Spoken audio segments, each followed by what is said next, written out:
Hey guys, welcome to my channel, and today we're going to take a look at another horrible case with you. One of the strongest, most uncontrollable, and most unpredictable emotions with the potential for real destruction is teenage love. A teen's first conscious experience of emotional and passionate feelings is brought on by hormonal changes and changes in how they interact with others.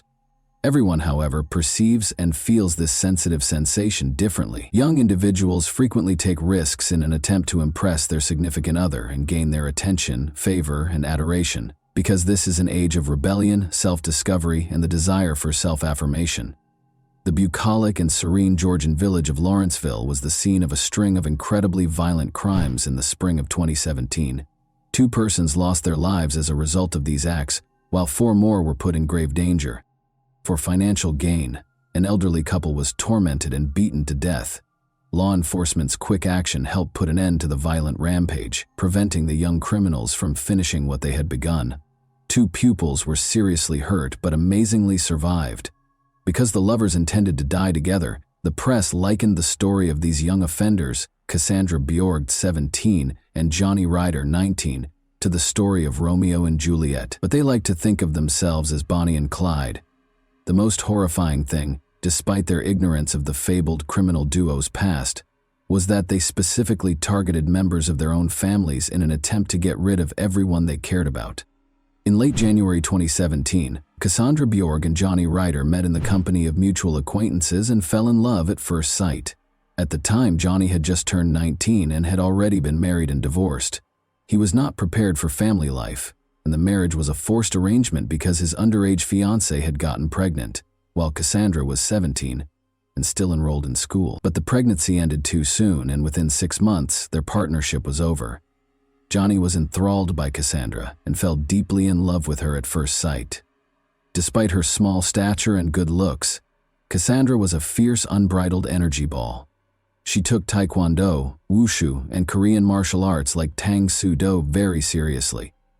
Bjorg had even competed several times, but she eventually stopped training, saying that emotional upheaval had caused her to lose her focus. In actuality, the schoolgirl's bad habits that were incompatible with athletics and her preference for partying with friends were the primary causes. The girl was attractive and had a trim build. She was good at drawing attention to herself and manipulating people, particularly the boys who were in love with her. Many now question if she really loved Johnny, or if she only exploited him to further her evil. The boy, on the other hand, was obviously smitten with her and would stop at nothing to win her over. He felt he had discovered his soulmate and true love. While his new girlfriend resided with her grandparents, who loved their only granddaughter, Ryder lived with his mother and 2 sisters in his parents' home. The young couple fell in love almost immediately after meeting, and they rushed to show their significant others to their family members to show how serious they were about their plans. But their loved ones disapproved of their decisions, which infuriated them and put them in grave peril. In this criminal case, too many circumstances came together to create a terrible tragedy, even though it is likely that this couple would never have committed a severe crime on their own, much less deprived their family members of their lives. Johnny revealed that Cassandra was the source of horrific ideas that her partner was prepared to carry out without hesitation, while his girlfriend was susceptible to manipulation and influence due to her addiction to illegal substances. What information is available about Cassandra Bjorg? On January 19, 2000, Cassandra Bjorg was born in Peachtree Corners, Georgia, which is in Gwinnett County.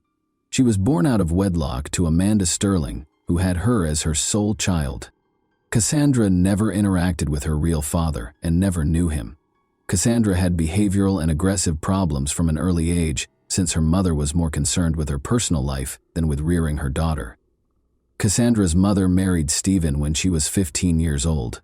Her stepfather started making attempts toward his young stepdaughter and displaying abnormal interest in her. As a habitual liar who was always getting into trouble, Cassandra tried to inform her mother about this, but she did not believe her and assumed that her daughter was making it up. The teenager then complained about the situation to her grandparents, Wendy and Randall, over the phone. The elderly couple felt it would be better for their lone grandchild to live with them, after becoming very worried about the situation. The 15-year-old girl so relocated to her grandparents' large 2-story home in Lawrenceville in October 2015. She had her own room there, and her grandparents rarely denied her anything, giving her all she needed. Cassandra deftly used Wendy and Randall's generosity, who thought that their love and attention would help their granddaughter recover. She ran away from home frequently, stopped playing sports, missed school, and hooked out with the wrong crowd. She also began taking money from her family members and using it to buy illegal drugs and alcohol. She once threatened to kill her grandma after she was unable to obtain the quantity she required.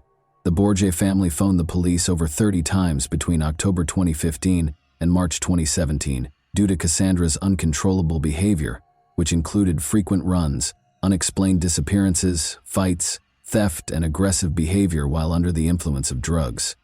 After Cassandra started dating Johnny Ryder, her conduct became unmanageable. Wendy and Randall were adamantly opposed to her bringing her boyfriend to her grandparents' house and telling them he would now live with them. When Johnny attempted to invite Cassandra to live with him at his family's house, a similar circumstance happened. The pair was expelled due to opposition from his mother and sisters.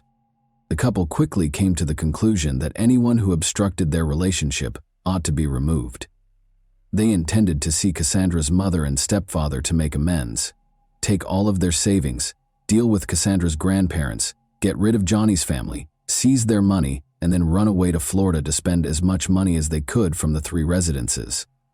The harsh treatment of the grandparents. Cassandra was aware of the precise location of her grandparents' home where a sizable quantity of money was kept. Cassandra didn't know the password to the little safe that was kept in a closet in one of the second-floor rooms. The explanation is that Wendy and Randall started hiding the money after they saw it was missing and realized their cherished grandchild was stealing. Randall, Wendy's husband, had just turned 64, and Wendy herself was 63. After more than 40 years of marriage, they had a daughter, bought their ideal house, and intended to spend their golden years on the second floor.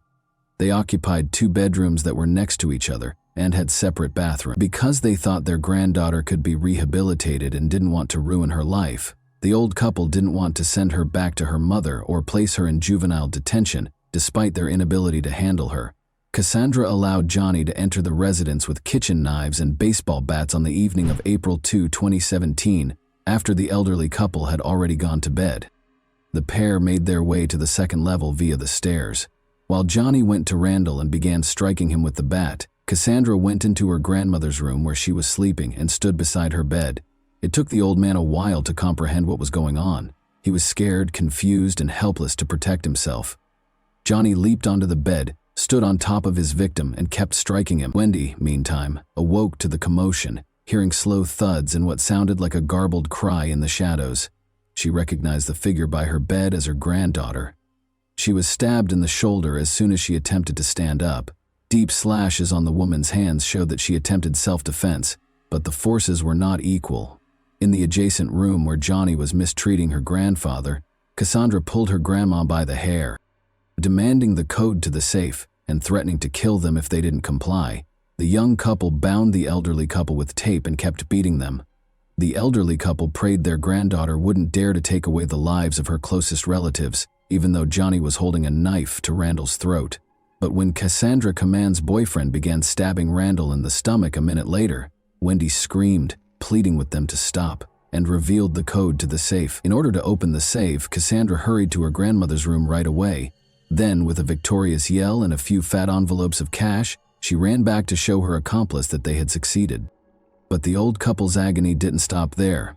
In an attempt to obtain the bank card credentials so they could steal more money, Cassandra and her boyfriend persisted in beating them. It's possible that Wendy and Randall began saying farewell and declaring their love for one another after realizing they wouldn't be left alive. Later, when she was being questioned, Cassandra recalled this, and it made her laugh a lot. Once they had all the information they needed, the young monsters pulled Wendy into the toilet after killing Randall with a knife to the neck in front of his wife. They were still dealing with her. Her own granddaughter killed her by striking her head with a baseball bat. Cassandra once bemoaned to Johnny that Wendy would not pass away and would still be alive. Then, to make sure the woman had no chance of surviving, Johnny cut her throat. Cut party on the bones. Their granddaughter and her companion remained in the house, while the 2 bodies rotted in the second-floor rooms, following the cruel treatment of the elderly couple. The young pair used the pilfered funds to purchase anything they want, including alcohol and any illegal drugs they could find. They admitted during questioning that they wanted to try everything and that they could now afford to do so. A few days later, Wendy's sister called the police to ask for a welfare check on her relatives, who hadn't spoken to her since April 1st. Wendy's bad vision made it unusual for her to simply send texts rather than answer the phone. The texts requested not to worry and said that everything was okay. However, this just made matters worse. To make sure everything was okay, law enforcement dispatched a patrol officer to the specified house, but nobody answered the door. Nothing looked strange at first. Neighbors noticed the couple's vehicle heading downtown, but there were no indications of a break-in or that the mail had been picked up. The officer came to the conclusion in the morning that the elderly couple had left the residence without a warrant to search it while out on errands. After stating that he had completed his work and found nothing odd, he departed. In the meantime, the juvenile offenders went shopping in the victim's vehicle. They ordered meal delivery and purchased food and drink every day, but they were unable to consume all of the food they purchased, so the rotten and uneaten goods were left to fester in boxes on the floor, tables, windowsills, and every other surface in the house.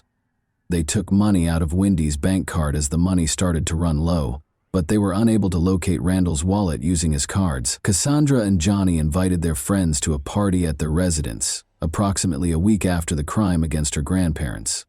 They had a major issue, though, because the remains on the second story had decayed considerably and were giving off an odor that was hard to ignore.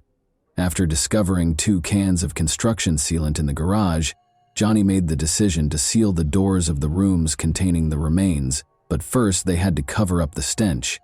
They covered the bodies with several liters of chlorine bleach that they purchased from a hardware shop.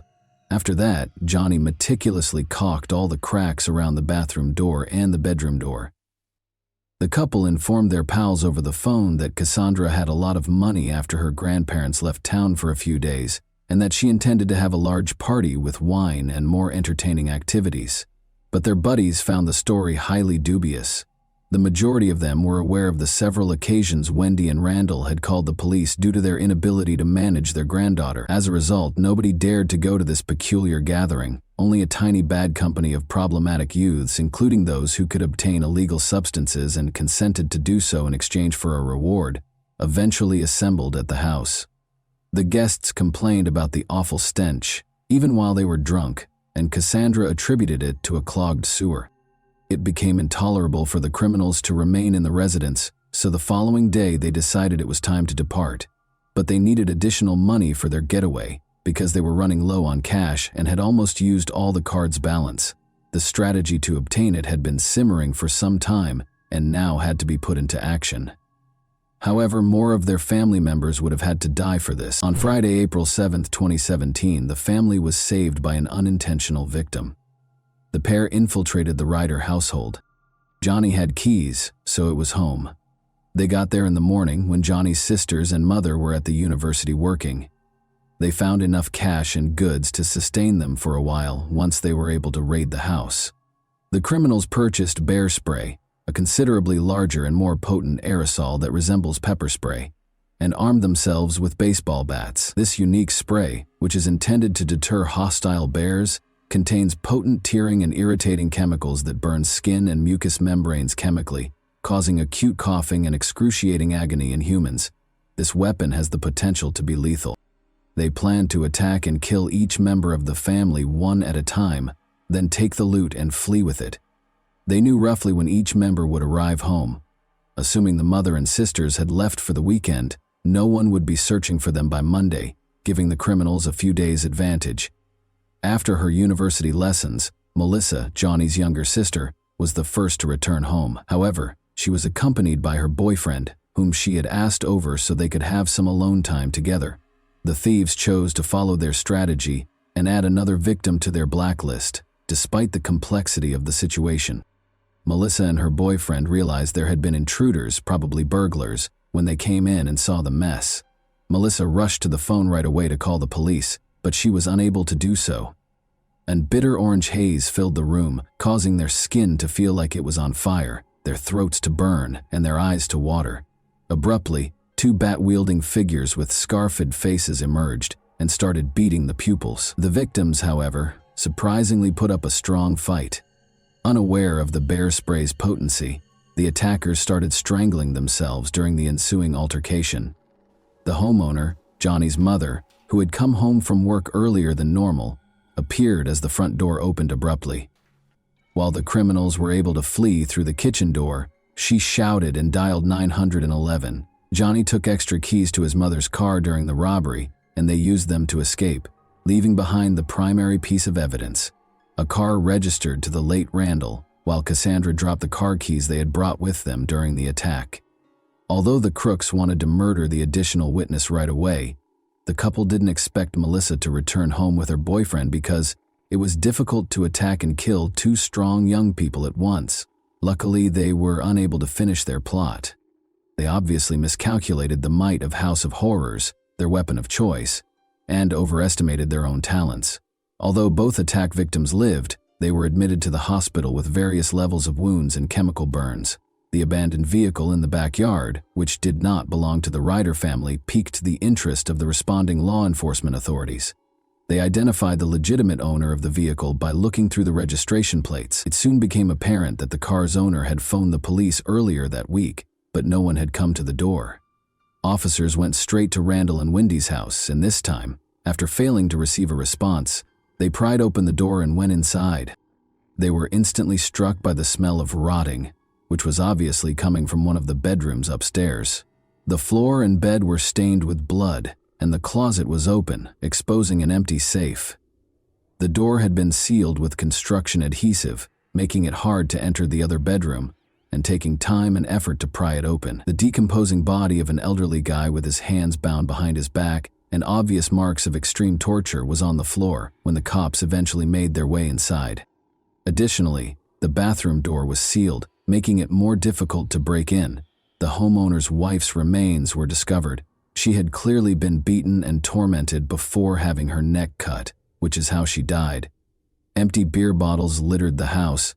The sink was piled high with filthy dishes, and there were garbage boxes and containers of ruined takeout food all over the place. She became the main suspect in this case because police had been to the residence dozens of times over the previous year and a half and knew that the murdered couple had a granddaughter who often ran away, acted aggressively, and got into trouble. However, dangerous guests, where can I locate the youngster who is accused of such a horrible crime? Upon learning of what had transpired at the Borgi residence, the injured Ryder's relatives instantly implicated Cassandra, claiming that Johnny might be her accomplice because he was enamored with her and might follow her example. The automobile in which the young robbers and offenders fled was also listed as wanted. In order to wash away the bear spray residue and ease the excruciating burning, the couple went to a store after leaving the site and purchased 5 liters of milk. Johnny reflected for a moment and thought of Jason, his best buddy from high school, with whom he had been inseparable in their senior year, but had nearly lost touch. The criminals made the decision to temporarily seek refuge and assistance at Jason's house after graduating. When his old classmate showed up at his flat with a girl, Jason was taken aback. Although the two appeared menacing, Johnny asserted that they were in danger and had no other options. Johnny claims that he and his mother got into a heated disagreement about his girlfriend, whom she didn't like. According to rumors, his mother sprayed them both with pepper spray and threw him out. The unexpected visitors requested to clean up and take a shower.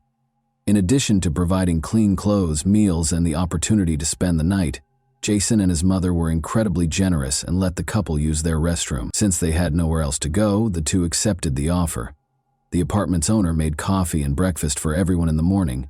She engaged the guests in friendly conversation and inquired if she could be of any further assistance. Outside, the sound of police sirens suddenly became more audible.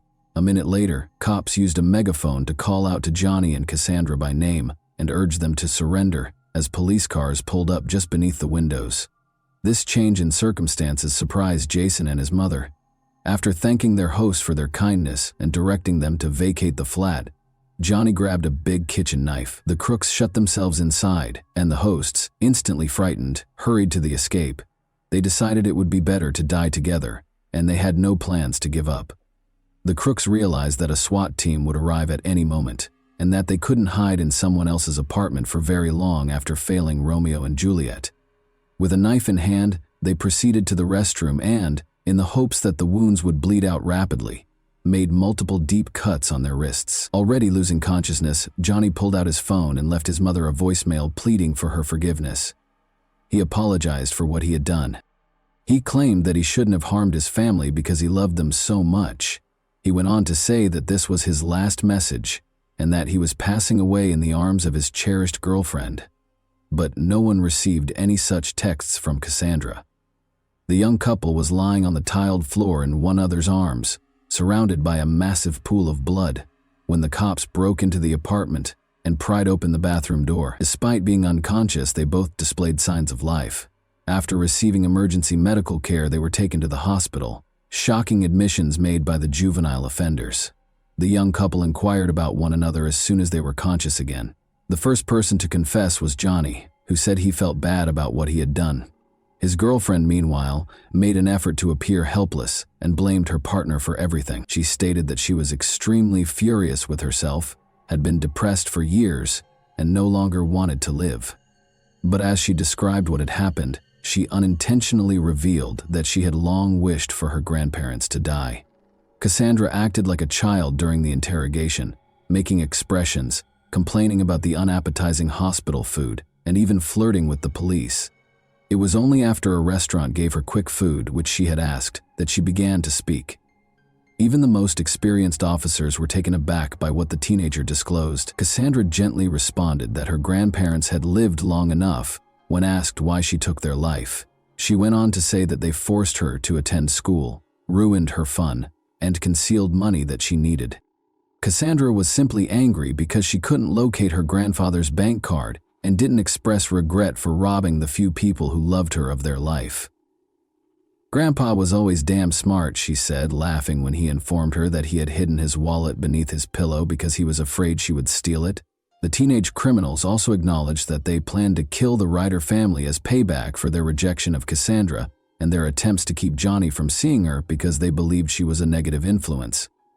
Because they believe that deceased people don't require money, they also intend to loot the family. They then want to pay a visit to Cassandra's mother and stepfather in order to exact revenge on them for their mistreatment of her. This couple planned to spend their money and enjoy life by the sea in Florida.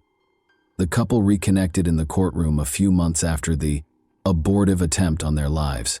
They constantly argued, criticized one another, and even used slurs, giving the impression that there was no longer any love or passion between them. Both ultimately entered guilty pleas to the robbery, the assault on the students, and the offenses against the elderly couple. Both Johnny Ryder and Cassandra Bjorgi were given 2 life sentences, with the possibility of parole after the court found them guilty on all counts. Cassandra said she had nothing to repent for, but after 60 years, Johnny showed sincere regret and apologized to everyone he had harmed. And that wraps up today's chilling story. If you enjoyed this video, don't forget to like and subscribe so you never miss a new upload. Also, let me know in the comments, what part of this story shocked you the most? Thank you for watching, and I'll see you in the next video.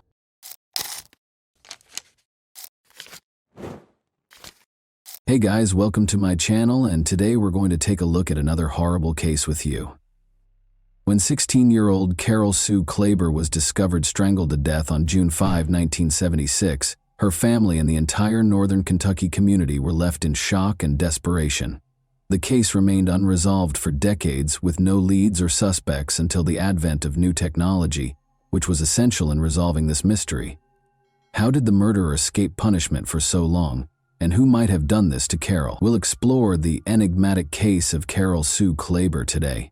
This 46-year-old cold case was ultimately resolved in 2022. Let's get straight to the heart of this conundrum then. The U.S. state of Kentucky contains the county of Boone.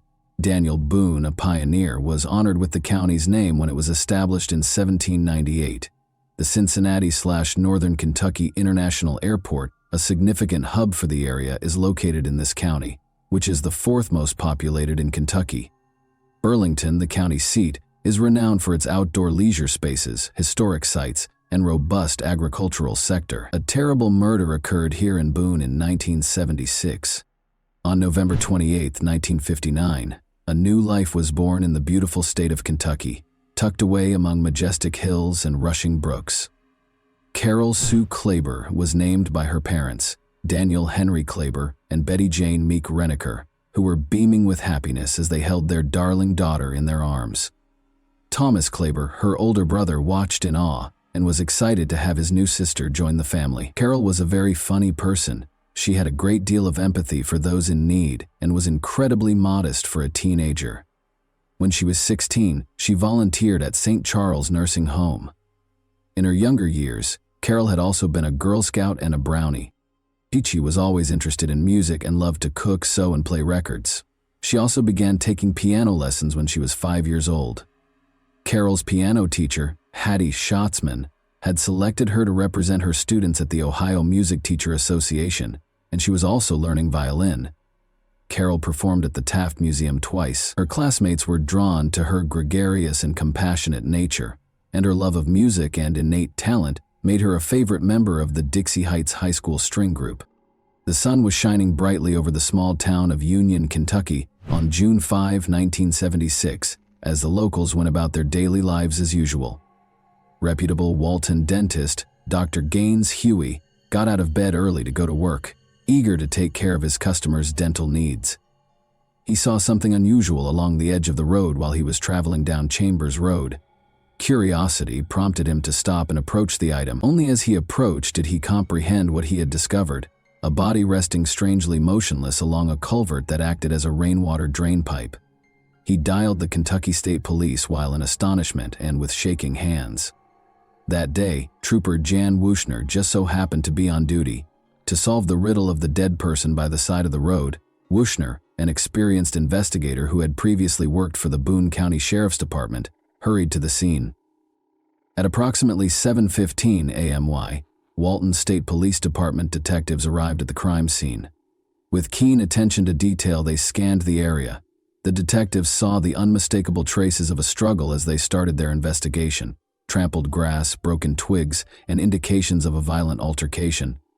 The victim's body lay a few feet away, her wounds indicating that she had been attacked and strangled. The detectives realized with increasing horror that this was a planned and premeditated murder rather than an incident of violence.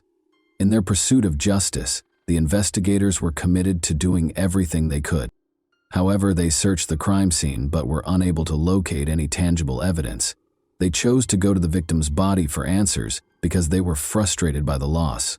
For a comprehensive examination, her body was taken to the county medical examiner's laboratory.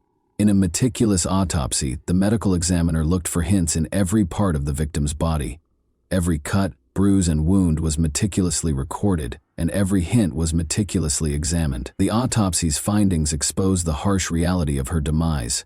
It appeared from the evidence that she had been severely beaten. The marks of a tire iron used relentlessly were visible on her torso. The examiner saw the severe cuts on her scalp, which were probably from a harsh object, and the once beautiful face was now warped by swelling and bruises. Her unfortunate and premature death resulted from irreversible damage caused by the crushing blow to her head. There were also clear indications of severe bodily trauma and abuse. Asphyxia brought on by hand strangulation and blunt force trauma to the head was finally identified as the cause of death, which was a devastating moment for everyone concerned.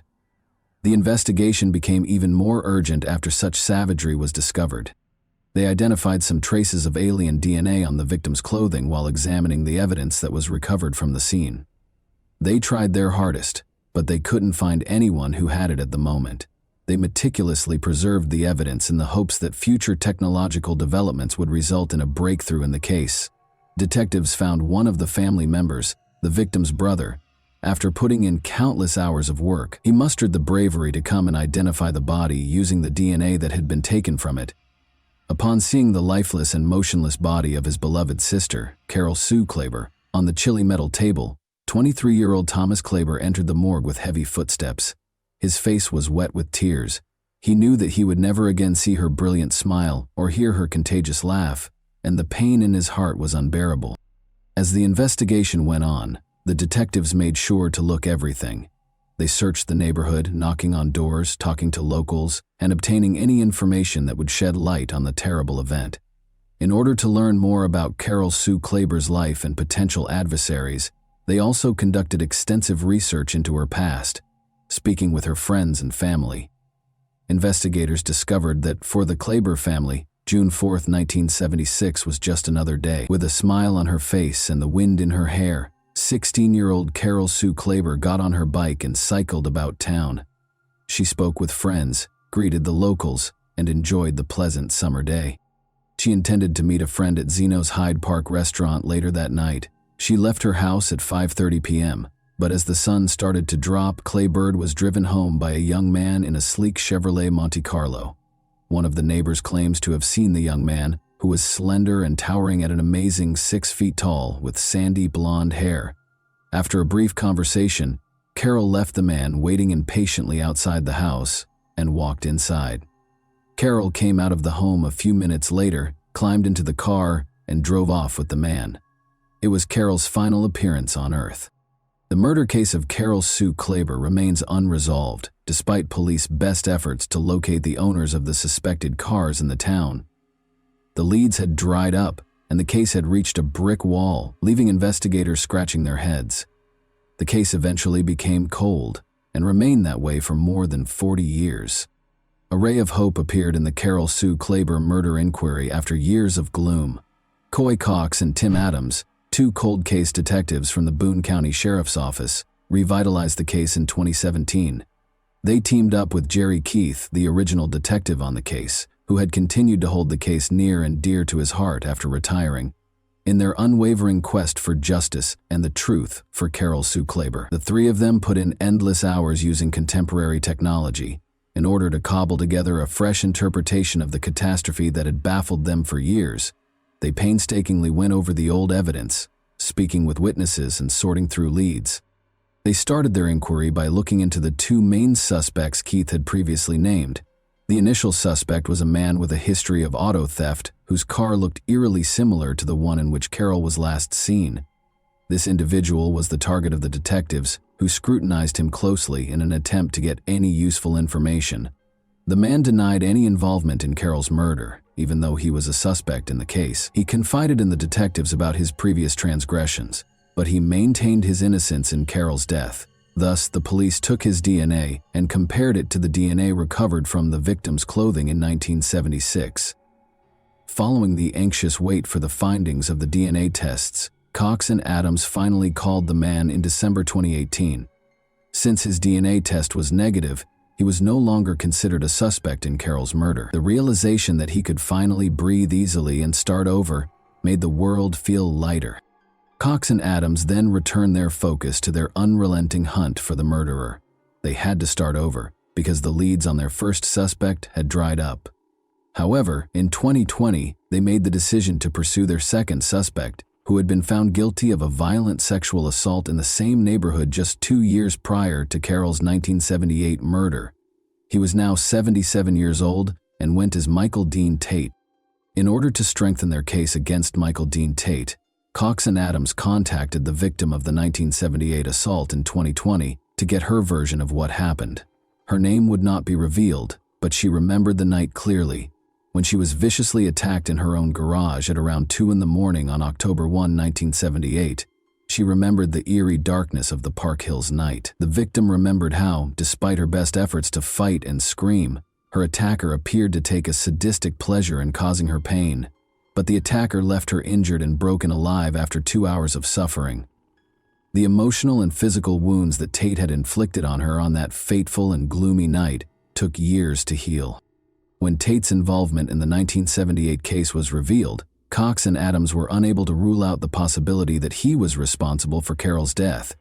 Tate was a prime suspect in the case, since he frequently traveled to the region for work in the 1000, 970S, and 1980S, which coincided with Carol's murder. Tate, however, insisted on his innocence and denied any role in Carol's death, despite the growing evidence against him.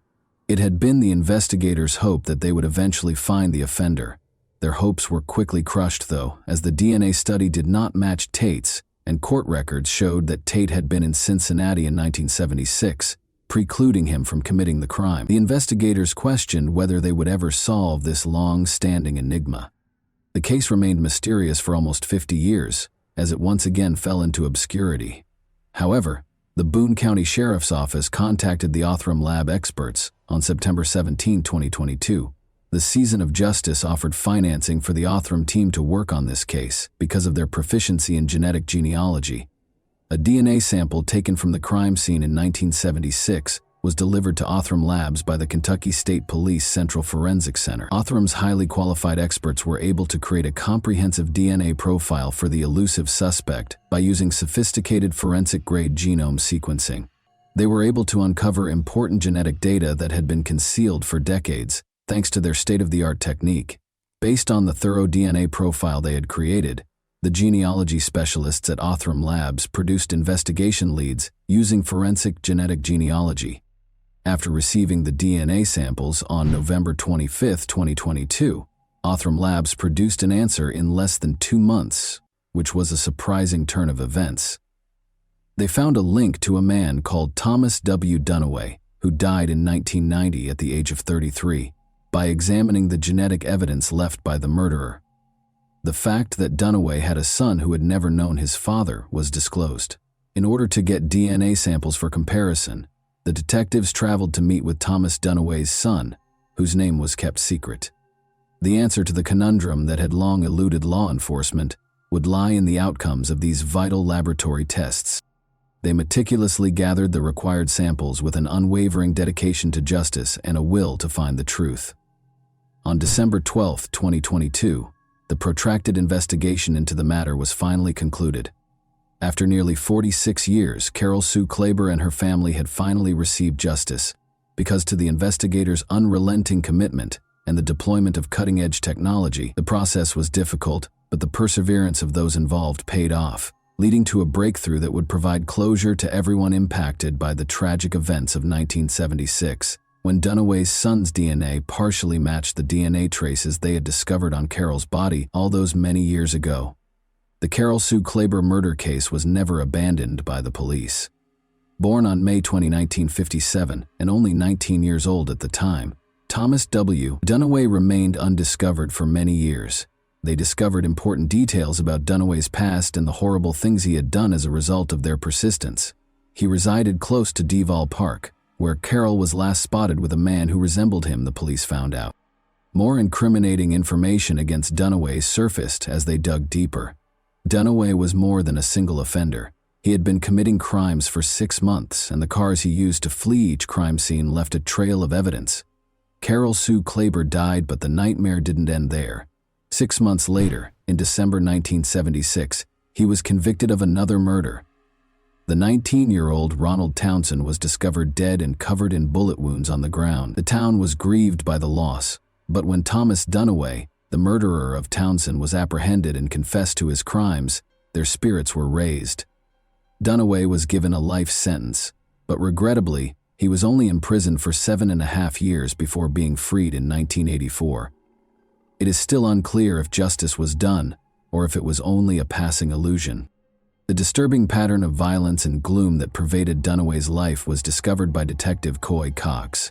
Even though Carol's murder may not have been solved, the police were able to reveal the full scope of Dunaway's lethal and frightening reign of terror. There was an unsettling similarity between Ronald Townsend's murder and Carol Sue Klaber's murder. As though the murderer wished to make a statement, both bodies were left in plain sight, only a few inches from the road. As the inquiry went forward, investigators discovered a concerning detail regarding Dunaway. He was not in the Army on leave at the time of Townsend's death. Just 9 days after Carol's passing, Dunaway joined the military and was assigned to Fort Knox before being moved to Fort Carson in Colorado. Even after joining the military, Thomas Dunaway was unable to avoid problems. Although Dunaway's love of vehicles was unrivaled, it ultimately proved to be his undoing. He exchanged his beloved 1973 Chevrolet Monte Carlo for a striking orange Chevrolet Vega, since he had a strong eye for a good price. But he had no idea that detectives looking into the murder of Ronald Townsend would be drawn to this ostentatious vehicle. The detectives issued an all-points bulletin for Dunaway and his orange Vega as they pursued him furiously. When Dunaway was arrested in South Carolina on suspicion of Townsend's murder and unlawful firearm possession on a gloomy Christmas Eve in 1976, the game of cat and mouse came to an end. The connection between Carol Sue Klaber and Thomas Dunaway left investigators baffled as they dug deeper into the mysterious murder case. It was unknown how they linked later in life, even though they might have met while still in the Erlanger-Ellesmere Schools District. But in the middle of the chaos, Detective Coy Cox gave a crucial hint that might help solve the case. Carol had a particular place in her heart for Val Park, this green haven, and it's likely that her love of the park brought her and Dunaway together by happenstance. Perhaps she met him because she was known to be gregarious.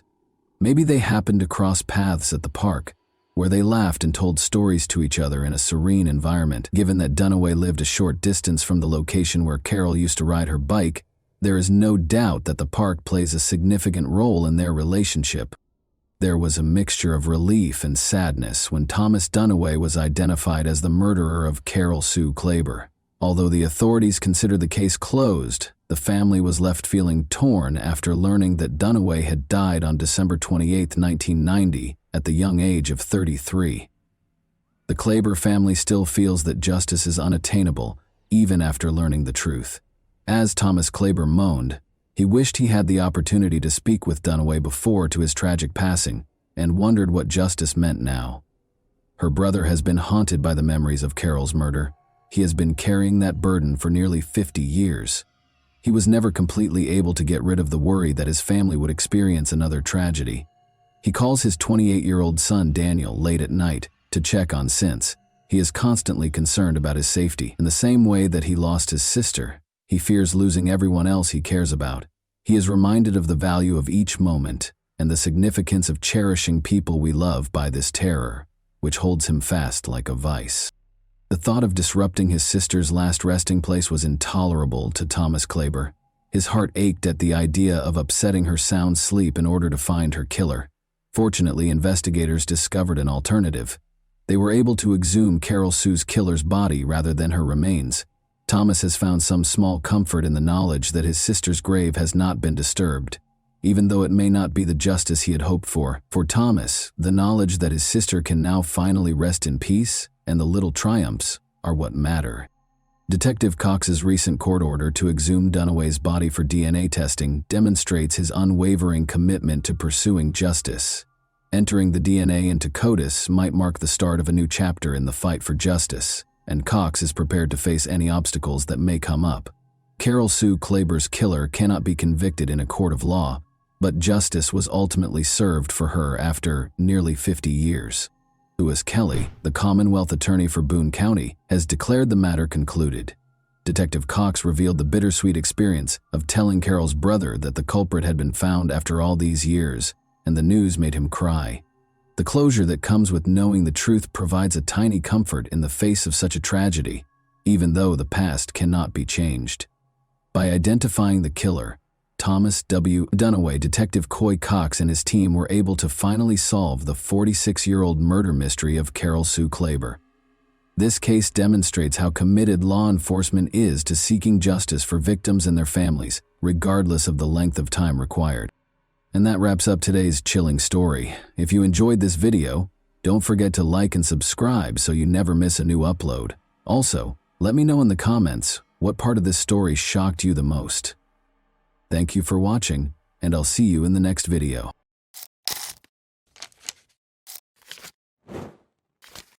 Hey guys, welcome to my channel, and today we're going to take a look at another horrible case with you.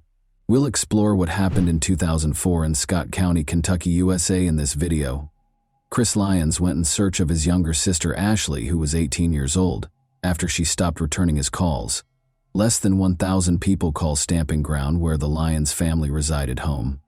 Although it looked like a nice spot to raise a family, the events of January 7, 2004 permanently altered the Lyons family's course in life. On July 21, 1985, Ashley Renee Lyons was born. She was a Scott County native and the youngest of her parents' 3 children. She graduated from Scott County High School in 2003, where she was very involved in the FFA program, and she was a member of Cedar Grove Baptist Church. Future Farmers of America is represented by the letters FFA. Through agricultural education, FFA is a vibrant youth organization that transforms lives and equips members for success in the workplace, personal development, and premier leadership. Chris, Ashley's brother, was just a year older. They owned a modest auto repair business. They grew up fixing everything with an engine, even cars. Ashley enjoyed fast cars in particular. Ashley's best buddy, Bobby Gibson, however, was aware that Ashley had other interests outside cars. Roger Macbeth was the object of her affection. Although they remained close friends, the infatuated youngsters broke up soon after the prom. Ashley continued to believe that Roger was the greatest despite their breakup.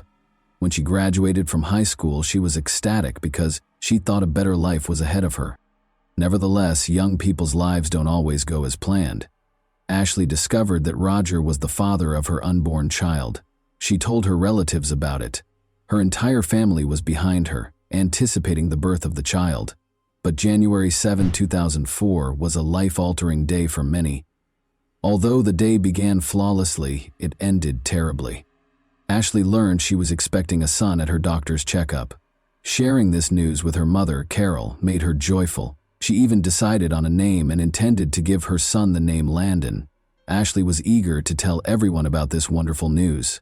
She showered and did her hair and makeup after giving her mother the ultrasound image. Ashley announced her trip to Lexington to her mother, Carol, and brother, Chris. Based on the map, Lexington is roughly 20 miles away from Stamping Ground, and it would have taken Ashley 35 to 40 minutes to get there. She mentioned that she was going to a restaurant there to meet Roger and his folks. Ashley was going to present the ultrasound image to them. That night was chilly, and snow was predicted for later. Carol, Ashley's mother, offered to use her car, but Ashley declined, stating that she would return before the snow started and that she wouldn't be gone for long. Sadly, that night altered the Lyons family's life forever. Carol recalled that day and stated that her daughter's final words to her were, "I love you, Mom. I'll be back soon." They heard their home phone ring after supper. When Chris responded, he heard Roger's voice inquiring as to Ashley's whereabouts. "She's already gone," Chris said. Roger informed Ashley that he would not be able to meet. He claimed to have called her, but she didn't pick up. Chris thought Ashley had gone to the restaurant and left her phone in the car. No one was able to contact Ashley during the course of time. She didn't pick up when her mother called her multiple times. Ashley still wasn't home at 8 p.m., but she indicated she wouldn't be gone for long when she left. Carol informed Roger's mother over the phone at around 9 o'clock in the evening that Ashley had not come home from their rendezvous at the restaurant. Carol was taken aback by Roger's mother's response and became even more concerned. She claimed that because the meeting had to be rescheduled, they did not see Ashley that day. Carol was appalled to hear this. Where was her daughter if she wasn't at the restaurant? Carol sensed something was wrong. Ashley wasn't picking up her phone after all. As she sought to determine Ashley's whereabouts and whether she was okay, a lot of ideas were racing through her head. Chris and his father decided they couldn't wait about 10 o'clock, so they went in search of Ashley. They were aware of the restaurant where Ashley was to meet Roger and his parents. They didn't see Ashley's car when they got there. After several hours of searching, they were unable to locate Ashley. Chris knew Ashley enjoyed Scott County Park, so he made the decision to check it out eventually. She frequently went there with Roger when they were dating, and she fed the ducks there all the time. Scott County Park is roughly 10 miles away from Stamping Ground according to the map. Chris and his father were traveling through the park when they noticed an automobile that looked like Ashley's.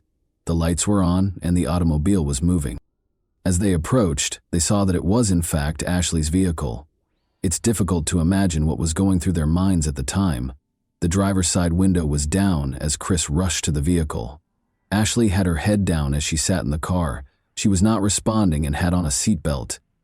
Chris began shaking Ashley as he opened the door. Chris thought she was simply sleeping, but then he noticed blood on his hand. He dialed 911 right away. Unfortunately, Ashley had passed away by the time Chris dialed 911, and medical professionals were unable to assist her. Ashley's mother soon received the most devastating news she had ever heard. She was shocked that Ashley was no longer there. The investigators arrived at the crime scene while Ashley's family was in the throes of grief. Ashley's body was left in the car until the detectives looked over the scene for any evidence, because she had already passed away before the ambulance came, and it was clear that a crime had caused her death. The driver's side window was down, the radio and heater were on, and the engine was running when they initially arrived on the scene. Ashley's cause of death was promptly ascertained. On the ground beside the vehicle were 3 shell casings measuring 9 millimeters. Ashley suffered head and neck injuries from bullet wounds. Despite searching the area, the authorities were unable to locate the weapon used in the crime. It said a lot that Ashley was shot through her car's open side window. The window was down, which seemed suspicious because it was cold that night. She was sitting in a way that suggested she was not attempting to flee or defend herself. After combining all of this information, the investigators came to the conclusion that Ashley was acquainted with the shooter. Ashley slid down the side window when someone she knew came up to her car because it was cold and the heater was on. Beside the driver's door was the person who had shot her. The detectives instantly ruled out the notion that it was a robbery because her phone, wallet, and purse were all in the car. There were ultrasound images strewn all over the car, and it seems that Ashley was looking at them in her final moments. Ashley and her son Landon were killed by the offender while she was 5 months pregnant. Scott County had never seen anything like this before. As a result, the community called on the police to track down the person who killed 2 people so ruthlessly. Ashley's parents told the investigators that on the day of her death, she intended to meet with her child's father, Roger. When they spoke with Roger, he expressed his sadness over Ashley's and their unborn son's deaths. Roger said that he and Ashley experienced highs and lows. They were no longer a couple, though. Roger broke down in tears when he spoke to the investigators after Ashley said she was expecting. The man didn't know who could have harmed his ex-girlfriend and their unborn child in this way. He was hauled in to be questioned. Roger informed the investigators that he had to reschedule their planned meeting at a restaurant because he had other commitments when they inquired about the circumstances leading up to Ashley's murder. Ashley didn't pick up her phone when he tried to tell her not to come to Lexington. She didn't answer when he called her twice. As a result, Chris answered the phone when Roger called her home. Roger claims that he requested that Ashley call him back when she got home. What Chris had informed the detectives about his sister's plans for that night aligned with Roger's account. Carol did not think Roger could be connected to this incident until she learned that he had been questioned by the police. According to Carol, Roger was a kind man. Their families got along well. Roger always assisted in clearing the table after supper at their residence. When he and Ashley were dating, he was frequently at their house and got along well with Chris. As a result, nobody thought Roger could have killed Ashley and Landon. Ashley's family attempted to determine who might have done it while the investigators looked for clues in a suspect. In her daughter's room, Carol discovered a diary.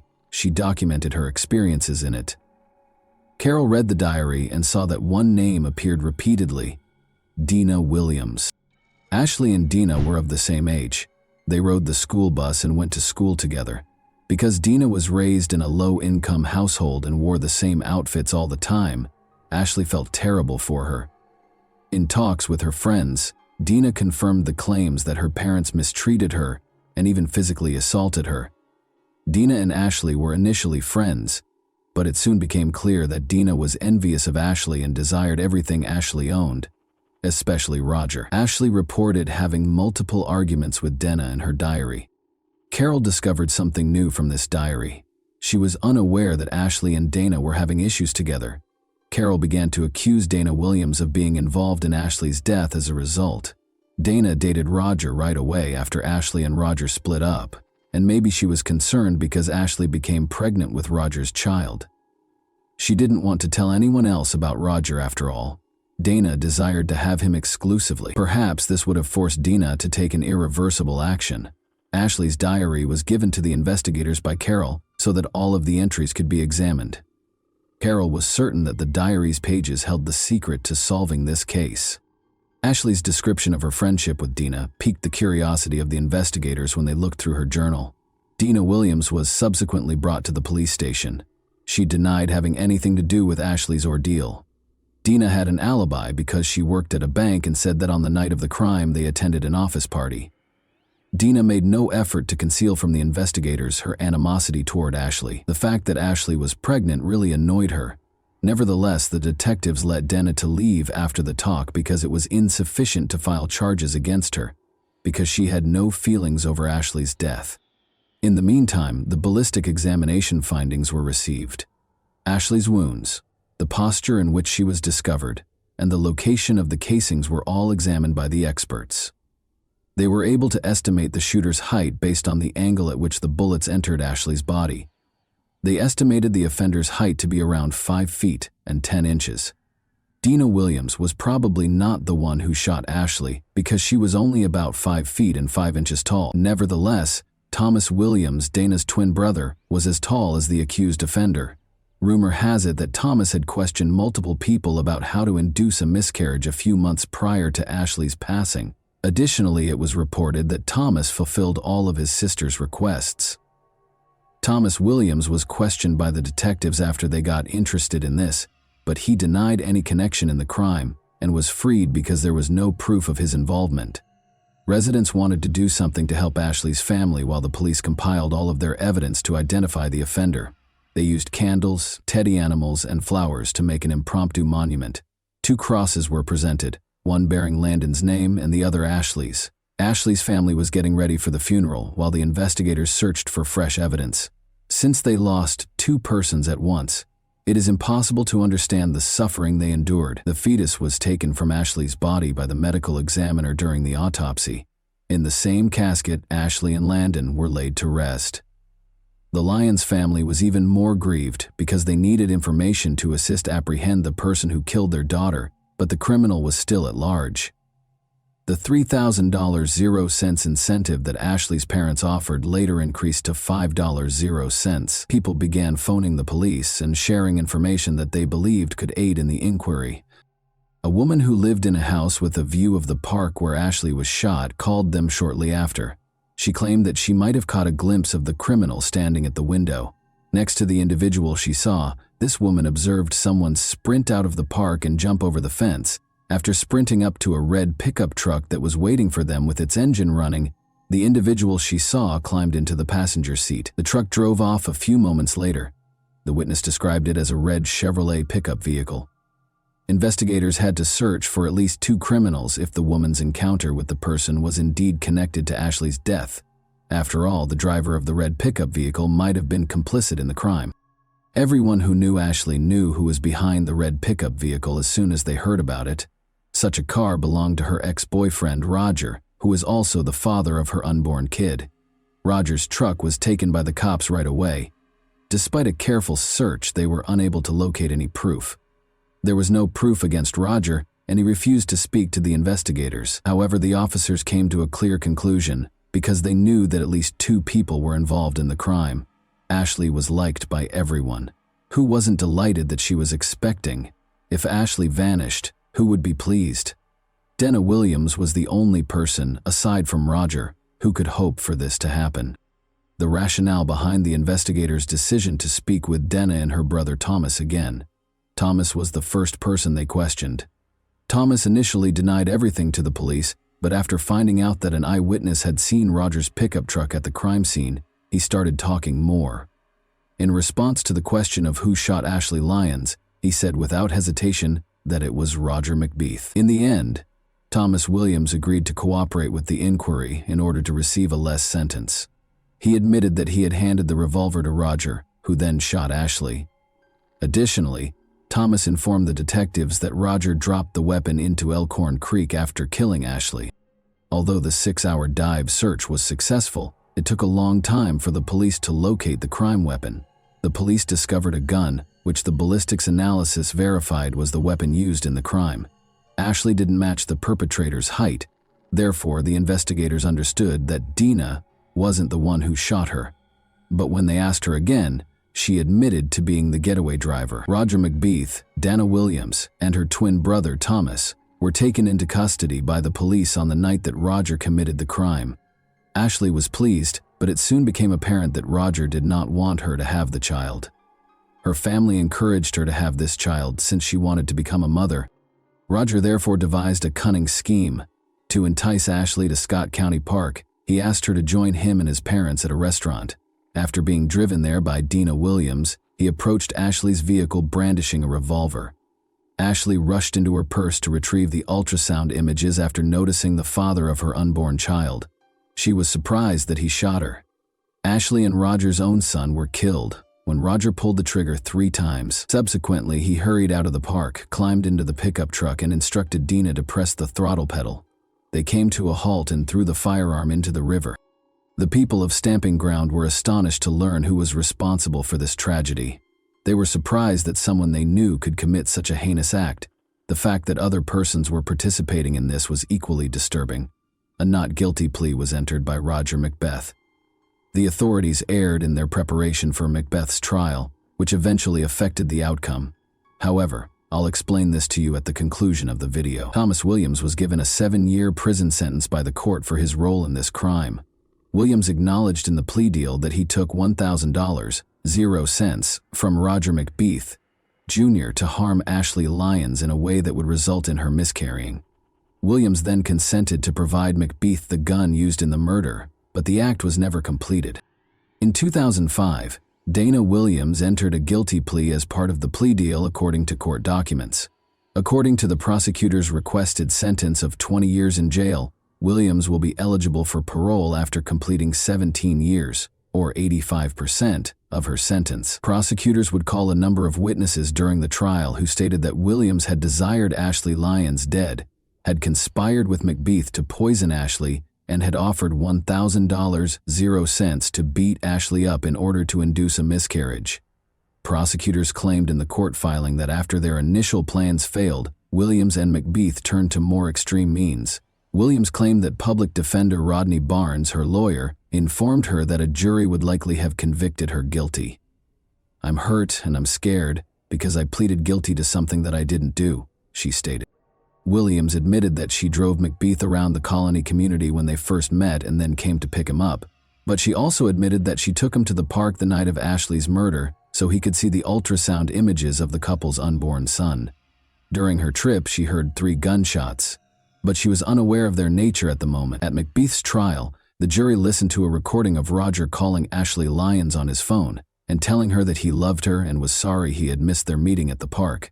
Williams said that Roger had involved me in the plan without me knowing. Williams claims that Macbeth never informed her that Ashley Lyons had died when they were leaving the park, and she refrained from reporting the incident to the police out of concern that Macbeth would act abusively toward her. When Williams added, "I was scared to death of that boy. He even threatened to kill me." Williams expressed her sorrow for the Lyons family and her grief for everything that transpired. Williams said, "I am so sorry," while sobbing. However, Macbeth's parents, Roger Sr. and Rita, said that Williams was lying and described her as a chronic liar who frequently acted in the heat of the moment. "I wish I could go back and change this." According to the pair, Williams accepted the plea offer in order to take the easy route out because he was envious of Ashley. "She was obsessed with my son," Rita Macbeth claimed. Roger Macbeth Sr. claimed his son was shocked when they received the news of Ashley Lyons' death, but Williams remained unmoved. "She was the one who had the motive," he said. "It didn't bother her," in reference to Williams. "It didn't bother her a bit."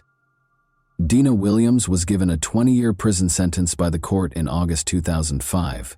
In 2021, she was granted parole. Williams claimed in the written motion that she was too young and susceptible to being influenced by her ex-boyfriend Macbeth. Williams added that she was unaware of Macbeth and Lyons' relationship. Williams added that she had already completed about 70% of her sentence for her involvement in the crime, and that she was not the primary perpetrator. In the court document, Williams stated that she had taken classes on anger management, resident legal aid training, landscaping, horticulture, and being a certified Braille transcriber, among other programs, while inside. Roger entered a not guilty plea to the murder allegation after being taken into custody. Although the jury found him guilty, he was able to get his conviction reversed by the Kentucky Supreme Court because the defense was not permitted to examine the jail informant, who had overreached himself by questioning Macbeth about the shooting while he was in custody. Police ordered jail informant John Romano to refrain from questioning Roger Macbeth about the alleged crime. The informant was given permission to speak with Macbeth about common topics like movies and sports. Without using leading questions, the detectives anticipated Macbeth would begin discussing the crime on his own. In 2009, the Kentucky Supreme Court reversed the verdict, ruling that prosecutors had utilized unlawfully obtained evidence. Roger was retried and entered a guilty plea to tampering with physical evidence and involvement in murder. After that, the court sentenced him to 42 years in prison with a 16-year parole eligibility period. Alongside his prior sentence, the court also sentenced him to 5 years in prison for involvement in evidence tampering. In December 2023, McBeath's parole hearing was held. "She was my high school sweetheart. She was the mother of my child. She was someone I loved," stated McBeath. After declining his parole eligibility, McBeath told the parole board he was not interested in parole. "I'm not here to convince y'all to grant me parole. I know I don't deserve it," McBeath said, "but I do want to use this time to say that I'm truly sorry for what I did. I want to tell Ashley's family that I'm truly sorry for what I did, and there's not a day that goes by that I don't think about it." He is still incarcerated as a result. The Angel Garden at Scott County Park, where Ashley Lyons passed away, now features ceramic angel statues in her honor. Following Ashley's passing, Carol and her husband Buford Lyons assisted in enacting a state and federal statute against fetal homicide. A pregnant woman who is abused is charged with 2 offenses under the bill, one against the lady and one against her unborn child. And that wraps up today's chilling story. If you enjoyed this video, don't forget to like and subscribe so you never miss a new upload. Also, let me know in the comments what part of this story shocked you the most. Thank you for watching, and I'll see you in the next video.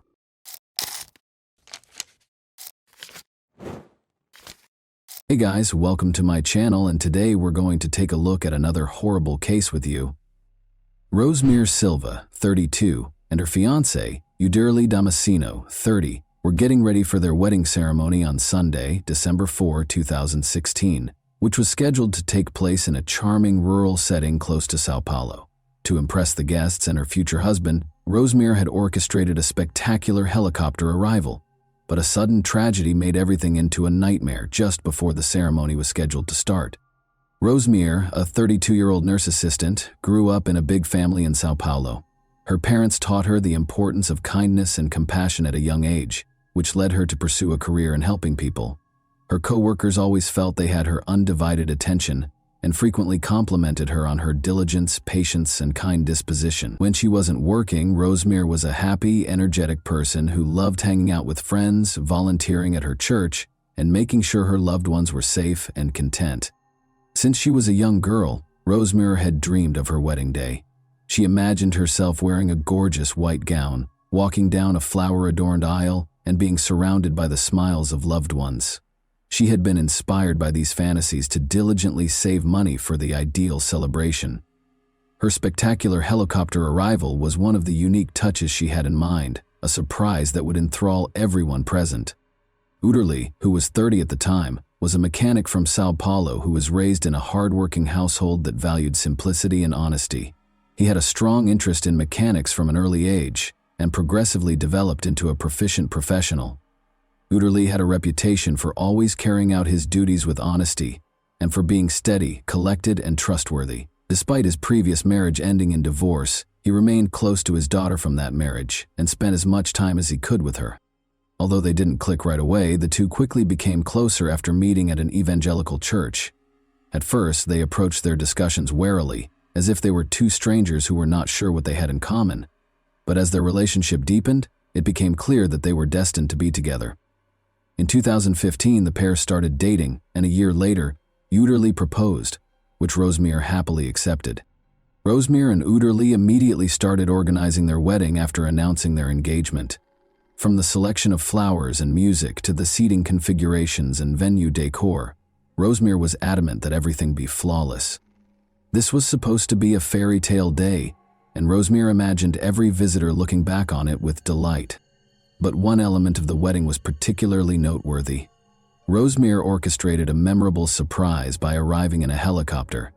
Her dream had been to descend from the sky like a vision, to make an entrance that would be remembered. She worked with pilot Peterson Pinheiro to arrange for a Robinson R-44, a light commercial helicopter. While keeping this information confidential, just 6 people were aware of the plan, including her brother Silvano Silva and photographer Nayla Cristina Neves, who was supposed to document the event. Rosemere couldn't sleep on the morning of her wedding because she was so excited. As the stylists meticulously worked on her hair and makeup, she was greeted with smiles and congrats at the beauty salon. She continued to visualize her spectacular arrival, descending from above and witnessing the wonder on her guests' faces. She had been thinking about this vision for months. She was aware that the day's high point would be this surprise. Rosemeyer arrived at a nearby town by 2 p.m., wearing her white wedding gown, to catch the helicopter's departure. She was accompanied by her 40-year-old brother Silvano, who had always been her rock. He couldn't refuse his sister's wish, even though he, like many members of their family, was nervous about the flight. They were joined by photographer Nayla, who was expecting a child and was prepared to capture every happy moment. The helicopter took off at 3:30 p.m. The flight went smoothly at first. In anticipation of seeing her fiancé and their guests, Rosemere sat next to her brother, smiling and holding his hand. Nayla made sure that every look and smile would be preserved in their wedding album by filming it all. However, things soon changed. The weather started to get worse. The air inside the helicopter became tense as clouds began to gather, then fog and rain. The pilot had to use instruments to guide him through the thick fog as visibility was fading. Already nervous about flying, Silvano displayed obvious signs of anxiety as he tightly grasped Rosemere's hand while she attempted to reassure him. The photographer Nayla continued to record, but her camera trembled every now and then, revealing the tension that had gripped everyone on board. The pilot approached the venue and tried to find a safe landing spot by descending, but the maneuver became dangerous due to the poor visibility. An uncontrollable descent was caused when the helicopter's tail abruptly clipped a tree. The helicopter crashed and caught fire just over a mile from the wedding location. Those involved in Rosemere's surprise plan started to feel apprehensive as time passed. The wedding coordinator, Carlos Eduardo, who had assisted in planning the flight, called the helicopter company to inquire about its progress. He was informed that the flight had left on time and ought to have reached its destination by now. His concern was heightened by this response, which led him to attempt speaking with the pilot directly. Not a single call was answered. When the phone rang and no one answered, Carlos and the other organizers frantically looked for other ways to find out where the helicopter was. Employees of the company also made unsuccessful attempts to contact the pilot. Meanwhile, as the guests became aware of Carlos's nervous manner, whispers and concerned looks began to circulate among them. The air became heavy with uneasiness, but nobody wanted to cause alarm. Anxious waiting gave way to growing panic after another 15 minutes. In an attempt to learn whether there had been any reports of an incident in the area, the organizers made the decision to contact the local authorities. At that point, they learned of a helicopter crash near the wedding site, which confirmed their worst suspicions. The fact that it was the same flight that was carrying Rosemere was not confirmed, but the information was enough to chill everyone. Carlos Eduardo confided in the pastor because he wasn't sure how to tell the groom. They went together to Uterly and told him what they knew. A few miles away, there had been a report of a potential helicopter crash. Uterly initially found it difficult to understand. He was unaware that Rosemere would be arriving by helicopter. The pastor kindly clarified that Rosemere had planned a surprise for both him and the guests. However, the words didn't seem to make sense. As the realization dawned, Uterly stood in stunned silence, staring at Carlos Eduardo and the pastor. His surroundings appeared to dim, the noises of the assembly fading into a quiet emptiness. When the gravity of the situation became apparent, everyone's eyes were on him. That helicopter might have contained Rosemere. The ensuing silence seemed to go on forever, and nobody knew how to respond. Reports verified that emergency personnel arrived at the scene of the collision within minutes. At first, there were few specifics as they tried to evaluate the situation. To keep spectators out, police surrounded the area and started their investigation. As news of the crash spread to the wedding location, the guests' anxiety grew more intense by the second, though everyone could feel that the possibility of a positive outcome was dwindling.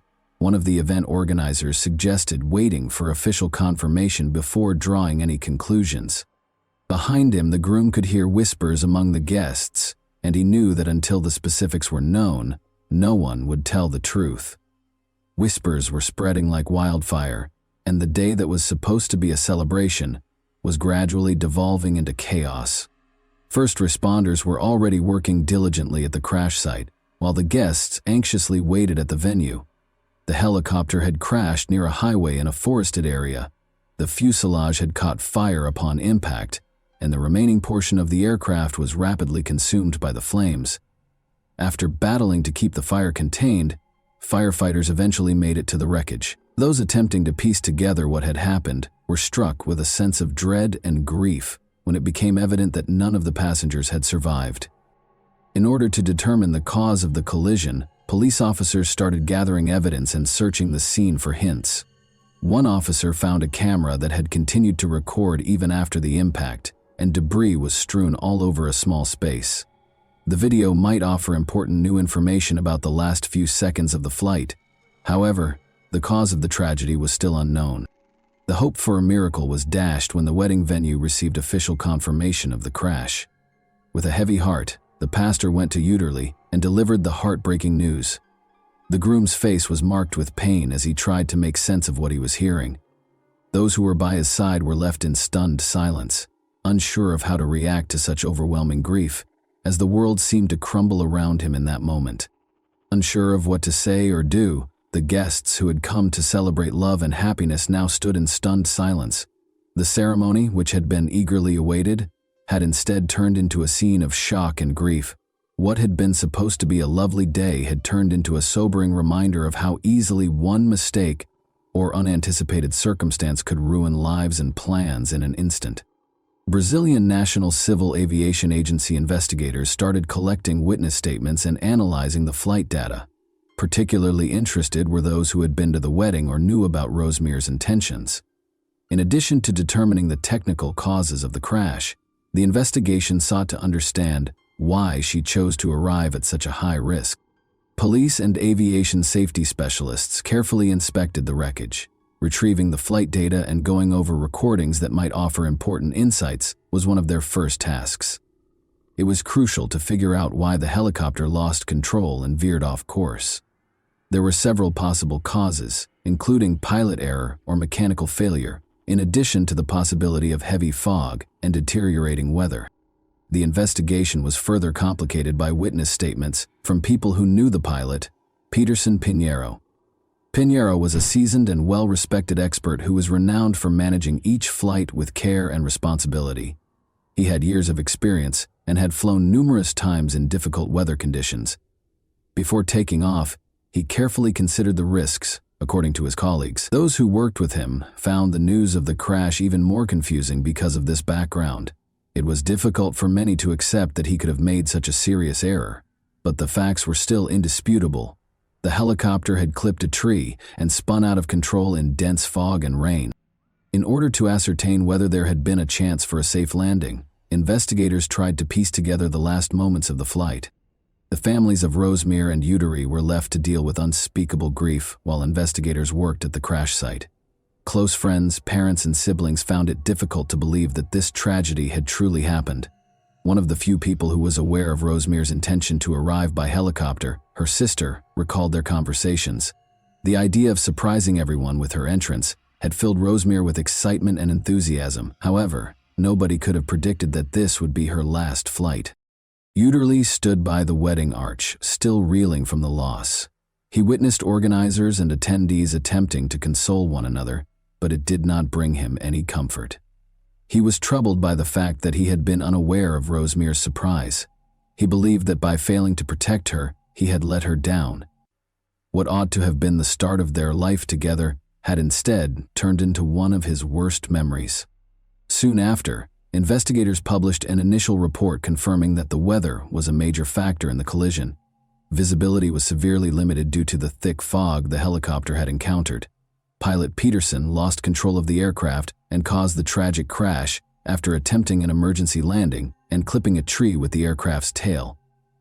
But the inquiry was far from finished. Determining why the pilot was unable to prevent the collision and why the helicopter was flying at such a low altitude was crucial.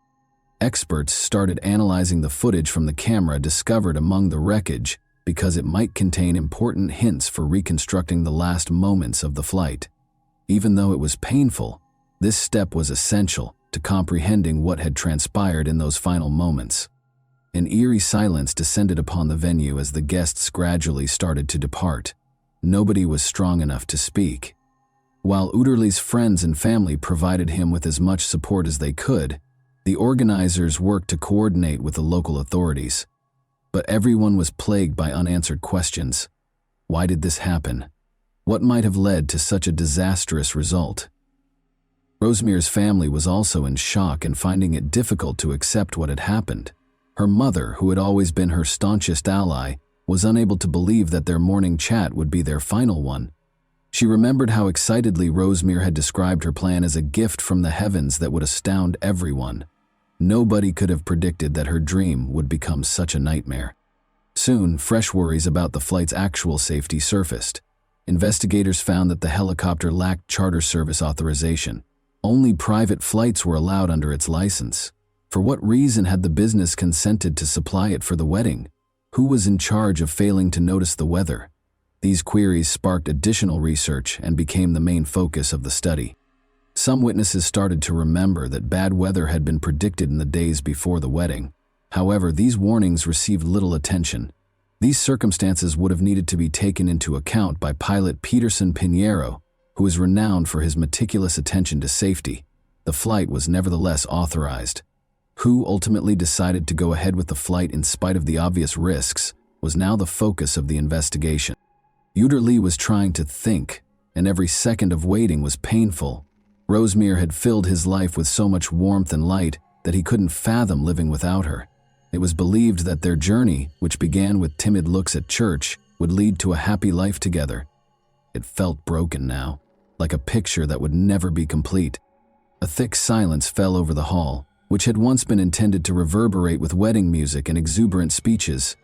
All that was audible were quiet sobs, consoling words, and reassuring hugs. Nobody knew how to comfort a man who had just lost everything he held dear, or what to say to Lee. The helicopter crash that killed Rosemary, her brother Silvano, photographer Nayla, and pilot Peterson left a lasting scar on the hearts of their families and the community at large, even though the investigation went on for weeks.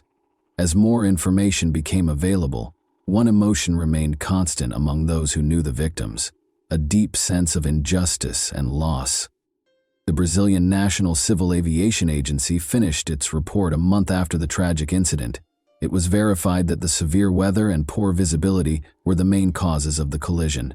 When the helicopter lost control at a low altitude, pilot Peterson Pinheiro was in a dire situation after trying to navigate through heavy fog and rain.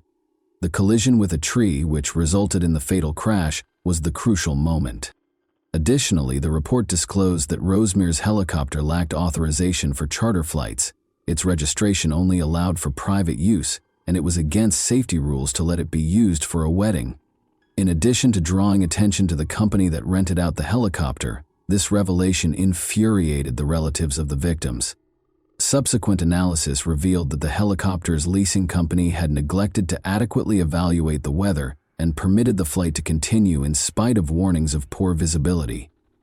After the investigation was finished, the company and its owners were the target of multiple lawsuits because this was considered a serious breach.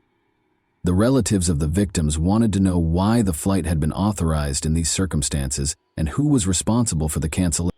The pilot independently assessed that the flight could be conducted safely, according to the helicopter company. More investigation was necessary, though, after it was discovered that the business lacked permission to use the aircraft for commercial purposes.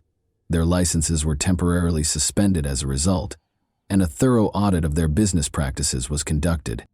The families of Rosemary and the other victims got ready for the funerals while the investigation continued. None of them wanted to confront that moment. Seeing dreams dashed is one thing, but accepting the loss of loved ones is quite another. Hundreds of people came to pay their respects at the solemn funeral. Tears and silence conveyed more than words could ever convey. Unable to express his sorrow, Lee stood by Rosemary's coffin. His spirit appeared hardened by the weight of his grief, and his eyes were hollow. He had dreamed of being with Rosemary all his life, but in a flash everything was different.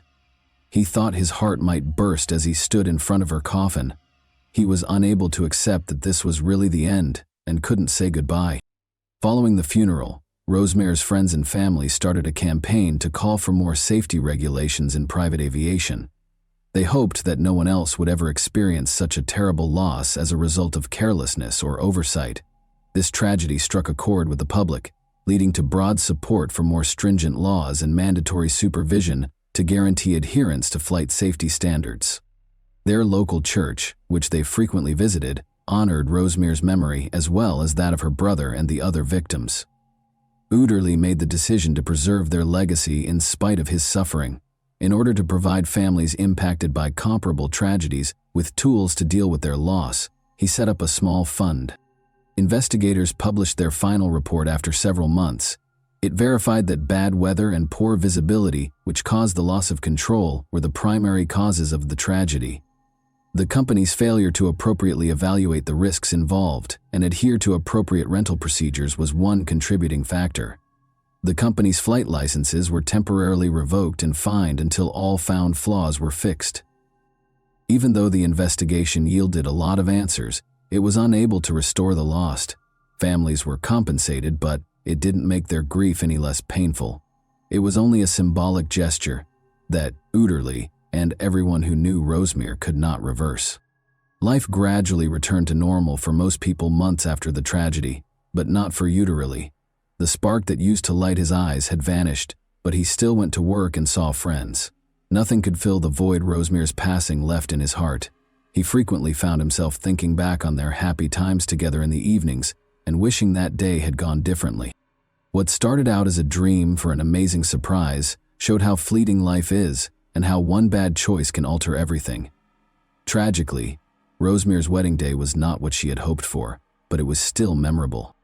And that wraps up today's chilling story. If you enjoyed this video, don't forget to like and subscribe so you never miss a new upload. Also, let me know in the comments, what part of this story shocked you the most? Thank you for watching, and I'll see you in the next video.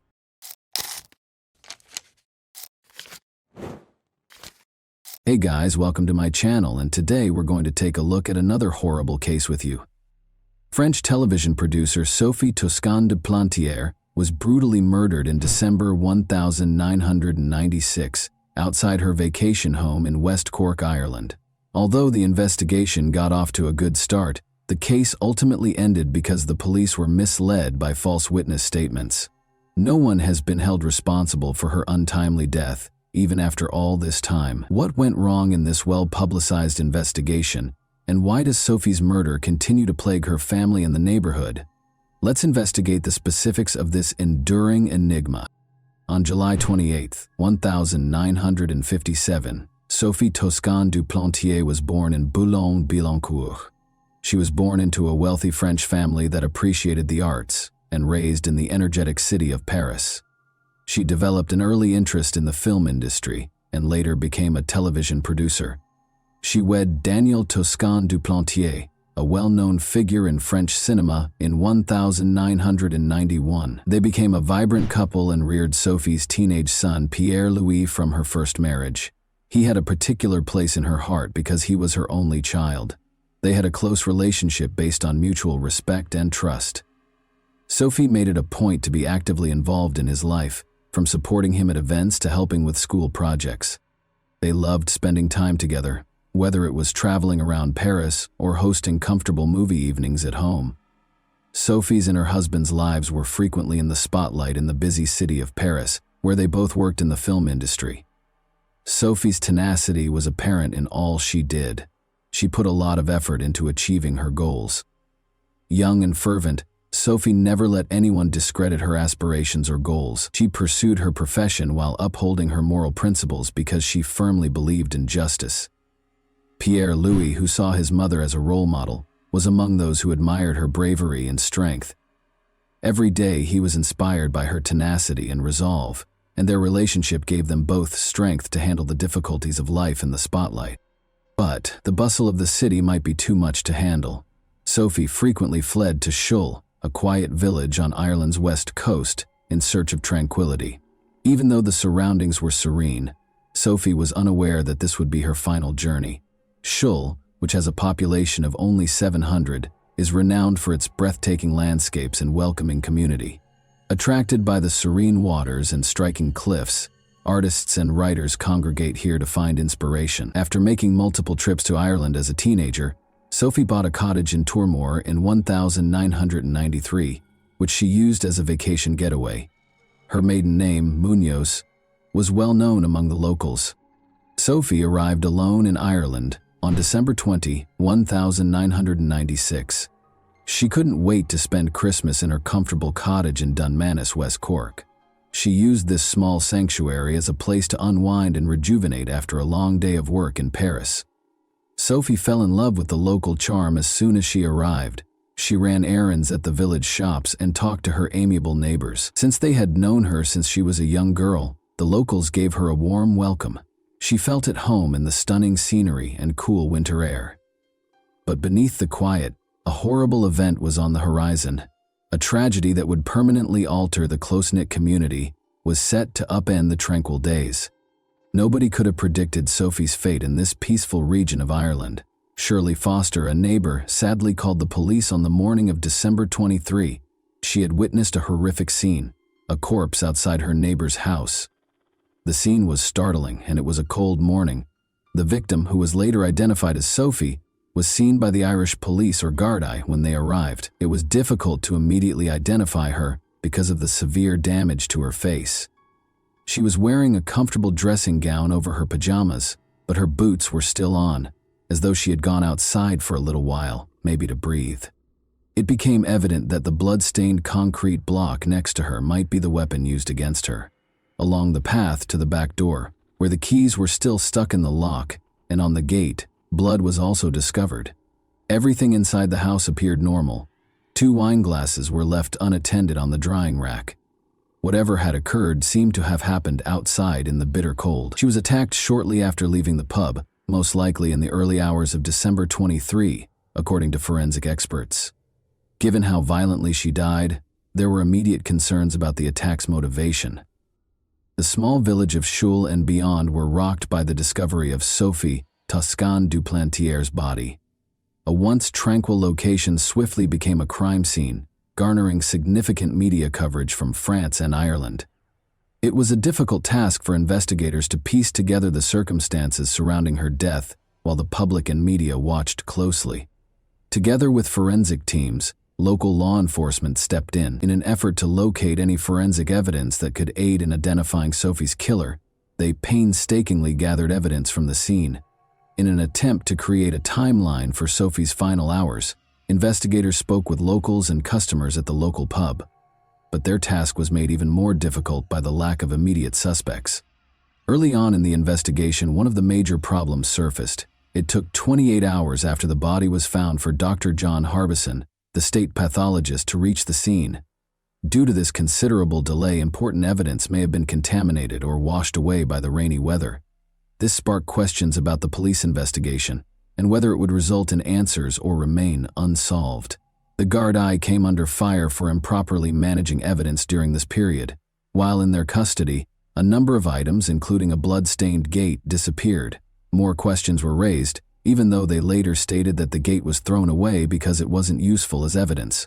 Although the police investigation was poorly managed, an investigative report found no evidence of high-level corruption. Public concerns were heightened by the fact that the investigation's records had been altered and that some pages were missing. The results of the final examination of Sophie's body were unsettling. She had fought back, as evidenced by the numerous defense wounds and scratches on her hands. She had also taken severe hits to her face and back of her head, leaving her hardly recognizable. Unfortunately, it was impossible to pinpoint the exact moment of her death because her body had been exposed to the cold for so long. Clarity was scarce at the actual crime scene. There were no signs of a struggle inside the cottage, except for some blood traces on the back door and gate.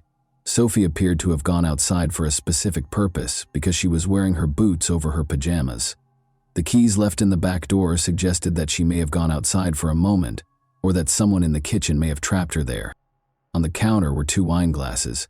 They could have been used by Sophie the day before, so their presence did not prove that someone else had been in the cottage. In general, there weren't many hints left at the scene. Only one blood sample from the collection was found to be unrelated to Sophie. Although DNA testing was still in its infancy at the time, it turned out to be the investigators' only meaningful lead. Given the scant evidence, the police started tracking Sophie's whereabouts ever since she moved into the cottage. By contacting local businesses and talking to anyone who might have seen her, they attempted to piece together her last days. As the investigation progressed, it became evident that finding answers would be difficult. The small village of Schull was rocked by Sophie's murder.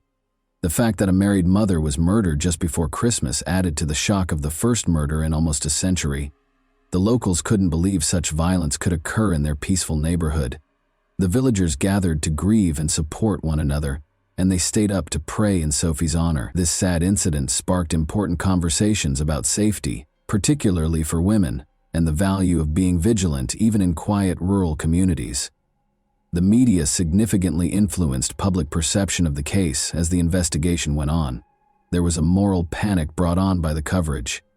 The murder of Sophie was widely covered by the media as a change from a multicultural safe village to one that is now afraid. Crazy theories about what transpired were frequently included in the stories. Others offered strange theories, such as the idea that Sophie was killed by a horse, while others conjectured about French hitmen. Two London-based crime podcasters made the decision to delve deeply into the case and produced a multi-episode series that attracted the interest of major networks like Netflix and Sky Atlantic. This renewed interest sparked crucial conversations about how crimes against women were portrayed in the media and the necessity of responsible reporting, even though these documentaries frequently concentrated on sensational elements and the question of who did it. For researchers, these developments brought up two important questions. First, how closely did the sensationalized stories that frequently accompany cases of violence against women resemble the recent media coverage of Sophie's case? There was also the question of whether documentaries and podcasts could offer a more serious examination of these crimes, going beyond sensationalism. Some important details that helped tell her story were discovered by the police as they investigated her last days. Sophie was seen shopping and chatting with amiable locals in Schull the day after she arrived. One store owner saw something strange. Sophie was being watched intently by a man wearing a black coat and hat while she was shopping, and he followed her after she left. Sophie made the decision to walk to 3 Castlehead the night before her body was found. The ruins of Dunlough Castle can be seen along this lovely track, which also offers breathtaking views. A local legend about the White Lady, the ghost of a bride who tragically threw herself off a cliff, is another reason for its notoriety. When people saw her, they assumed that something horrible was going to occur. Sophie said she saw the White Lady while out for a walk. She later told her friends about this terrifying experience, even admitting that the idea of having met a ghost frightened her. She returned to a nearby pub for tea after seeing her friends, where she engaged in conversation with the locals. Although it seemed like a typical evening, nobody could have predicted how it would turn out. Daniel, Sophie's husband, was in Paris when she last spoke to him. Around midnight, they received a phone call that was probably full of love and encouragement, but a horrible thing happened after that call. Sophie was murdered sometime between midnight and the time her neighbor discovered her. This demonstrated how urgent and intricate it is to comprehend the events leading up to her terrible destiny. Daniel Toscan, Sophie Toscan Duplantier's husband, was the first person the police looked at as a suspect in her murder. Sophie had learned that Daniel was having an affair, and the couple had made the decision to split up. Strangely enough, Sophie had recently made the decision to break up with the man she was seeing. To alleviate the stress of her separation, she decided to spend the holidays by herself in Schull prior to her trip. Daniel and Sophie's lover were in France on the evening of December 22, not in Ireland. There was a lot of gossip in the little town of Schull as the police started their investigation. People in the area thought that tourists might have been involved in Sophie's murder. But according to the police, the murderer was probably a local who knew the routes to her isolated cottage. Police continued their investigation, concentrating on a man named Ian Bailey, who was born in Manchester, England. Ian was born on January 27, 1957, and in the early 1990s, he relocated to Ireland. He sought a more tranquil life after a challenging divorce and worked as a freelance journalist, occasionally publishing under the name Ian Bailey. In addition, he worked on fish farms and had a market stand where he sold poetry and pizza. From 1992 on, Ian and his partner Jules Thomas resided in Goleen. Despite his enjoyment of life in Schull, he was perceived by many residents as conceited and intrusive. The couple hurried to the crime scene to collect information for a story after learning that Sophie's body had been discovered on December 23, 23 p.m. Ian was adamant about writing about the murder, the first in Shull in a century, even though the police advised them not to divulge any information. Sophie's tragedy garnered international media attention because she was a well-known person. Ian started writing about Sophie's relationships and other aspects of her life. According to the article, Sophie's Tangled Love Life, she had been inviting different men to her cottage. Sophie's family promptly made it clear that she was only seeing one man, and that they had broken up with him prior to her trip. This clarification caught investigators' attention and sparked additional rumors. Some neighbors insisted they had met Sophie, despite Ian's claim that he didn't know her well. He persisted in speculating that Daniel was responsible for the murder, implying that he did so to protect himself from financial loss in their divorce. The violent nature of the crime, according to the police, did not align with this theory. A crucial piece of information was revealed on January 11th. At 3 in the morning, an unidentified caller claimed to have seen a man at a bridge close to Sophie's home. December 23. He wore a black coat and hat just like the man a store owner had seen on December 21 after Sophie. The shop owner, Marie Farrell, turned out to be the source of the tip. Because she was at the bridge with another man and didn't want her husband to find out, she had filed an anonymous report. Police named the man as Ian Bailey and made him the primary suspect based on her description and other witness statements. Ian had scratches on his face and arms when he was interviewed a few days after the murder. These came from cutting down a Christmas tree, he explained. His injuries could not be inspected later because no photos were taken of them. Ian named him a suspect and implied that Sophie's ex-husband had hired a hitman, but police believed a local person was responsible for the crime. Despite keeping a close eye on him, they were unable to present a compelling case. Ian Bailey was taken into custody by the police on February 10, 1997, in order to establish a solid case. Police discovered evidence of a fire in his yard when they searched his house. Ian said the fire had occurred earlier in December, but a neighbor had reported seeing smoke coming from his house a few days after the murder. There was no evidence at his house or studio that connected him to Sophie's murder, according to the police. Jules Thomas, Ian's partner, was also taken into custody and interrogated. She claimed that after spending the night of the murder at a nearby pub with Ian, they drove to a vantage point where they could see that Sophie's and the neighbors' homes had lights on. However, Jules stated that he woke up in the middle of the night because of work, whereas Ian stated that he slept through the entire night. Ian lied and claimed to have gone to his studio when he was questioned about this. It was not until 9 a.m. that Jules saw him the following morning and saw what she believed to be a previous wound on his face. But there wasn't much evidence against him. Blood traces discovered at the scene were highly contaminated and did not match anyone. The timeline was made more difficult by the cold, and important pieces of evidence, like the gate from Sophie's house, which also contained blood traces, had been lost. After reviewing the case, the Director of Public Prosecutions was unable to formally charge Ian. There was no solid evidence linking him to the crime scene, even though he was detained for 12 hours and insisted on his innocence. He was consequently set free. Ian was furious because he felt he was losing control of the story when the media started to name him the primary suspect. His mental state appeared to deteriorate as the investigation went on. People said they saw him carrying a stick he said had magical powers, or howling at the moon. A condition known as howling at the moon occurs when someone expends time and energy attempting to accomplish an impossible task or obtain an unachievable goal. Some neighbors even claimed that Ian had confessed to killing Sophie as more information surfaced, but they later claimed it was just dark humor. Ian was arrested once more on January 27, 1998, in the hope that he would eventually confess because the police believed he had evidence against him. But nothing had changed, and the evidence was almost completely gone. Ian was again released without formal charges. The way the police handled the investigation drew harsh criticism once more. After his second arrest, he invited the media to his house to denounce the media frenzy surrounding him and to claim his innocence, despite the fact that many people thought he was guilty. He gave the police samples of his and his partner's hair. No new evidence emerged, and the case cooled off after 2 unsuccessful attempts to coerce a confession.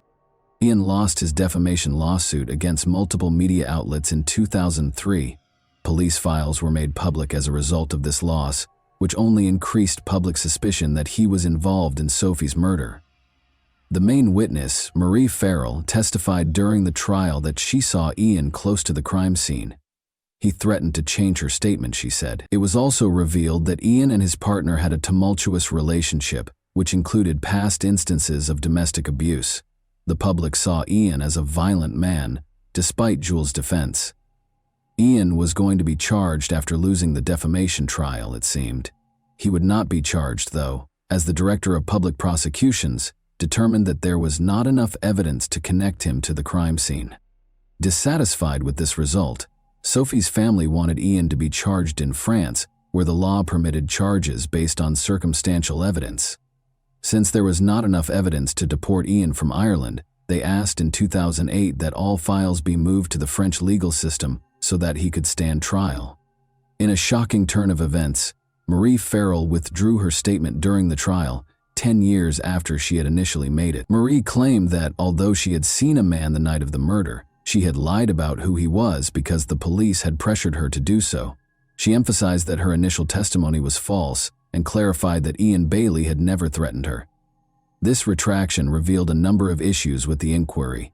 It demonstrated how the case had been impacted by biases in law enforcement's approach, the loss of crucial evidence, and police misconduct. These problems cast doubt on the veracity of the testimony used against Ian, as well as the integrity of the investigation. The Association for the Truth was established in 2007 by Sophie's family to advance the investigation. Ian Bailey's deportation was authorized by the Irish High Court after a French magistrate issued a European arrest warrant for him in February 2010. In March 2012, Bailey filed an appeal with the Supreme Court. The French government did not plan to try him at the time, according to the Supreme Court's decision in his favor. Furthermore, because the alleged offense took place outside of French territory and there was inadequate cooperation, 4 of the 5 judges concurred that the European arrest warrant stopped his deportation. Ian filed a lawsuit against the Irish government in November 2014, claiming that they were unfairly singled out for Sophie's murder. Marie Farrell's withheld statements were to be used by his legal team as evidence that the police had influenced him. She would not, however, reveal the identity of the man she had been with that evening when she was asked to testify. Ian lost the lawsuit as a result of this lack of credibility, which seriously hurt his case. Additionally, it was discovered that phone conversations at Garda stations had been surreptitiously recorded that same year. This sparked worries that there may have been anomalies in the abandoned Garda station's recordings of the Sophie murder investigation. 297 recorded calls pertaining to the case were reviewed by the Fennelly Commission. The commission discovered evidence that suggested the Gardaí had thought about deleting or changing evidence that could have cleared Ian Bailey. It came to the conclusion, though, that there was no evidence that they truly did this. The commission also pointed out that the Gardaí had improperly given journalists and other civilians access to private information regarding the investigation. In order to clear his name, Ian Bailey wrote to the Director of Public Prosecutions in 2016 and asked for a trial in Ireland. However, this did not occur. A European arrest warrant issued by French authorities, who wanted to deport him to stand trial for the murder of Sophie Toscan de Plantier, led to his arrest in Ireland in March 2017. The warrant was granted by the Irish High Court, but Bailey managed to evade extradition. Despite Ian's absence, a French court determined in 2018 that there was sufficient evidence to hold a trial. As a result, a trial without Ian started in France in 2019. Because there was no jury, only 3 judges, and more than 30 witnesses, the trial was unusual. A Paris court found Bailey guilty of murder on May 31, 2019, and he was given a 25-year prison term. An arrest warrant was issued for Europe. He was permitted to stay in Ireland after the High Court of Ireland decided there was not enough evidence to deport him. Following that, Ian Bailey was prohibited from leaving Ireland for fear of being arrested and deported to France if he traveled to another European nation. A specialized Irish police unit declared in the summer of 2022 that Sophie's case would be thoroughly examined. Ian Bailey passed away outside his Bantry home on January 21, 2024 at the age of 66, following a suspected cardiac arrest. Due to his history of domestic violence against his partner, which resulted in her hospitalization in 2001, his life was tainted by controversy. In Seoul District Court, he was found guilty of assault. According to a psychiatrist's report, he exhibited aggressive and egocentric conduct, particularly when under the influence of alcohol. In order to fill the profound void left by his mother's absence, Sophie's son Pierre-Louis continues to visit Seoul. Her death still hurts 25 years later, and he still finds it hard to move on from this tragic period of his life and find closure if the case is not resolved.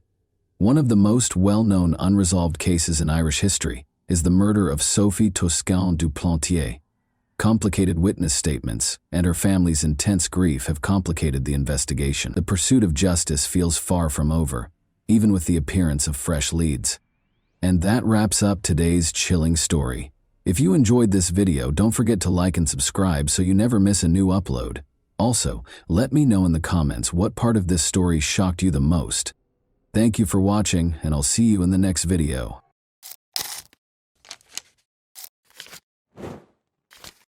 Hey guys, welcome to my channel, and today we're going to take a look at another horrible case with you. This video examines what happened in 2003 when 37-year-old Sandy Rozo came home from a night shift at a bar. Her boyfriend, who was sleeping on the second floor, heard some loud pops just as she was ready to exit the car after pulling into the garage. After seeing what he saw, he went to the garage and dialed 911.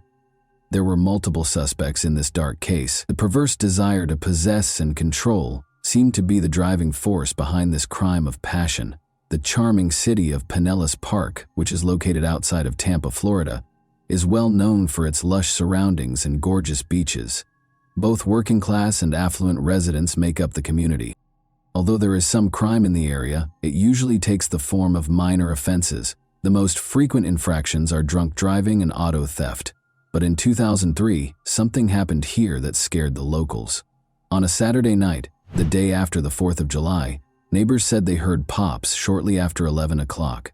Since it was the 4th of July weekend, it was anticipated that there would be fireworks and other noises for a few days. Nobody was particularly alarmed by the noises, though, until one local realized that the pops weren't celebrating. Troy Edwards reported hearing what he believed to be the popping of firecrackers and dialed 911 on 11.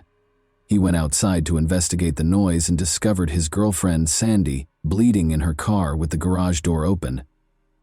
Detectives soon followed rescue personnel to the scene. In the garage, the vehicle was parked. There was a lot of blood and shattered glass everywhere, and Sandy's body was inside. She sustained 8 different gunshot wounds to her head and other parts of her body. The perpetrator used a .22 caliber weapon, according to the preliminary analysis of the crime scene.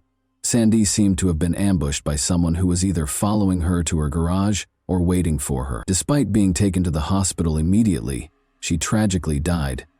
The public was shocked to learn that Sandy had a daughter who was with her father at the time of the crime, and that she had been ambushed in her own garage on her way home from work. Detectives did not think Sandy's death was an accident, even though her wallet and purse were undamaged. Multiple gunshots and the attack's planned nature raised the possibility of a personal grudge rather than a straightforward random crime. The viciousness of the assault suggested that Sandy, not financial gain, was the intended victim. The detective's primary responsibility at the start of the investigation was to question Sandy's boyfriend, Troy. Suspicion is frequently placed on the victim's family members or acquaintances in murder cases. Given his proximity to Sandy, Troy might have had crucial information. He was nowhere to be found when the police first attempted to speak with him. The detectives found it strange that he had left the scene. Troy's behavior was suspicious because he locked up the house before leaving, even though it was later found that he had gone to the hospital. Given the large number of police officers still on duty, this behavior seemed strange. Why was he consistently blocking access to the house? What did he wish to conceal? Investigators worked to answer these questions, even though his behavior might have been the response of a scared or perplexed man. Troy was called in by detectives to be questioned. As might be expected, he appeared distressed. He stated that Sandy's departure for work was the last time he saw her. Because of their divergent work schedules, Sandy worked at night and Troy worked during the day. Troy clarified that Sandy was still asleep when he left for work at 5 a.m. on July 5. After a quick conversation when he arrived home at 2 p.m., Sandy left for her job as a bartender at Tampa's well-known Green Iguana bar. She was expected to be done by 11 p.m. that evening. Troy said that just after 11 p.m., at approximately 11:10 p.m., he heard what he believed to be clappers and heard her car pull up. Troy could not be ruled out as a suspect, but Tracy Humphrey continued to play a significant role in the case. Detectives contacted Sandy Rozo's friends and family during her murder investigation in an attempt to piece together the events of her final hours. They asked Sandy about her relationship with her daughter's father, Jesse. Their relationship showed indications of stress, which may have been caused by disagreements over child custody. Her daughter was residing in Alabama with her father at the time of Sandy's passing. Jesse was providing for his daughter monetarily and might have been vying for sole custody. Given that child custody disputes can occasionally result in criminal behavior, this raised suspicions about his involvement in Sandy's murder. Detectives went to Alabama to interview Jesse in order to learn more. Detectives chose to bring Jesse in for interrogation at the local police station after he denied any involvement in Sandy's death during the conversation. Jesse insisted on his innocence at the station, saying that Sandy had been instrumental in their daughter's life and that he had no motive to want their child's mother dead. When the crime was committed on the evening of July 5, he was questioned about his whereabouts. Around 1 in the morning, Jesse said he got a call telling him of Sandy's untimely death while he was at home watching movies with his daughter and girlfriend. Investigators collected additional data such as DNA samples, fingerprints, and Jesse's cell phone records to support his alibi. According to Jesse's cell phone records, he was not in Florida at the time of the crime. Detectives are now concentrating on the Green Iguana where Sandy was working the night of her murder after Jesse was exonerated of any wrongdoing. The Green Iguana is a well-liked bar with a vibrant nightlife. Sandy would frequently mingle with the regulars. In search of fresh information, investigators spoke with all of her co-workers, particularly those who had assisted her on the night of the crime. When her co-workers learned what had happened to Sandy, they were horrified and furious. The news of her passing devastated everyone who knew her because they all liked her. None of the co-workers saw anything out of the ordinary in the bar on the night of the incident. Sandy left work at approximately 10:45 p.m., and shortly after, a witness observed her leaving the parking lot. Investigators followed Sandy's route from work to her home, which took about 25 minutes, in order to piece together the timeline of her last day. This chronology implied that Sandy went straight home after leaving work, so she should have arrived home at approximately 11:10 p.m. Although Sandy's co-workers painted a different picture, investigators started asking them about her personal life. Troy, the man she lived with, described their relationship as strong. They said Sandy occasionally felt more like Troy's roommate than his girlfriend. According to this information, Sandy might have thought about ending her relationship with Troy. When it became clear that Troy was telling one story while Sandy's friends and co-workers were telling another, the detectives turned their attention back to Troy. Sandy had intended to talk to Troy about dating other people, according to co-workers at the Green Iguana. It's possible that Troy acted irrationally and injured Sandy because his feelings were hurt. Although Sandy was appreciative of Troy's stability, it appears that she didn't love him as much as he desired. A classic case of a crime of passion, in which the perpetrator feels that no one else can have you if I can't. This unrequited love may have been the driving force behind the crime. Troy looked upset but cooperated with the investigation when detectives questioned him again. To avoid suspicion, suspects frequently pretend to be innocent and provide the police with their full cooperation. The detectives diligently looked for any evidence that would connect Troy to Sandy, now that he was at the center of the investigation. Murder. Despite conducting a thorough search of Troy's house and vehicle, they were unable to locate any suspicious objects or weapons. Troy was then informed by the detectives that Sandy's co-workers had given a far from accurate account of their relationship. Troy was clearly taken aback by the charges. Even though Sandy might have been planning to leave him, Troy maintained that his love for her remained unwavering because he thought their relationship was more serious and was ignorant of her true feelings. Detectives went over the timeline to support Troy's account. Setting up a precise timeline was essential. In accordance with Troy's account of hearing gunshots, locating Sandy in the garage and dialing 911, they were able to verify that Sandy got home at approximately 11:10 p.m.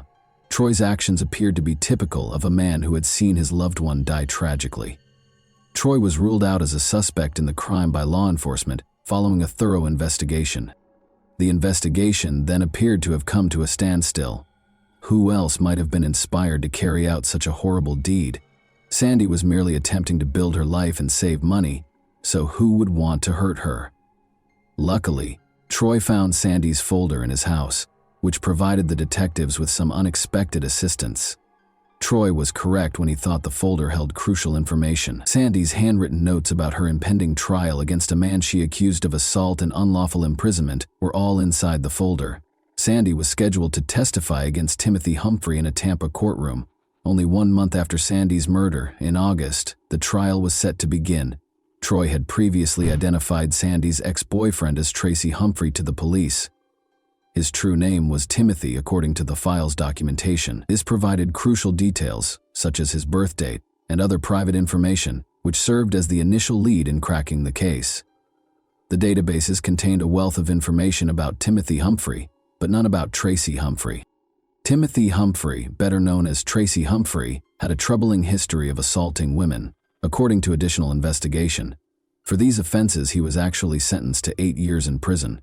The most upsetting discovery was that, out of fear for Sandy's life, Tracy had abducted her, held her captive, and over the course of several days, repeatedly coerced her into pleasing him. After Sandy escaped, a sheriff's deputy discovered him beaten and naked. Tracy was facing jail time for his actions, and he threatened to kill her if she reported the assault. Sandy was willing to testify against Tracy in court despite her fear because investigators had solid evidence, such as Sandy's testimony, DNA, and photos. However, Sandy's testimony was crucial to the outcome of this case. The charges would probably be dropped if she was unable to testify. Tracy became the main suspect in the investigation because he had a compelling reason to keep her quiet. Tracy was explicitly mentioned as a possible threat in a handwritten note that Sandy left behind. Equipped with this new knowledge, investigators found Tracy at a gym in Brandon, a nearby city where he lived and worked as a personal fitness trainer who was well known for his dedication to fitness and strong physique. Because of his bald head, earring in his ear, and intimidating appearance, Tracy was frequently referred to as Mr. Clean. Tracy appeared shocked to hear about Sandy's murder when speaking with detectives, but when questioned about his relationship with Sandy, his evasive manner raised questions. Without his lawyer present, Tracy became defensive and wouldn't respond to any more questions. Since there was no record of Tracy's marriage in the databases, detectives deduced that he must have recently gotten married because he was wearing a wedding ring. As it happens, Ashley Laney is the woman he married. Compared to Tracy, Ashley was significantly younger. She was only 20 and he was 39. Investigators went to their home to speak with Tracy's new wife in the hopes that she would provide more details. Detectives saw that Ashley was becoming anxious as soon as they entered the house, but on July 4, she disclosed that she and Tracy were married. It was a remarkable coincidence because Sandy Rozo was killed on July 5, the day after their wedding, in violation of Florida law, which states that spouses cannot be forced to testify against one another in court. Because of this fact, investigators were suspicious of Ashley and Tracy's marriage's timing, which they interpreted as a strong and unsettling clue. Ashley claimed she had no knowledge of the murder when questioned about Tracy's whereabouts the night of the killing. Ashley voluntarily offered her alibi for the night of Sandy's murder when speaking with detectives. Murder. She claimed that she and Tracy were at home at 11 p.m. the night of the murder, eating pizza and watching a movie. Ashley added that evening, their friend Toby White had also come over to their house. However, when Ashley's lawyer called, the conversation took an unexpected turn. Another odd thing happened after Tracy called the lawyer and instructed him to call Ashley and tell her what to do if detectives got in touch with her. Tracy surprised everyone by going home and preventing Ashley from responding to the detectives' questions. His manner, body language, and facial expressions conveyed a sense of anger and frustration, which led the detectives to suspect that Tracy might have been involved in a conspiracy to conceal the truth about the Sandy Rozo murder. Ashley had stopped talking, but the detectives had a crucial new lead. Ashley and Tracy Humphrey gave the excuse that they had ordered pizza on the night of the Sandy Rosso murder. The detectives followed this lead, went to the pizza place, located the delivery person, and collected the receipt. At 10:49 p.m., Tracy's cell phone was used to order the pizza. The pizza arrived 15 minutes later on July 5. In a flashback, the pizza delivery man said that the big bald man had left him a $20 tip for a $12 pizza that evening. Detectives came to the conclusion that Tracy could not have been the murderer because his house was 40 minutes away from the scene of the crime. The detectives were disappointed by this discovery because they had suspected Tracy, and the puzzle pieces did not fit together as they had hoped. It can be demoralizing to experience a setback such as the one that comes with a confirmed alibi, but in this instance, he made the decision to investigate Ashley's role in Sandy's ordeal. The detectives discovered an interesting incident while conducting additional investigation. Ashley had no criminal history, was a good student, and behaved well, but Sandy reported her car stolen just before she passed away. Ironically, her car was later discovered fully burned out on a Tampa street. The car had been purposefully set on fire, according to the state fire marshal's office. Ashley had visited a shooting range in the Tampa area the day her car was set on fire, according to the police investigation into the arson. As it turned out, Ashley had been learning how to shoot a .22 caliber gun at the range with Tracy Humphrey. Given that Sandy was killed by a .22 caliber firearm, this information was vital. Investigators started comparing all of the data they had been given and investigating Ashley's role in Sandy's death. To learn more, they spoke with her relatives. Detectives were informed by Ashley's stepfather that he had lent Ashley his .22 caliber handgun so she could learn how to shoot. Ashley refused to give the gun back when he asked for it. Detectives were certain they were heading the investigation in the right direction after speaking with Ashley's mother. According to the mother, Ashley told her that Sandy had been shot 8 times. This particular detail was important because it had not been covered by the media, meaning that only the shooter and law enforcement would have known about it. Ashley's involvement in the crime became apparent as the puzzle pieces started to fit together. Apart from a possible link to Tracy, the reason behind Sandy's murder was still unknown. Investigators were able to determine the precise location of Tracy's phone at the time of the crime by acquiring Ashley and Tracy Humphrey's phone records. His phone was close to his Brandon home, according to the phone tower data. Ashley's claim that she had been at home the entire night was refuted by the records, which supported Tracy's alibi. Her phone was tracked close to Sandy's house, and it was active outside the Green Iguana at 4:30 p.m. Ashley called Tracy multiple times at 10:45 p.m. Ashley's involvement in the crime was strongly implied by the evidence. Ashley was the main suspect now.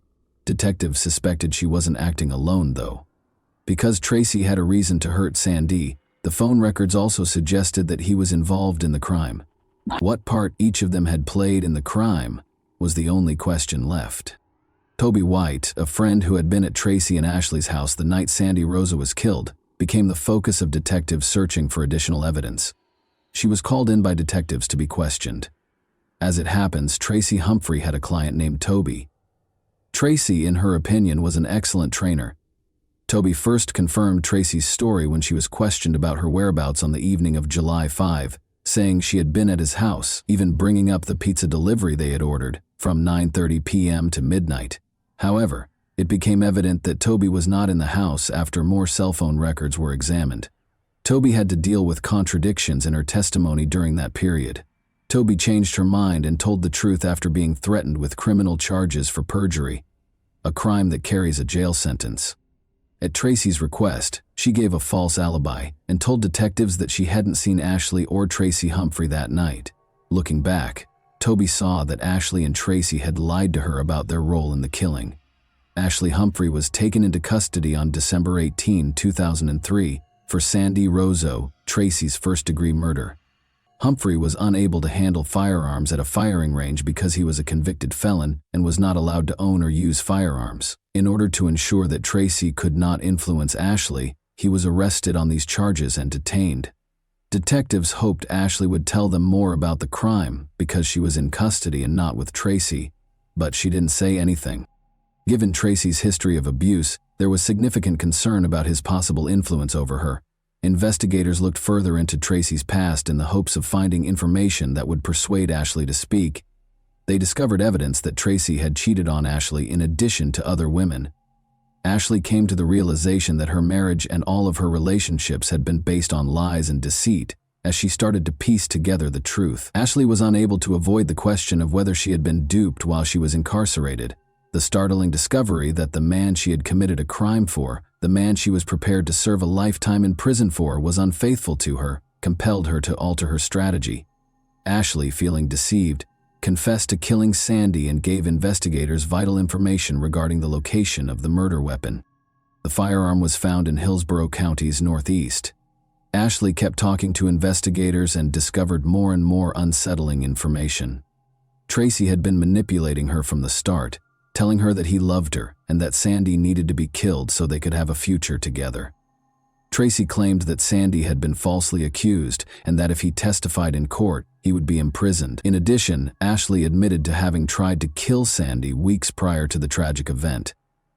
The disclosure of these sinister facts created a terrifying image of deceit, manipulation, and treachery.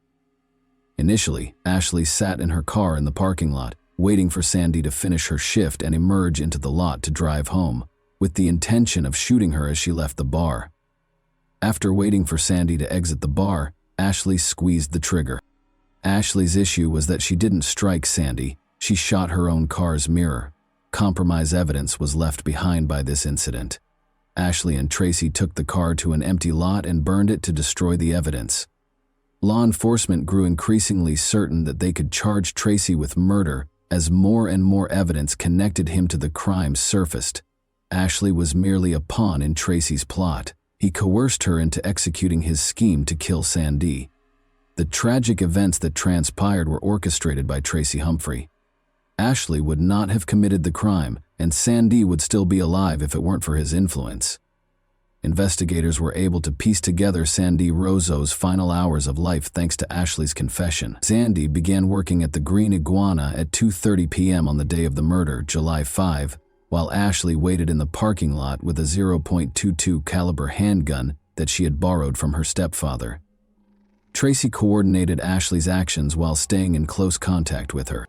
Ashley patiently awaited Sandy's shift to be over. At 10:45 p.m., Sandy pulled out of the parking lot and Ashley trailed behind. Sandy parked her car in the garage after arriving home at 11:10 p.m. Ashley came in directly behind her. She fired. She kept shooting until her ammunition ran out. She fired 8 shots in all. Ashley called Tracy and informed him that Sandy had passed away as soon as possible. To help the delivery man remember him, Tracy placed an order for a pizza and left him a generous tip. Ashley accepted a plea deal of 25 years in prison in exchange for testifying, and Tracy was given an alibi in return for her cooperation. Many questioned the fairness of Ashley's sentence against Tracy Humphrey, arguing that on March 10, 2006, a life sentence would have been more appropriate. Ashley Humphrey received a 25-year prison term. She revealed a shocking revelation 14 years later. On ITV's Killer Women, Ashley Humphrey told Piers Morgan that she was the one who thought of the plan to kill Sandy Rozo, not her husband Timothy Tracy Humphrey, as she had stated in court. "What if she didn't appear in court?" I proposed. That's where it began, according to Ashley. And it got worse. It was me who said it first. I'm not sure why I allowed him to enter my thoughts in that manner. Ashley might have received a much harsher punishment if she had admitted to the scheme at the outset and had not accepted a plea deal to convict her husband. She is presently a prisoner at Quincy, Florida's Gadsden Correctional Institution. On December 13, 2028, when she turns 46 in February, she is expected to be released from prison. Timothy Humphrey was found guilty of murder by a jury in 2006. He received a life sentence without the possibility of release. He was also given a 15-year sentence for trying to flee. Because of his aggressive and domineering personality, Humphrey thought he could get away with it, but he would live out the remainder of his days in prison, where he would ultimately die. Everyone in the Sandy Rozo family wanted this to happen. And that wraps up today's chilling story. If you enjoyed this video, don't forget to like and subscribe so you never miss a new upload. Also, let me know in the comments what part of this story shocked you the most. Thank you for watching, and I'll see you in the next video.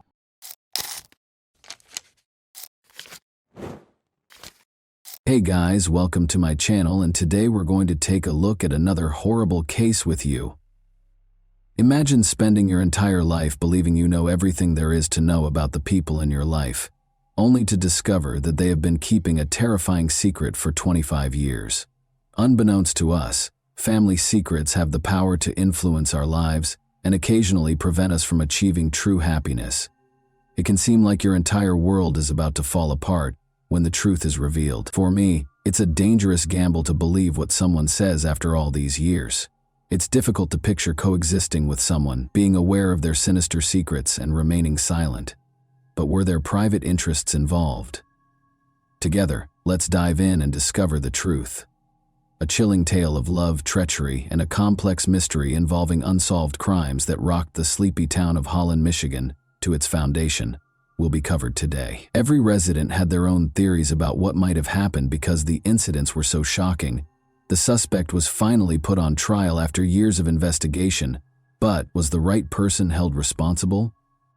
Gail Weingarten, the eighth child in a large and close-knit family, was born on April 24, 1965, to Wendell and Dorothy Weingarten. She was raised in Michigan's Ottawa County. Despite their lack of wealth, the family was well known for their close ties and concern for one another. They were the epitome of what it meant to be a loving, cohesive family. Notwithstanding their cozy home, financial hardships were frequent, and Gail had a childhood dream of a job that would enable her to buy the things that all children desire. She saved up money and shared with her older sister, Cheryl, that she planned to work hard so she'd always have enough to buy anything she wanted. As a teenager, Gail landed her first job as a waitress. Although the pay wasn't much, she made good money through tips and worked tirelessly. Her charming, friendly, and warm nature meant she never left anyone in her circle indifferent. At 18, Gail experienced her first true love. The relationship moved fast. The young couple moved in together, dreaming of having their own home and starting a family. They lived together for about a year. In 1984, when Gail was 19, she started a new job where she met a 25-year-old contractor named Rick Brink. At first sight, it was love. Gail ended her previous relationship and threw herself completely into her new romance. Rick was so captivated by her that on the very first day they met, he told his mom he had found the woman he wanted to marry. He was head over heels, and their relationship blossomed with beautiful dates and romantic outings. Rick went out of his way to make Gail happy, fulfilling her every wish, and the two of them were deeply in love, feeling absolutely fulfilled together. They were truly a perfect match, both hard-working, ambitious, and full of energy. They shared the same dreams for the future, wanting to work hard and eventually raise a family in the home they hoped to buy. One summer, they visited Rick's family lake house at Lake Michigan, where he had a boat. Gail tried water skiing, and everyone who knew them said they looked like the perfect couple. On April 25, 1986, just one day before Gail's birthday, they got married in a small church ceremony, surrounded by family and friends. They had a long and happy life ahead of them. Garrett Brink, Rick's father, assisted them in locating the ideal house they had been envisioning. It was an old house on Ransom Street, on the outskirts of their hometown of Holland, Michigan, on roughly 20 acres of land. The newlyweds were excited to begin remodeling so they could move in, and Garrett got a great deal. Rick was prepared to take on the renovation of their house because he was a trained carpenter, a skilled handyman, and a former employee of a furniture company. They recorded their progress on video as they moved into their partially renovated home by October 1987. As they cleaned, painted, demolished walls, and fixed floors, the once ancient house was being given a new lease on life. They had been married for roughly 18 months when they moved in. They were prepared to move forward with their lives and start a family, so Gail told her sister that the next room to be remodeled would be a nursery. Rick and Gail had a terrific time at one of Rick's high school friends' weddings on November 21, 1987, but neither of them showed up for work the next day. Rick was employed at the time by Trendway, a large furniture company. It was totally out of character for him to not show up for work without telling anyone, as he was known for being dependable and hardworking. When Rick's boss tried to call his house, no one picked up. Then, worried, he contacted Rick's parents to find out why he hadn't shown up for work. The manager truly cared about his staff members' welfare. Rick's folks were just as concerned.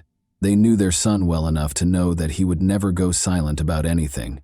When they made the decision to call Gail's place of employment to see how she was doing, they discovered that she had also failed to arrive that morning. Rick's parents were worried and anxious, so they hurried to check on their son and daughter-in-law. They saw Rick's car parked in the driveway as soon as they got to Rick and Gail's house. They were relieved and hoped the couple was at home, possibly sleeping in or simply feeling ill. However, they noticed Rick inside the car in an odd position as they got closer. His head was resting against the passenger side door, his body hunched over, and he was seated on the driver's side with his knees on the floor beneath the steering wheel. Garrett, Rick's father, approached and yelled his son's name, but no one answered. Rick was unconscious when Garrett reached in and tapped his shoulder, and he could see blood dripping from Rick's head. Rick's parents were horrified, and they refrained from going inside out of concern for what else they might discover. They got in touch with the Ottawa County Sheriff's Department right away. Upon their arrival, the deputies entered the house. They checked the bedroom and discovered Gail. Initially, it appeared that Gail was just sleeping with a pillow over her face, but when the officers lifted the pillow, they found that it was bloody and that Gail had passed away. 3 close-range shots had been fired at her.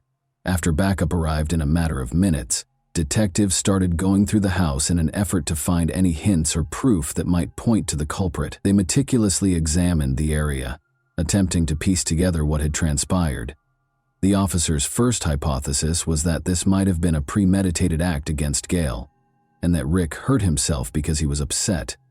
But after conducting a thorough search of Rick's vehicle, they discovered no evidence or weapon that would indicate he was responsible for the attack on his wife prior to his suicide. Without a clear motive or suspect, the idyllic romance that had started at work and inspired hopes of a happy family life abruptly ended in tragedy and violence. The inquiry went on. It was determined that a .22 caliber revolver was the weapon used in the crime. Later on, it was established that Rick had been shot in the head, which was the cause of his death. He was shot at close range twice. Investigators discovered a bullet hole in Rick's car's passenger side window. Authorities thought the perpetrator was someone the victims knew because the window was broken and the driver's side window was partially rolled down. This led them to speculate that Rick probably knew the individual and did not perceive any imminent danger because he had rolled down the window to talk to them. Furthermore, it was evident from examining the house that this was not a robbery. There were no indications of a struggle or forced entry. Everything was in its proper place, the door had not been broken into, and nothing had been looted. Cash and credit cards were still in Rick and Gail's wallets, which were discovered on the kitchen table. There were pieces of jewelry all over the house. No weapon, shell casings, or other important evidence was found in the house, and both victims were still wearing their wedding rings. The fact that the recovered bullets were still inside the victims suggests that the suspect came with the sole intent of killing them. Physical evidence that could be used for analysis was either non-existent or insufficient. In the house, 6 fingerprints were discovered. 2 of them did not match any records in law enforcement databases, and the other 4 were victims. According to the results of the forensic analysis, Rick and Gail were murdered early on November 22. The case was the subject of rumors and conjecture, but not all suspects were prepared to come forward or alert the authorities. The investigators were unable to identify any possible suspects or make any arrests due to the lack of evidence, but it was determined that Rick and Gail were last seen at approximately 11 p.m. when they were departing their friend's wedding reception on November 21. Their deaths took place between then and the next day, almost a full day before they were discovered, the autopsy revealed. Investigators kept interviewing friends, family, co-workers, and anyone else who knew Gail and Rick in the hopes of learning more about the couple's last known contacts. They started by talking to Ryan Weingarten, Gail's brother. He brought up Gail's former boyfriend who had once confronted her in public and declared his love and jealousy for her. Gail was already married and content, but he had tried to get her to return to him. Gail's ex-boyfriend was located by the police and taken into custody for interrogation. He even consented to take a polygraph test, which he passed, and denied any involvement. The authorities ruled him out as a possible suspect because he also had a strong alibi. The police got another lead about 3 or 4 days into the investigation. According to the former owner of Rick and Gail's home, who came forward to the police station, the criminal may have been searching for him and was unaware that he had moved out. Former owner Shotgun was a motorcycle rider who had been a member of a motorcycle club. He had previously engaged in the trafficking of weapons and prohibited substances. Shotgun, however, eventually turned informant because he opposed the sale of illegal drugs to minors. He primarily provided information about people involved in this type of illegal activity while working with federal agents. The investigators followed up on this lead. They spoke with members of different Detroit motorcycle clubs and conducted interviews with other informants. They searched for evidence, but were unable to connect these groups to any criminal activity or the double crime that involved Gail and Rick. A month or so later, this theory was also rejected. When another crime happened close to the Brinks' house on Christmas Eve, a new lead surfaced. Deborah Wilson was discovered dead from a fatal assault in her own backyard. She had been attacked and suffered a serious neck injury. Gail and Deborah had attended the same high school and were in the same class, it was found during the investigation. Because of their similar ages and overlapping social networks, there was instant conjecture that the crimes might be related. The people of the little town were afraid. Fear spread that a possible suspect was still out there, and the community was on high alert. Because of the crime's irrationality, people began to fear for their personal safety and wonder if there would be additional victims. But as time passed, investigators failed to discover any link between the two incidents. Eventually, the young married couple's double crime case was put on hold. For the next 20 years, all of the documents and supporting documentation were kept in storage. Family members and friends gradually lost faith that justice would ever be done.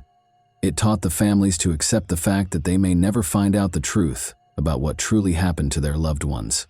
However, after 20 long years of waiting, the truth was finally revealed, exposing dark family secrets in addition to an unexpected suspect. No one was taken into custody after Rick and Gail Brink died. To look into unsolved crimes, the Ottawa County Sheriff's Office established a cold case team in 2009. By 2011, the 24-year-old Brink couple's case had been reopened by detectives Venus Repper and David Blakely.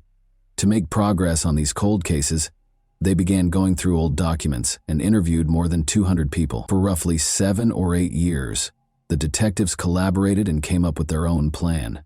They used time as an advantage in their strategy. They worked from a different angle, in the hopes of capturing information that might have been missed in the initial inquiry. Detective Repper explained, "Loyalties change, friendships change, and people who might have kept a secret back then may no longer feel the need to do so, or they may have held on to it for so long that they just want to let it go." The detectives returned their attention to Rick and Gail's case after closing the Deborah Wilson case, in which the suspect had already died. They started interviewing some family members almost a year later.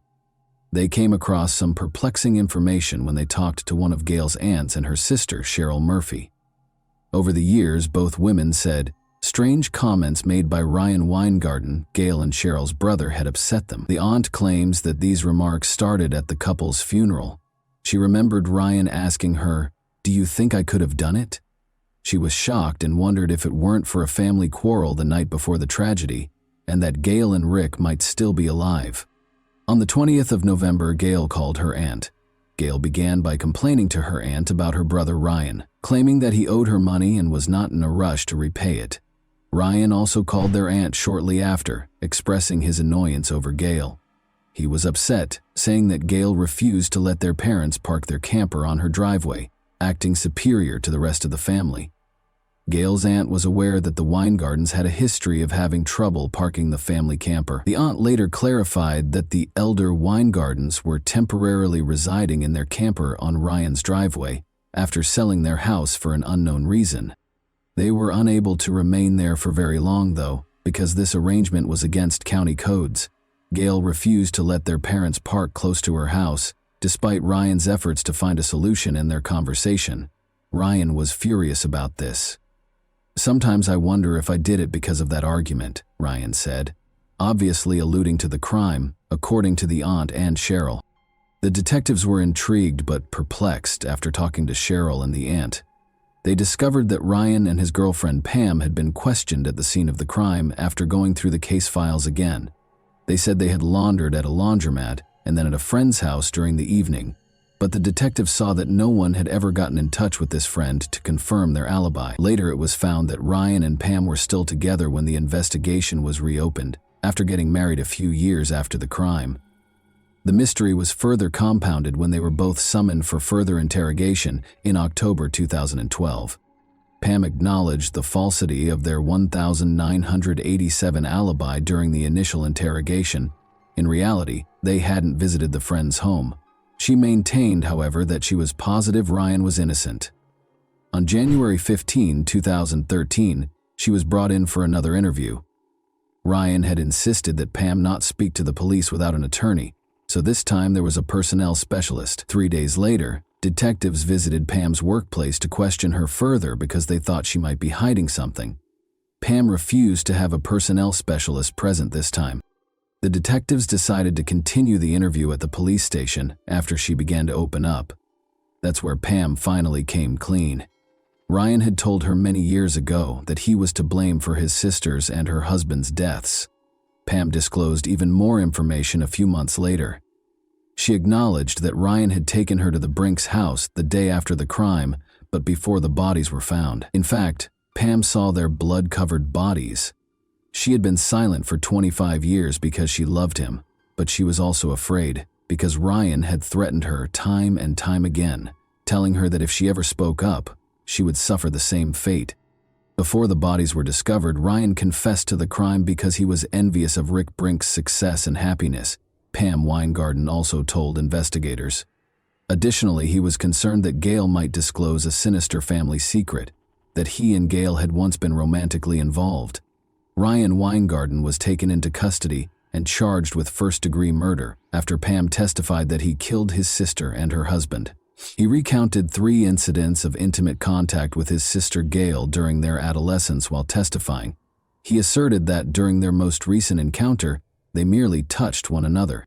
Ryan testified in his own defense during the trial. He gave an explanation when the subject of his private conversations with Gail was raised.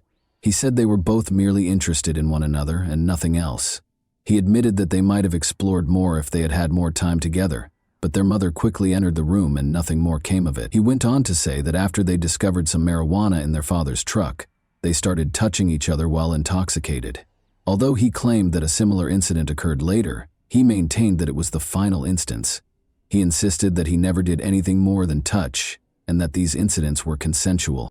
Pam was the main witness for the prosecution when Ryan's trial started in March 2014. Ryan's sister, Cheryl, and his aunt were among the other witnesses who were called, and they both related the odd remarks he had made over the years. Jim Meacham, a friend of Ryan's, was another witness. Jim said he frequently came over to Ryan's house for coffee in the mornings, just to sit and talk. According to Jim's testimony, when he visited Ryan's home early on November 23, Ryan informed him that his sister and her husband had passed away. Jim assumed it was some sort of routine issue and didn't inquire. He did point out, though, that Ryan had disclosed this information a few hours prior to the body's official discovery. In an effort to cast doubt on Jim's memory, the defense contended that his chat with Ryan may have happened the day following the body's discovery rather than earlier. Although they couldn't say for sure, they were certain that there was cause for skepticism, considering the more than 25 years that had passed since the incident. Other important points were also brought up by the defense. Their main contention was that Ryan was innocent, and that Pam's testimony, which lacked any concrete physical evidence or corroborating evidence, was the only evidence against him. Ryan Weingarten was convicted by a jury on 2 counts of first-degree murder on March 28, 2014, for the deaths of Rick and Gail Brink. It took only 4 hours to deliberate. Cheryl Murphy, Ryan's sister, said after the verdict, "We're done. We finally got him." Judge John Hulsing sentenced Ryan to 2 life sentences without the possibility of parole less than a month later. He said, "This was a cruel crime. You are a cruel, cold-blooded criminal." Ryan insisted on his innocence right up until the very end and never confessed to the police. Both the defense and the prosecution centered their arguments on their theories over the course of the following year. The defense argued that rather than Ryan killing his sister and her husband out of jealousy, or because of an alleged relationship he wanted to conceal, the crime was more likely to be a case of mistaken identity directed at the home's former owner. They emphasized that Ryan had no problems with Gail's past partners, and that Rick was neither her first serious boyfriend nor her first roommate. The defense contended that the idea that the couple was murdered to conceal a sibling relationship was flimsy. In an attempt to undermine Pam's testimony, the defense asked why she had waited more than 20 years to share her version of events. In summary, Pam and Ryan had only been dating for a few months prior to the crime. She testified in court and told investigators that the day before Rick's parents found the bodies, Ryan approached her immediately after the crime, confessed, and then took her to the crime scene. He threatened to hurt her if she ever mentioned it after showing her the bodies. Although Pam was not yet his wife at the time and they were childless, she says she knew he had killed his sister but still stayed with him, eventually getting married and starting a family. People, I'm in shock. Although the defense was right to point out that there was no forensic evidence and that the motive appeared weak, the prosecution made a number of counterarguments, some of which were indirect evidence. Initially, they emphasized that each victim had been shot in the face and head, which is frequently a sign of a private motive for the crime. In the end, Ryan Weingarten received a life sentence without the possibility of release. The court considered Ryan's appeal in August 2015. The defense requested a new trial or the overturning of the conviction. They argued that Pam's testimony was the only evidence against Ryan, and that the jury ought to have seen her police interviews to show how investigators had allegedly coerced her. However, the court disapproved and maintained the conviction. The length of time that had passed since the crime, which went unsolved for an excessive amount of time, was one of the case's difficulties. No weapon was found, no forensic evidence was found, and the prosecution's motive appeared to be conjectural. Jurors frequently base their verdicts on motive, even though it isn't a legal prerequisite for a conviction. Presenting a believable motive, such as a conflict between Ryan and Gail over their parents or the camper situation, might have been more persuasive. However, before this crime, Ryan had no criminal record. Naturally, we are aware that innocence is not always implied by a spotless record. Some people simply escape detection. Furthermore, other people's testimony, mainly that of his wife, was the only solid evidence against him. Although his aunt and sister's claims regarding Ryan's odd remarks over the years may seem dubious, they are not concrete evidence. Was Pam truly manipulated by investigators, as the defense alleged? She may have been a woman contemplating divorce and managed to permanently separate herself from Ryan, even though she was able to divulge important information during her interrogations. Although this isn't confirmed, it does seem dangerous to sentence someone to life in prison based only on the statements of someone who says she has feared her husband for 25 years, even though she has never displayed any signs of that fear to others. Why didn't Pam call the police when she could have easily ended the relationship and wasn't yet married to him? And why didn't anyone else come forward if she had confided in someone else?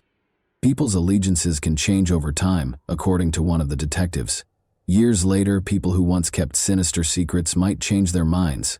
They may no longer have the same attachment to the person they once protected, or they may wish to allay their conscience. This case, in my opinion, is too complicated to reach a definitive conclusion. Without enough proof, relying only on Pam's testimony casts doubt on the conviction's fairness. Was the jury's verdict correct? Or was the prosecution's case based on unsubstantiated claims? And that wraps up today's chilling story. If you enjoyed this video, don't forget to like and subscribe so you never miss a new upload. Also, let me know in the comments what part of this story shocked you the most. Thank you for watching, and I'll see you in the next video.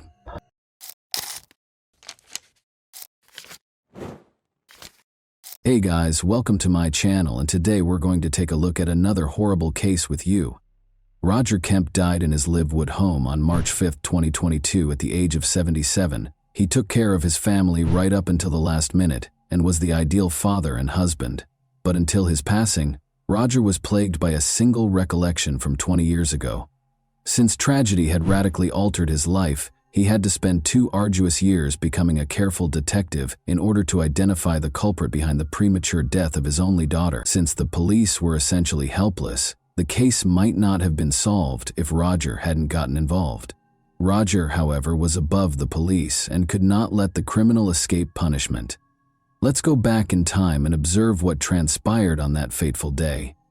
Let's get started. The setting for our story was Livewood, Kansas, a tiny, secure suburb of the state. Every neighbor in this neighborhood knows you by name and greets you with a pleasant day. On June 18, 2002, 19-year-old Alexandra Kemp's morning began as usual.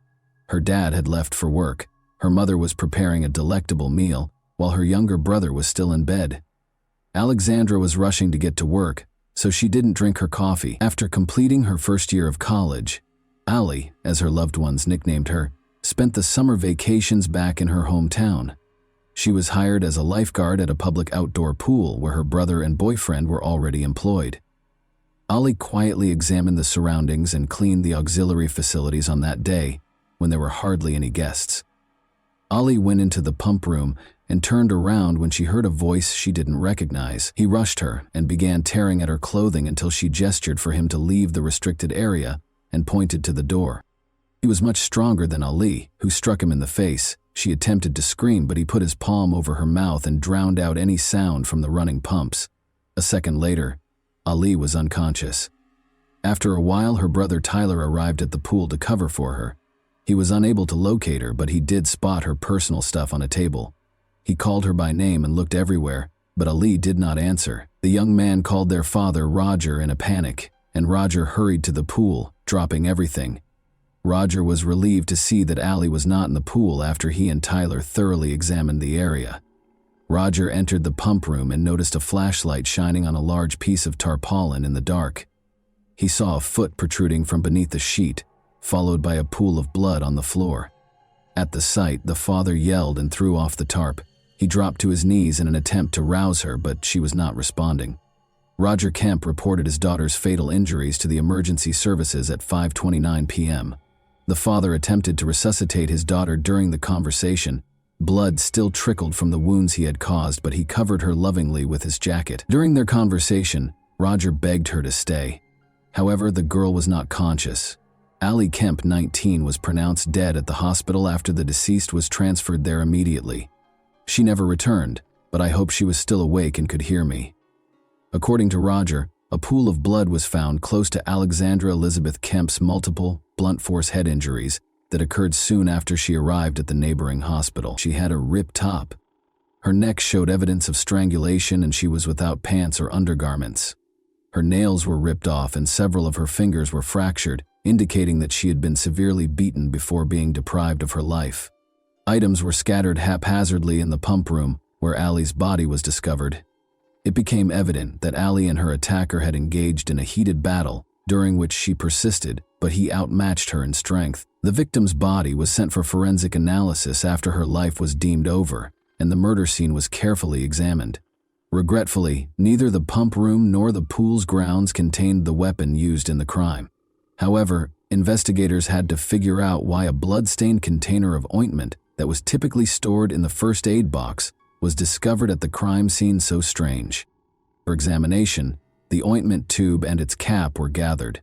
In my 35 years of service, this was probably the most horrific crime that could occur in the Livewood community, said Police Chief Craig Hill, who examined the crime scene and offered his sympathies to the parents of the deceased Ali Kemp. Both the public and the investigators were left with too many unanswered questions by this atrocity, which rocked the sleepy community. Since the motive for the crime against the young woman was one of the primary questions, the inquiry was perplexed. Robbery was initially thought to be the motivation, but since her pocketbook and everything in it were undamaged, this notion was totally disproved. After obtaining the forensic examination report, it was determined that Ali had not experienced intimate partner violence, despite the second alleged motivation being an attack. Even seasoned investigators found the incident weird and intriguing because there was no motive for it, let alone either of these two. Therefore, who had the right to brutally end the life of a young woman whose life had only begun? On October 11, 1982, Alexandra Elizabeth Kemp was born in Livewood. Ali, the Kemp family's only daughter, was the much-anticipated first child. She grew up in the picturesque, tree-lined suburb of Livewood with her parents and two brothers in a loving household. She received honors when she graduated from high school. Ali was chosen as the most attractive girl in the 7th grade and loved poetry and soccer. In 2002, Ali followed her aspirations and enrolled at Kansas State University. Her family and boyfriend were waiting for her when she returned to her hometown of Leawood after completing her first year of university. 4 blocks from her family's house, she accepted a position as a member of the service staff at the neighborhood pool. Her brother and boyfriend were already working at a local pool, and it was a great job. Ali was therefore a young, bright woman who could not have had any adversaries because she was raised in a loving and caring environment. To obtain a more comprehensive picture of the day of the crime, investigators spoke with Ali's friends and acquaintances and kept investigating several ideas on the assault. Phil House, Ali's boyfriend, was one of the initial suspects. Ali and he had been dating for more than 5 years by 2002. He had known Ali from school. The police had to treat Phil as a suspect even though it didn't seem like he had any motive to hurt Ali. Under interrogation, Phil clarified that Ali had taken his place at the pool at 2:00 p.m. before leaving for another work. He stayed until 4 p.m., after which he was playing video games at a friend's house when he got a call informing him that Ali was in the hospital. Colleagues and acquaintances with whom Phil had been playing games verified his alibi. But he did provide the police with important information. As it happened, Phil was unable to answer when Ali contacted him at 2:52 p.m. because she did not answer the phone when he contacted her again at 3:44 p.m. Authorities surmised that Ali met her terrible end at this time. This hint did not help the police discover the perpetrator, despite their determination to solve the case as soon as possible. As there should have been enough on a summer day at a public pool, there was optimism in the testimony of possible witnesses. However, the pool was nearly empty that day due to unfavorable weather, and the hunt for any hints or testimonies was moving very slowly. A few days later, it was determined that 2 workers from a lawn care firm were in the parking lot on the day of the incident. After re-interviewing the pool personnel and the neighborhood, when they were taken in for interrogation, they reported seeing an automobile circle the parking lot at approximately 2:40 p.m., occasionally pulling away and then coming back. The suspect vehicle, a beige 1980 Ford truck, was well described by them. The authorities now had a crucial piece of information, even though they were missing the car's license plate number. But one of Ali's pals provided even more useful information. A description of the suspected culprit was aided by the testimony of Laurel Wynn, a friend of Ali's. As it turned out, Ali called her friend Laurel at around 3 p.m. that day to ask her to keep her company while she worked at the pool. Since it was a foggy and chilly day, there weren't many people there. After some time, Laurel's automobile finally pulled into the pool parking area. There was no answer when she called Ali. Laurel thought it would be funny to blow loudly on a lifeguard whistle, since she didn't see Ali outdoors. Just then, a man came out of the pump room while feigning to be on the phone. Laurel suspected he was Ali's supervisor, so in order to keep her friend out of trouble, she hurried out of the pool. Laurel was able to recall the man's face as he turned around and waved to her as she left the pool area. Presuming she had spotted the offender, Laurel went without waiting for a call from her friend. Based on Laurel's account, the police produced and released a composite sketch in the hopes of identifying the offender. This led to the creation of an extremely precise sketch of the alleged culprit. Local television aired the sketch and the description of the suspicious car. The likelihood of finding and apprehending the offender was definitely improved by this publicity. And it's true that the police got a ton of reports from folks who thought they saw this man. This brought the investigation's first suspect, a young guy named James Drider, to light. Drider looked a lot like the composite sketch and had an old Ford pickup. He worked as a mechanic at a tiny auto repair business in Olata, which is about a 20-minute drive from Livewood. Police contacted the believed culprit at his place of employment after acquiring his address. James, however, had an alibi and strongly denied any involvement in the incident. James Drider was removed from the list of suspects, despite his close likeness to the composite, since his manager verified that he was at the auto business on June 18 because he was at work all day. The hunt went on. Roger persisted even as the path cooled over the course of several months. He pursued new leads while investigators worked on each one. Roger carried out his own research with tenacity. His frequent visits to the police station included a variety of suggestions for apprehending the offender. Roger's persistent efforts earned him a spot on America's Most Wanted. where he not only told Ali's story, but also displayed the composite sketch of the suspected criminal. Both local and national television networks carried the well-liked program. Police stations were inundated with fresh communications. Every message was carefully examined, but for different reasons. Almost instantly, every fresh suspect was thrown out. Phil House, Ali's 5-year boyfriend, also helped. He started a virtual quest by contacting college students via email. A reward of $50,000 0 cents was offered for any information that led to an arrest, and he encouraged them to view the America's Most Wanted show that focused on Ali's case and look at the composite sketch. The case came to a standstill once more in spite of all attempts. But cops learned something new about the once familiar James Drider 6 months after Ali was killed. As it happened, news organizations in nearby Colorado covered the hunt for a man who had committed 3 assaults in January 2003. Ryder, who had been ruled out as a suspect in Ali's murder and was now sought for assaults, was identified by Roger from the wanted sketch. The police were certain they had identified their suspect despite the driver's alibi on the day of Ali Kemp's murder, but they still needed to establish James's involvement. Investigators were unable to match DNA since the man was not in the database, because he had no past convictions. In order to compare this person's DNA with that recovered from the crime scene, they needed to examine him once again. James Drider was by this time evasive and nearly impossible to find. 3 weeks passed before the cops located him at a Utah gas station. When Drider didn't pay for his fuel, the employees arrested him and called the police. James Drider was charged with 3 assaults and may have been responsible for Ali Kemp's death.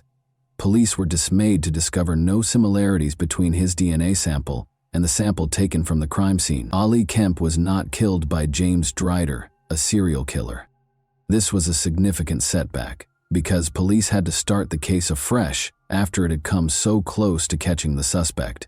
Days stretched into weeks, and weeks into months, and the police still had no fresh leads in the case of Ali Kemp.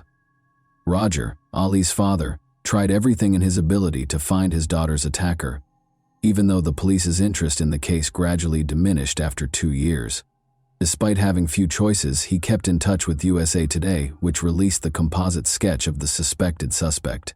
Roger looked frantically for a man with a big face and a hint of baldness. He put up wanted signs all around the city. As a loving father, he wanted to preserve his daughter's narrative in the public memory in addition to apprehending the offender. Roger then had a simple yet excellent idea one day. He noticed a billboard at the entrance to the city. He realized that this billboard was seen every day by hundreds or possibly thousands of individuals. The composite sketch might be placed on it, why not? To rent the billboard, he got in touch with an advertising firm. After hearing Mr. Kemp's tale, the company's management offered to place the poster for free on 8 billboards along the highways close to. Roger's efforts eventually started to pay off, with an estimated 10,000 people viewing his billboards each day. Police began to get reports of persons who looked like the drawing 2 years after Ali Kemp was killed.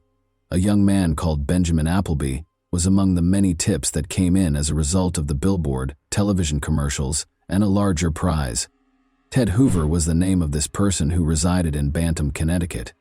The 29-year-old man lived under the alias Hoover in order to evade being charged with a personal crime. Beginning in 1997, he possessed a Ford truck that was the same beige color as the car the suspect was thought to be driving.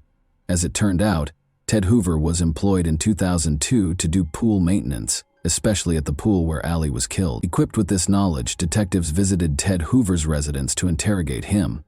He acted unsure and clearly anxious during the chat. Ted was asked to submit a DNA sample at the conclusion of the conversation in order to be removed from the suspect list. He attempted to avoid this request by making excuses, but it was obvious that he was unprepared for it. He first requested some time to reflect and asked that samples be held until he could consult with his attorney. The investigator called Ted Hoover's attorney the following day, who told him that Ted was against willingly giving the police a DNA sample because he did not want his DNA included to the national database. Investigators made an effort to get the attorney to sign a document guaranteeing that the DNA would not be added to any database and would just be utilized in connection with Ali Kemp's case. The attorney asked to take a moment to tell his client of this. 2 days later, though, The attorney replied that his client was still opposed to giving the police his DNA. The investigators were certain that this person had a secret. They recalled having a conversation with Ted Hoover at the location of Ali's death many years prior. He did not appear suspicious at the time, but the police had questioned him in relation to Ali's case without making the breakthrough they were hoping for.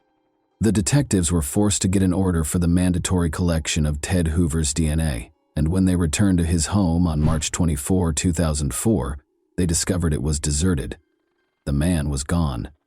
During the search, Ted Hoover was formally listed as sought on suspicion of killing Ali Kemp, but Roger remained involved. He went back to the tried and true strategy of posting posters on billboards in nearby states. He bought more than 500 billboard ads. In Colorado, Oklahoma, Arkansas, Missouri, Iowa, and Nebraska, Ted Hoover's face was on exhibit. Since the entire billboard campaign now cost over $100,000, 0 cents, Roger Kemp had to spend all of his funds and even sell the house his family had occupied for more than 20 years in order to pay for such a big manhunt. And it wasn't for nothing. Missouri notified the police in August 2004 that someone had recognized the individual from the billboard. The report did note, however, that this person was now going by Benjamin Appleby instead of Ted Hoover. When the police arrived at the house given in the tip, they did in fact find the man they knew to be Ted Hoover. The cops lawfully took a sample of his saliva and immediately detained him on suspicion of murder.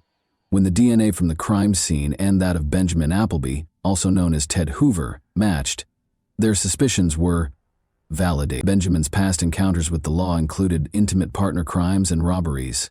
He was arrested by Connecticut police on a previous warrant after being accused of indecent exposure. He admitted to the police when they questioned him about Ali's murder that he had tried to flirt with the girl he liked, but she had not reciprocated. Benjamin lost control and attacked her when she pushed him away when he attempted to touch her. Benjamin was later accused of both attempted assault and murder. On both charges, he was found guilty. "I choked her. I suppose I have no idea why I did." In a recorded interview, Benjamin Appleby stated as much. Appleby claims that he touched her, but not very deeply. "Ang Lee," he said, and when she objected, he started beating and strangling the 19-year-old. The investigators then discovered the terrible explanation for the antiseptic ointment's open state. When Ali passed out and Appleby required lubricant, he attempted to attack her. Benjamin Appleby defended himself by claiming that he just lost it, went back to his car, and drove off. On the last day of the trial, Benjamin Appleby, also known as Ted Hoover, was found guilty and given a 50-year prison sentence on December 10, 2005.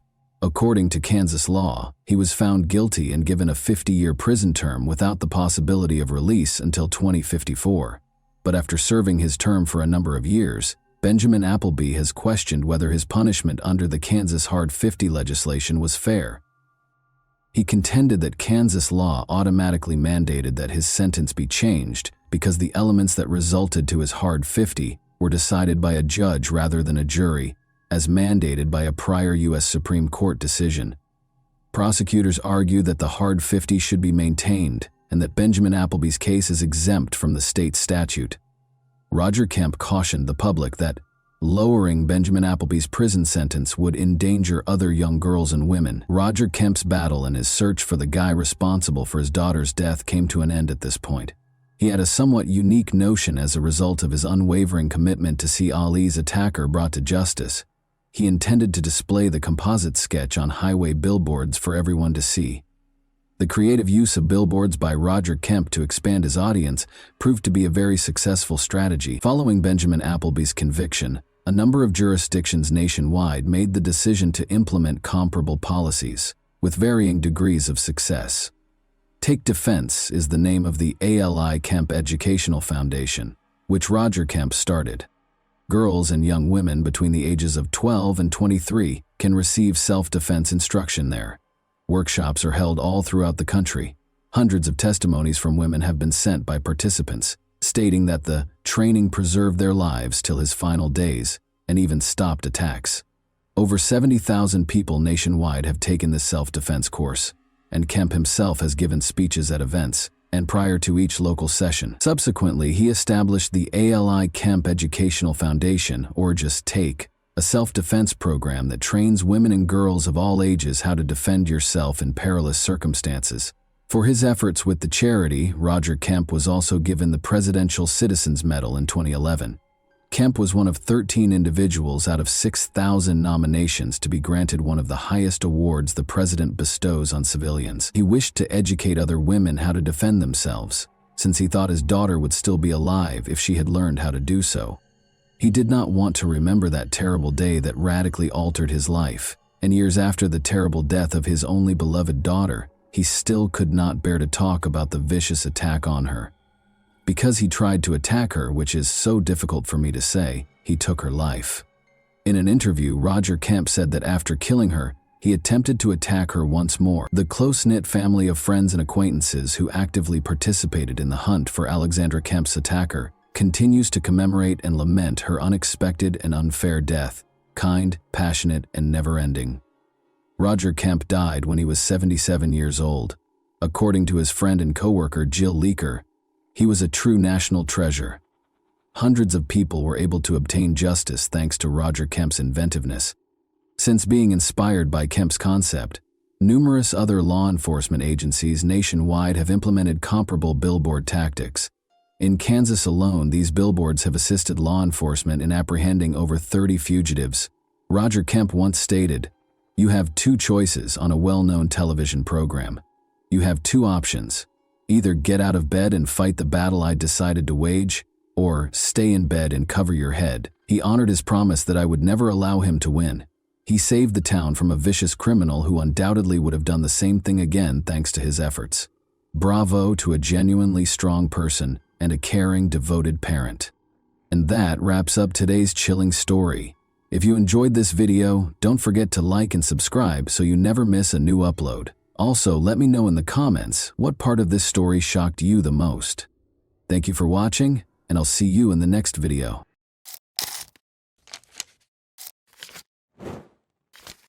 Hey guys, welcome to my channel, and today we're going to take a look at another horrible case with you. Have you ever pondered how one choice, one accident, and all you knew and loved can suddenly turn life into a nightmare? I'll tell you about a day that began normally but ended in a way that nobody could have foreseen. Consider this. At 3 in the morning, the doorbell rings. You expect to see a neighbor or perhaps a courier who has the wrong address, but instead you see the man you believed was forever gone from your life. The air in the room is suddenly heavy, his hands are clenched into fists, and his eyes are filled with anger. What are you doing? Will you freeze, knowing that this is your final error? Or will you scream and flee? Alina Shiket's journey started when she came to the conclusion that love shouldn't be painful. She moved on from everything, but when he returned, everyone who knew her was shocked by what transpired. In 1997, Alina Shiket was born in Russia. When she was 7 years old, she and her family relocated to Pennsylvania in the United States. She was a lively and curious youngster from birth. She picked up English fast and developed an interest in science and the arts in school. She was regarded as a gifted and driven young woman who consistently pursued her objectives. Her responsiveness and friendliness were her defining traits. She frequently assisted her peers and took part in charitable activities. Alina enrolled in the University of Pittsburgh to study biology after graduating from high school. She was motivated to work hard and study because she wanted to become a doctor. Alina was well liked by her classmates and numerous friends, who characterized her as a cheerful individual who was always willing to offer guidance and support. She stood out from her friends because of her kindness and quest for fairness. Alina's pride and support came from her family, particularly from her parents, Ian and Ellie. She was the focal point of their lives as an only child. They had a close relationship and frequently spent time together, traveling and helping her with everything. The Shikets had never experienced such worry as they did in October 2017. 20-year-old Alina's parents, Ian and Ellie, had become used to her incessant texts and phone calls. Their kid was always in contact, particularly when they shared plans. However, the quiet that's surrounding their house on this particular day took on a new, ominous color. Even the morning before they were to be brought together for a significant occasion, the annual charity marathon in which they took part, Alina had just vanished from view. They were passionate about the breast cancer campaign, and Alina was constantly at the center of these gatherings. She had a genuine and profound compassion for people. She seemed to find power in helping others, as though she were attempting to shield her family from the dangers of the outside world. But she didn't arrive that morning. There were no missed calls or messages. Every minute seemed like an unending torment. Unable to control the mounting worry that was coursing through her body, Ellie was always scrolling through her phone. The automobile seemed to be moving at a snail's pace, and Jan, who was seated behind the wheel, tried to maintain composure, but his quivering hands and fixated gaze revealed his growing concern. They were on their way to Alina's apartment rental on the University of Pittsburgh campus. Long hours of waiting for something unthinkably awful grew out of what should have been a 30-minute drive. Without even looking back at her husband and their dog, who were silently staying in the car, Ellie hurried to the home. As though it were trying to escape, her heart thumped in her chest. She pressed the doorbell quickly, her hands shaking. The few seconds of waiting seemed to drag on forever. The house was so quiet that it seemed as though the walls were closing in on you. When Ellie and Jan arrived at their daughter's house, the usual warmth and noises of life were vanished, leaving behind the icy silence of unsolved problems. Even the air seemed to have become heavier, as if the whole world had frozen in expectation of something terrible. To make one final call to Alina, Ellie took out her phone once more. The lengthy rings rang in her heart, each one piercing it more deeply like shattered strands of hope. Nobody could have predicted that a seemingly normal morning would become the Chiquette family's greatest nightmare. Ellie had been frantically attempting to contact her daughter just 30 minutes prior. She was now standing in front of Alina's locked door. The dull sound of her fists hitting the wood echoed throughout the house, but there was only quiet in answer. Her voice wavered and erupted into a cry as she called her daughter's name once more, but she received no answer at that very moment. Something inside her broke. Realizing that things had gotten out of hand, they panicked. Ellie called out for Jan. Fear gave him the strength to act, and he rushed into the house. He was aware that time was running out, an excruciating length of empty minutes every second. The sensation of approaching doom intensified with each blow to the door. The door finally gave way, opening with a jarring noise that allowed them to enter a scene they were neither ready for. Alina's neighbor, Zach, had been observing from the stairwell. All of a sudden, he felt alienated from this tragedy that was developing. The only reason he took the automatic step back was to protect himself from the horror that was suddenly leaking out of the still room. Ellie and Jan were met with a quiet that was no longer able to conceal what had transpired as soon as the door opened. Like a scene from a nightmare, the room was covered in dark stains. The walls and floor were marked by something unimaginable, as though the blackness had engulfed the light itself. At first glance, parents were unable to recognize their own daughter because of the horrifying sight of Alina's face. Ellie's voice broke the stillness and echoed through the home, causing the walls to vibrate as she yelled. Unable to comprehend the horror before him, Jan stood next to her, motionless. Nothing seemed to be able to return the world to normal at that point. It looked to have stopped. The dog added to the pandemonium that had taken over the house by barking hysterically when it sensed its owner's worry. It was as if an unbreakable darkness had engulfed the entire area. Jan eventually moved forward, but his legs were trembling as Ellie continued to scream. He was at a loss for what to do. The terror that had infiltrated their home left no one knowing how to handle it. When Zach heard the cries, he summoned up the bravery to go into the room. He hesitated to go through the doorway, knowing that what had transpired would permanently alter the course of this family's life. Alina lay on the floor in front of him. Her body was stretched out as though she had struggled for her life and defended herself until the end. As like something or someone had stolen not just her life but also her identity, half of her face was utterly deformed. With a start, Zach reached for his phone and dialed 911. His fingers were shaking as though the air had grown heavy and thick. The silence of the Saturday morning was soon broken by the sound of sirens. The fictitious quiet of the neighborhood was broken by the sound of sirens that were getting louder in the distance and filling the now empty streets. The paramedics, solemn and determined, hurried to the door as the ambulance screamed to a stop in front of the house. Every second felt hostile as their footsteps reverberated through the strange and chilly house. Ellie, who was still motionless at the entrance, welcomed the paramedics with a face that immediately made them realize that this woman would never be the same. She could hardly guide her trembling hands toward the room. As they passed the paramedics entering the darkened room, Jan, still mute and overcome, watched from the door. The gloomy scene is made even more intense by the draperies, which hardly let any light in. They dropped to their knees next to Elena's body. Everything moved swiftly, almost robotically, as they looked at each other and checked for a pulse. Time seemed to slow down for Jan and Ellie, even if it only took a few seconds. Their entire world fell apart as one of the paramedics shook his head. Ellie lost it, as though attempting to go back in time and bring her daughter back. She collapsed to her knees and let out a scream. Shock nearly paralyzed Jan. He did what he could. Even though he no longer felt like he had a firm foundation beneath him, he tried to keep his wife on the ground by embracing her. For a little while longer, the paramedics stayed in the room, getting ready to declare the death formally.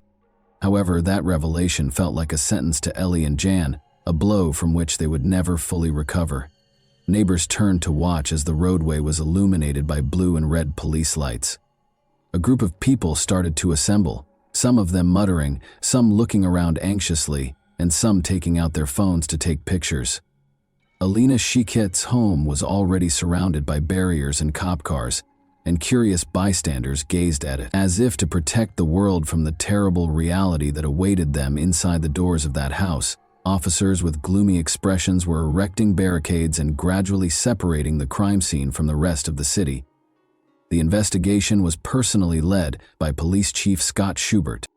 He and a group of investigators carefully inspected the scene, taking pictures of me, a broken mirror, an overturned table, and every inch of the room. The haphazardly dispersed victims on the floor all indicated a frantic struggle. Alina died from multiple hits from a blunt object, the medical examiner's report stated. Every detail of this heinous act of aggression shouted rage, terror, and despair. It was not a calm crime of passion. Outside, rumors were circulating quickly. The throng was still expanding and the conversation was getting louder. While some had heard about her lover and others were aware of the tumultuous nature of their relationship, nobody could have foreseen how horribly it would end. A crime that would soon dominate conversations around the area had upended the customary tranquility of this suburban neighborhood. Matthew Darby, a young and talented basketball player and Alina's ex-boyfriend, was already a prime suspect in the police's eyes. Matthew's attractiveness with women was as well known as his performances on the collegiate court. He was always surrounded by prosperous, self-assured, and charming people, but beyond that polished facade, particularly with regard to Alina, were deeper, harmful impulses. Beginning at a Greensburg University, their friendship swiftly developed into a passionate romance, but jealousy and control gradually replaced the pleasure. After she moved to a different university, things began to shift. Alina made an effort to put her education first, make a fresh start, and break free from the toxic attachment. She ended the relationship, but Matthew was unable to cope. When Alina was gone from his life, his confidence collapsed, and his fury became overwhelming. On September 20, 2017, he began calling her non-stop and finally went too far.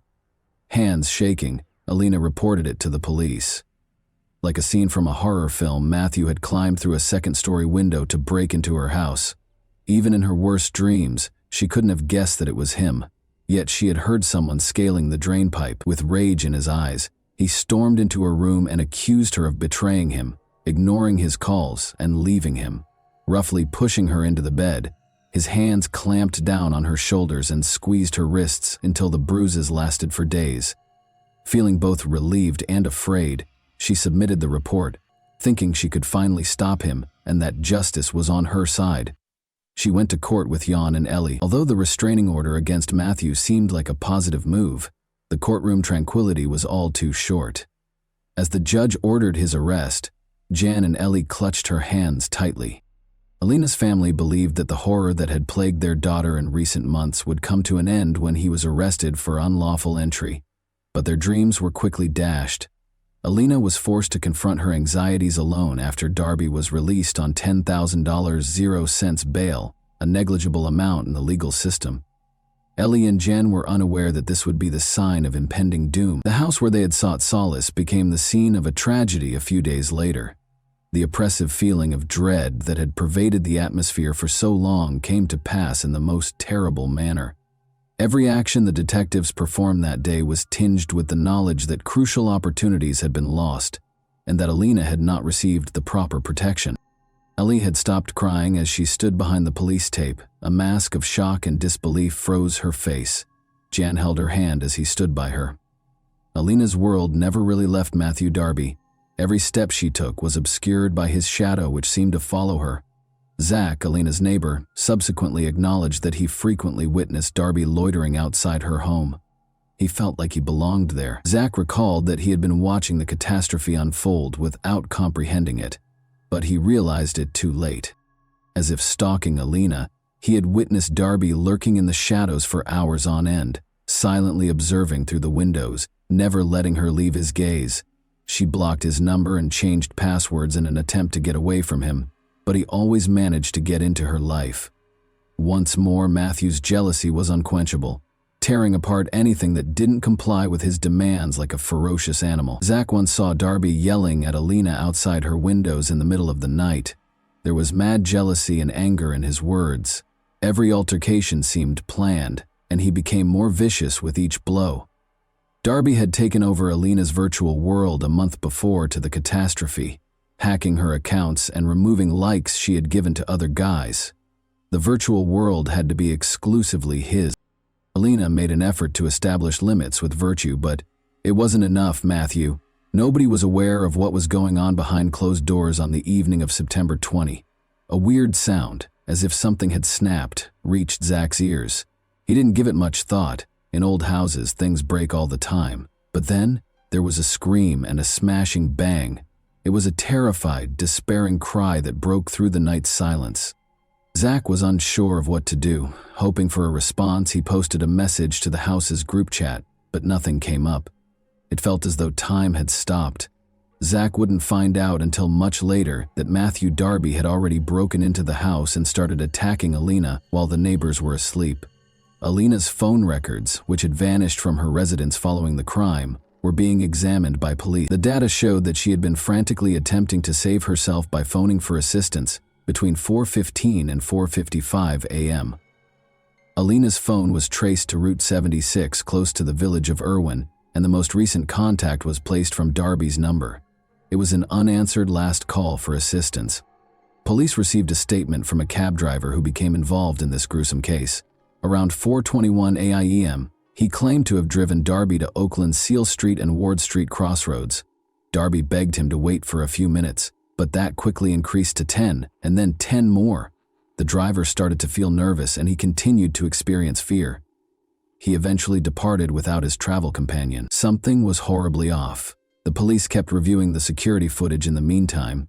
They discovered video from a camera close to Alina's house that showed a man who looked like Matthew Darby strolling down the street while toting big black suitcases. Like a predator, he looked around warily, looking for a place to cover his tracks. The moment he came to a stop at a manhole cover was caught on camera. As though attempting to get rid of not only the evidence but also a piece of himself, his harshness and guilt, Darby carefully lowered the bags inside after lifting the lid. The case's main detective, Edward Fair, sent his team to the scene right away. There was no room for error on the part of the forensic investigator. After gently removing the manhole cover, they discovered a hammer and 2 knives within, all of which were smeared with dried blood.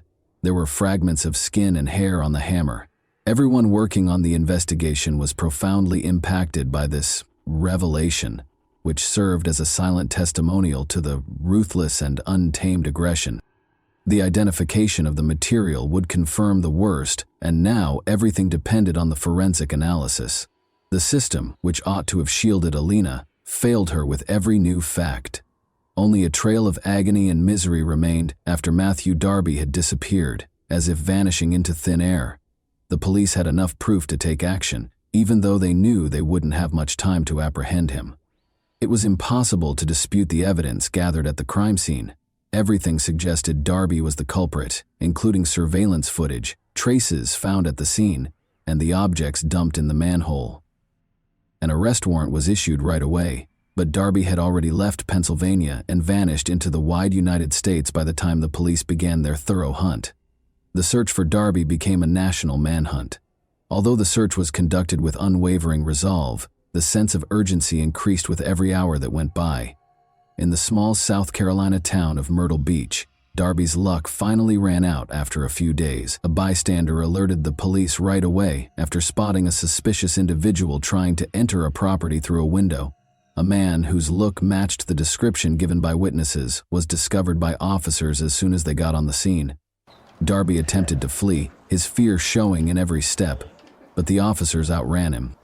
He provided false identification after being caught, which only made matters worse. His identification was verified by security footage and witness statements after his attempt to pose as a fugitive failed. Darby was charged with giving false information to the police, which added another charge in South Carolina and further compounded his case. He tried to persuade the judge of his innocence, but his request for bail was turned down. Fearing that he would try to escape again, the judge decided to keep him in detention and delayed his request for extradition so that he could speak with his lawyer.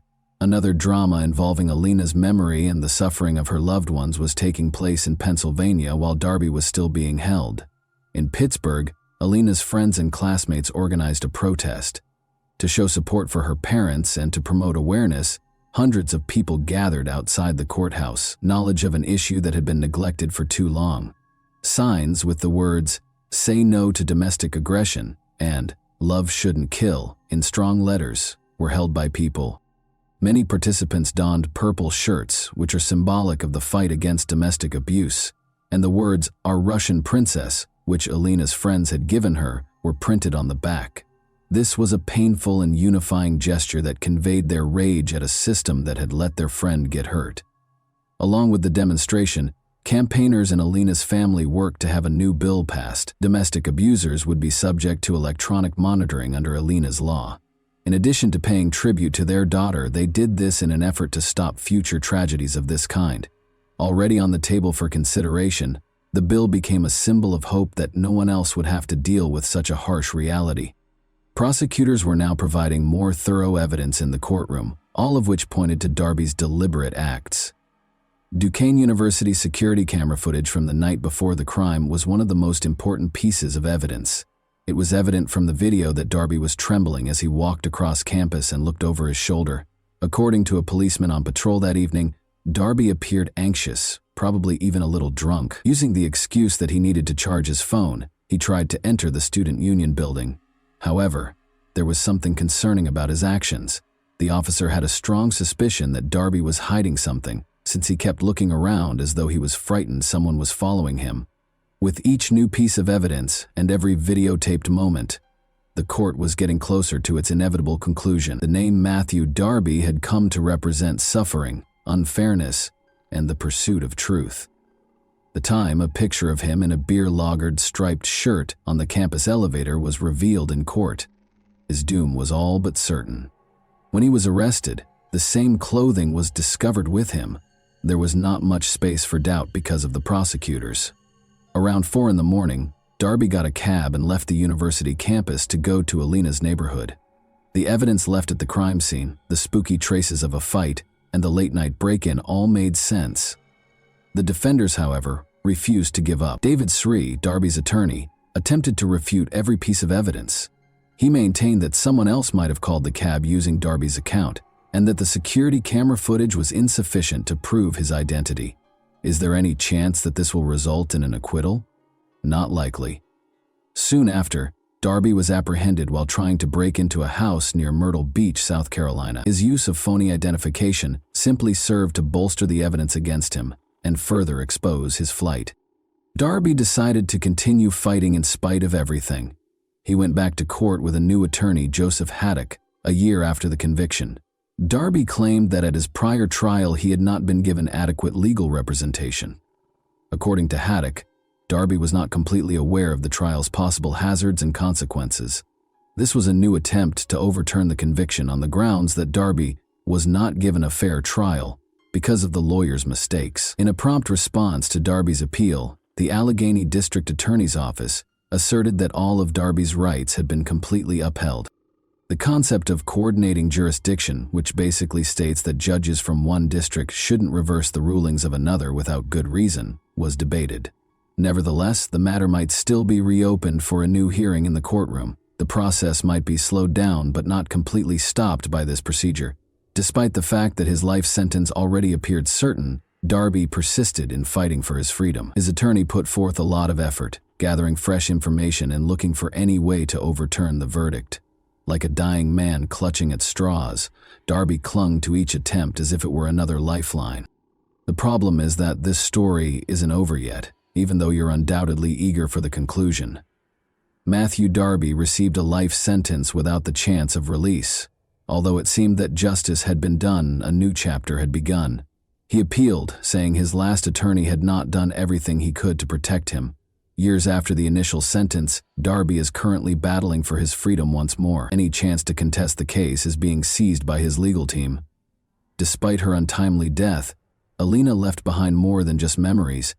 She became a source of motivation for reforming a system that had for too long kept women at risk. Her friends and family have taken every possible action. Make sure it wasn't a pointless death. I would like to take a moment to speak to each and every one of you who is listening to this tale. How do we stop disasters like this from happening again? How can we ensure that Alina's parents' experience doesn't happen to any other family? We can't keep quiet. Thousands of women worldwide must deal with the realities of domestic violence. Every aspect of the issue needs to be addressed, from raising family awareness to taking legislative action. We must all realize that love should never be hurtful, and that caring should never become dominating.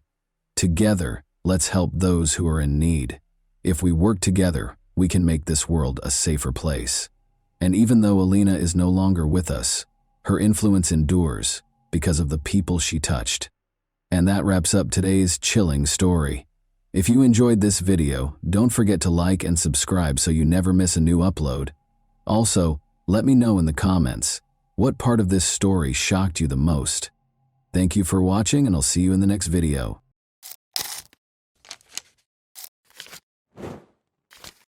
Hey guys, welcome to my channel, and today we're going to take a look at another horrible case with you. We're going to go over another terrible instance with you today. Statistics show that the number of crimes perpetrated by young people has been rising globally. Violence among school children has increased recently, typically targeting their friends. As a result of these attacks, victims are frequently hospitalized, handicapped, or even killed. The main objective of such violent activities is typically to demonstrate their own dominance, authority, and tolerance. Furthermore, adolescent offenders have confidence in their impunity because many countries' laws are liberal. The nation was rocked by the tale of Agnes Marin, a French girl who was killed by a high school student. They attended a famous university with a stellar reputation, where it seemed impossible for anything like this to occur.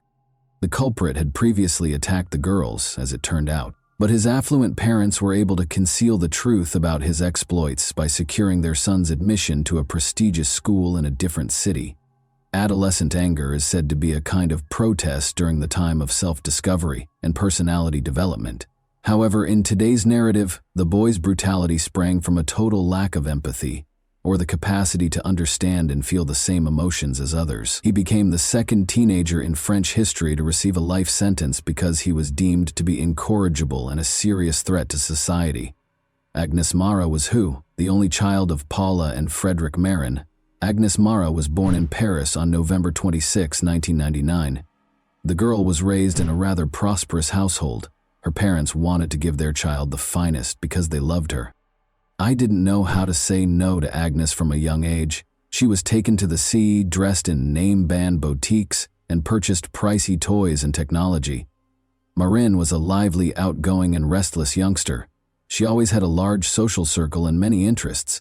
She had a creative streak, enjoyed movies and music, and hoped to work as a filmmaker. She did well in school, and her teachers recognized her high potential, but she was frequently hindered from achieving the best outcomes by her general inattention and laziness. Agnes joined a bad firm when she was 13, which had a detrimental effect on her conduct and academic performance. She began skipping school, consuming beer, and smoking cigarettes, not just conventional cigarettes. Her parents opposed harsh parenting methods, and made multiple attempts to have a dialogue with their daughter, but were unsuccessful. When the girl was once again discovered smoking and drinking beer on school property, she lied about her vows to change her ways and stop interacting with unsavory people. The issue of her expulsion came up. Her parents understood that nothing would change if their daughter remained in Paris and continued to interact with negative influences. In order to escape the hustle and temptations of the capital, Frederick and Paula made the decision to move Agnes not merely to a different school, but also to a different city or even a province, a brand new school. The closed private college Sévenol, which is situated in the commune of Le Chambon-sur-Lignon, in the department of the Upper Loire area of Auvergne, was the choice made by Marine's parents after weighing their possibilities. With nearly a century of history, it is a distinguished educational institution. Established in the 1930 CCs, the institution operated on the boarding school model, where students resided in addition to studying. However, in a small town with a population of barely 2,500, the college was in severe financial trouble by the end of the 2000s and was in fact on the verge of going bankrupt. The local educational institution faced a dearth of students and consequently a shortage of funding as young people increasingly preferred to study in the capital or a major metropolis. In the past, admission to this college required both good character and a high grade point average. However, as there were multiple competitors for a single spot, even this did not ensure entrance.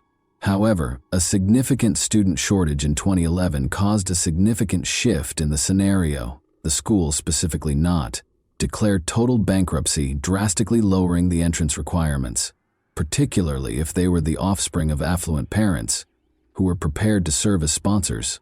Agnes had a strong academic record and grade point average, which helped her gain admission to Sévenol College despite her behavioral issues. The authorities chose to ignore her traits. The parents of Agnes were pleased. They thought their daughter would benefit from the change. She would grow more mature and be able to go through this challenging time of transition more readily. Marine was an outgoing, happy, and amiable girl. She managed to blend in with the new group.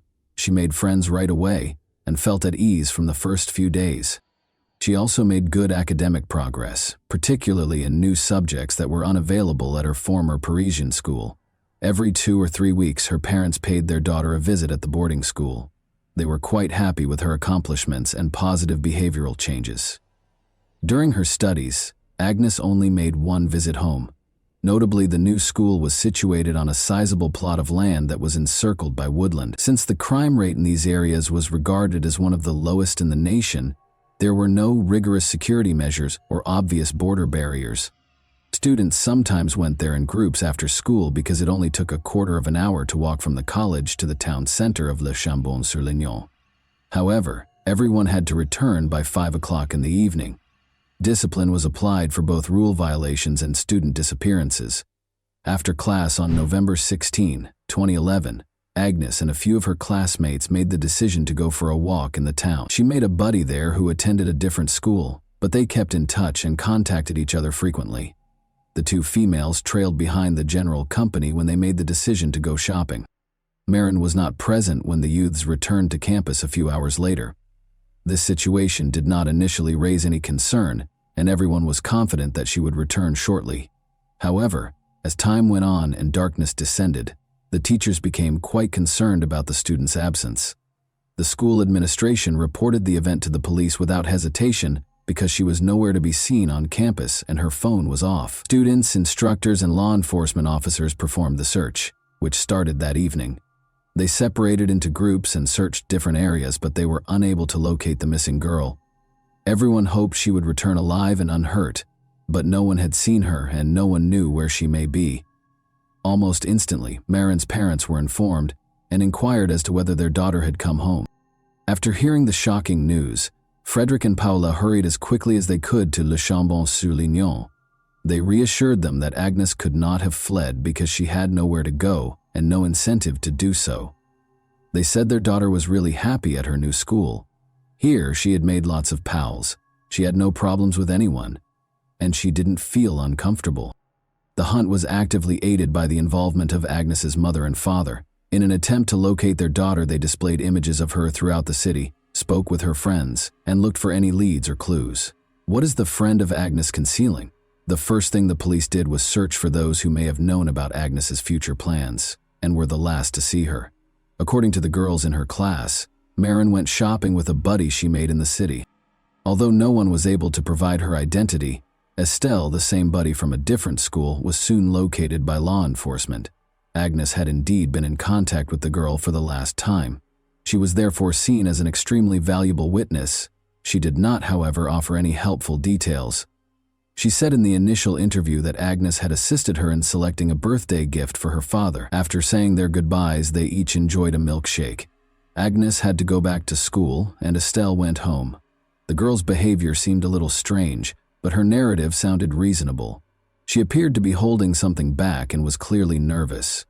When they made the decision to speak with her once more, the account she had previously recounted abruptly started to include some details that she wanted to keep private. Estelle admitted that Agnes had supposedly scheduled a meeting with a young man that day, but she had not disclosed his name to her. The boys were going to do something wicked, apparently using illegal substances, even though it wasn't intended to be a date. When Estelle tried to call Agnes a few hours later, she didn't pick up, and by the evening her phone was off. During the initial interview, the girl acknowledged lying, because she promised Maren that she wouldn't tell anyone about the encounter with the enigmatic man. But when word spread that Agnes had vanished, Estelle made the decision to come clean, since she thought this young man might be connected to the abrupt disappearance. Some have speculated that Agnes might have just fled from college. It's possible that the girl has fallen in love and is currently hanging out with her hidden beau. The day she vanished, her phone was the last one on campus, but it was switched off thereafter, making it impossible to find. However, all of the information about Agnes's calls and communications was readily available to police officers. At that point, the authorities initially identified 17-year-old Matthew Molanas, a high school student at the same institution as the missing Maren, as the primary suspect. What may have connected the missing woman to a 17-year-old young man? It turned out that she had been corresponding with Matthew Molanas for the past few days. What could they possibly have in common? Regardless, the youngster needed to be questioned since he might have important information that could help solve the crime. They were indeed scheduled to meet on campus and go on a walk together on the day of Agnes's disappearance, but there was nothing specific or concerning in their correspondence. Matthew said he would show her something, but he didn't say what. On November 17, Marin was initially asked to speak with the police. He was quite composed, but his hands and face had odd, seemingly new scrapes on them. The young man acknowledged, however, that he was experimenting with illegal substances, and yesterday he went overboard, losing consciousness and lying for several hours in a thorny bush. Teachers and fellow students attested to the fact that this student did have issues. In January 2011, Mathieu was accepted to Sivanal College, where his parents allegedly moved him to shield him from trouble and bad company. Even so, the young guy used alcohol and other illegal substances, which made his expulsion a possibility. Nevertheless, he felt sorry for him and was given time to change. Molinas appeared to be a normal, troubled adolescent rebel. His demeanor and appearance seemed to challenge people around him. He liked hot beverages, smoked, and dressed in gothic fashion on campus. He boasted to his peers about his pranks, saying he would not face consequences. Mathieu vanished for several hours on the day Agnes vanished. In the evening, he emerged from the woods wearing filthy clothes and with scratches on his hands and face. He responded to any inquiries by saying that he had consumed too much alcohol and had passed out on his own. Although everything about him seemed and sounded suspicious, the investigators chose to check into him more further because there was yet no concrete proof against him. The wealthy parents' pampered son, the eldest of 3 children born to Sophia and Dominique Molanas, Mathieu Molanas was born in December 1993 in the Garda municipality of Negi-Solorg. He was raised in a reasonably well-to-do household with his 2 younger sisters and was accustomed to having all of his wishes met right away. He was noticed acting strangely from a young age. The boy attempted to avoid being around other kids since he was a very hostile, irascible, and difficult to communicate with. The condition deteriorated during adolescence. Matthew experienced angry outbursts. He started drinking alcohol on a regular basis, tried with other illegal substances, and frequently caused fights. However, the young man's stunning features helped him gain popularity with the opposite sex, despite his aggressive and antisocial behavior. He had a girlfriend at the time of the events in his hometown, whom he visited on the weekends and whose parents were aware of. Matthew had several police records, including one for stealing prescription medications from a pharmacy with a companion. However, the matter was kept quiet, most likely because the teenager's parents paid for it. During interrogations, his father also volunteered to sponsor the school while it was in trouble, which allowed him to get into a prestigious private school despite having a low GPA and legal issues. Despite his stubborn and haughty demeanor, Moulinas maintained his composure to the point where the authorities questioned whether he was involved in Agnes's disappearance. He never left his favorite toy, a yo-yo, in his hands, which he was twirling all the time. He first denied knowing Agnes during the initial interrogation, but after seeing a printout of their correspondence, he started to modify his evidence and attempt to make up a lie on the spot. But he soon found himself unsure of what he was saying. The man claims that he promised to show Agnes a mushroom-growing area in the forest. They allegedly utilized them in tandem. Following his illness, Mathieu collapsed under a prickly shrub, where he remained until dusk.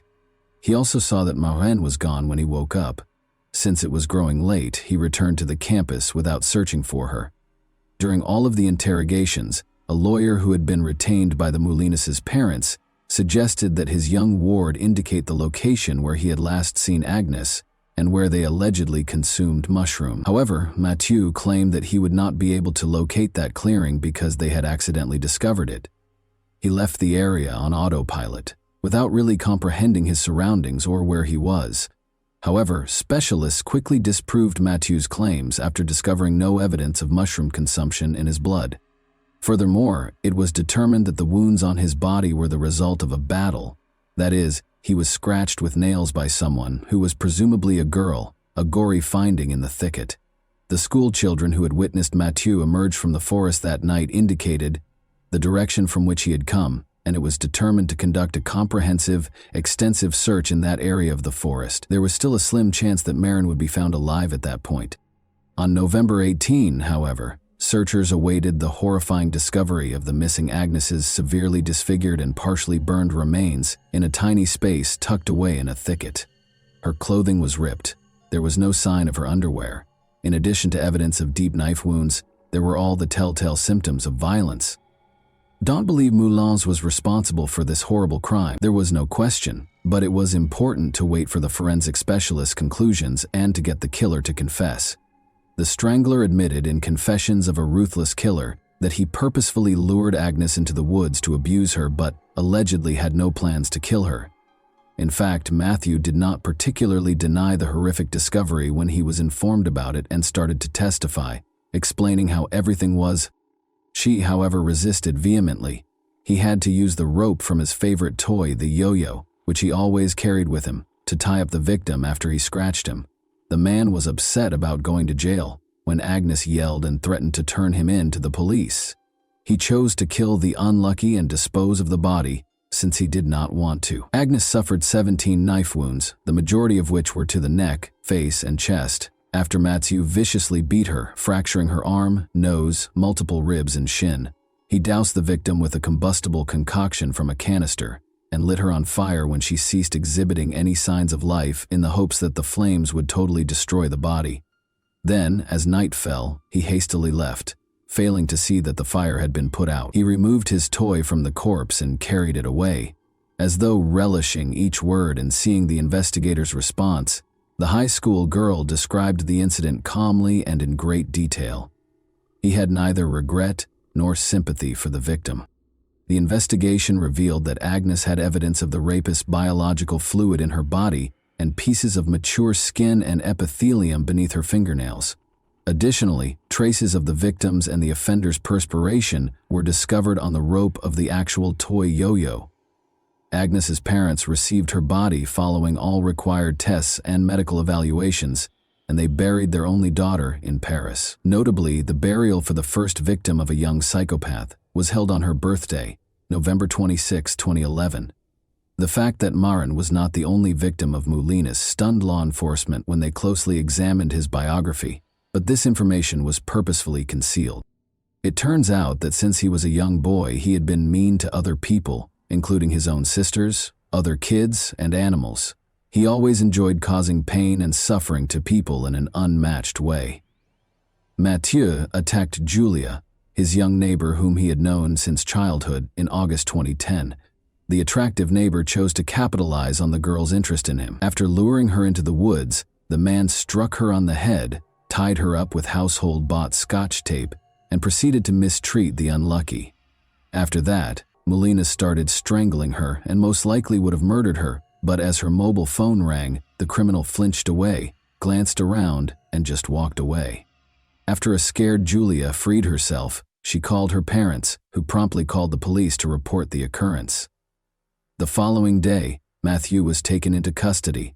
He sobbed during questioning in an effort to please the police and tried to place all the blame on the victim, saying that she was the one who provoked him by making fun of him and suggesting closeness. However, authorities recognized that he had planned the crime ahead of time and even brought duct tape to render the victim immobile.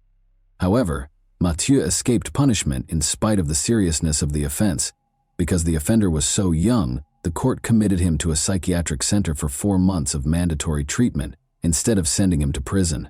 Psychiatrists and psychologists assessed his condition and worked with him during this period. The chief specialist overseeing Molinas concluded in December 2010 that he was completely recovered and that following the course of treatment, he was no longer a threat to others.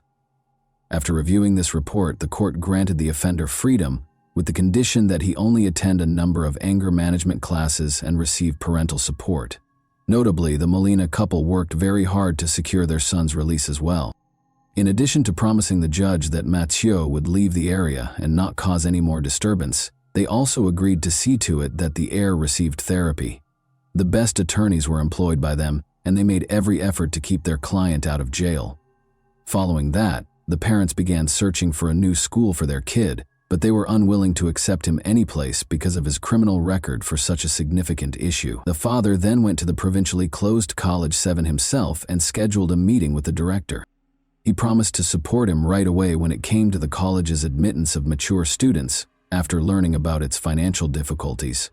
In every manner possible, Dominic Melinis defended his son by lying that there was only violence against his ex-girlfriend, despite the director's observation that the man's academic performance was too poor and that the criminal case of a prospective student could negatively impact the school's reputation. After the breakup, she allegedly sought to get back at him.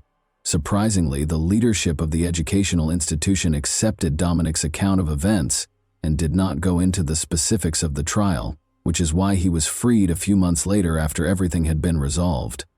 It seems that they chose to ignore the crime and keep this information from other kids and their parents because of the sponsorship amount he had declared.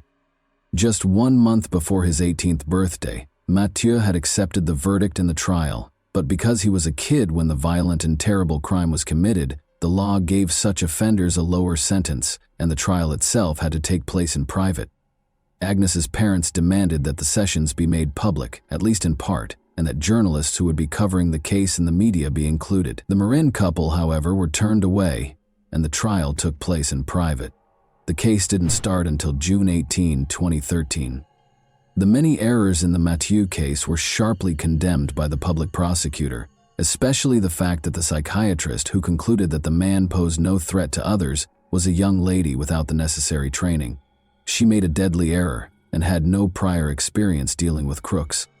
After the defendant had a second mental evaluation, specialists came to the conclusion that, in addition to being unrepentant, he may very easily conduct the same crime again if given the chance. This was corroborated by Mathieu himself, who claimed to have delighted in seeing the victims suffer.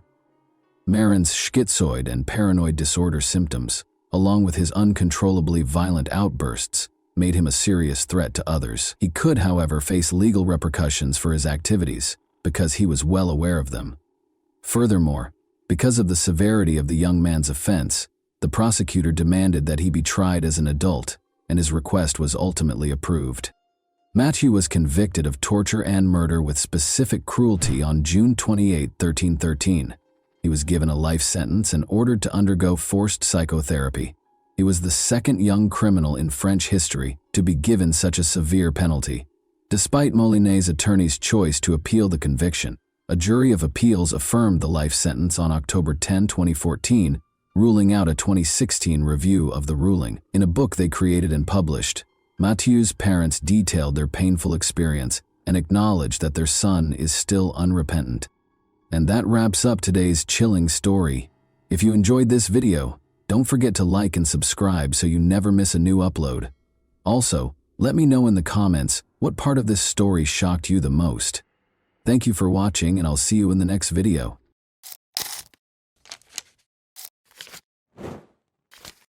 Hey guys, welcome to my channel, and today we're going to take a look at another horrible case with you.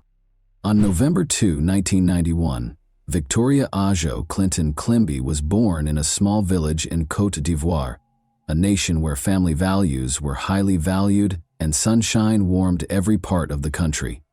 Despite the modest circumstances, she grew up in a loving and caring environment. A young woman with a good heart and lofty aspirations for her daughter, Victoria's mother did everything in her power to make sure her only child was safe and happy. Victoria was a lively, upbeat youngster with a keen mind and an infectious laugh. She was the life of the party among her friends and neighbors because of her kind smile and insatiable curiosity about the world. Victoria had an interest in learning from a young age. Notwithstanding her limited means, her mother made every effort to guarantee her daughter's access to an education. She frequently narrated to her daughter tales of large cities, with schools full of lovely books and vibrantly colored notebooks. Victoria's imagination was sparked by these tales, and she hoped to visit the world outside of her village someday. But village life was not without its challenges. Victoria's mother, the family's only provider, recognized that she would find it challenging to support her daughter alone after her father passed away. She continued to hold out hope that Victoria would eventually have a better future. That opportunity arose in 1999 when Marie-Therese Coau-Joyce, a London-based relative, offered to take Victoria in with her in order to give her a more comfortable life. Victoria's mother's older sister, Marie-Therese, appeared prepared to assume the responsibilities of guardian and mentor. She promised the family that the girl would have access to the greatest medical care, schools, and opportunities in the UK. The offer was a tough choice for Victoria's mother, in addition to being a chance for her daughter. She was concerned about letting her child go so far away, just like any other mother. But Marie-Therese managed to persuade her. Her voice was assured and comforting. She pledged to help Victoria reach her full potential and to treat her like her own daughter. Victoria's eyes glowed with delight when she heard about the move. The prospect of starting over in distant London filled her with pride.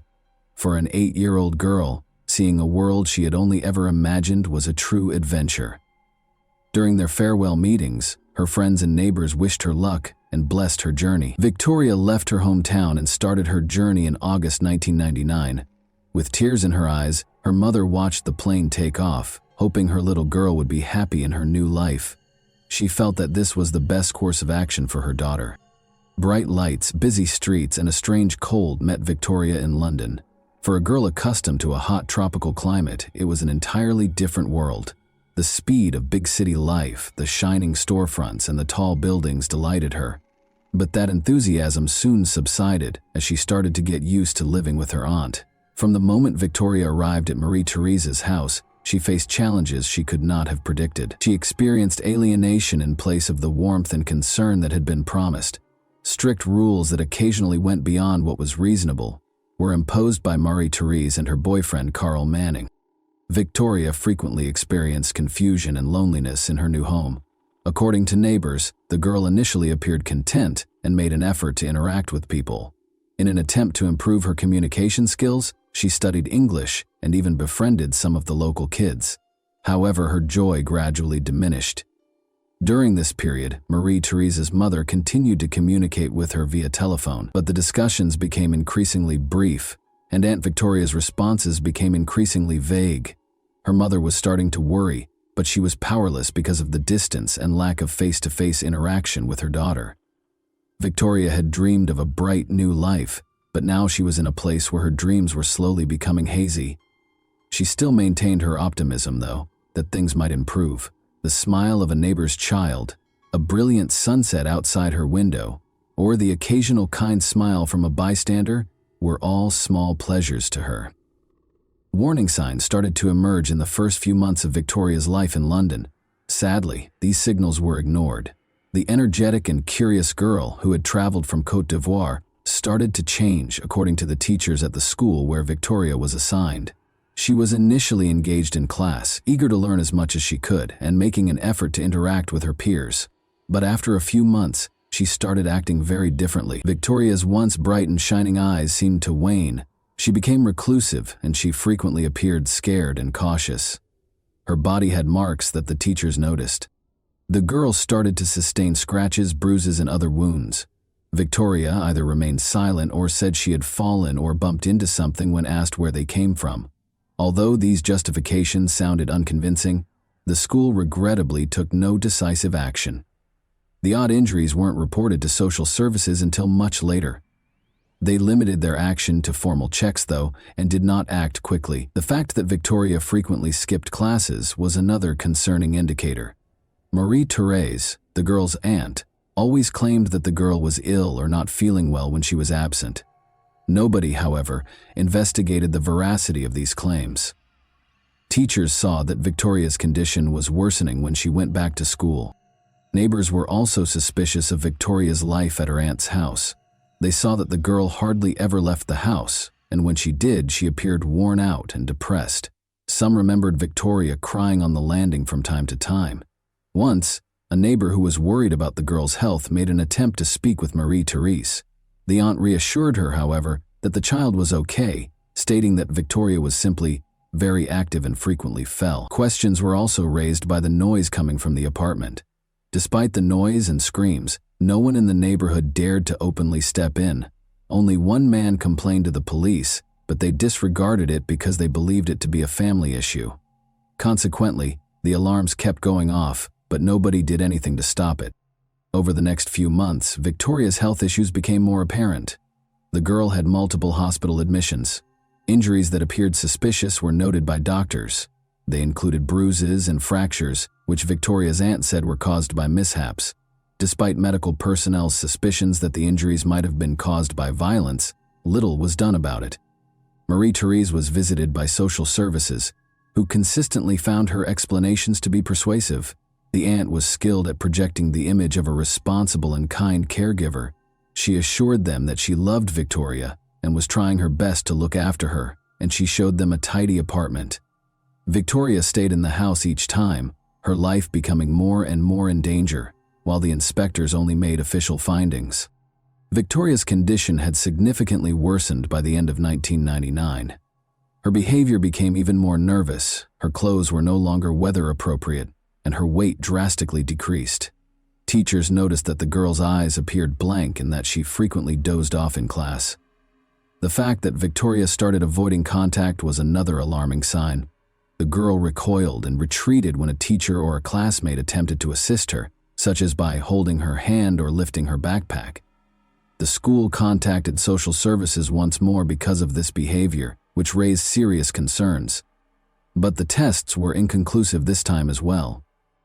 Victoria confided in one of the teachers one day that she was scared to leave for home. Once more, these words were ignored, despite being a desperate signal. Following a formal check at Marie-Thérèse's home, social services determined that the girl was in a safe environment. Victoria's condition had deteriorated to a critical level by early 2000. Teachers, neighbors, and even random bystanders noticed that the girl appeared malnourished and that her movements were sluggish and unsure, but nobody could have predicted that tragedy would be the end of it all. Victoria's condition began to deteriorate significantly on February 24, 2000. Her aunt and boyfriend, Carl Manning, reported that the girl was not moving and was no longer breathing normally, so they called an ambulance. The child's condition shocked the medical staff when they arrived. Victoria was extremely malnourished, and her body was covered in burns and bruises, among other traumatizing marks. Victoria was taken to the hospital right away by the medical staff. The girl's body was too weak for the doctors to save her. Victoria died on February 25, 2000, the following day. In addition to physical abuse, her death was caused by total body exhaustion. According to the medical professionals who examined Victoria's body, prompt action could have prevented such horrible outcomes. They were astounded to see a child in such critical condition while under the care of the school and social services. Victoria's death shocked everyone in the UK, not just her loved ones. People found it incomprehensible that a child with such obvious suffering had gone unprotected. This case came to represent structural issues with the way the police, social services, and medical fields operate. The police opened an investigation as soon as Victoria Climie passed away. Her multiple injuries, critical exhaustion, and hospitalization circumstances sparked serious suspicions among doctors, who promptly informed law enforcement. Detectives concentrated on obtaining all available evidence after realizing they were dealing with a tragedy that could have been avoided. Finding out what transpired behind the closed doors of Victoria's home and prosecuting those responsible were their two main objectives. The investigators immediately proceeded to the apartment where Victoria had resided with her aunt, Marie-Therese Kuau-Joyce, and her boyfriend, Carl Manning, after securing a search warrant. The apartment appeared to be fairly typical at first glance, with a tidy interior, spotlessly clean surfaces, and fresh flowers on a little table in the living room. However, the seasoned investigators saw right away that the house appeared to have been specially prepared for their arrival. Everything appeared overly sterile, as though the proprietors were attempting to project an illusion of well-being. Their first observation was of Victoria's bedroom. It was a stark contrast to the other rooms. The girl's room literally screamed coldness and neglect, while the living room could be described as comfortable and well-kept. A teenager's room didn't even have the slightest hint of a childlike atmosphere.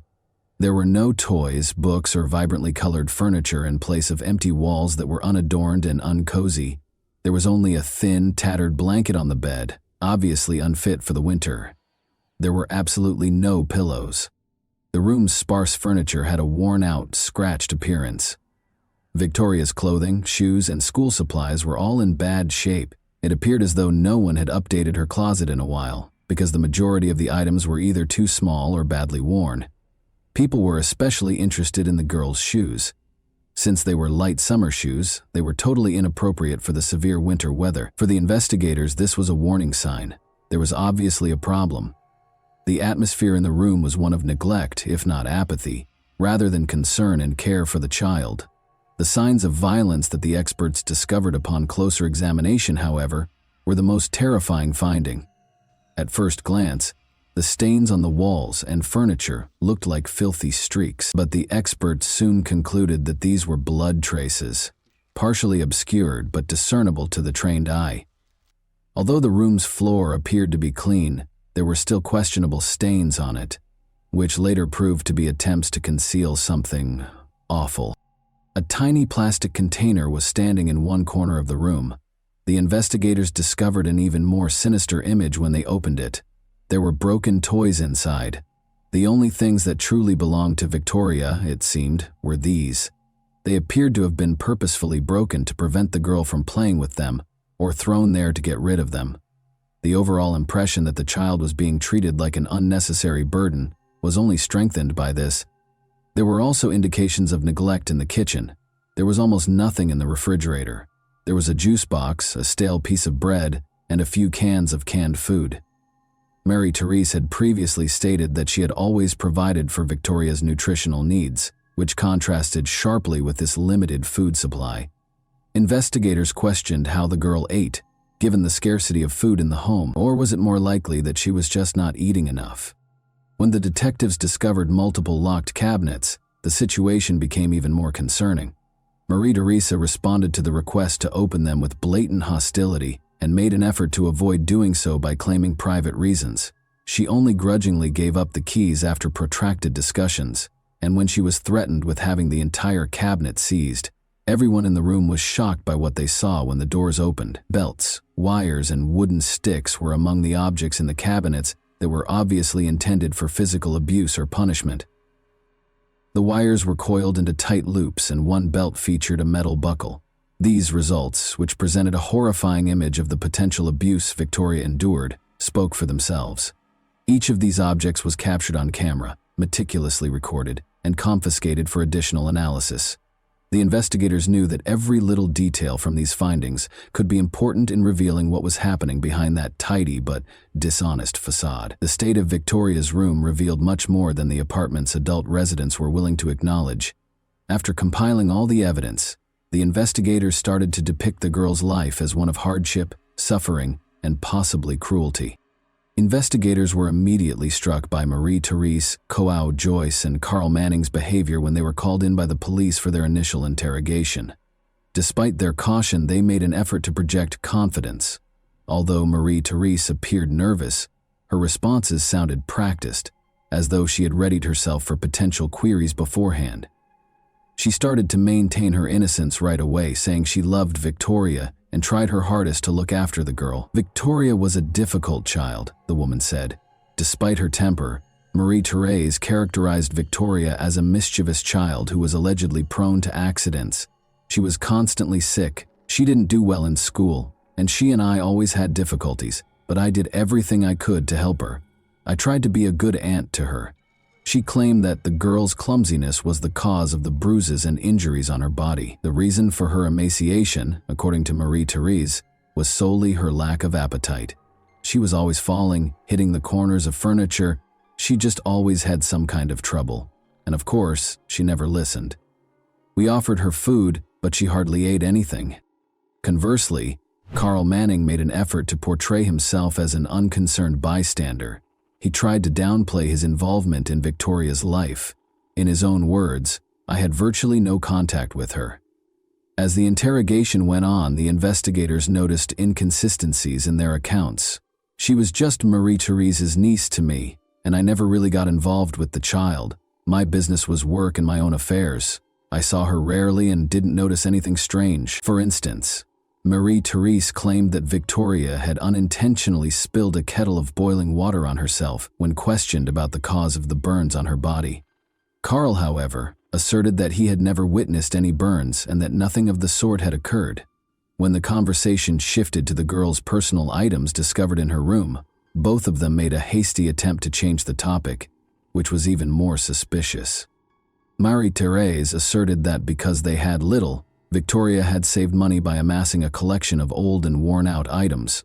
The careful investigators did not overlook these contradictions, however, as Carl stated that he had no idea what Victoria's possessions were and added, "I'm not interested." It was always Marie-Therese's responsibility. The police chose to intensify the interrogations. After meticulously documenting the testimony, it was clear that neither of them was telling the whole truth, and more research was necessary to determine the true events that had occurred in this family. In order to get more candid responses from Marie-Therese Joyce and Carl Manning during the second round of questioning, the police started using the evidence gathered in the apartment. In addition to providing an expert report that unequivocally stated that the girl's burns could not have been caused by unintentional contact with hot water, the investigators displayed photos of the bloodstains discovered on Victoria's room's walls and furniture. The suspects' responses only served to heighten suspicion of their guilt because this evidence was indisputable. The situation became even more muddled with each of their new responses. Investigators started posing direct queries, such as, what caused the bloodstains on the furniture and walls? Why hadn't anyone gotten help if Victoria had actually just fallen? If the wounds were that bad? Marie-Therese was unable to provide a definitive response to these questions, either stating that she didn't think it was serious or citing memory problems. The facts put pressure on Carl Manning, who had previously claimed to have little to do with Victoria during the initial interrogation. He became irate after seeing the pictures and reading the experts' conclusions. He initially denied any involvement in the events, but he changed his strategy when faced with indisputable proof. The investigators were baffled by his justifications. "I knew what was going on," he acknowledged after a protracted silence.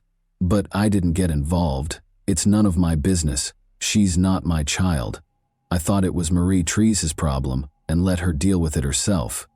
They emphasized that he was obviously a witness to what was taking place, even though he claimed not to be involved.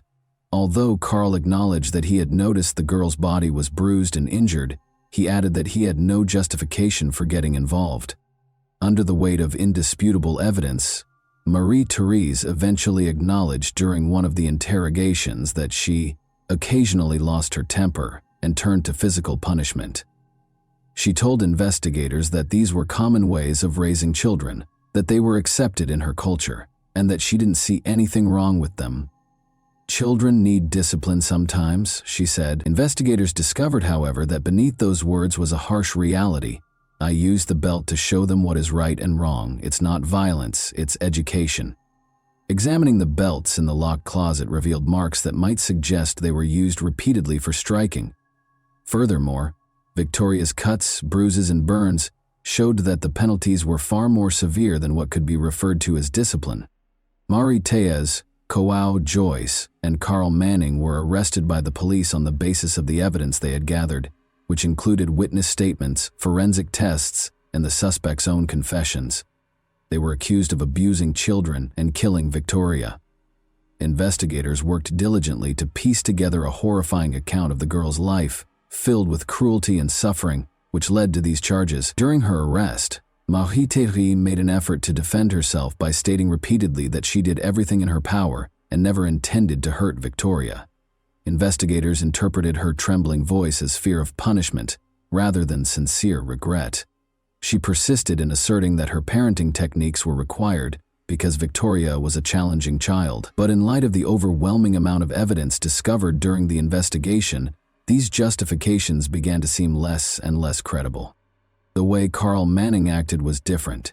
He said nothing and made no direct effort to defend his behavior, but his actions showed that he wanted to completely shift the blame to Mari Tellez and absolve himself of it. The investigators were convinced that he was an accomplice, even though he did not start the violence because of his unwillingness to step in and his claims of fear of conflict. Investigators stressed that Victoria's death was the result of a protracted cycle of violence that was evident to those in her immediate vicinity and that, with greater resolve, could have been prevented. Both the girl's death and the inaction of those who could have stopped it were tragic aspects of this tale. When Victoria Climie's trial started in January 2001, it quickly rose to the top of the UK's discussion list. The horrific details surrounding the 8-year-old girl's death exposed the inadequacies of the social protection system, which had failed to stop the tragedy, as well as the brutality of her guardians.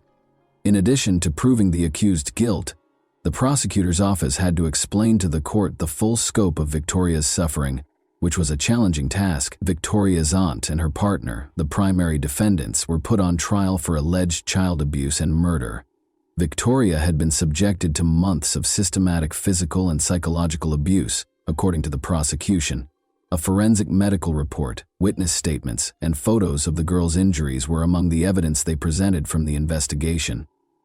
A medical report that verified Victoria's injuries could not have been accidental was crucial to the prosecution's case.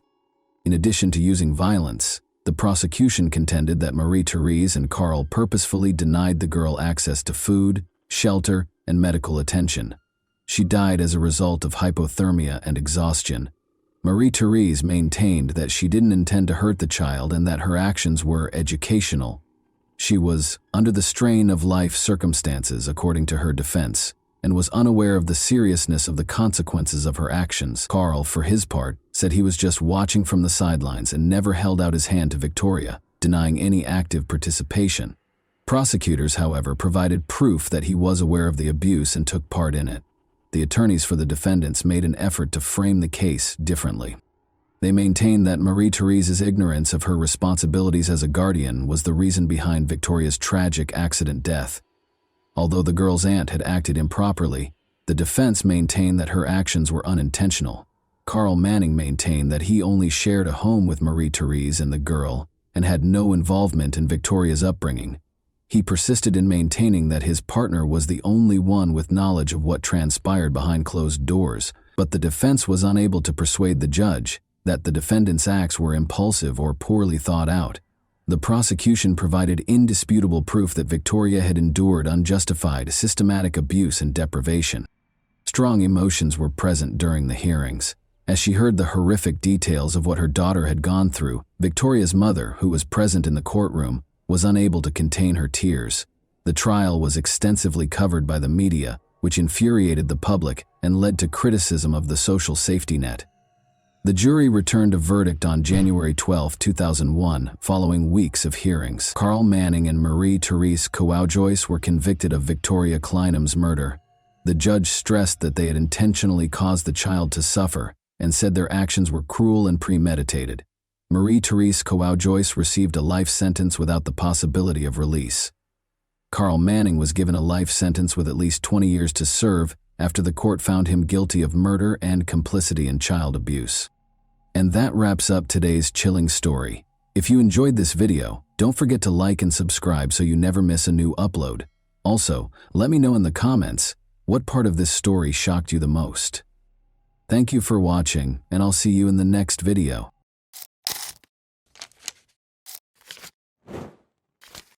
Hey guys, today we're diving into another truly horrifying case. If you want to support my channel, make sure to subscribe and stay active. It really helps me out. I'd be super grateful for that. Let's get started. A young woman's lifeless body was found in the state of Morelos on the side of an abandoned road. When they discovered her, the onlookers called the police right away. The body was still. She had obvious bruising and abrasions on her skin, and her clothes were wrinkled and discolored. Authorities were unable to locate any personal possessions or documentation that would have helped identify her in the area. This signaled the start of an inquiry to clarify the events and determine the causes of this catastrophe. Born in one of Mexico City's impoverished districts on July 5, 1995, Ariadna Fernanda Lopez Diaz, despite having few finances, her early years were filled with love and affection. Her mother and her older brother Omar made up her family. Mutual support kept the small family together in spite of the lack of a father figure who was uninterested in his kids. Omar gave Ariadna constant support and became into a protector and role model for her. Because of their strong relationship, Ariadna felt secure knowing that she could always count on someone. Ariadna was well liked by her peers because of her friendly and affable demeanor. She stood out for her genuineness and willingness to assist people, and she had a natural aptitude to make friends. She spent a lot of her school years with close companions, with whom she frequently discussed her future aspirations. But in 2018, when Ariadna was only 23, her mother was afflicted with cancer, leaving her youth tainted by a devastating loss. The family eventually had to confront the inevitable as the sickness advanced quickly. For both Ariadna and Omar, losing her mother was a heartbreaking blow. In addition to deepening their relationship, this catastrophe made Ariadna grow up fast and accept responsibility for her own life. She made sure her mother's presence was always with her by getting her name permanently inked as an homage to her mother. Ariadne had met a young man and quickly started seeing him before to the death of her mother. Ariadne soon found out she was expecting a kid as their romance progressed swiftly. The young couple quickly recognized their paths were separating though, since the arrival of her kid did not provide the stability she had hoped for. Following their separation, they continued to have a cordial relationship while sharing custody of their son. Having a child presented new difficulties. In order to support herself and her son, Ariadna had to juggle the responsibilities of parenthood with her job search. Getting a job at a well-known bar in Mexico City was the first step on this adventure. This place, which was frequented by wealthy customers, had high standards for its employees. Ariadne developed her capacity to communicate with a diverse range of people here. She thrived in her position in spite of the problems, overcoming them with her charm and tenacious work ethic. Her life was drastically altered by the pandemic. Despite losing her job because the company where she worked closed, Ariadne resisted giving up. Instead, she opened her own beauty salon during this time to fulfill a lifelong dream. This endeavor came to represent her will and ambition to create a life free from other influences. Using her vast network and skills, she was able to start a business that gave her a reliable source of income. A new connection came into her life at this period. She clicked with a man she met right away. She found security and happiness in her relationship. Between her spouse, her job, and her son, Ariadna managed her time well. Despite having a busy schedule, she managed to find joy in every new chance. By the time Ariadne was 27, her life had taken on the appearance of a finished puzzle, with each obstacle and accomplishment adding to a picture of tenacity and accomplishment. She had experienced loss, started over, taken care of her son's future, and become independent. But what appeared to be the beginning of a happy chapter was actually the beginning of a tragedy. Vanessa was introduced to Ariadne by mutual connections. Ariadne and her pals went to an event where they first interacted. Ariadne was immediately drawn to Vanessa because she was youthful, lively, and captivating. Vanessa was able to establish a connection with people quite fast. Those who knew her well, however, felt conflicted about her. Her acts frequently shocked people with their unpredictable nature, and beneath her seeming openness were jagged edges. A common figure in Vanessa's social circle was the middle-aged businessman Rautel. Rumors surrounded his reputation. Prominent for his wealth, power, and extravagant way of living, he was frequently spotted with young women who wanted to be a part of his world. Rumors of his ties to influential people and even criminal organizations helped to elevate his stature, but no one in his inner circle could verify these claims. Although Rautel shied away from discussing his background and business operations directly, his manner evoked both admiration and discomfort. Despite her intelligence and independence, Ariadne was not immediately aware of the differences between her new acquaintances and her regular group of friends. Eager to make an impression, Vanessa frequently spoke about her relationships with Rautel and other powerful individuals. She portrayed him as having the ability to resolve any issue. Ariadne gradually started to spend more time with them. Vanessa made an effort to earn Ariadne's trust and appeared to be truly enthralled with her. After hearing about Ariadne from Vanessa, Rautel became interested in her right away. His attentiveness and conversational skills surprised her at their first meeting. His charm and confidence were irresistible, and Ariadne was no exception to his appeal. However, a more nuanced personality lay beneath this appeal. Rautel's manipulative tendencies were observed by anyone who interacted with him. However, Ariadne thought he was a decent and kind man. Vanessa remained essential in reinforcing the bond between Rautel and Ariadne. She created an environment of openness and trust by often inviting Ariadne to events where Rautel was present. But as time went on, strange information emerged. For example, Ariadne was cautioned by some of her friends to exercise caution when interacting with these individuals. Some were aware of Vanessa's erratic behavior and Rautel's dubious reputation. They suggested that these interactions might have unspoken dangers. Ariadne saw no threat in her new social group, even in spite of the warnings. She viewed her friendship with Vanessa as a chance to escape from her everyday obligations and discover a world that had previously been unattainable. Rautel, however, made an effort to gain her favor by being kind and generous. She found his invitations to parties and dinners intriguing and innocuous. As we know, Ariadne was seeing a young man. Nevertheless, based on the information at hand, she continued to cultivate acquaintances and occasionally accepted invitations to social gatherings. Her boyfriend didn't show displeasure with her social contacts and was a trustworthy individual. Ariadne gradually realized that her life was beginning to be impacted by her new relationships. Vanessa contacted her often, offering to arrange get-togethers and leisure activities. Rautel, on the other hand, made a greater effort to establish himself in Ariadne's life and frequently provided assistance and support in a variety of circumstances. Unaware of the possible repercussions, Ariadne was slowly but surely losing herself in their world. Ariadne accepted Vanessa's invitation to get out with friends on October 30, 2022. The event was scheduled to start at Fisher's, a well-known eatery in Mexico City's downtown. Vanessa reassured her that the evening would be pleasant, with a leisurely meal and pleasant companionship. Ariadne felt a little uneasy because Rautel was also supposed to join. She was beginning to have doubts about him, but she chose not to turn him down since she didn't want to jeopardize her friendship with Vanessa. Later that night, the group gathered at the restaurant, which was well known for its fashionable patrons and elegant interiors. It served as a vibrant background for the event. An assortment of canapés and wine cocktails contributed to the lively and joyous ambiance at the table. Rautel made himself the focus of attention as usual, toasting and telling stories. He went out of his way to demonstrate his power and engaged with the waitstaff with assurance. Vanessa encouraged him by interjecting remarks and jokes to keep the discussion going. Following their example, the other guests attempted to match the host's enthusiasm for the evening. Amidst the boisterous atmosphere, Ariadne's actions were particularly noticeable, frequently checking her phone, reading texts, and sending out comments. She didn't seem quite comfortable. She frequently kept her eyes on Rautel, as though she were trying to find some deeper significance in his words or deeds. In an attempt to divert her attention, Vanessa drew her into discussions and urged her to take another cocktail. Ariadne, however, stayed taciturn. Something was bothering her more than the surroundings based on her look.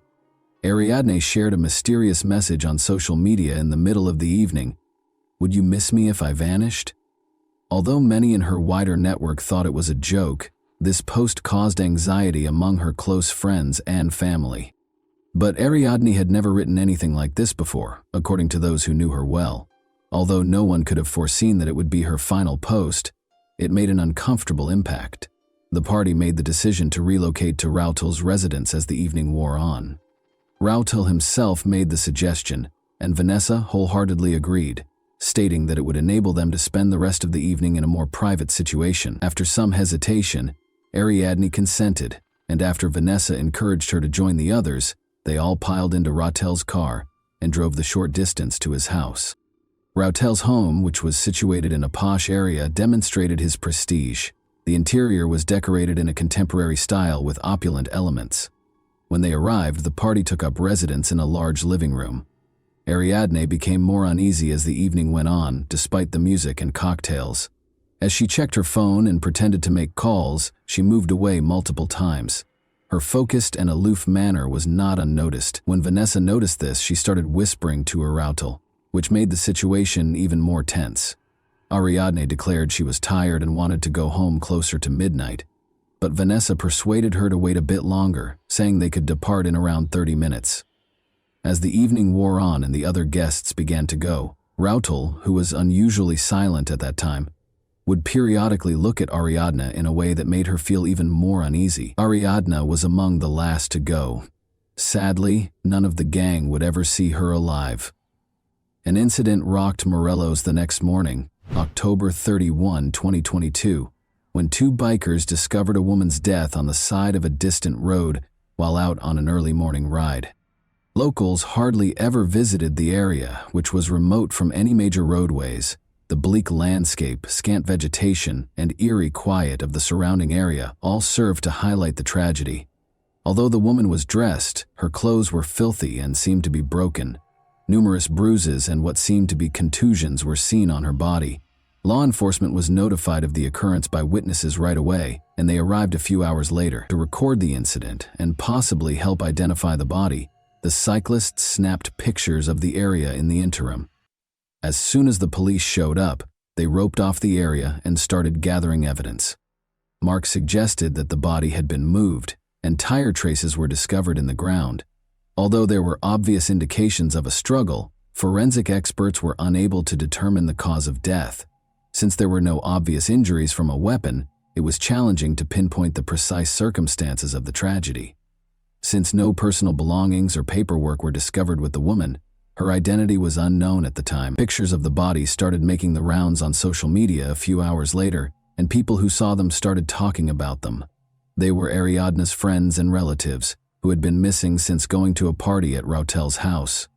They were able to identify the victim's distinguishing characteristics, such as tattoos. Omar, her brother, feared the worst and reported the woman missing to the police, speculating that she might be his sister. Meanwhile, the investigation was started by the Morelos state authorities. However, there was a lot of criticism directed at the police's early response. Critical traces at the site were not adequately documented, and there were reports of violations of evidence-gathering rules. This cast suspicion on the professionalism and moral character of the local police force. Their suspicions were validated when Ariadne's family members showed up to formally identify the body. His sister had a tattoo honoring their late mother on her shoulder, which Omar recognized. Her body's condition, bruises and injuries on her arms and face obviously indicated a violent incident, made the family's heartbreaking shock even worse. But at the time, the police's official comments sounded dubious and offered no clarification. The family's first reaction was to demand justice. They started calling for responsibility for those involved in an open probe. To raise awareness of the situation, they contacted acquaintances who were active on social media that same day. A little initiative soon gained momentum and attracted thousands of participants. The Morelos police insisted that the killing might have been an accident despite the growing public criticism. Further investigation would be contingent upon the completion of a forensic examination, they said. This position simply increased suspicions that powerful people might be engaged in hiding the truth and stoked further concerns. Since Rautel and Vanessa were the last to see Ariadne alive, they were the first people investigators got in touch with. The first speculations regarding what might have happened were based on their statements. According to Rautel's original story, Ariadne called a cab to leave his residence after the party. She didn't exhibit any signs of serious distress, but she did seem a little upset, he said. He claims that once he led her to the door, she departed. Vanessa backed up his account by saying that Ariadne had actually gone in a taxi and hadn't stated where she was going. But their versions' contradictions soon sparked doubts. The absence of any proof proving a cab ride was the first warning sign. Raufel and Vanessa were unable to produce the driver's contact details or any evidence to support their claims. Investigators eventually found that none of the drivers recalled picking up Ariadne, despite the fact that multiple taxi calls had been recorded in the vicinity of Rautel's home that evening. The behavior of Vanessa was the second problem. Depending on what was questioned, her story changed. At first, she maintained that Ariadne had gone out on her own. She went on to say that they had argued at the party, which might have angered Ariadne.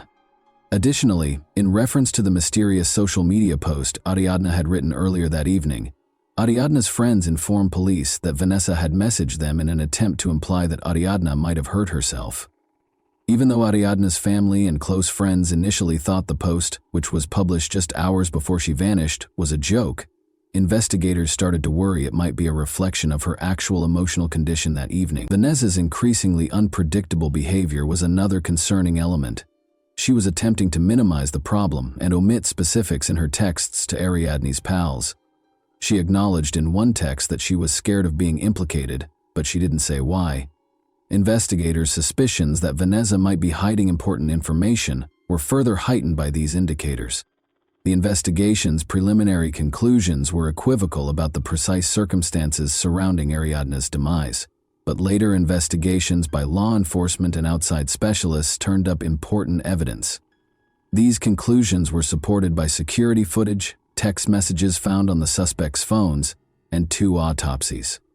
According to the first forensic report in the state of Morelos, Ariadne's death was due to asphyxiation from bronchial aspiration. According to the examiner, she may have died as a result of food and drink getting into her airways.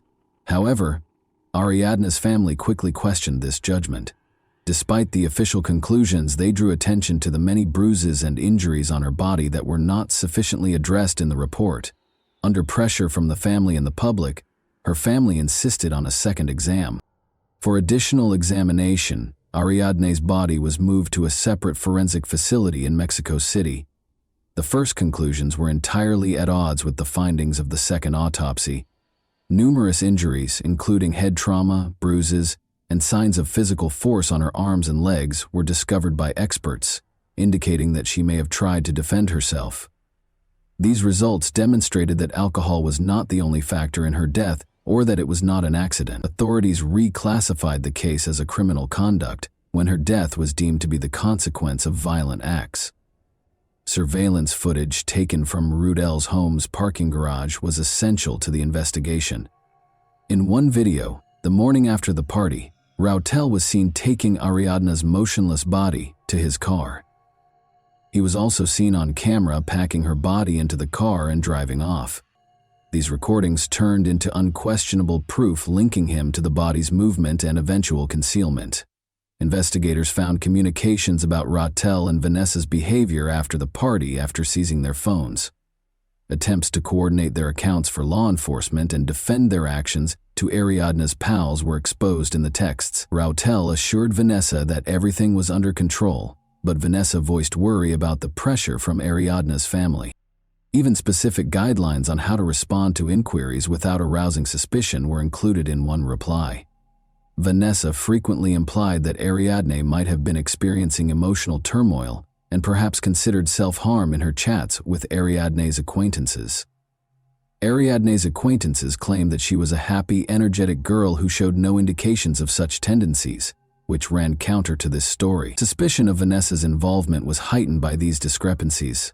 Investigators came to the conclusion that the earlier allegations of an accidental death or Ariadne leaving Rautel's home freely did not match the evidence from the second autopsy, surveillance footage, and retrieved texts, which provided a better picture of what had happened.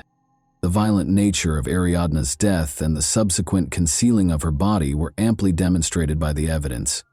These conclusions served as the basis for the accusations made against Rautel and Vanessa, who would shortly stand trial for their crimes. The first person arrested was Vanessa. Investigators found that she had been communicating with Rautel continuously. They talked about avoiding accountability in the days after the incident. The public was closely watching her arrest. Vanessa stated during her first interrogations that she was not responsible for Ariadna's killing. However, her claims were contradicted. Vanessa maintained that she was not aware of what happened following the incident because she had gone to bed early the night before. A fact check of her statements, however, uncovered up contradictions. Text exchanges revealed that she had spoken with Rautel about the specifics and was fully aware of what had transpired. In an attempt to hide her role in the crime's cover-up, investigators also found that Vanessa purposefully erased communications, pictures, and other potentially damaging material. Rautel decided to turn himself in to the police after realizing the growing evidence against him. He declared his innocence while accompanied by his attorneys, claiming that he did not hurt Ariadna but rather panicked and tried to conceal her body out of concern for the repercussions. He claims that the morning after the party, he discovered Ariadna unconscious in his house and, thinking she was dead, chose to dispose of the body to allay suspicions. But there were significant questions about his account of what happened. First, the second autopsy's findings refuted his allegations by confirming a violent cause of death. Second, instead of calling for assistance, he was seen on security camera carrying the body while making obvious attempts to conceal his conduct. Furthermore, as the investigation went on, his text exchanges with Vanessa showed a concerted attempt to agree on fabricated accounts of what had transpired. Concerning information emerged regarding possible corruption between Rautel and the Morelos prosecutor's office. The state's first autopsy report had purposefully left out mentions of injuries that were obviously signs of violence. The prosecutor was accused by activists and Ariadne's family of absolving Rautel of responsibility by leveraging their position. Public indignation was sparked by these accusations. An internal affairs division commenced an investigation into potential misconduct, and Mexico City officials began reviewing the Morelos prosecutor's activities. According to some witnesses, Rautel had ties to criminal organizations, which may account for his seeming assurance in evading punishment. The case received a lot of attention and came to represent structural problems in the legal system as well as the need of public pressure in seeking justice. At least one of the suspects knew more about what happened that night than they were ready to acknowledge, according to additional interrogations and evidence gathered. However, neither Vanessa nor Rautel took direct blame.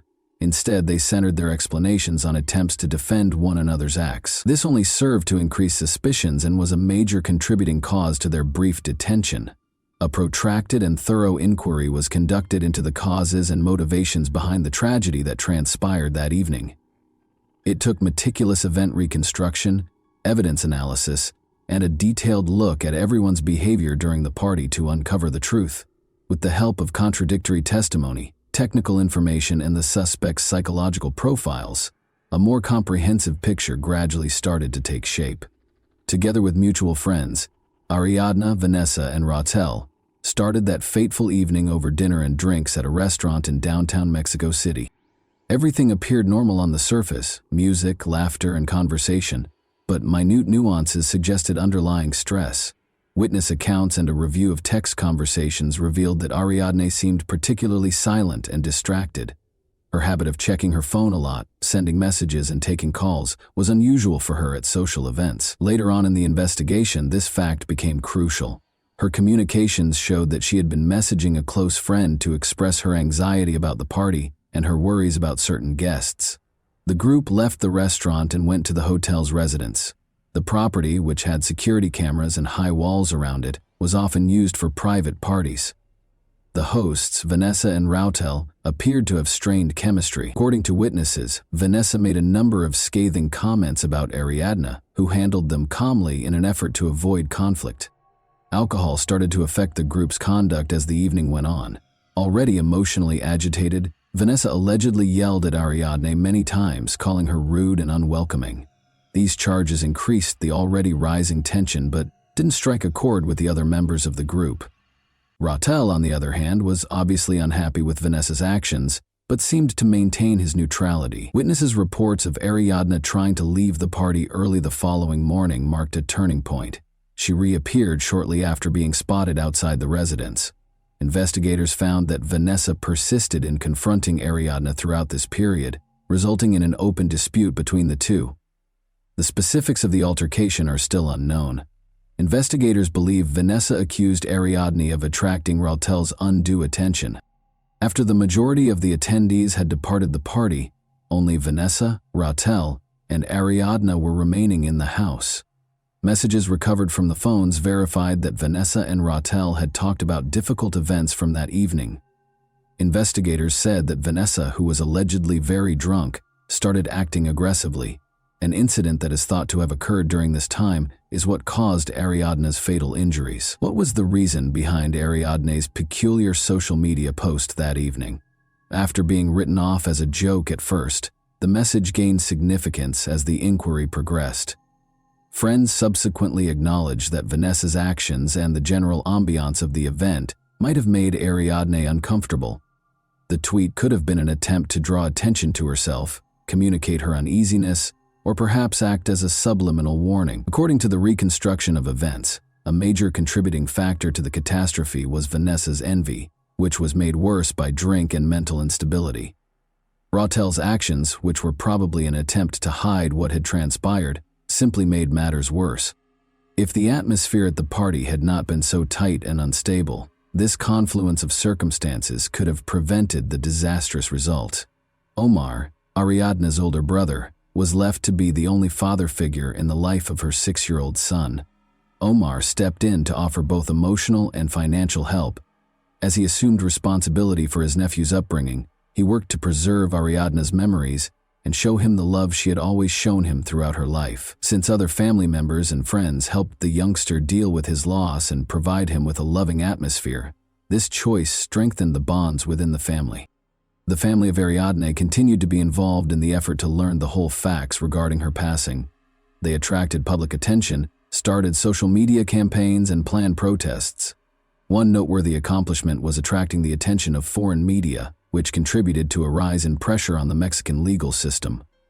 The initial judicial proceedings concerning Ariadne's demise turned out to be a crucial point in the fight for justice. The family and their legal team made sure that the case was handled openly and honestly, taking into account all pertinent facts, even in the face of opposition from some authorities.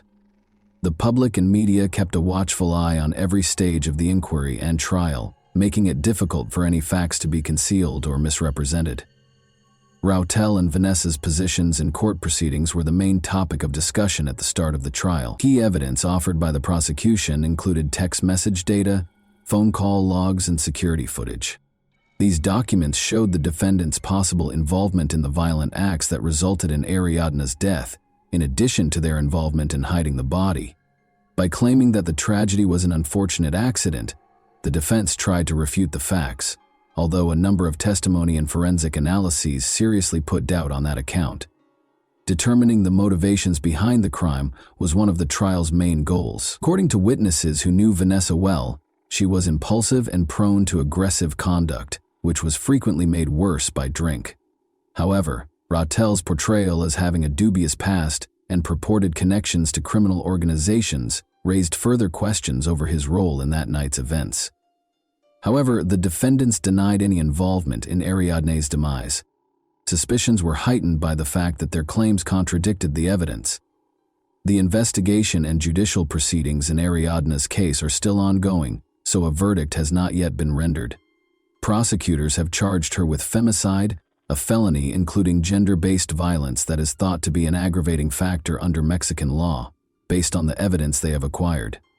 Both suspects may spend up to 70 years behind bars if found guilty. Thanks for watching, everyone. Your support means a lot to me, and you can help my channel grow by hitting that like button, dropping a comment, and sharing this video. Your engagement really makes a difference. See you soon.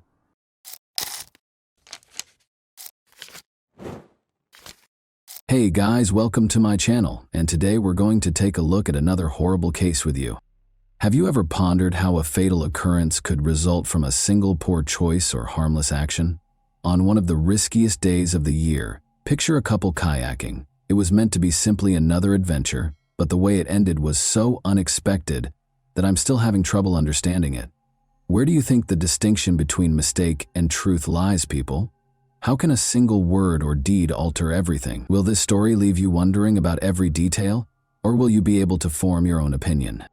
The most exciting portions are still to come, when everything comes crashing down in a flash. Stay tuned. Everything you do has the potential to backfire. In the hands of justice, a single remark uttered in a state of shock might turn into a weapon. An unforeseen series of events can permanently alter a person's life, as seen by Angelica's narrative. For outdoor pursuits, the Hudson Valley is a perfect location. Those seeking excitement are drawn to the breathtaking scenery and fast river. Although kayaking is a popular sport among adventurous people, the river may be cruel. Even seasoned athletes make blunders from time to time, but they are aware of this. For Vince Viafore and Angelica Graswald, the sea represented intimacy and freedom. Excited, they ventured out on the Hudson once more on that fatal evening of April 19, 2015. Both had years of experience and were accustomed to obstacles, but the Hudson was not on their side that day. Strong waves were created by the rising gusts, and they chose to continue forward even though their gut told them to turn around. Their destination was an island with a Scottish-style castle that always pulled them in, with its enigmatic and historic ambiance. They enjoyed the outdoors during the day, but things suddenly changed in the evening. Although the frigid seas and powerful waves were a warning, they were forced to return since it was simply too dangerous to spend the night on the island without any equipment. The situation took a terrible turn when water started to enter Vince's kayak. Vince was in the chilly water without a life jacket, and he was in danger. Angelica called the emergency services because she was so shocked. Desperately, she said that the current was drawing him farther away and that she was unable to get to him because of the strong waves. The scenario was made more difficult by the dispatcher's difficulty locating the pair. Every second mattered and time was running out. Rescuers arrived at the scene too late, but by the time they got there, Vince was already sinking beneath the wave. From the coast, Vince was nowhere to be seen, and the event's solemn atmosphere was only heightened by the sky's growing darkness. Let's take a closer look at Angelica at 35. Angelica was a woman who had big plans. She was interested in photography and thought it would be her career. Her true name, though, was Latvian-born Angelica Lips. After 2 marriages and 2 divorces, she continued to pursue a better life outside of her native country. Her goals were to establish a career, get a work visa, and reside in the United States. She was fortunate. She moved to the United States and got a work as a nanny. But when she met Vince at age 46, things really started to shift. Despite their different ages, Vince, who had gone through 2 divorces, was successful in the construction industry, and their relationship developed swiftly. Let's examine Vince in more detail now. Vince was a giving individual. He collected people, threw parties, and lived an active and vibrant life. He and Angelica first met at one of these events. She moved into his house in the little New York town of Poughkeepsie a few weeks later. Their relationship progressed quickly.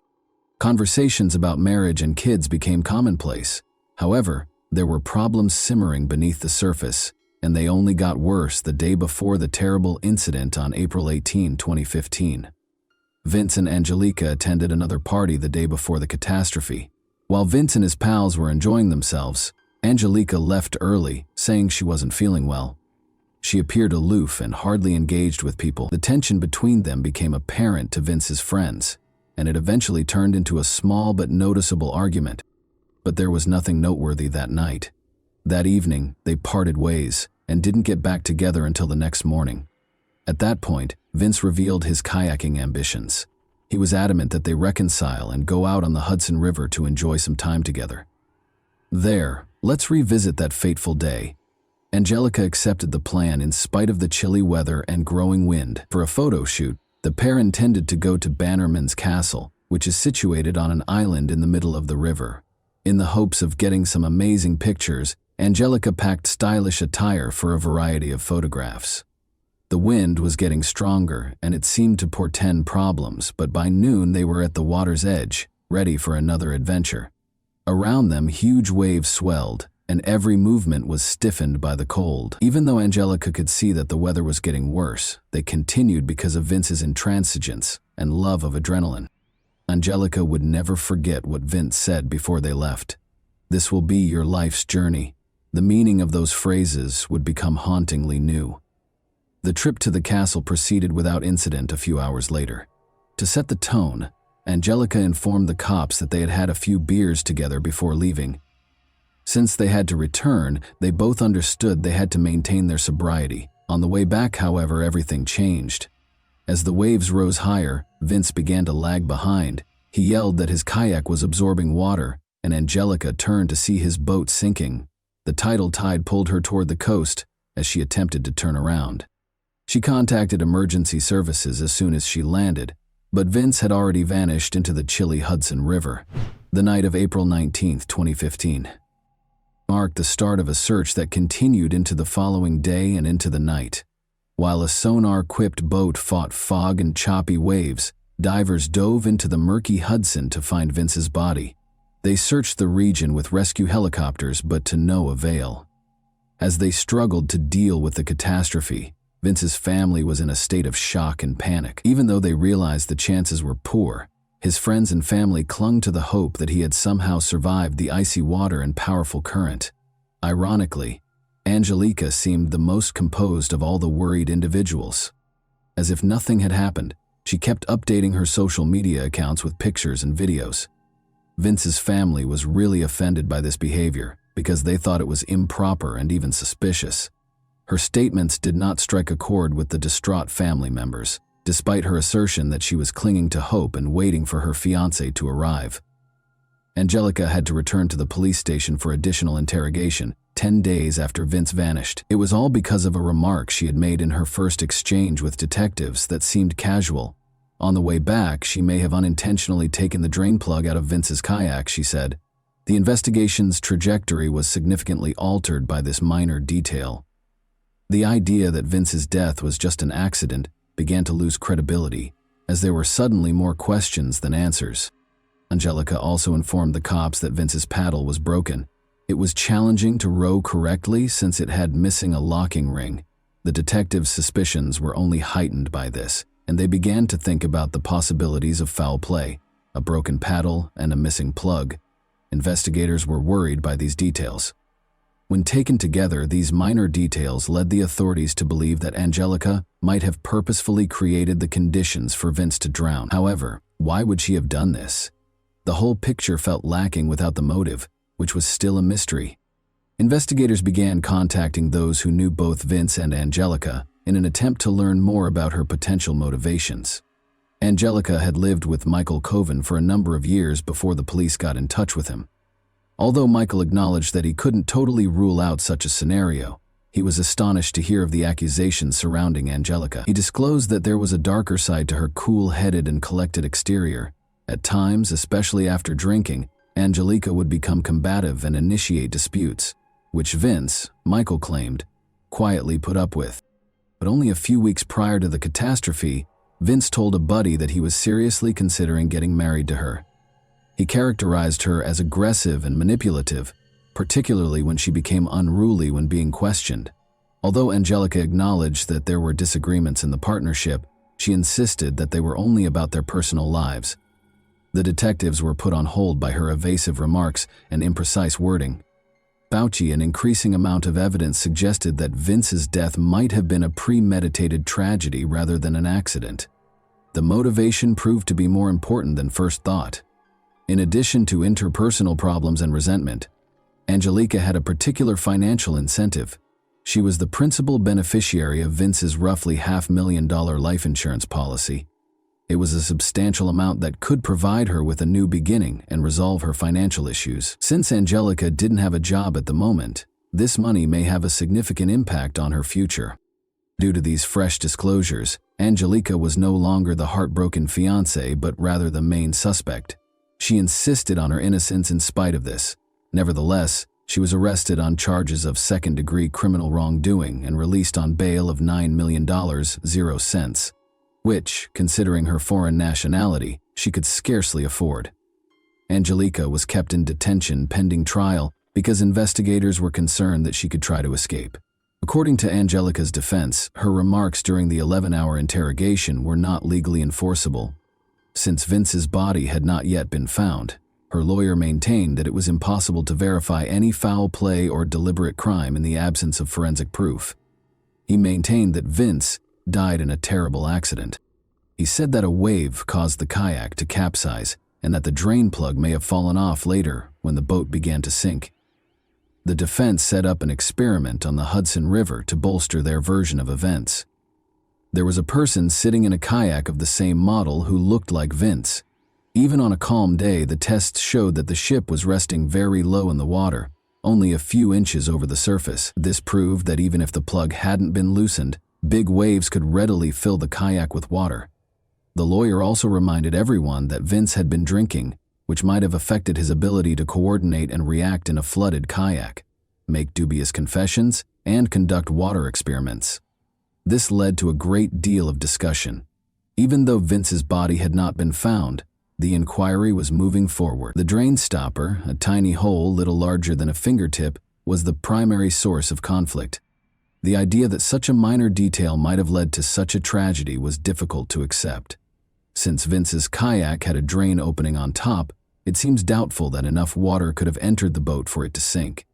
As doubts grew, Angelica's attorney demanded more studies to help solve this riddle. A precise simulation was carried out using the same kind of kayak, a mannequin that had the same size and weight as Vince, and circumstances that were very similar to those of that fateful day. According to the studies, the kayak didn't fill with water fast enough to capsize even after the drain plug was removed. Only a few droplets of water were able to enter through the drain hole, far too little to have resulted in a deadly situation. This implied that Vince's kayak could have easily made the final mile or two back to shore even without the plug, but the prosecution turned its attention to the paddle after the experiment appeared to totally refute the plug argument. Angelica stated that the paddle was broken and lacked the locking ring, which investigators thought might have made it more difficult for Vince to maneuver the kayak. The defense, however, refused to concede even in this case. They showed that the paddle's operation was unaffected by the ring's removal. It was still robust and totally functional and could be used efficiently. This did not alter the fact, though, that Angelica confessed to touching Vince's paddle and the plug while being questioned. This admission served as the impetus for the accusations against her. Even the smallest elements, like touching the paddle or unintentionally brushing across the plug, were used by the police to suspect Angelica of intentional acts because they appeared to be part of a well-planned crime. However, the defense persisted in its struggle in spite of the prosecution's seeming rational argument. According to Angelica's lawyer, during the interrogation, her comments were taken under emotional stress. After reviewing all 11 hours of the recorded interview, the defense called in a false confessions expert who came to the conclusion that the police had used significant psychological pressure. According to the expert, the investigators employed traditional methods intended to force a confession. Question. During the questioning, they forced her to repeat words that supported their story, played the parts of the good cop and the bad cop, asked leading questions, and didn't give her time to process the situation. Angelica was frequently perplexed. Her emotions became more erratic and her answers became less specific. The expert contended that her statements should have been interpreted cautiously because she was in a condition of shock. Her brief statement that she had previously considered ending the relationship was one that the investigators took note of because it was taken to be an admission of intent to hurt Vince. The defense actually argued that this statement had nothing to do with what happened that day. It simply alluded to their long-standing marital problems. Although Angelica discussed freedom in a more general context, the police decided to take a different tack. According to the interrogation specialist, Angelica never used terms like crime or death in such contexts, and the investigators' manipulation of her admissions was more likely to be the consequence than the truth. However, after they got what they wanted, the investigators ignored these information and rejected whatever else Angelica said. The defense contended that the drain plug in Vince's kayak had been broken for months prior to that fateful day. Angelica claims that they had gone kayaking multiple times without the plug, and that there had never been any significant issues. Although there were hazardous circumstances on the river that day, the disaster was caused by the weather rather than any deliberate activities. However, the prosecution did not waver in its position. It all made sense to them. A woman fed up with the partnership, looking for money, arranging an accident to earn insurance payouts, and becoming independent. The questioning of Angelica seemed to go on forever. She felt trapped and had lost all sense of time. She initially made an effort to resist, but her determination waned as the officers kept bringing up the drain plug problem. Her account of the plug, whether it was present or not, got confused, which the investigators decided to take advantage of. The pivotal moment occurred when a tired Angelica requested to go home to feed her cat. The moment the investigators had been waiting for came when tears filled her eyes. They increased the pressure since they could feel how vulnerable she was. Despite the fact that she never explicitly admitted to a crime, the police persisted in asking her a series of leading questions. According to an expert who later watched the interrogation video, Angelica looked worn out, overburdened, and obviously unable to think straight. Her erratic answers were the usual outcome of emotional exhaustion rather than a deliberate admission of guilt. The expert claims that she only wanted to get away from the constant interrogation, which caused her to provide a number of evasive responses that served as the foundation for the case against her. Vince's body, meanwhile, was still unaccounted for. His friends and family were left in limbo, their suffering getting worse every day. His body was not found in the Hudson River, close to the same Bannerman's Island the couple had visited on the day of the tragedy, until the morning of May 23, 2015, over a month after he vanished. Drowning was verified as the cause of death by the autopsy. There were no indications of struggle or foul play. There were traces of alcohol in Vince's blood, but not much, indicating that the severe weather and the cold water temperature had the biggest effect on him. A few days after the body was discovered, Vince's kayak was found. As expected, the paddle had no locking ring, and the drain plug was gone. However, its functionality remained unaffected by the ring's absence. None of these circumstances by themselves could have caused drowning, the defense argued. It was a confluence of factors, including the chilly water, high winds, absence of a life jacket, and drinking. The catastrophe was brought on by this combination rather than anything Angelica did. But the prosecution wasn't going to back down. They concentrated on the contradictions in Angelica's claims, interpreting them as proof that she was responsible for Vince's demise. They had a simple theory. She purposefully damaged the kayak in order to put Vince at danger of dying. But Angelica's attorney maintained that Vince's own carelessness was to blame for the regrettable mishap. Under the influence, he decided to go out on the sea without a life jacket and, in bad weather, he took that gamble even though he knew he had little chance of surviving in the icy water. Even though Angelica insisted she was innocent, the case changed course when the prosecution saw that charging her with willful injury would not stand up. It was insufficient to persuade a jury that breaking a paddle or pulling out a drain stopper were simple crimes. In addition, the defense made strong arguments and experts attested to the possibility that such a disaster might occur in given conditions. The prosecution reached a standstill and made a plea offer to Angelica. She consented when they suggested that she enter a guilty plea to involuntary manslaughter, which would only carry a few years in prison rather than a life sentence. Angelica was found guilty of involuntary manslaughter and given a 4-year prison sentence.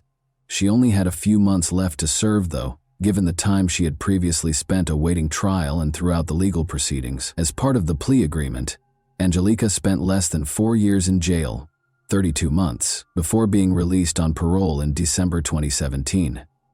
Although she was given a 4-year sentence, she actually served less than half of that amount because of time served and early release.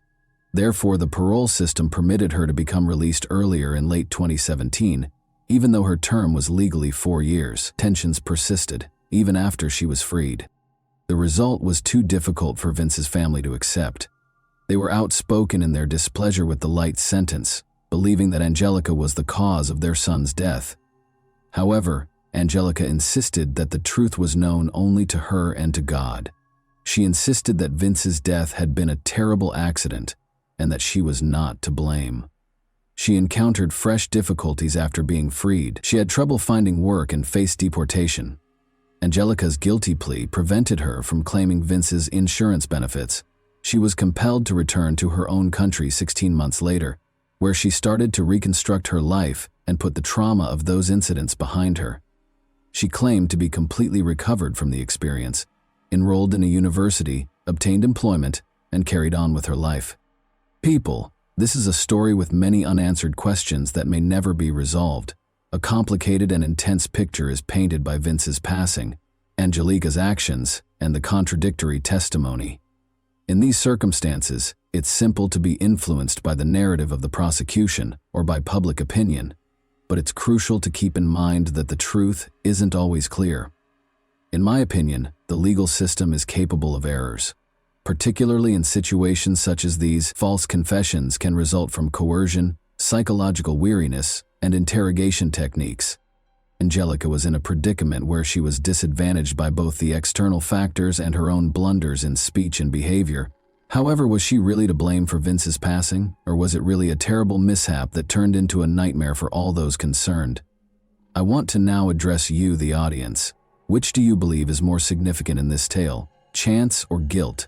Has a judge made a mistake in Angelica's case, or is she really involved in Vince's demise? If you were in her shoes, what would you have done? More significantly, can we always rely on judgments based on contradicting evidence? I want to know what you think. Stories like this one make you wonder about the thin line that separates accusation from truth.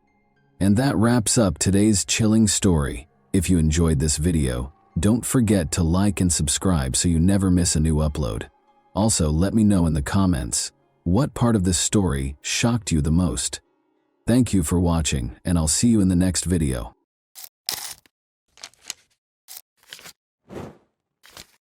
Hey guys, welcome to my channel, and today we're going to take a look at another horrible case with you. Ashley Parlier, a 21-year-old from Battle Creek, Michigan, argued with her parents on June 12, 2005, and then fled the house. Everyone, including relatives and friends, was suspected for years after she vanished without a trace and was never seen again. For more than 10 years, the case produced no results. The police were looking for answers about the Parlier family for 18 years until they finally found them. Where has Ashley Parlier disappeared to? Was there a possibility of foul play? Today we're examining Ashley Parlier's case, which lasted until 2023 and involved 18 years of age. Without further ado, let's begin the narrative. In addition to welcoming neighborhoods and amiable communities, Battle Creek, a tiny city in southwest Michigan, offers its residents amazing growth prospects and a thriving business. Located between two states and a major highway, Battle Creek is known as the cradle of the cereal industry and attracts a lot of tourists because of its picturesque downtown. Battle Creek is a bustling neighborhood with a distinct suburban vibe. One of the greatest areas in Michigan to raise a family is Battle Creek, which is well known for its recreational possibilities and natural beauty. In 2005, a 21-year-old from the same vibrant and welcoming town sadly vanished without a trace. Russell and Sherry Parlier welcomed a baby girl, whom they named Ashley, as their second child on October 16, 1983. Ashley has been quiet and reserved since she was a young child. She was also quite naive. She didn't make many friends as she grew older. Nicole Campen, Ashley's older sister, recalls how trusting her sister was. She claimed that one of the most memorable things about her was how trusting she was and how she simply saw the best in everyone. It was excellent that she wanted people to be what she believed the world should be. Ashley had gorgeous brown hair and eyes, and her crooked-toothed smile was quite lovely. Ashley also worked at the level of an adolescent between the ages of 12 and 14 due to a little mental impairment. She was able to live life to the fullest in spite of her troubles. She obtained employment at the closest Taco Bell store, located on the 800 block of Northeast Capitol Avenue, after graduating from Battle Creek Central High School. She had been accumulating money from her earnings at Taco Bell in order to get her own vehicle. Unfortunately, disaster was just around the corner for Ashley, a young woman who wished for a happy world. She was sweet and loving, yet the world did not treat her well. Ashley Parlier, 21, was about 5 feet 9 inches tall and had a slender frame. She was only 100 pounds. Her parents were therefore quite concerned on June 12, 2005, when they discovered that she seemed to have a bulge. Ashley was too pure, after all, both mentally and naturally. If she chose to carry the baby, they wanted her to see a doctor and receive prenatal care since they were worried about her health. Ashley left the house in a rage after a heated argument with her parents about the whole thing. Without a car, driver's license, cell phone, or credit card, she left her home in the Bedford Township community of Urbandale. She did, however, have some cash on hand, roughly $700.00.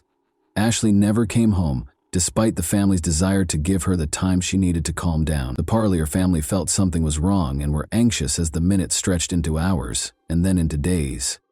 At first, they had assumed Ashley would stay at one of her friends' homes for a few days, cool off, and then come back to them. However, they were forced to report her missing to the police after she hadn't returned after many days, and they couldn't contact her. The police made Ashley Parlier's photo and physical description public in the hopes that it would help them find any leads, because they had little evidence to work with and no leads to pursue. They disclosed information about her build, weight, and physical characteristics, as well as the clothing she was wearing at the time of her disappearance. She was last saw wearing blue trousers, brown leather sandals, and a checkered top. Soon after, the police received a lot of tips regarding sightings, particularly in the vicinity of Houghton Lake. There was a sigh of relief from the family. In the event that she was discovered, they planned to convince Ashley to return home. However, the Parlier family soon received grim news from the police. None of the sightings could be verified and were all bogus. Ashley was therefore not yet prepared to return home, wherever she was. As the investigation progressed to the second level, Ashley's parents, Cherie and Russell, who had delayed making a complaint, were the object of the officers' first suspicion. While Ashley's mother, Cherie, refused to take the polygraph, her father consented to do so and was exonerated. It's crucial to note that Cherie had already begun exhibiting symptoms of Huntington's disease, which was correctly identified a few years later. Nicole, Ashley's sister, explained that since Ashley had never done anything like that, not returning home for this long was undoubtedly uncommon behavior. However, the family had assumed that she was likely venting at a friend's house because they had a rather heated disagreement before she left. They had thought they would be able to resolve the issue if she returned home by the weekend. The police were clearly concerned because, according to Nicole, her parents were the last two people to see her at that time. She continued, "Again, we are a small-town Michigan family. We never thought that this would be a 16-year ordeal of trying to figure out where a daughter and sister is." In the months prior to her disappearance, the police also attempted to look for her then-estranged partner. At the time of the interrogation, Ashley's family thought she was carrying his child, even though they had split up. Another girlfriend of his was pregnant as well. Although the cops were unable to locate any evidence against him, he was not ruled out as a suspect. Ashley's close friends and family members were again questioned, but once more no information was discovered. But there was another angle. The officers discovered that Ashley might have had suicidal thoughts. The police had a suspicion that they would be able to locate the body if she had committed suicide. Thus, the police conducted a thorough search for her body. There was nothing substantial to find. They then speculated that Ashley might have been robbed, but her social security number remained unchanged during her absence. The police were prepared to deliver more unfavorable news to the Parlier family by this point. They told her relatives that Ashley was probably already dead and that they suspected foul play. Additionally, they promised the family that they would not give up on her. Although they conducted a thorough search for Ashley Parlier, the case ultimately came to nothing. Ashley's case was handled by a number of Battle Creek Police Department personnel throughout the course of the following 18 years. The department as a whole was baffled by her disappearance, as they kept discovering people of interest, but none of them had ever been shown to be suspects. The sheriff's department was given the case in 2020 after they had suspicions that she had been murdered outside of Battle Creek City. Only in 2021, when they least expected it, did they make progress in the case. The case has stalled after about 16 years of little progress. Then, however, something occurred that would alter everything. When police in Pennsylvania suddenly discovered a lead in Ashley Parlier's case in January 2021, they contacted officers in Calhoun County. Harold David Holman III, a 44-year-old serial murderer, was being questioned by Pennsylvania authorities in connection with the killings of Tiana Phillips and Erica Schultz. Holman did not want a trial at that time, so he asked the authorities if they could combine the three cases of Phillips, Schultz, and Parlier. Ashley Parlier had not been brought up by the police at any point during the exchange. They questioned him further about the Parlier case, since they were unsure of what he was talking about, and the results were startling. It was a complete confession, rather than merely a lead. The detectives promptly contacted the Calhoun County Police Department to update them on the latest case development. After taking over, The Calhoun County Police Department's investigation showed that Holman had resided in Battle Creek from 2002 to 2009 and had communicated with Parlier. Following Ashley's argument at home, police discovered that Holman had been in communication with Parlier. In Emmett Township, Michigan, she paid him a visit. Ashley informed him that a pregnancy test was requested by her parents. After getting into a fight with Ashley, Holman attacked her, knocked her out, and carried her to the Pennsylvania hills, where he struck her skull with a piece of wood until she was immobile. He also told police that he had disposed of his bloodied clothes after leaving Ashley someplace in Newton Township's northern section. On November 29, 1978, Harold David Holman III was born. Before becoming a young man, Holman lived in Germany with his father from his early teens until his father moved to Turkey, leaving him to live with his girlfriend. He looked like a typical young man at the time. The fact that he would become a serial killer was not anticipated. Holman killed someone for the first time when he was 20 years old. On May 3, 1999, 21-year-old Joseph Whitehurst, the son of an Air Force colonel, was residing at a military installation in southwest Germany. He was discovered outside Ramstein Air Base after going missing. A club discovered at the scene of the murder had been used to bludgeon him to death a few days later. Holman admitted to killing Whitehurst after being apprehended by German police for an unrelated offense. Holman claimed that he attacked Whitehurst first because he felt threatened by him when he had begun dancing around the campfire. As Holman told the authorities, "I don't know how many times I hit him and then I was gone, but it was the biggest rush I ever felt, like your whole body to this day." He was only given a 6-year sentence at a German reform school in spite of his confession.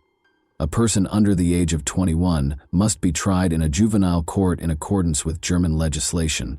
Furthermore, Holman received a less sentence because he was also diagnosed with schizophrenia at the time. After that, he returned to America and worked as a truck driver in Emmett Township, living close to Battle Creek, Lakeview, and the Fairfax Addition. Around this time, he appeared to play a significant part in Ashley Parlier's 2005 disappearance. Tiana Phillips, a mother of 2 children, vanished on June 13, 2018. 3 years later, when he was eventually arrested and being questioned by the police, he said that he had wanted to kill again rather than specifically kill Phillips. Erica Schultz knew a man online as Dave, and she wasn't sure if she would ever meet him. Erica went missing on December 6, 2020. Because Erica was a habitual person with autism, the police looked through her phone records and linked Holman to her murder when she failed to appear. "Killing Erica Schultz was like just another day in the park for me," he said nonchalantly in his confession. He was discovered with a self-inflicted wound beside railroad tracks in Duncan, Pennsylvania, at the time of his arrest. He felt that in order to atone for his misdeeds, he had to die. Holman confessed to killing Schultz and Phillips when he was in the hospital getting treatment. He confessed to killing Phillips, whom he had slept with, in a letter to his estranged wife while he was incarcerated. To emphasize that he would never do such a thing with her, he stated that he wished to confess to the crime. His ex-wife was clearly alarmed and took the letter to the police. She added that she had not believed Holman when he had previously claimed to have killed a lady. He was a serial killer due to the commonality of his acts. His victims had all vanished. They were all injured in the head. After attacking them and rendering them unconscious, he completed the task. He did not bury the remains. Instead, he disposed of them in isolated locations. Actually, Schultz and Phillips were killed on the same day. In the cases of Tiana Phillips and Erica Schultz, Holman has been accused of abduction, criminal homicide, and abuse of a corpse. Detective John Pignatch of the Calhoun County Sheriff's Department stated that Holman was not a temporary resident and did not have a permanent address in Pennsylvania in 2021. He attributed all of this to his family and a failed marriage. According to him, there are alphas and non-alphas. That's simply the case. A master and a slave, or whatever you want to call them, are present. That's how life is constructed. He had to seek that dynamic in extramarital affairs because his wife refused to yield to him. He studied serial killers after Parlier's passing. He always said that he remembered every murder, including specifics of what he did to each one, when asked which one he remembered the most. He needed to be removed from the streets right away because police were certain he was a serial killer. Holman actually acknowledged that he would have killed again if he hadn't been apprehended. In his confession, Holman made it clear that he had met Ashley Parlier, who who had been with her parents in a bowling alley. The confession in the court document also made clear that he struck up a conversation with her, which later resulted in a deeper relationship when she argued with her parents. After phoning Hallman, she went to his house. Ashley told him that she was being forced to obtain a pregnancy test by her parents. He admitted to being the father of the child Ashley was expecting. Their subsequent dispute infuriated him and he knocked her out. Then, on the night of June 13, 2005, he killed her by repeatedly beating her in the head. He described it as an overgrown meadow 10 miles from the town in the middle of nowhere, Michigan. There was a small house nearby, perhaps a garage, but it was deserted. We took a seat. I was absorbed in my own universe as I sat there. Ashley was just out in the back. When he located a suitable location while sitting with Ashley's comatose body beside him, he made the conscious decision to kill her there. Then it occurred, he added. I was sitting there and no cars drove by. The longer I sat there, the more I thought, this is a good place as any. I removed her, brought her to the location and completed the task. He struck her and saw her perish. He went home and showered when he was certain Ashley was gone. He later disposed of his clothes at Meijer, an American supercenter, where he was employed at the time. The fact that he pursued the case for years and years is even more startling. At one point, he even went to see if Ashley was still alive, but all he discovered were bones. He came forward and apologized to the Parlier family after being questioned further. Hallman denied that it was premeditated. I don't want that to happen with Ashley, he stated. I regret Ashley's murder more than any of them, he continued. It should be mentioned that he had already killed several people when this confession was made public in recent years. Ashley's sister, Nicole, was puzzled and unable to contain her emotions after learning that Hallman had claimed that Ashley had approached him for assistance. She was appalled that Hallman had killed Ashley in cold blood in spite of this information. Hallman killed her because he thought that things had gotten out of control. On the one hand, he claimed that he was intoxicated for 3 weeks in a row because he felt terrible for killing her. He wanted to put the incident out of his mind. However, he clarified that the entire killing procedure gave him an adrenaline high that was unmatched by anything else. Nicole was discouraged to learn that his apologies was merely a pretext for flaunting his horrible behavior. She claimed that their ignorance was quite difficult. My mother's depression and loss caused her Huntington's disease to worsen rapidly. My dad was the same way. As a mom myself, I understand their struggles. What kind of individual could do it is difficult to comprehend. I could never comprehend having such a strong desire to harm someone. Hallman acknowledged that he was unable to console the family verbally, but he would be prepared to beat them up with a log if they so desired. The apology did not sit well with Nicole. Along with losing her sister, she also lost her parents, who passed away in sorrow and bewilderment. It was true, she thought, that Hallman killed more than simply Ashley. There were more persons Harl Hallman had murdered than only his immediate victims.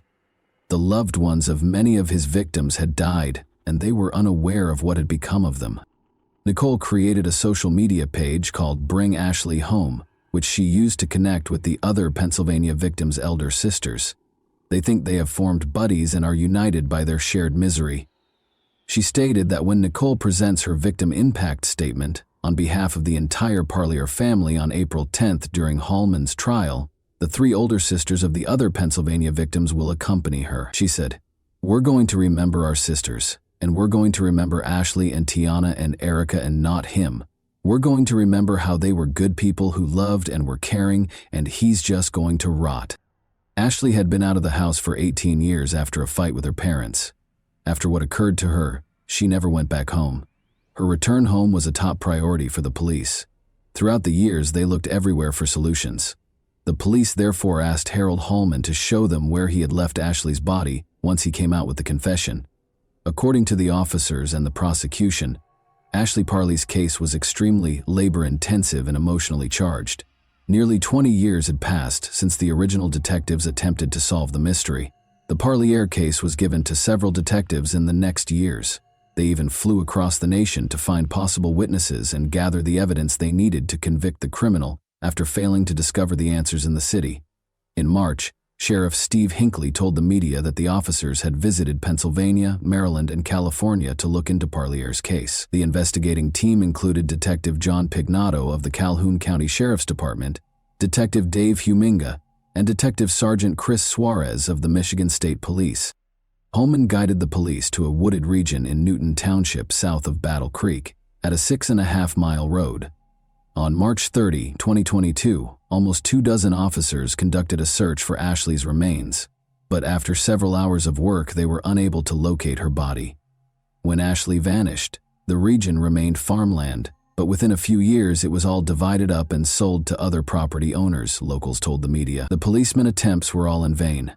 Holman acknowledged that he was unable to appropriately situate Ashley where he had left him after all these years and the local developments.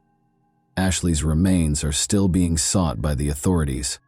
It should come as no surprise that the man who had previously murdered 3 women and possibly more was terrified of being executed. He received 2 life sentences in prison. No kind of parole was given to him. Holman entered a guilty plea to Ashley Parlier's second-degree murder in February 2023. He consented to assist Calhoun County authorities in locating Ashley's remains in the vicinity of the purported location of his disposal. It is a component of the plea agreement with the Office of the District Attorney for Luzerne County.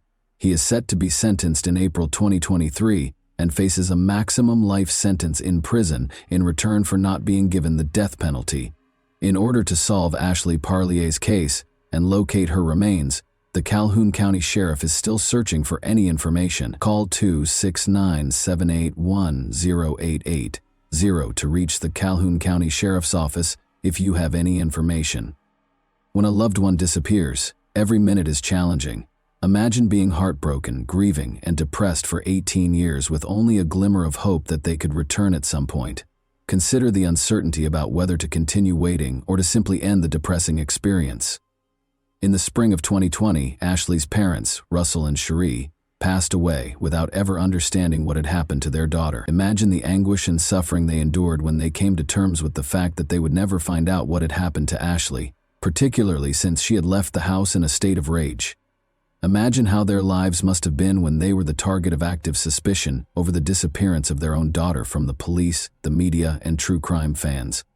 However, even though it took 18 years, Ashley's story was finally resolved. At least her family is aware of what happened to her, even though she hasn't returned home yet, because the police are still looking for her remains.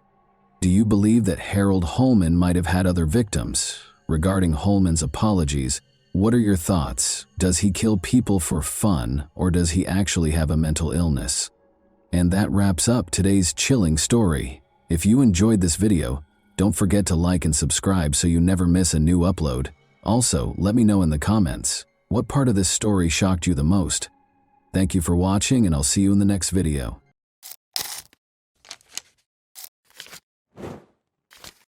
Hey guys, welcome to my channel, and today we're going to take a look at another horrible case with you. Brigitta Unto was close to passing away when she got to the emergency room. Despite the fact that her vital signs were rapidly declining, doctors were unable to identify any indications of infection or injury. Together, the police, FBI agents, and medical experts were able to solve the medical mystery and unearth a horrifyingly creative crime. The medical staff at a hospital in San Diego, California, waited for Brigitta, a 28-year-old patient, to arrive on March 5, 2018. An ambulance was taking her from the office of her family physician. Brigitta had called her mother Olga that day to complain of feeling ill. Brigitta's legs shook with agonizing pain, and she could hardly breathe, as Olga fought to get her into the car. The family doctor only needed to glance at the once vibrant and healthy young woman to realize that Brigitta was in serious trouble and that there was nothing he could do to help. In order to transport her to the hospital, he called an ambulance. The medics in the emergency room were also concerned because they thought they might not be able to stabilize her condition, and Brigitta was in excruciating pain, had no feeling in her hands or feet, could hardly see, and could hardly speak. The most perplexing symptom, however, was the clumping of her once beautiful chestnut hair. Immediately after starting their work, the doctors concluded that she had no visible signs of trauma, including no wounds, bruises, or infection. Her illness had an internal cause. According to Brigida's mother, her daughter had been experiencing severe pain, exhaustion, and unexpected bouts of nausea for a number of months. She would spend days in bed because the symptoms would come on suddenly and without warning. It was difficult for Brigida to care for herself, much less her husband and young son. She sought advice from several experts, but none of them could figure out what was wrong with her. There was no known illness that matched her symptoms.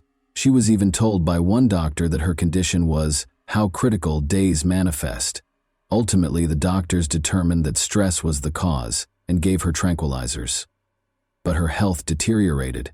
The emergency department's medical staff recognized that she was in danger of dying within days if they didn't find out what was wrong with her quickly.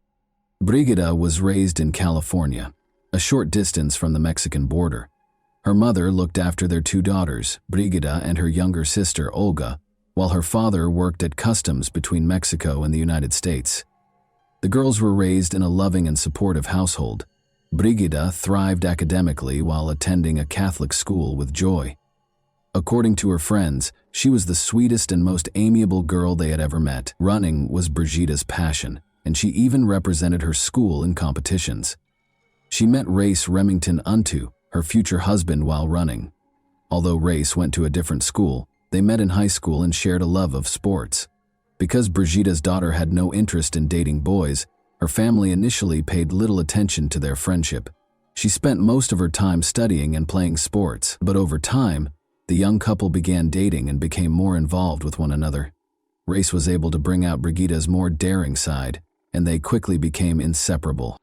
Race had a very lofty ambition. He wanted to enroll in the Annapolis-based United States Naval Academy. It was a difficult task because the student acceptance rate was less than 8%. In addition to doing well in school, the candidate had to work on personal growth, play sports, volunteer, be involved in the community, and much more. Remarkably, Race was accepted into the academy and relocated to Maryland to start his studies. The young couple kept up their long-distance romance. Race was eventually diagnosed with a hernia, though, which didn't fully heal. Despite having to leave the academy, he was able to find employment in the Navy as an electrician. Brigida, meanwhile, went after her own goals and became a teacher. Following 7 years of dating, Brigida, 25, and Race, 24, were married in 2014. They welcomed their son shortly after. Brigida thought that everything in her life was going as planned, and she was completely content. She lived a short distance from her parents, had a wonderful child, and a loving, caring husband.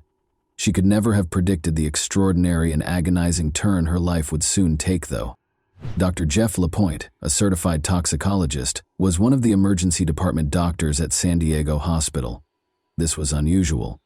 Like a great detective, Dr. LaPointe followed the trail of clues that might help him figure out what was happening to Brigida. He was a true medical detective. Was an autoimmune disease killing her? No, that was not confirmed by blood tests. Is it possible that she has cancer? No.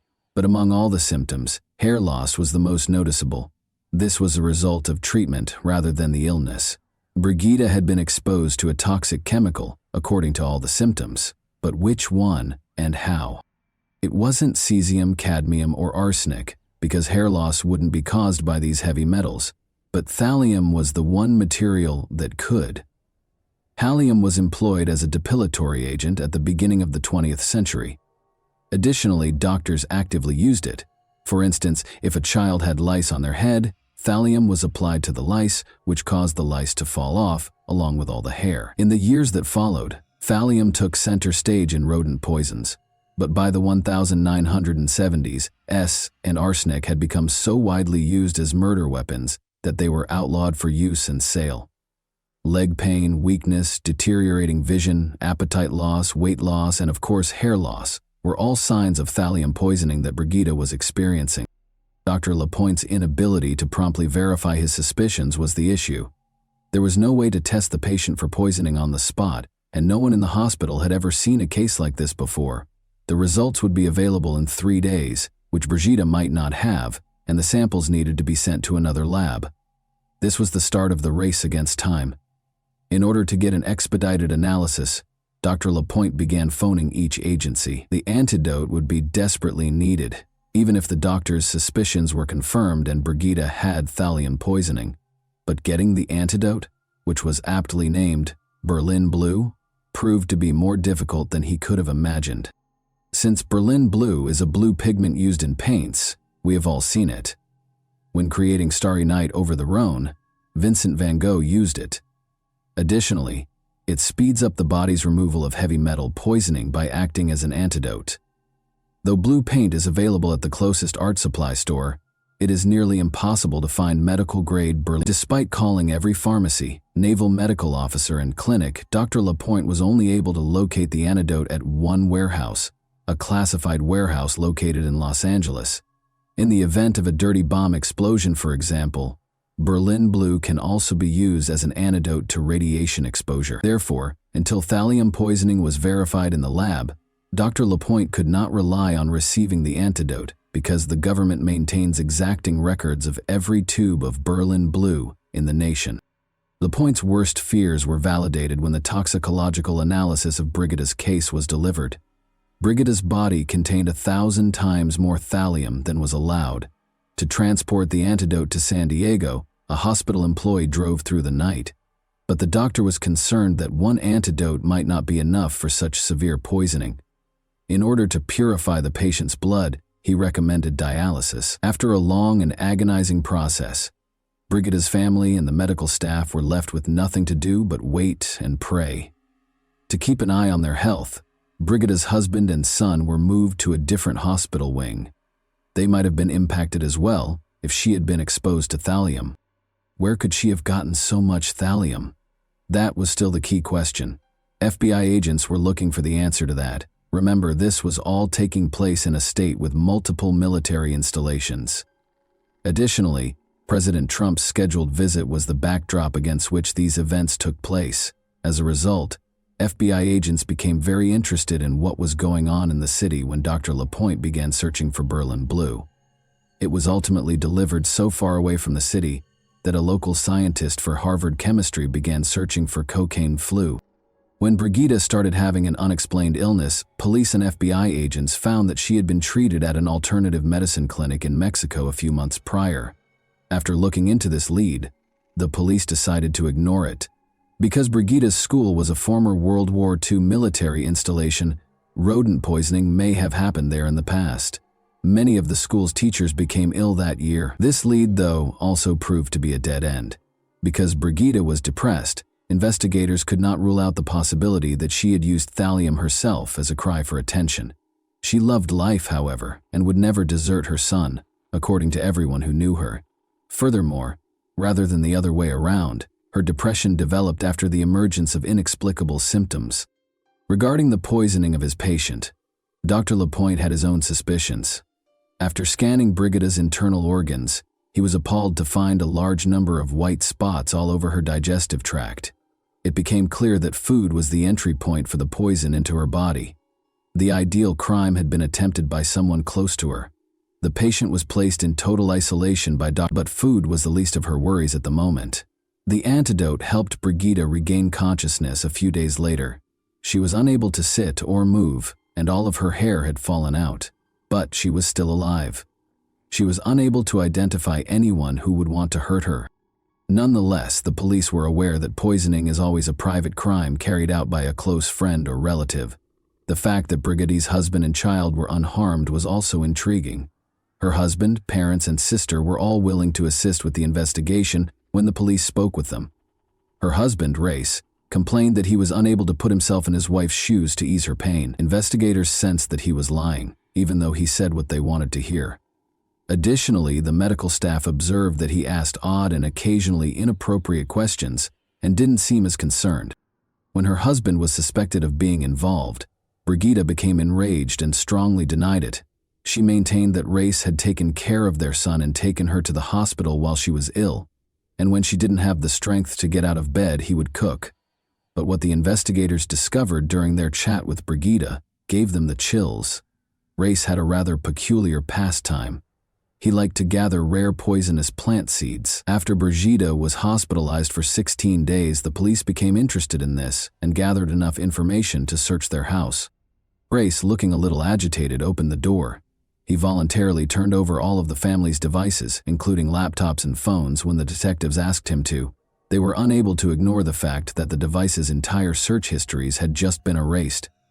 The police discovered 2 books, Criminal Poisoning and The Poisonous Handbook, despite the purportedly erased data on his phone. The Poisonous Handbook claims that thallium allows the poisoner to manipulate the rate at which their victim perishes.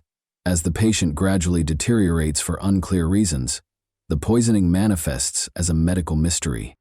Race's vehicle yielded even more fascinating findings. In a tiny compartment in the spare tire, they discovered a packet of exotic seeds and an acetone canister. Additionally, just before the police arrived, their mother saw Race throw away a black garbage bag, which Brigida's sister handed over after retrieving it from the trash can. Receipts for exotic seeds, including cerebra dollar, prayer nuts, and tick seed, as well as a variety of equipment for grinding and filtering them, were found inside. Stated differently, everything required to produce rare poisons. The man had clearly already tried to crush tick seeds to extract ricin, a poison that is poisonous to mice but harmful to people if swallowed or inhaled. Although the detectives' suspicions increased, no thallium was discovered in the car, yard, or house. As a result, Race could not be arrested. They had no choice but to inform Brigida of their suspicions and request that she refrain from going home. Despite her continued incredulity, she did not object to the investigation's continuation. As they dug further, the investigators found a potential motive for the murder.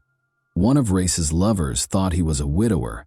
He misled her by saying he was a Navy SEAL and that he wanted to work in the poisoning division of the FBI. Race led a double life, going so far as to have another affair and confessing to the woman that he was married. He didn't think twice about taking his young son on their dates, and the boy had become so attached to the woman that he called her mom. But in order to avoid having to share custody of their son, he wished that his wife would be struck by a bus. Why the woman wasn't alarmed by this is unknown. Even so, it was obvious that the man wanted to break up with Brigida. However, as a devoted Catholic, she had informed him prior to their marriage that she did not support divorce and that their union would be lifelong. Her unfaithful husband taking this ending so literally was not something she could have predicted. Race was asked to take a polygraph test by the detectives, but he failed horribly. He didn't try to deny the results when the polygraph examiner told him, and he admitted to everything. Race claimed that in August 2017, he placed 3 online orders for thallium. He started by making his wife a sandwich for breakfast in an effort to incorporate it into her meal. He used her weight to determine the thallium content. Brigida felt ill the following day, but it didn't kill her. She began to get better. Race increased the amount of thallium in the soup by a small amount in December of that year. Once more, he failed to get the desired result. He concealed the poison in a sandwich once more, in January, and increased the dosage 5-fold. He planned to murder Brigida in a few days. She started to lose her hair, felt awful, and was in terrible pain, but she persisted in fighting for her life. Race confessed and was taken into custody. He entered a guilty plea to 3 attempts to kill his wife 8 months later. His attorney attempted to claim that Race's judgment was impaired due to a spinal injury he sustained while serving in the Navy. This defense, though, was ineffective. He was given 3 life sentences, ranging from 21 years to life, on March 14, 2019. In October 2033, he might be eligible for parole. He will only be incarcerated for 14 years and be released before turning 42, if he is fortunate enough to be successful in his first attempt at freedom. Brigida finally had the opportunity to speak to her husband directly during the trial. She stated, "I wanted to believe that I knew the man I married 3 years ago, the man I had been dating for nearly 10 years. I wanted to believe that he would never harm me. I am horrified by the thought that he could be responsible for attempting to kill me. How could you do this to the mother of your child? Why do you think you have the right to decide that I am not a worthy mother for your son? How could you decide that the way to end our marriage is by slowly killing your wife, watching her suffer for months? I cared for you, and I loved you." Brigida gets cold sweats every time she thinks about the incident. She was lying in bed feeling ill. Her spouse brought her a peanut butter sandwich. Climbing onto the bed, their young son requested a bite. Race yelled at her to stop giving him any right away. Although Brigida is unsure if the sandwich contained thallium, She thinks her son was at least close to getting seriously poisoned. Brigida eventually got a divorce from Race, even though she was reluctant to acknowledge it. She continues to experience nerve damage, leg weakness, and persistent exhaustion. She is slowly getting better, though, and has resumed her job at a special education school. She acknowledges that finding a way to connect with each student is now much simpler for her. Once unable to walk, Brigida is now trying skydiving, running, and living life to the fullest. And that wraps up today's chilling story. If you enjoyed this video, don't forget to like and subscribe so you never miss a new upload. Also, let me know in the comments what part of this story shocked you the most.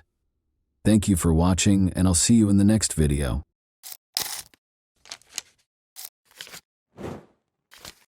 Hey guys, welcome to my channel, and today we're going to take a look at another horrible case with you.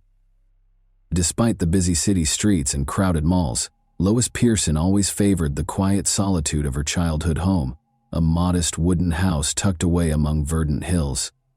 Lois rarely left her ancestral home, where her family had resided since her birth in 1949. Leasing her land to a man who used it to graze his cattle allowed her to live on a meager income.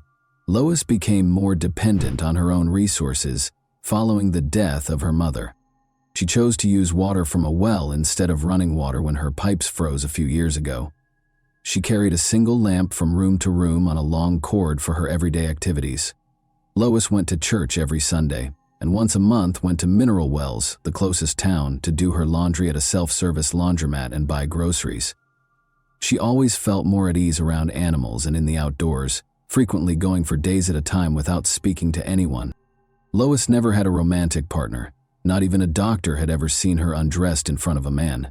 In 2001, Lois met Jeffrey Maxwell soon after he purchased land west of her property in Weatherford, Texas. Lois was a little over 50 at the time, and Maxwell was just under 50. Sometimes they spoke to each other, and he would wave to her when he went by her house. Maxwell once asked her to join him for lunch. Lois was taken aback by the invitation and politely declined, as she always does. Another time, he arrived at her house, hopped out of his car, and abruptly requested a kiss. In particular, the expectant smirk on his face offended Lois. She insisted that he never return to her home. He moved away in 2005, but to her utter amazement, they reconnected just before he left. They had a quick, unhurried conversation. He came by to say goodbye and to show her photos of a modular house he was constructing in Corsicana. Lois had no idea that she would see Jeffrey Maxwell again after this farewell visit. Lois was getting ready for her usual grocery run in the afternoon of March 1, 2011. A silver Chevy Trailblazer pulled up behind her, 1970 Nova, as she was about to leave. He would have missed her if he had come 5 minutes later. Maxwell grinned and gave Lois a warm greeting. He got out of his car and started talking to her about the church. He moved slowly toward her as she responded, and she began to move away. They soon found themselves in the rear of her house. Lois tried to nudge Maxwell back toward the driveway, feeling a little ashamed of the well water containers nearby. She saw an odd change in his expression all of a sudden. It was so obvious that they both fell silent. Maxwell pulled a strange-looking container out of his coat pocket and held it up to Lois's face. He tried to hit both of her eyes with a stream of pepper spray before she could say anything, but the spray did not work. Lois sprinted in the direction of the barbed wire fence close to her vehicle. When he caught up to her, Lois had just made it to the fence and placed her hands on the top wire. He caught her and pulled her to her feet, but she clung to the wire despite the spikes digging into her fingers and the blood dripping from her hands.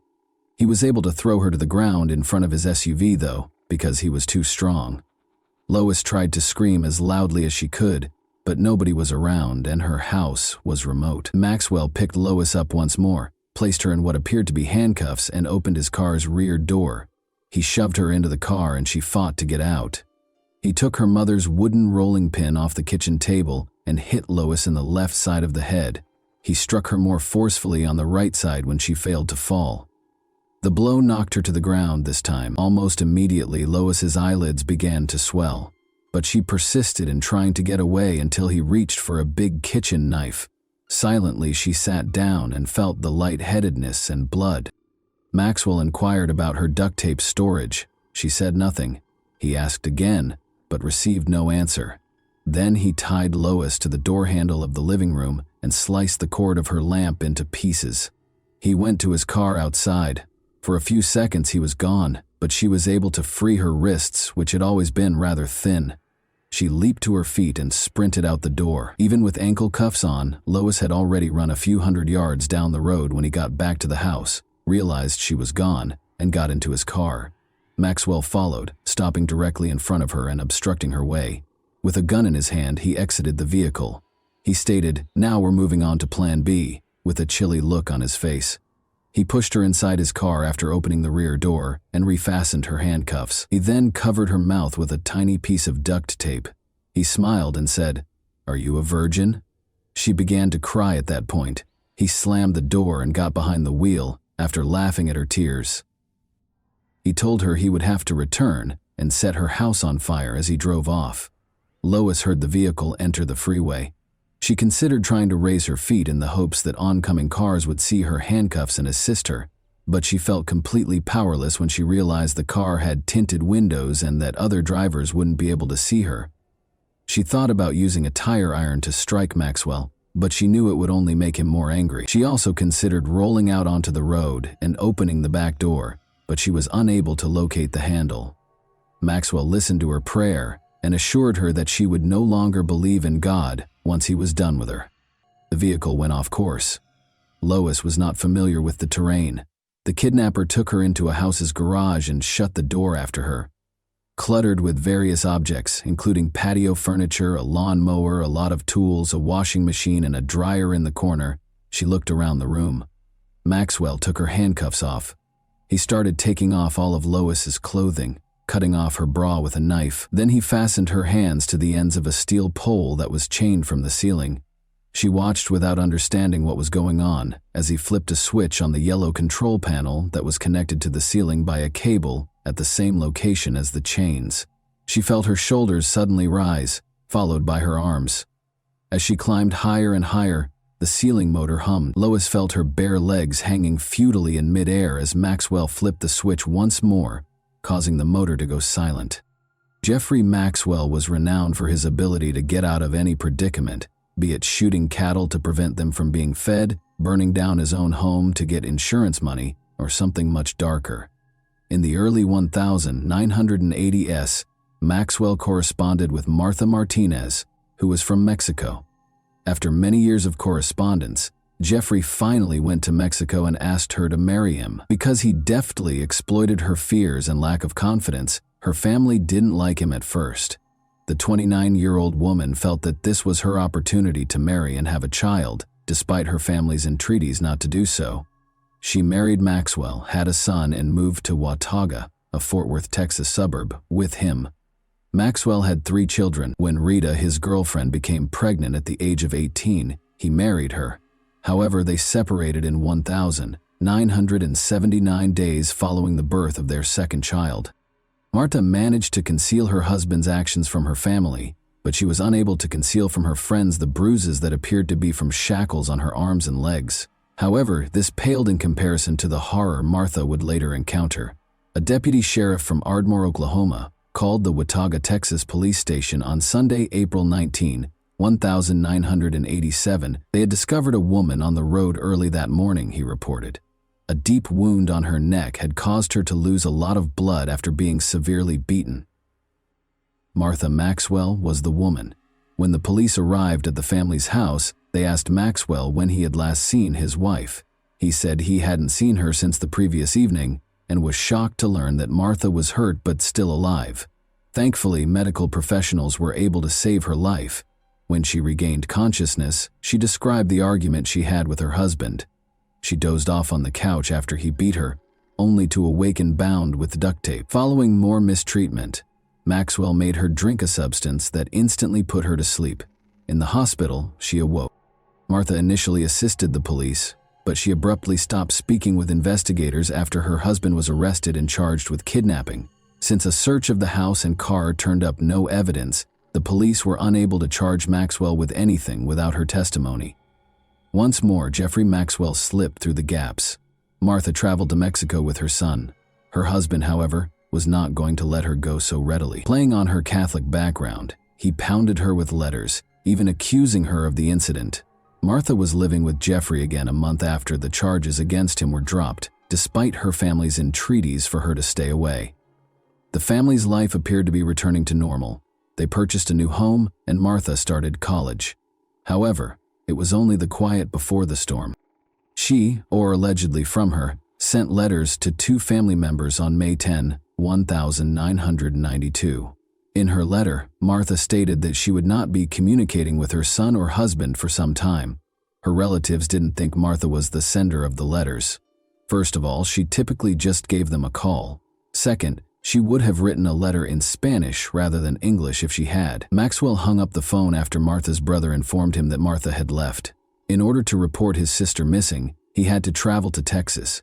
Since she would never have left without money, documents, a car, and most importantly her cherished son, he was certain that she was dead and that her husband was to blame. But the hunt for Martha was unsuccessful. When police questioned him years later about whether he had done anything that could have caused his wife Martha's death, Maxwell said, "Not intentionally." Jeffrey filed for divorce a few years after she vanished. He remarried Rita, his first wife, as soon as the divorce was finalized, and she moved in with him along with her 3 daughters from her second marriage. The girls soon started griping about their stepfather's advances at school, and Rita's best friend disclosed that Maxwell had beaten her 2 days prior to their wedding. But Rita didn't take the kids, leave the state, change her name, and flee, until the police came to the family's house after her youngest daughter complained about her stepfather's actions. Maxwell started shouting at Lois as he lifted her into the air. The fact that she had ignored him in the car still infuriated him. After sensing his hands on her, the woman felt something sharp and hard, like a plastic bullet. It was really painful, and it felt like he was attempting to hurt her with this vibrating object. Maxwell began striking Lois with rods of various sizes, after declaring that they would be together for 2 weeks. He hit her all over, including the painful spot on her chest. All Lois could do was scream in pain. She was barely able to stand when he finally lowered her to the ground. After guiding her to the restroom, Maxwell gave her instructions to wash up. She first noticed that she was covered in bruises.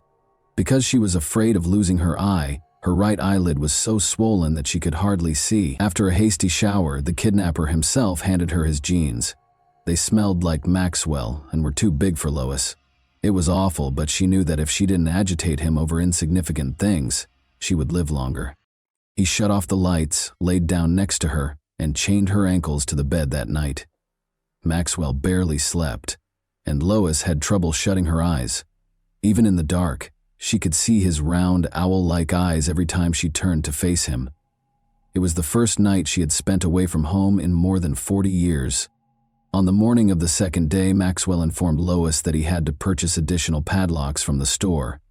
He took her to the garage and showed her a wooden box that he had made himself. The wood smelled and looked brand new. He gave her a choice between the box and a torture device. She made up her mind right away that she would stop at nothing to avoid getting on that machine. As a gag, Maxwell put a metal ring in her mouth and fastened it with a strap. Then he put Lois in shackles and handcuffs and told her to lie in the box. She inquired as to whether she would have enough air through the gag. With the lid slightly open, Maxwell positioned a wrench on the box's edge and walked away. After hearing the sound of his car's engine, Lois waited for a few seconds before attempting to exit the box. However, despite her best efforts, she was only able to push the key away and lock herself in total darkness. She didn't realize Maxwell had moved the box beneath a heavy workbench until he came back. When they got home, the kidnapper took Lois to the bedroom and took off her clothes. Lois didn't know what he was doing, and she felt uneasy because her parents had never talked to her about private matters. He asked her if she wanted to go to the garage and hang upside down after she let out a painful scream. Then she made an effort to be silent. After he was done, he once more chained her legs to the bed. She was so tired that night that she was able to sleep. Maxwell had to pay a bill for his son's repair in Dallas early in the morning. As usual, he chained her and placed a gag in her mouth. In the distance, Lois could hear motorboats, motorcycles, and cars. The gag prevented anyone from hearing her screams or calls for assistance. Lois didn't realize Maxwell had broken her front teeth until he came back and took the metal ring out of her mouth. However, she lost something far more significant that day. Maxwell let her watch the news after they displayed a picture of her driver's license on the TV. Lois Pearson was listed as missing after learning that the home where she had grown up and shared many memories was gone. They were trying to find her. The days that followed were all the same. He met his needs with her in the mornings and then left her alone. He made sure she was chained to the bed for a few days, even when he hurried to the mailbox or take a shower. But the kidnapper grew less cautious over time. She discovered one day that he had left his cell phone in the restroom.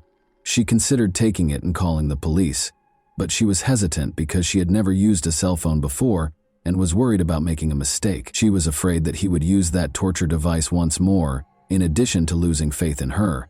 Lois dropped that notion, but she continued to think about a way out, or at least a way to change the balance of power. And after being held captive for a week, she figured out how to resist his persistent advances. She remembered what her parents had said when he lay next to her on the 7th day and pressed his mouth to hers. They had informed her that her oral cavity allegedly contained an agent that caused bronchitis. She never kissed boys when she was younger for this reason, among others. It's difficult to tell what actually happened at the time, but Maxwell woke up the following day with a fever and chills after she let him touch her lips, calling the move a battle of microbes. He could hardly move from his bed and was pale. He never tried to take advantage of her again. He insisted that she write him a check for $500 on the morning of the 8th day. He told her to date it February 2nd, which was more than a month earlier, and explained that groceries cost money. She had already prepared to go shopping in town with the $60 he had taken from her wallet, but she didn't protest, figuring the money would buy her a few more days. The date was March 12, 2011, and when Sergeant Ricky Montgomery and 4 other police officers pulled up to a small home on the shores of a lake in Corsicana, 80 kilometers south of Dallas, it was getting close to 6 o'clock in the evening. They were there to ask the homeowner some questions regarding the missing 62-year-old woman. Search teams started searching the area after her house burned down and her remains were not discovered. After several days, the police concluded that Lois Pearson would not be found alive, despite the use of helicopters equipped with thermal imaging for the search. They brought in pumps to empty 2 ponds and used search dogs trained to locate bodies, but the woman was nowhere to be seen. Then, $500 was taken out of her account 8 days after the fire. The check was dated a few weeks earlier and was made out to Jeffrey Maxwell. Officers traveled more than 160 kilometers to question Maxwell after learning that he also owned a blue SUV that matched the description of the car a neighbor had seen the day of the fire. A judge then issued a search warrant for the vehicle. On Sunday, March 12th, the 12th day of Lois's captivity under Maxwell, everything went according to plan. Maxwell watched television while Lois prayed on the floor. The abductor jumped up and hurriedly led Lois to a far-off room, telling her to keep quiet when they both heard a knock at the door. They heard another more insistent knock before he could put a gag on her or handcuff her. The man rushed toward the exit. Although Lois could hear voices outside, she was unable to understand what they were saying. After escaping the room, she noticed the word sheriff on a car parked by the road through the window. She was shocked when fear first paralyzed her whole body, but she quickly realized it was her opportunity and took off running. Jeffrey Maxwell stepped out of the house and shut the door firmly behind him. His house was in a terrible mess, he said with an apologetic tone while grinning at the policeman. According to Sergeant Ricky Montgomery, they were interrogating anyone who knew Ms. Lois Pearson or had recently visited the area around her home. In response, Maxwell said that although Lois was his neighbor, he hadn't seen her in a while. He also mentioned that Lois owed him money, which is why she sent him a check. When the door swung wide open, Montgomery was still asking Maxwell if he would be willing to come to the sheriff's office. An older woman's feeble voice reached them. With her face bruised and her hair disheveled and tangled, the woman looked weak and stooped.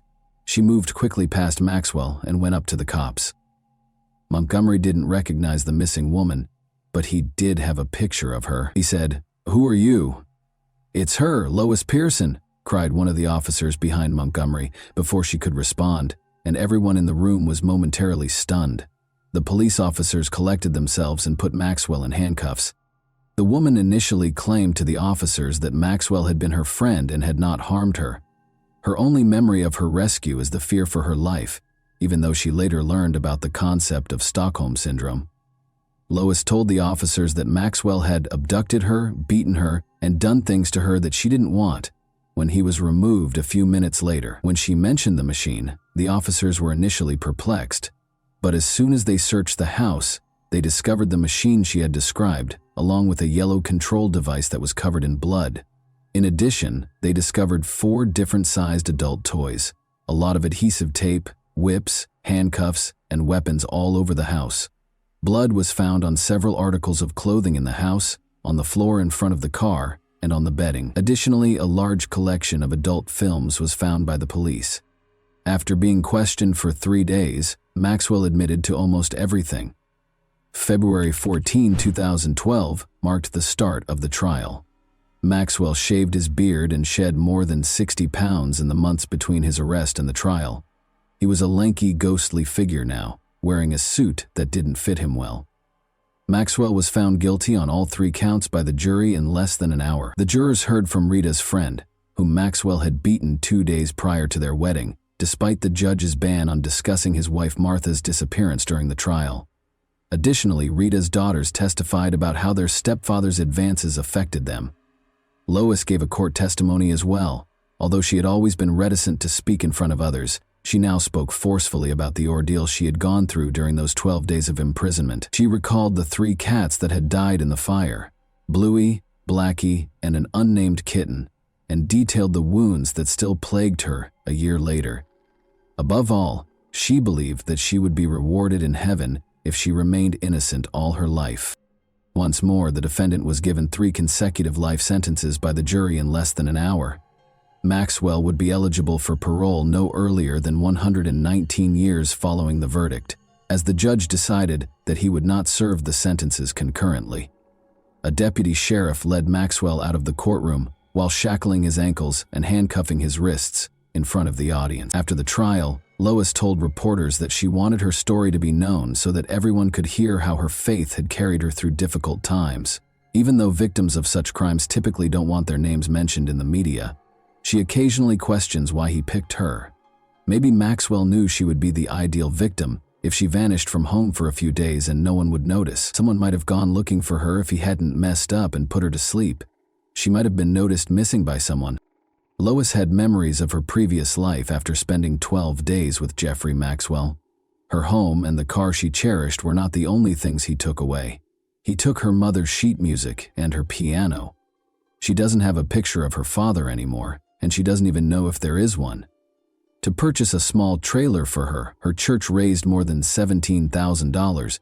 Although it's not the house she grew up in, the trailer is warm and comfortable, and the old house was always cold in the winter and full of pests. She now has a phone, and the church even gave her a new piano. Lois Pearson loves spending time with her new friends, but she still prefers the peace and quiet of nature. She admits, "Before this, I never knew how much I loved people."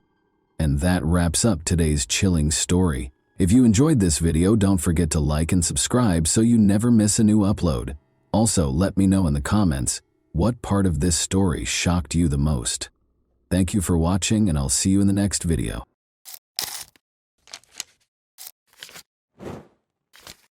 Hey guys, welcome to my channel, and today we're going to take a look at another horrible case with you. In the suburbs of Manchester, Karen Spooner and John Lewis, their children Jane, Nicola, John, and Jamie, were a typical family. In 1997, everything was different. In Britain, May 5th was a holiday, therefore kids were exempt from attending school. 11-year-old John and 8-year-old Jamie, the family's youngest sons, were having fun in a nearby supermarket parking lot. They were great friends, even though they were 3 years apart in age. Despite their disagreements, John always looked out for Jamie. John was playing with pals that day when he failed to see his brother vanishing from view, but it didn't disturb him. An 8-year-old being bored and going home, or to see a friend, was not unusual. But his brother was still gone when John got home at around 6 o'clock. When the two brothers left the house at 8 a.m., Jamie had not been seen since. For Jamie, who enjoyed wandering the streets but frequently returned home to hug their mother or have a snack, it was highly unusual. Initially, no one was concerned, since they assumed the youngster was with his pals and had lost his sense of time. He was terrified of the dark, so they were sure he would return before dusk. However, Jamie's family went out into the street to look for the child when their father got home from work at around 8 o'clock in the evening. They went to every street where he liked to play, visited all of his pals, and called his name, but all they got was an echo. They went home exhausted and called the cops. Jamie was raised in the Manchester district of Openshaw, which is well known for its numerous shuttered factories from the mid-century. This implies that it is a somewhat dangerous but alluring area for a young adventurer to play. A number of worried residents joined the police search as they started looking through these structures. Karen asked anyone with information regarding her son's whereabouts, or who may have seen him, to call the police. The boy was short for his age of 8, she said, and he frequently wore clothes for children of 5 or 6. Jamie's family's anxiety drove them insane. How such a young youngster could go for his regular walk and not come home was beyond comprehension. As time went on and Jamie didn't show up, folks started to worry. Numerous calls and texts were sent to the police claiming to have seen Jamie in different locations throughout Manchester. However, all of these leads were later found to be untrue. A few days following Karen's public appeal, a man claiming to have seen Jamie's sibling approached Jamie's older sister. The girl nodded in agreement when he inquired as to whether the boy was dressed in a dark blue suit. The man was identified as 28-year-old bus driver Darren Vickers. He reported seeing Jamie on his bus to the police and his family. He clarified that the boy was able to travel all day on any bus in Manchester, since he had bought an all-day rider ticket. Darren's bus was the one Jamie had picked, and they rode it together all day from Ashton to Manchester on Route 219, looking out the window and getting off at the same stop where he had boarded. Because Jamie enjoyed automobiles, railroads, and buses like most boys his age, his parents thought it was their kid right away. He probably went to the bus stop to buy a gift for his mother's birthday at the store, but the bus trip distracted him. Darren Vickers gave off the impression of being a really nice guy who honestly wanted to help the missing boy's family. He volunteered to help Jamie's relatives if they needed it after visiting their house. He was invited to supper by Karen and John, who were astounded by his kindness and empathy. Jamie's family was going through a lot at this trying period. To assist in caring for her brother and sister, their 15-year-old daughter Nicola even dropped out of school.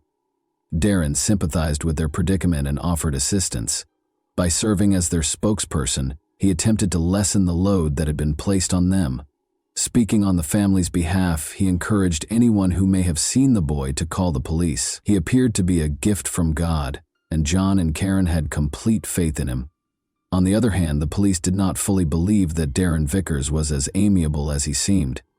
His story contained contradictions that made the investigators suspicious right away. First off, it was illegal to sell tickets to minors, so the boy could not have had the one that Darren claimed he had, allowing him to go all day on any bus in Manchester. Why then would the driver let Jamie accompany him for 6 hours?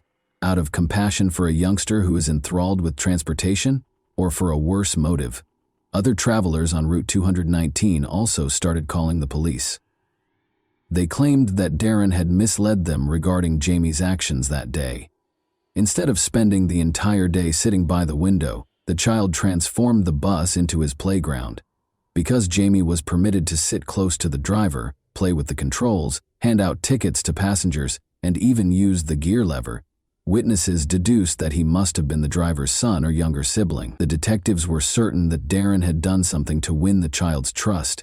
They discovered that Vickers had been lying to them from the start after watching the security camera tape.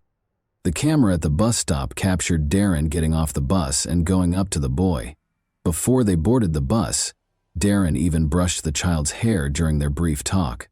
In the evening, Jamie and Darren did not show up at the same bus stop. Prior to the youngster going missing, Darren had only been a bus driver for 2 weeks, the police found out. Darren had submitted bogus references on all of his prior employment applications, with the exception of one that belonged to a convicted felon with a history of targeting minors, according to more research into his background.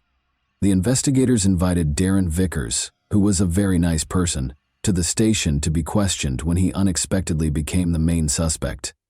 Unexpectedly, Jamie's family was incensed by this. They thought the cops were desperate, so they concentrated all of their attention on their new acquaintance, since they had no other suspicions. They waited for him outside during his time at the station, supporting him in the same way that he had always supported them. The detectives had to free Darren because they had no concrete evidence against him, and their investigation of his house turned up nothing. Jamie's family organized a party for him right away. Not only that, but Darren also moved in with them, taking up residence in Karen and John's bedroom while the parents, unable to find any rest, slept on the living room sofa. This was shocking and unbelievable to the police and many residents of the community who suspected that Darren was not who he claimed to be. The more he spoke to the media on behalf of the family, the less people thought he was innocent and sincere. Darren specifically gave himself away during interviews by repeatedly shaking his head and shrugging his shoulders when addressing reporters, according to body language and gesture expert Cliff Lansley. Because people make these tiny head motions without realizing it, and because they obviously contradict the statement they are conveying, they were a gift for a gesture master. In an attempt to restore control, Darren called a radio station and begged everyone to stop holding him responsible for the kidnapping of the boy. He said that because he lived close by, he offered Jamie a ride home in his own car after the boy had spent the entire day on his bus. This claim exposed more contradictions in his account. After all, he first stated that he had driven him to his grandmother's house after dropping him off at the same bus stop where he had picked him up. Darren seemed to have taken the child home now. The man's feigned affection and his desire to bring their kid home alive blinded the Lewis family, despite the fact that everyone could see through his falsehoods. He stayed with them all the time, going to locations where they might have seen the youngster and occasionally even taking the lead in the hunt. One of the cops even claimed that the family trusted him more than the police because of his peculiar behavior, which made their job much more difficult. Given that the police have a duty to tell the victim's family during the inquiry, Darren likely believed it was shrewd of him to try to persuade them to back him. However, it was not a good idea to be as open with the family as he wanted to seem when the police knew that the enemy was inside the family. They had to be separated by the investigators. Luckily, the police used Darren's traffic infractions as justification to put him in jail for 10 weeks in September. The investigators searched for any evidence against him during this period. They determined on October 14 that they had sufficient circumstantial evidence to accuse Darren of kidnapping the child. Even though they were certain that Jamie was dead, they were still unable to charge him with murder. Luckily, Darren's frequent TV appearances worked against him. 2 adolescents came to the police and told them a terrifying story about how a man who looked like Darren had attempted to kidnap them one night. After luring the kids to a quiet area of the neighborhood park, he showed them a picture of Jamie and yelled, "There he is! He was there, you see!" and tried to guide them deeper into the park. The children, however, were alarmed by the man's peculiar actions and were able to flee. The detectives shared their findings with Jamie's family. When Jamie's brother John told them a similar story, they were even more shocked. John held himself responsible for his younger brother's disappearance during this period. Darren became aware of this and began to show John more love by buying him gifts and supporting him all the time. But Darren took John to the park a few days after he moved in with the family, handed him a smoke, and said that his younger brother was there. However, John would wind up there himself if he spoke to anyone, and neither he nor Jamie would ever be seen again. John was frightened and startled by this confession, so he honored his oath and vowed to remain silent. It's interesting to note that the boy's older sister acknowledged that she was first uneasy about Darren's treatment of John. He obviously became attached to him, purchasing him a variety of things, such as a bicycle and pricey shoes, while utterly disregarding the older girls. Like the rest of the family, though, she soon came to feel that the man had been sent to support them at their darkest moments. The police and forensic specialists started searching the location that the teenagers had told them was where Darren had tried to lure them. Police found a jacket that matched Jamie's outfit and children's sports pants during the search. They discovered a piece of a jawbone when they took the garments to the lab for analysis and spread them out on the table to dry. According to experts who examined the bone, it was a human bone and belonged to a child between the ages of 7 and 9. The jawbone was identified as belonging to Jamie Lewis by subsequent DNA testing. Jamie's torso was eventually found in a secluded area of the park close to Stockport by the Reddish Vale Golf Course. A sizable percentage of the remains, nevertheless, were never located. The investigators came to the conclusion that Jamie was still alive when the murderer carried him to the spot, which was hard to get to. When Vickers gave his cellmate a different account, he was charged and in prison awaiting trial. He said Jamie was fatally struck after he fell and struck his head on a handrail in the bus.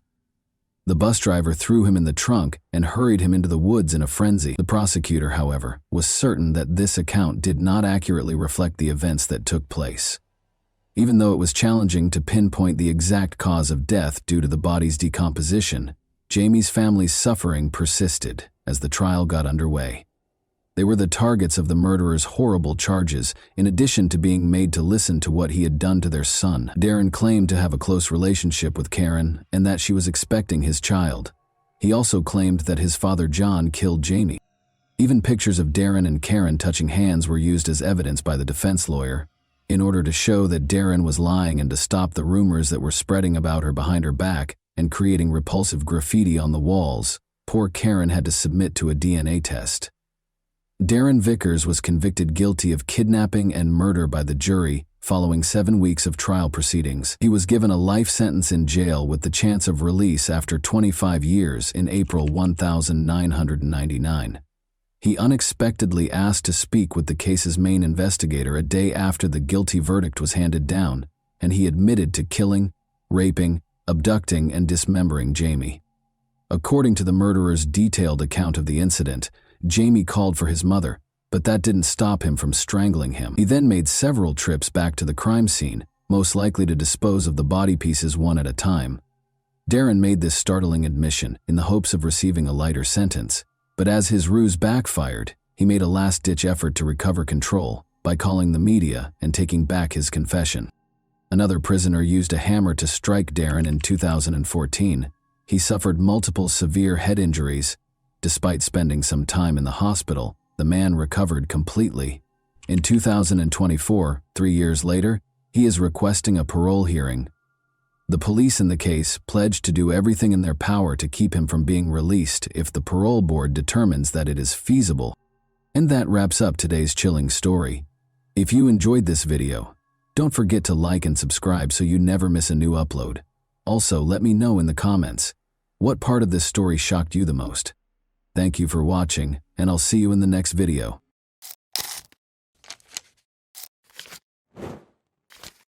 Hey guys, welcome to my channel, and today we're going to take a look at another horrible case with you. Aurora, then 26 years old, and Mark, then 32, decided to take their honeymoon to the stunning island of Corsica in the late spring of 1995. The girl had chosen this location for their first vacation together after Aurora and Mark got married 2 months prior. The young wife was eager to see Corsica's villages, mountains, and beautiful scenery. They made a stop in the quaint little town of Calvi that day. Here, a restaurant with a view of the bay hosted a candlelit dinner for the newlyweds in the harbor. Following dinner, Aurora and Mark made their way to the Notre Dame de la Serra Chapel, a well-liked tourist destination where lovers go to watch the sunset. The perfect location for a romantic day's end. Around 10:30 in the evening, they got into their car and drove back to the hotel. Right at the end of the railing, some animals abruptly leaped onto the road in front of the car, putting the young couple on a very dangerous road that descended sharply. The car plunged off the cliff as Mark swiftly turned the wheel. Aurora remained calm in spite of the dire circumstances. Before the car fell, she jumped out and opened the door. Mark was less fortunate. He and the car fell 140 meters. Aurora was alive, but she was in shock. In the middle of the night, in complete darkness, she bravely decided to go down barefoot to assist her husband. After locating Mark inside the vehicle, Aurora dragged him out. She washed his face and pulled him by the legs toward the sea. The girl then ascended the cliff once more in order to signal for assistance and stop a passing vehicle. Calvi firefighters showed up on the scene. Her husband was down there with a head injury and unconscious, and Aurora was screaming and sobbing in hysteria. In order to save him, she pleaded with the rescuers to descend as soon as possible. The firefighters immediately made their way to the cliff's base in an attempt to locate Mark, but their search was severely hampered by the night's darkness and the uneven ground. Just finding the car, which was empty, took them 30 minutes. But they saw that the man had a serious head injury and there was a lot of blood. When divers signaled that they had found something at 6 a.m., the weary firefighters were about to give up after hours of unrelenting searching. Mark's body was 3 meters deep in the water, floating next to the car. Unfortunately, it was too late for the newlyweds when they managed to bring his body to the surface. After compiling a report on yet another regrettable incident along that particular stretch of road, the police closed the case. The body of Mark was taken back to his home country of Belgium. The young widow was in complete despair. She spent several days in a specialized clinic after being unable to handle the grief on her own. As Mark's family hurried to comfort her, she proclaimed that she didn't want to see anyone and cut herself off from the outside world. Mark's family didn't press because they understood her mental state. She had lost her husband on their honeymoon when she was 26 years old. However, her actions captivated Mark's family more and more in the days that followed. Slowly, suspicion replaced concern. His parents strongly objected to Aurora's insistence that her husband be cremated. She left the farewell ceremony earlier than anticipated on the day of the funeral, shocking the family even more. The relationship between her and Mark's family has grown more complex ever since. When she got back to the family home, she changed the locks and refused to let her mother-in-law in, who had come to pick up some of her son's sentimental but cheap possessions. Aurora listed the house for sale in the weeks that followed. In addition to the EUR 25000 she received from the sale of the house, there was more. After her husband passed away, it was discovered that she had gotten 7 insurance payouts. Aurora was given EWAT 75000 in total. The Van Burr couple, who were shocked by their daughter-in-law's actions, took legal action and complained about the suspicious death. As a result, the coroner demanded that Mark's death circumstances be looked into. Investigators started by researching the couple's lives in order to comprehend what truly transpired that night. Mark Vander, 31, was employed at a reputable financial firm in Brussels in April 1994, about a year prior to the incident. Everything in his life seemed to be going well, or nearly so, and he had a great job, devoted parents, and amiable co-workers, but he had yet to find a woman he wanted to live a lifetime with. Mark wanted to start a family because he was old enough. In Brussels, Mark and Aurora met at a bar. Aurora was selling ironing boards door to door at the time, which wasn't a very lucrative job. There was immediate chemistry between Mark and Aurora. Mark was enamored with the attractive girl and fell in love with her right away. Their lively relationship left Mark's friends in awe and jealousy. Mark was shy, a little overweight, and uninterested in sports, whereas Aurora was very attractive, athletic, and fit. However, Aurora moved in with Mark a few weeks after they first met. Seeing that their son was content with her, the future husband's family embraced her as their future daughter-in-law and the mother of their grandchildren. When the young couple decided to tie the knot a year later, nobody was shocked.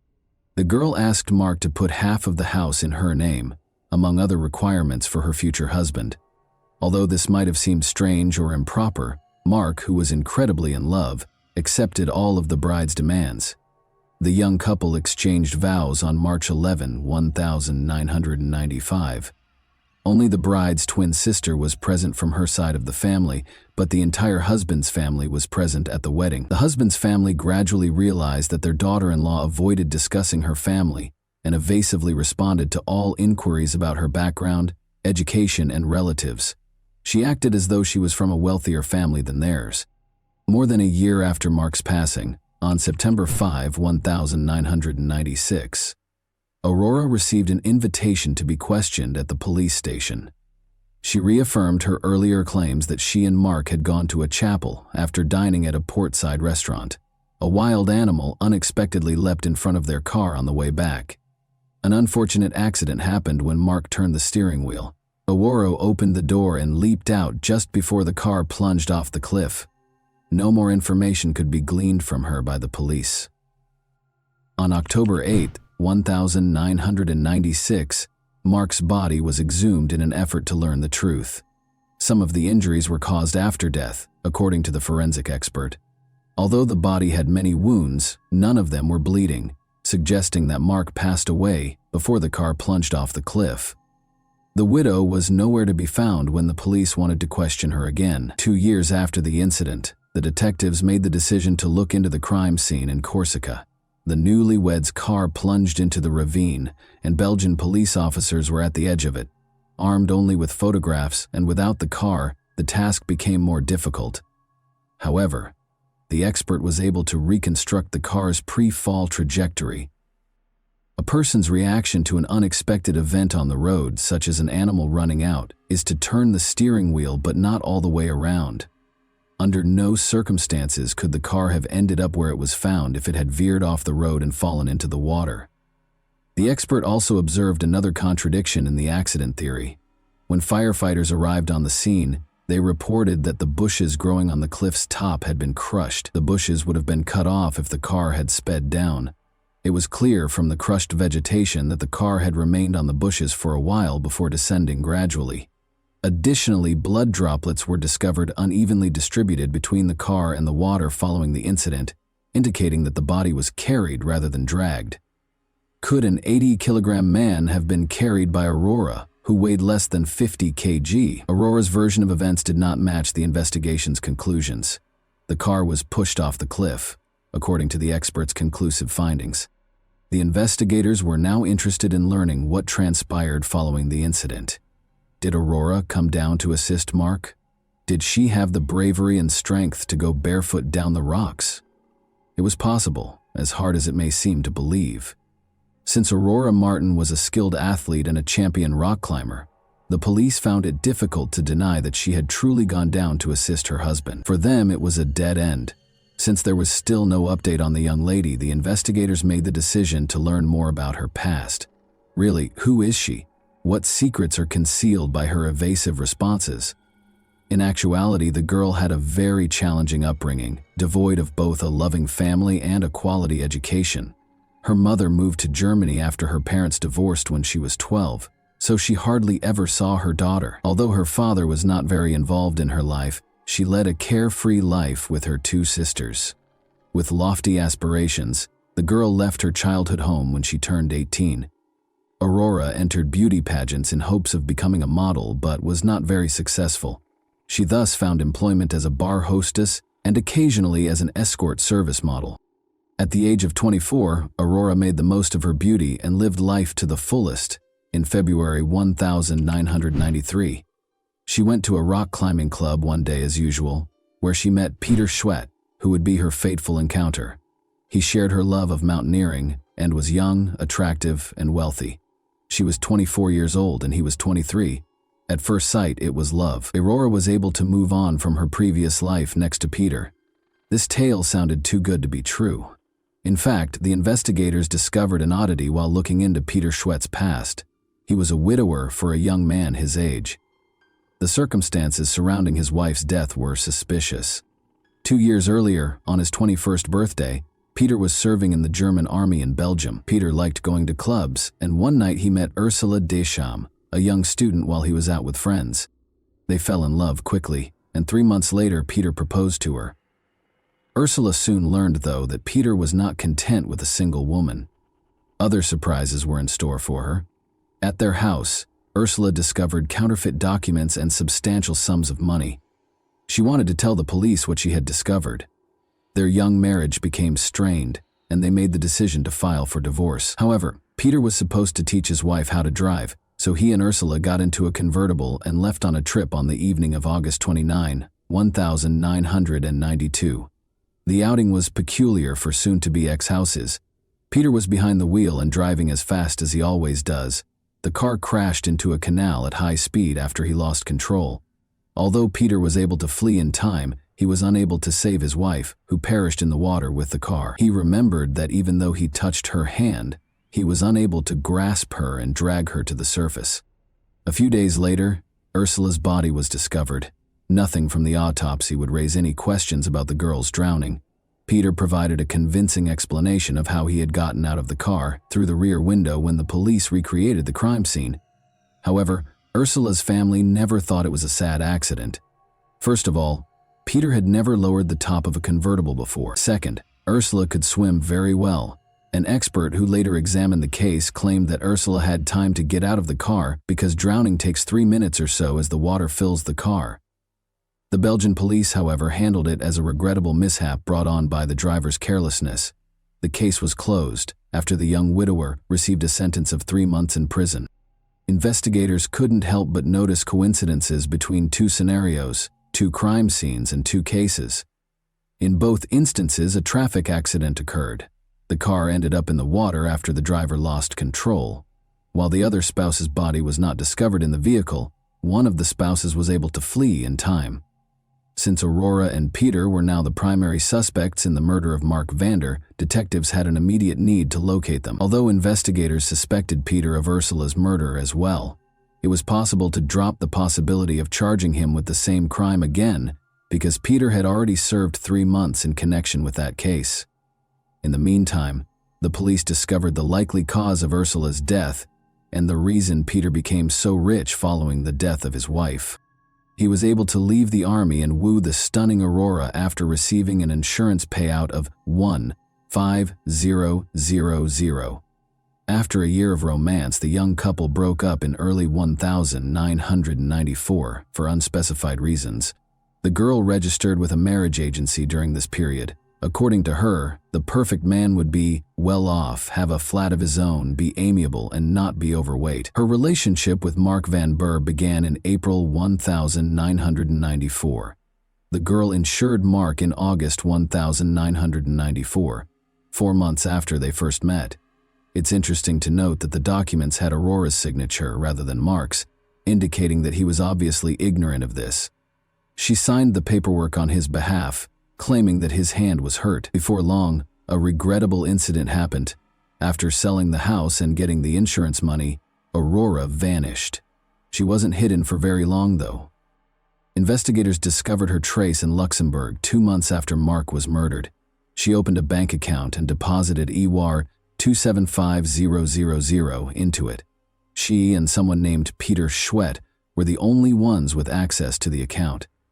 Had they gotten back together and relocated to Miami, Florida? Before, an article in a major French newspaper referred to them as diabolical lovers and detailed the police suspicions against them. The couple had been living a lavish lifestyle for nearly 2 years, complete with fancy apartments, cars, and a yacht. Peter and Aurora grew extremely wary. They only used telephone booths to make calls and altered their appearance. Before Peter was taken into custody in a supermarket parking lot, they were able to remain hidden for a while. He offered the police the roughly $50,000 he was carrying in exchange for their release, but they turned him down. Aurora was taken into custody by the police in the apartment where the lovers were hiding 2 days later. Aurora and Peter made every effort to evade extradition. Nevertheless, they were sent back to Belgium on December 3, 1998. Aurora declined to provide any testimony right away. In contrast, Peter talked a lot, but not much of it was accurate. The police had no hard evidence against them because they obviously did not want to cooperate with the investigation. An anonymous phone call altered the case's trajectory. Over the phone, a woman disclosed that she had information regarding Mark's murder. The woman was later identified by the police as Fabienne Lefevre. Aurora's stepmother, Fabienne, had recently split from the girl's father and made the decision to either get even or atone for her transgressions. According to Fabienne, she hurried to the hospital to console her stepdaughter following the tragedy in Corsica, but the girl who met her was entirely different, not even in mourning. Fabienne claims that Aurora told her everything. It was all Peter's doing, she said, and he handled everything. Peter and 3 accomplices, his German friends, pulled over Aurora and Mark as they were on the road. They used baseball bats to beat Mark. Fabienne claims that because Mark pleaded with the men to spare his wife and let her go, he was unaware of the betrayer until the very end. They loaded Mark's body into the car and pushed it off a cliff after the beating was finished.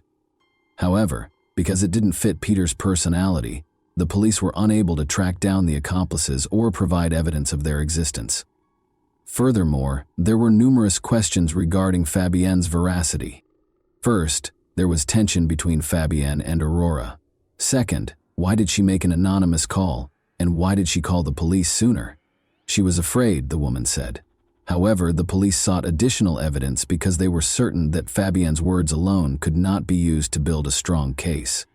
Police in Germany discovered that one of Peter's brothers had postcards from Corsica and pictures of the car that crashed off the cliff. The interesting thing about these souvenir photos is that they were taken 6 months prior to Mark's murder. Was it deliberate planning or just a coincidence? 4 years had gone by since the murder, but the specifics of the crime were still unknown. The police made the decision to recreate the airport crime scene on June 16, 1999. The vehicle was being driven by the driver at a maximum speed of 35 kilometers per hour. As if attempting to leap out, Aurora was supposed to open the car door wide. Even when the car slowed down considerably, she didn't do it. In an attempt to find an explanation for her failure, she lost her temper, started crying, and had hysterical outbursts. Peter stepped in and tried to protect Aurora. Since, in theory, he was not present at the crime scene in Corsica, it is unclear why he was involved in the reconstruction at all. Following this experiment, the researchers were certain that Mark Van Burr was murdered rather than killed in an accident. The trial started. A revised version of events was put forth by the defendant's attorneys, who claimed that Mark had a heart attack shortly before he fell from a height. Put another way, since he passed away just seconds before the collision, all of his subsequent injuries were post-mortem. This hypothesis had the potential to disprove the prosecution's entire theory. Such a version did not match the autopsy results, but even the forensic expert thought it was a smart move. Another crucial detail that the forensic expert disclosed during the trial was that Mark had not eaten anything for several hours prior to the crime. He was starving. The juror's last straw was when Aurora even made up a story about having a romantic dinner with her husband that night. Both of them were convicted. Peter received a 20-year sentence, and Aurora received a 15-year sentence. They probably didn't even complete half of their sentences. They were made available a long time ago. As of 2021, they remained together even after Aurora was forbidden from leaving the country and Peter was deported to Germany. Peter secured employment as a carpenter, and Aurora is employed due to her multilingualism. The most amazing aspect of this case is that Aurora and Peter committed two nearly flawless murders. If Aurora had been a little more patient and hadn't slammed the door in front of her husband's family, the second murder would have probably gone undetected. She would have quietly left after a few months if she had continued to be the kind girl they knew, and the Van Burr family would never have suspected her of anything. And that wraps up today's chilling story. If you enjoyed this video, don't forget to like and subscribe so you never miss a new upload. Also, let me know in the comments what part of this story shocked you the most. Thank you for watching, and I'll see you in the next video.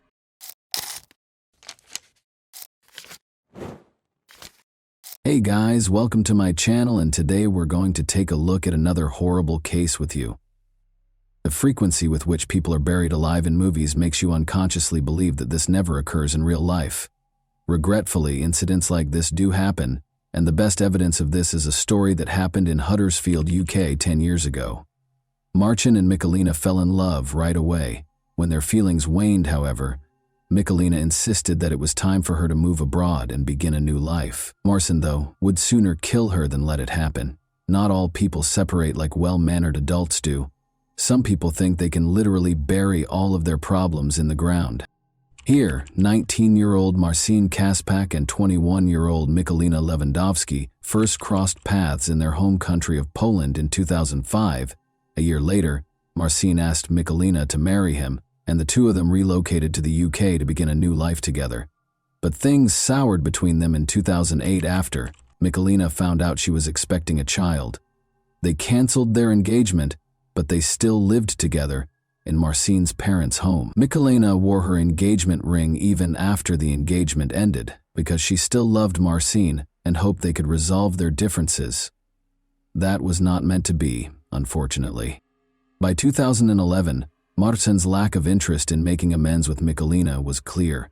In an effort to stay away from her, he trained 5 times a week at the gym and spent nearly all of his free time there.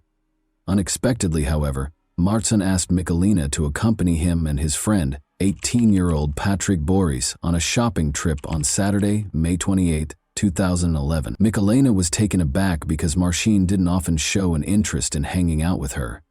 Still, she was relieved and hoped that things would get better now. The girl quickly went to the restroom to apply makeup. Jakub, their 3-year-old son, was fortunately with his grandmother, Marcin's mother, on that particular day, and was not present when the events transpired. Upon exiting the restroom, Michalina noticed Patrick and Marcin gazing at her with a horrifying smile on their lips. Taking Michalina's hand, Marcin said, "I want to show you something."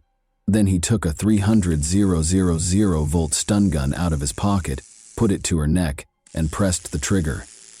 The agony swept through Mikalina's body as she collapsed to the ground. Bodybuilder Marcin, who weighed 101 kg, saw her convulse from the electric shock while kneeling on her chest and holding her down on the ground. Momentarily regaining consciousness, Mikalina asked Marcin if he meant to murder her, to which he replied that she should not be afraid, as he would simply take her somewhere. Patrick was then told to get some packing tape. The men taped Mikalina's mouth shut, gagged her, and then tied her wrists and ankles. They shocked her with electricity once more before abandoning her, frightened and bound. Even though she initially believed it to be a mean joke, she was now certain of their true motivations. She was immobile and worried about fainting, not knowing if she would ever regain consciousness. Mikalina was hauled into the kitchen and crammed into a cardboard box by Marcin and Patrick a few hours later. One day, they brought up a plastic bag. Marcin started to tape the box shut, but she thought they were going to put it over her head to suffocate her. The girl struggled to scream as she lost what little peace she still had. Then Marcin got on his knees, chuckled, and declared, "I've been hating you for 4 years. Your son will never be seen again." His uncanny composure on his face was more terrifying than the hateful words he spoke in this scene. The cardboard box was sealed. Then the men picked it up from both sides, carried it to Patrick's car, and put it in the trunk. The girl knew they had gone far before Patrick and Marcin took the box away. Mikalina felt her back being scratched by the stones as the men pulled her along the ground. The fact that Marcin and Patrick had taken her to a wooded area close to Huddersfield was hidden from her inside the box. After digging a shallow grave beforehand, they buried the box containing Mikalina inside. Mikalina was lying in the box, still in excruciating pain and terrified, when she heard the men hurling dirt onto her grave. The box itself was dark and extremely small. In an attempt to keep from passing out, Mikalina began breathing as shallowly as she could, because she was certain she would suffocate. In an effort to determine whether the car had moved on so she could start to flee, she strained her hearing. That Marcin would hit her with a shovel if they were still around when she tried to escape was no longer a possibility. Even though Mikalina was unable to hear a car leaving, she eventually made the decision to take action, whether or not they were in the area. She made an effort to maintain her composure despite the thousands of ideas racing through her mind. She would later admit that she kept going because she was thinking about her little boy, Jakub. She would never see him again if she passed away, and he would be left motherless. She could not let that occur. Looking down at her restrained wrists, Mikalina realized she had her diamond engagement ring, which she could use to break free. Mikalina was able to sever the tape that bound her mouth, hands, and feet with the ring's sharp edges. She started scratching at the box's cardboard after that. After some time, she managed to make a tiny hole in the cardboard, which she discovered was a little damp, perhaps from the wet dirt that had been piled on top of it. Through the gap, Mikalina stuck her fingers out and ripped the box apart. She only felt dirt, though, the same dirt that had been thrown on her grave by her boyfriend. She was still unaware at the time that, in addition to the meter-deep layer of dirt they had buried her beneath, they had also positioned a 40-kilogram log on top to make sure she couldn't get out. As more and more dirt soaked into the box, it covered her clothes, hair, and face. Mikalina cried out for assistance, but no one was there to hear her. Her body shook with pain, and she grew weary, but she knew that continuing on was essential if she hoped to see her son again. "Don't give up," she said to herself again. Simply, don't give up. Mikalina persisted in pushing, tearing, and pounding at the cardboard box until she managed to reach out her whole hand and raise her head above the floor. She breathed in the fresh air with anticipation. She could see the sky above her head, the trees, and the leaves, even though it was dark. Even though Mikalina was completely covered in dirt and had lost all her strength, she no longer had any doubts about her ability to get away.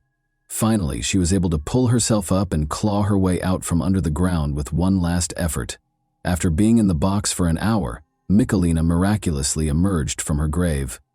In addition to surviving, she saved herself by using the diamond engagement ring that her would-be murderer had given her. Running toward the road from the woods, Mikalina signaled a passing vehicle. That the driver didn't run away in fear when he saw a weak, dirt-covered woman come out onto the road was a great blessing for her. He listened to her and then stopped to call the police to find out what had happened. Michalina showed the police the cardboard box where she had been left to suffer her last moments in horrifying pain when they arrived at the crime scene 15 minutes later. Without a doubt, Marcin had never been more terrified in his life than he was when the police knocked on his door and told him he was being taken into custody on charges of attempted murder and kidnapping. He resisted for a long time, claiming that his intention was not to kill Michalina, but simply to frighten her.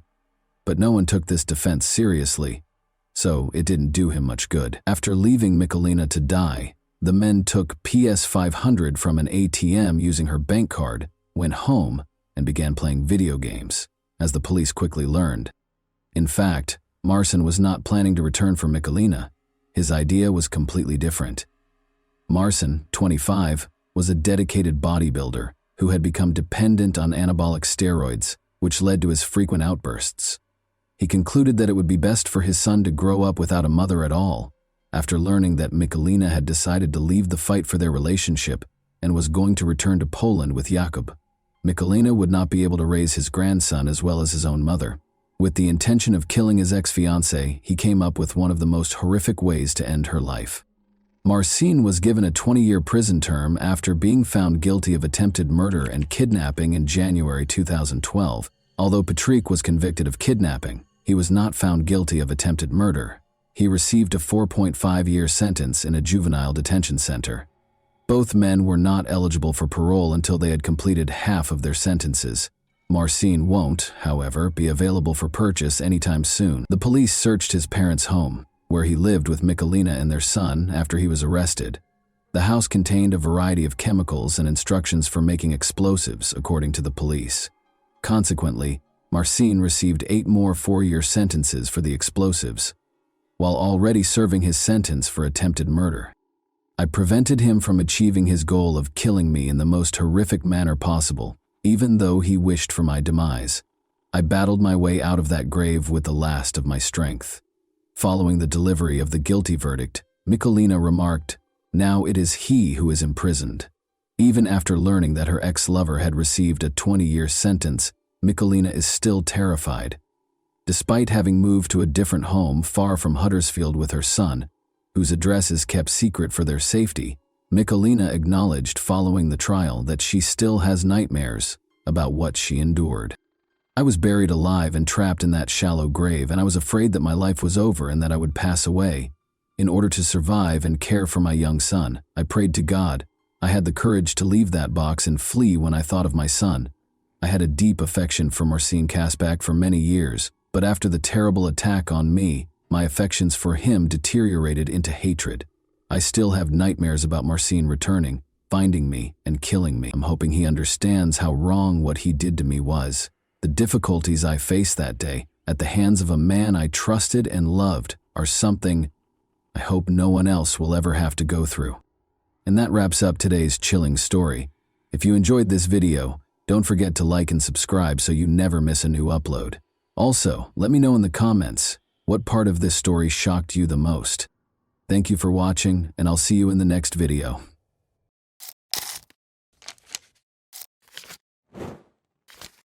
Hey guys, welcome to my channel, and today we're going to take a look at another horrible case with you. As they did almost every day of that year, Serena Tolson and her friend Israel spent the evening of January 23, 2012. The young couple was unaware of the descent of the dark night. They heard a scream while they were seated at a picnic table in the neighborhood park. Since it was 2:30 in the morning, it couldn't have been children playing. Israel and Serena ran toward the source of the shrill scream when it recurred. The scene that played out in front of them looked like the bloodiest horror film ever. A man was hovering over a girl in the middle of the road, repeatedly stabbing her with a knife. Serena yelled for the man to stop as she ran toward him. Israel shoved the assailant away from the girl, but the man got up and fled back to his car as Serena was calling the emergency hotline. With a bigger knife in his hands, he moved away from it.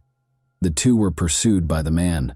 Israel and Serena dispersed in different directions, but when Serena turned around, she saw that he was going back to his victim to complete the task he had begun, not chasing after her. Serena was unable to speak because of the noise the big knife made as it entered the victim's body, and the girl saw him thrust it into her.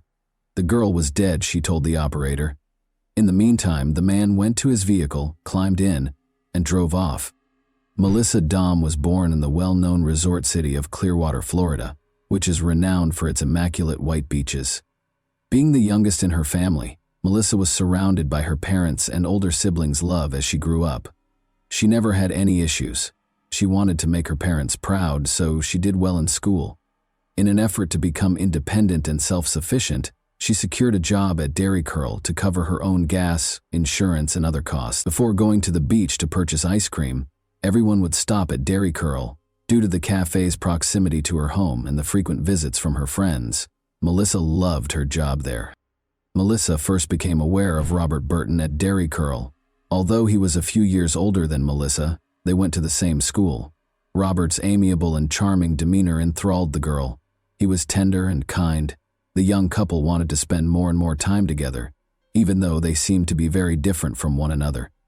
Robert didn't particularly enjoy getting together with friends, but Melissa was gregarious and energetic and loved spending time with them. In addition, Robert felt uneasy around his own family, whereas Melissa grew up in a close-knit household. He felt alienated in his own home because his mother had remarried and he had stepbrothers. He consequently began spending more time with Melissa's relatives. When Melissa discovered that Robert had not given up smoking as he had promised, it was the first red flag in their relationship. Although he expressed regret and pledged to stop lying to her, Melissa felt uneasy about being duped for such a long time. Their tension only grew after Robert persuaded her to abandon her aspirations of enrolling in a prominent university where she had been accepted. Melissa told everyone that she didn't want to leave the town, but in actuality, Robert was the main reason. Robert spent all of his time with her, which interfered with her work when she was able to secure a part-time job at the hospital, while still holding on to her dream of becoming a nurse like her mother. He would set up scenes, making her the guilty party, and persuading her that she was the reason behind their frequent arguments, even if she attempted to tactfully explain that her shift had only just started. Melissa, who was practically a teenager, didn't realize that Robert's actions were out of the ordinary and thought that was the case in all relationships. Melissa received an invitation from her sister to hang out on the beach with friends in the spring of 2011. Melissa's ex-boyfriend was brought up by one of the guys, which obviously upset Robert. He began acting like a child and stepping on her shoes from behind as they were making their way back to the parking lot. Despite knowing she wasn't at fault, the young man obviously wanted to get even with her. Melissa tried to escape him by running ahead of him, knowing he wouldn't stop. She turned around when she came to a small hill and yelled at him to stop acting like such a child, but he pushed her off the elevation without a word. The girl suffered severe scratches after falling down the hill. Her friends hurried to her aid when she cried out, but Robert went to the others and said Melissa had fallen, rather than running to her. Robert called Melissa a liar after she claimed he had shoved her. If Melissa's older sister hadn't stepped in and taken her home, it's unclear how the argument would have ended. The young couple shouldn't be left alone, in her opinion. Melissa's mother insisted that her daughter end the relationship with him after hearing about the incident, and the girl appeared to comply. But 2 weeks later, to her astonishment, Robert returned to her home. Their relationship completely changed as a result of this incident. He threatened to harm himself, which prevented Melissa from ending their relationship. Melissa and Robert were once more hanging out with friends on October 25, 2011. Melissa apparently felt more courageous than normal because she refused to go get cigarettes when Robert insisted on it. Clearly upset, the young man grabbed her car keys and demanded that they go to the gas station store together. Melissa subtly requested that the guys follow them in their cars since she could sense a storm coming. After noticing this tactic, Robert began to wonder if Melissa had spoken to them. Naturally, she denied it, but he was unable to relax. He began flinging Melissa's phone, keys, and bag across the street after they got home and she braked in the driveway. He hit the girl in the face after she screamed for him to stop. Melissa was clearly trying to beat Robert when he lunged at her, but she was able to hit him in the groin, get up, and flee. The girl recalled where her phone had been thrown by him. Reaching for it, she dialed 911, but she hesitated when it came time to hit the call button. Robert always threatened to kill her if she ever complained about him to anyone, after all. However, he was only 2 steps behind her when she turned around. She gained courage from that. She called the number and informed the emergency operator about the attack. She realized he wasn't pursuing her as she ran toward the intersection where the gas station was. She had the sudden thought that he was aware of the location of the keys he had thrown. as he always threatened he would visit her home and murder her mother. It was Robert's primary means of controlling Melissa, because he was aware of how important her mother was to her. Melissa hurried back, terrified for her mother. Robert grabbed her as he leaped out from behind the bushes. He most likely would have given her a serious beating, but just then a patrol car arrived. Melissa couldn't believe he was holding her responsible for what had happened, so he yelled at her angrily, "So you really want to do this to me? You want me to get arrested?" The girl, still under Robert's influence, started pleading that instead of being arrested, he be sent to anger management classes or something. Regardless of what she said, the officers informed her that everyone had seen the incident and that he would be arrested. After escorting her home, the police officers spoke with her and her mother about domestic violence, explaining that victims frequently went back to their abusers and that they didn't want her to experience the same thing. After being taken into custody, Robert was accused of assault. But only 6 hours into his incarceration, he called Melissa the very next morning and insisted that she take him home. Luckily, she declined. January 23, 2012 was the date set for Robert's trial. Melissa had a good weekend with her friends because she didn't have to be at the trial. She was getting ready for her impending tests and gradually getting back to her regular life. However, the phone rang in the middle of the night while she was soundly asleep. Robert was the one. He called again, but Melissa didn't answer. Reluctantly, she replied. Robert informed her that he was close to her residence. He begged for a final farewell meeting while in tears, saying that he just wanted to give her one last hug and that they shouldn't part on such a sour note. The girl reluctantly consented and, believing she could manage the situation, retrieved her phone, keys, and pepper spray, but she knew it was a big mistake the moment she stepped outside. Unfortunately, the girl was too ashamed to turn around because Robert had already noticed her. She hoped to bid him farewell as soon as possible and then go back to bed to rest before her test. The young man came up to her and gave her a tight hug, and then she heard a click. He pulled out his pocket knife. With great force, he hit her, striking her throat, face, and shoulders. Melissa let out a cry and struggled for her life. Suddenly, a girl came out of the shadows and told him to stop. Melissa reached for the girl's hand even though she didn't know her and wasn't sure how she could help. She hoped to call for assistance when she noticed a phone in her hands. Israel complied with Serena's instruction to push the assailant away from the girl at the same moment, because that was her name. Robert got up and walked calmly to his car. Robert abruptly started chasing after them as Serena went up to Melissa and was ready to take her hand. Fearing she would be his second victim, the girl was frightened. She reported the attack to 911 while she was running. However, she turned around to see that the man had gone back to finish what he had begun with the bloodied girl on the ground. The girl was dead, Serena was sure. In actuality, Melissa was still conscious, but she was certain that everything would end when Robert ran her over with his car. That evening, Clearwater police officer Melissa Harris was working on paperwork in her patrol car when a radio call regarding a crime was received.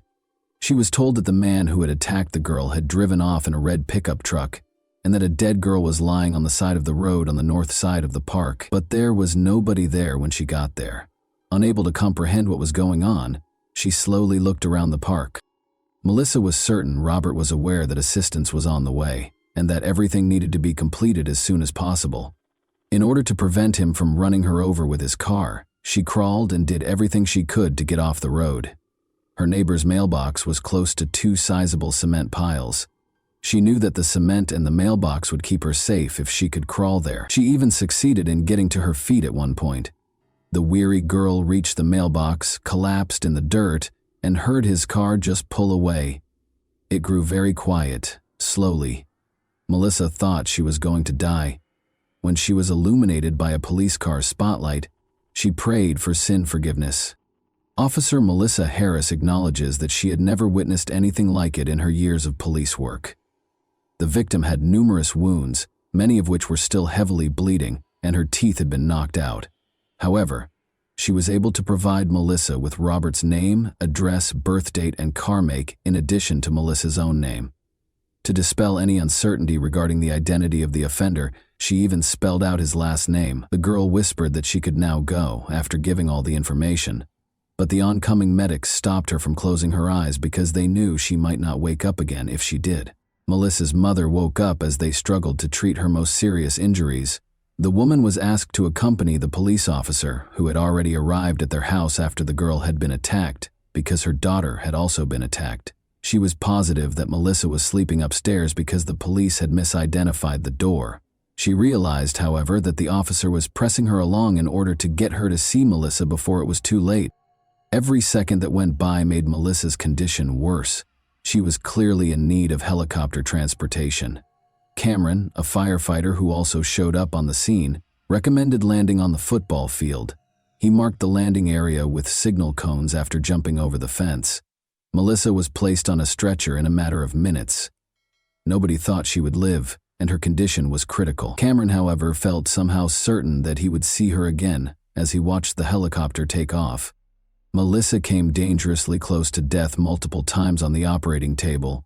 Her body just didn't have enough blood, and her heart had a hard time pumping it. As a result, while transfusing blood on one hand, the doctors attempted to halt the bleeding on the other. 3 hours later, she was still breathing and squeezing the surgeon's hand feebly.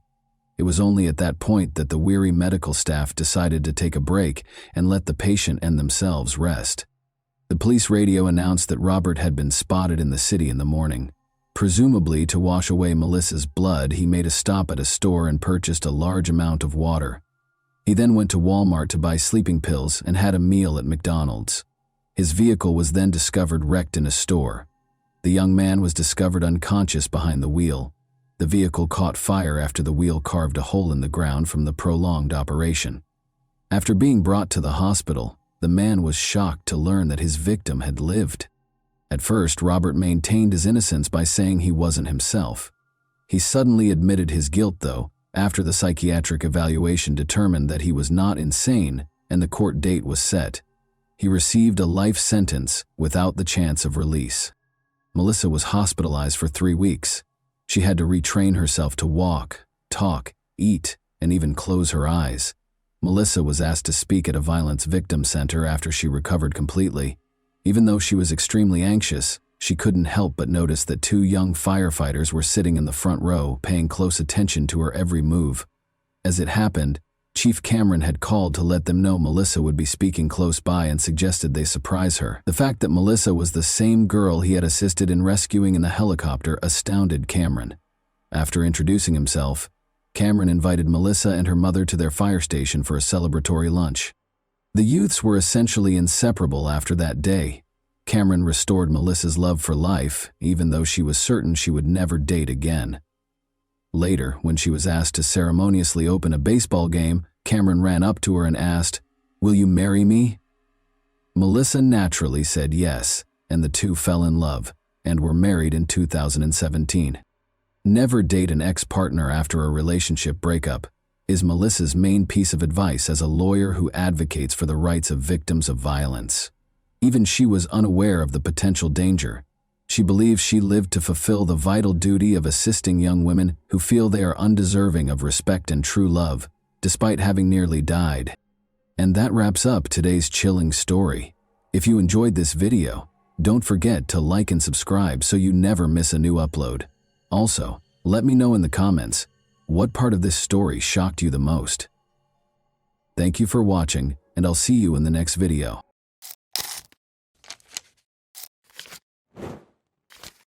Hey guys, welcome to my channel, and today we're going to take a look at another horrible case with you. Carrie Swenson never would have thought that biathlon would become her life's work, but she most likely learned to ski before she could walk. This sport just didn't exist before for women. Women were finally permitted to compete in biathlons in 1983.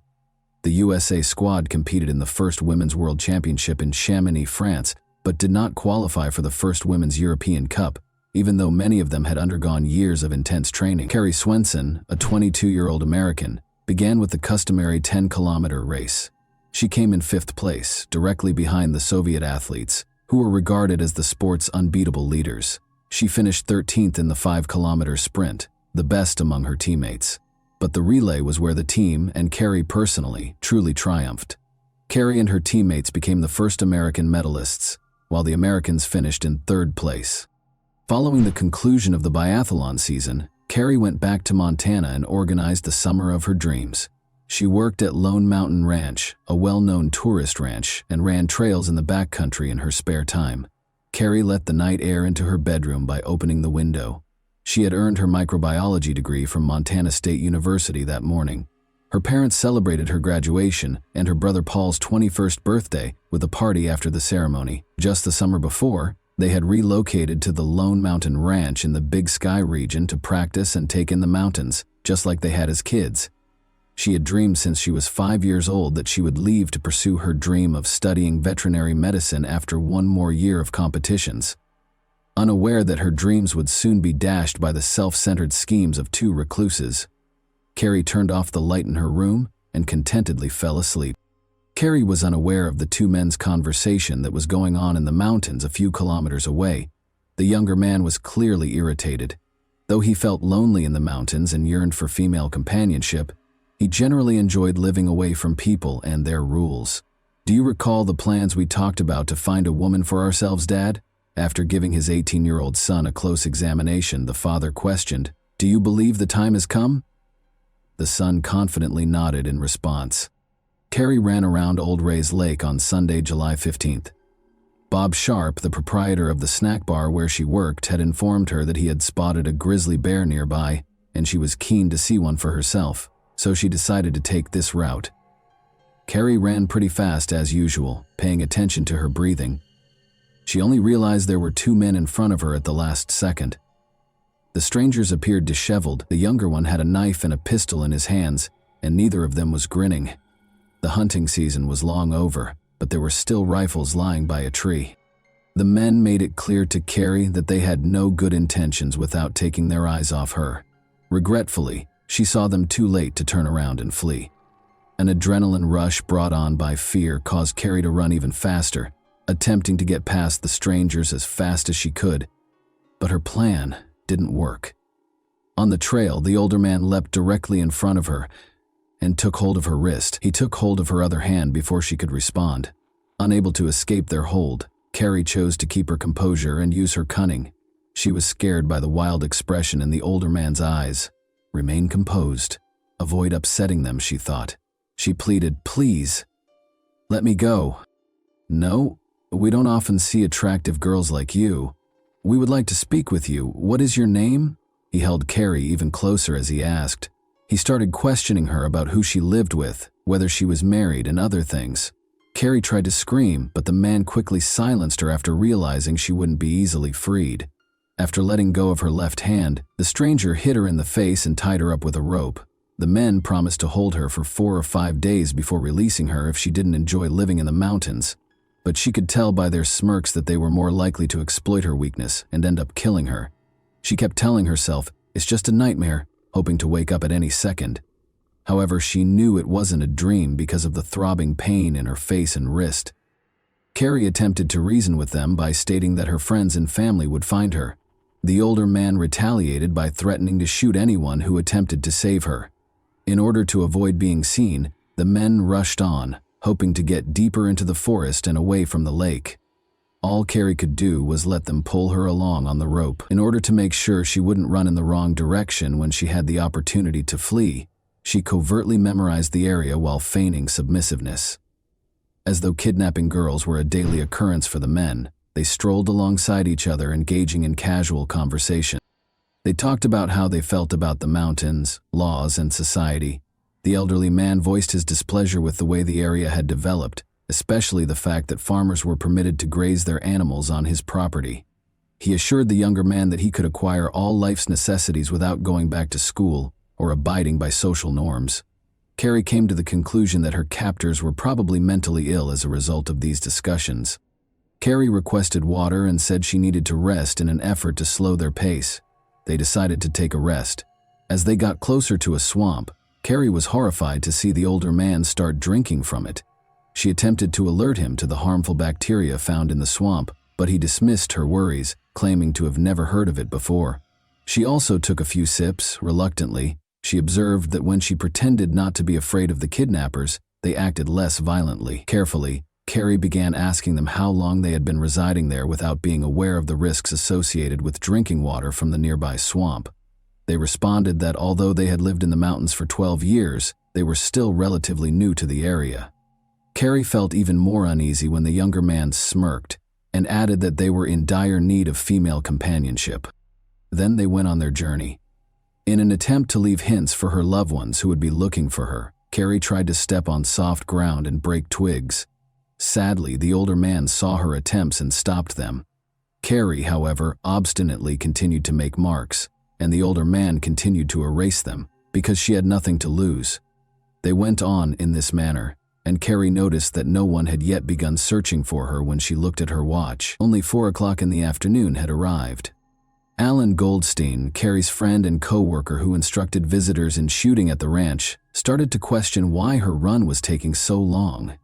He was worried that she might not have been able to return home by herself because she might have run into a bear or twisted her ankle. Carrie was being led farther and farther from the ranch by the strangers in the meantime. They asked her whether she could walk 60 kilometers in a day.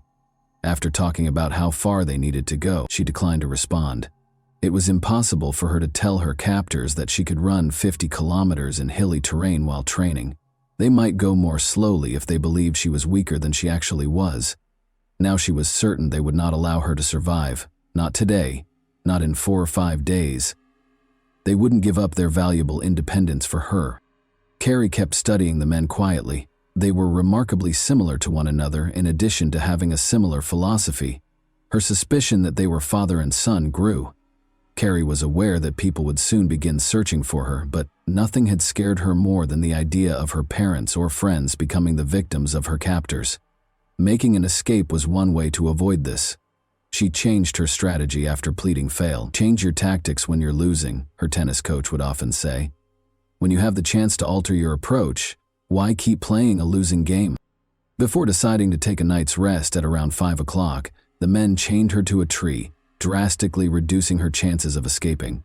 Carrie was the centerpiece of the feast that the black flies and mosquitoes were enjoying. She was tired, thirsty, hungry, and afraid for her life. Now chained close to the tree, she saw a number of rocks, one of which might be used to break a chain link. It was time to try the new tactic. At night, Carrie made the decision to become intolerable. "Hey, standing by the tree is getting old to me," she insisted. "Leave the chain loose so I can sit down." Despite their confused expressions, the men let her sit. She tried to reach for the rock in private, her eyes closed as though she were sleeping. Sadly, the younger man saw her attempt and took away every rock within her reach.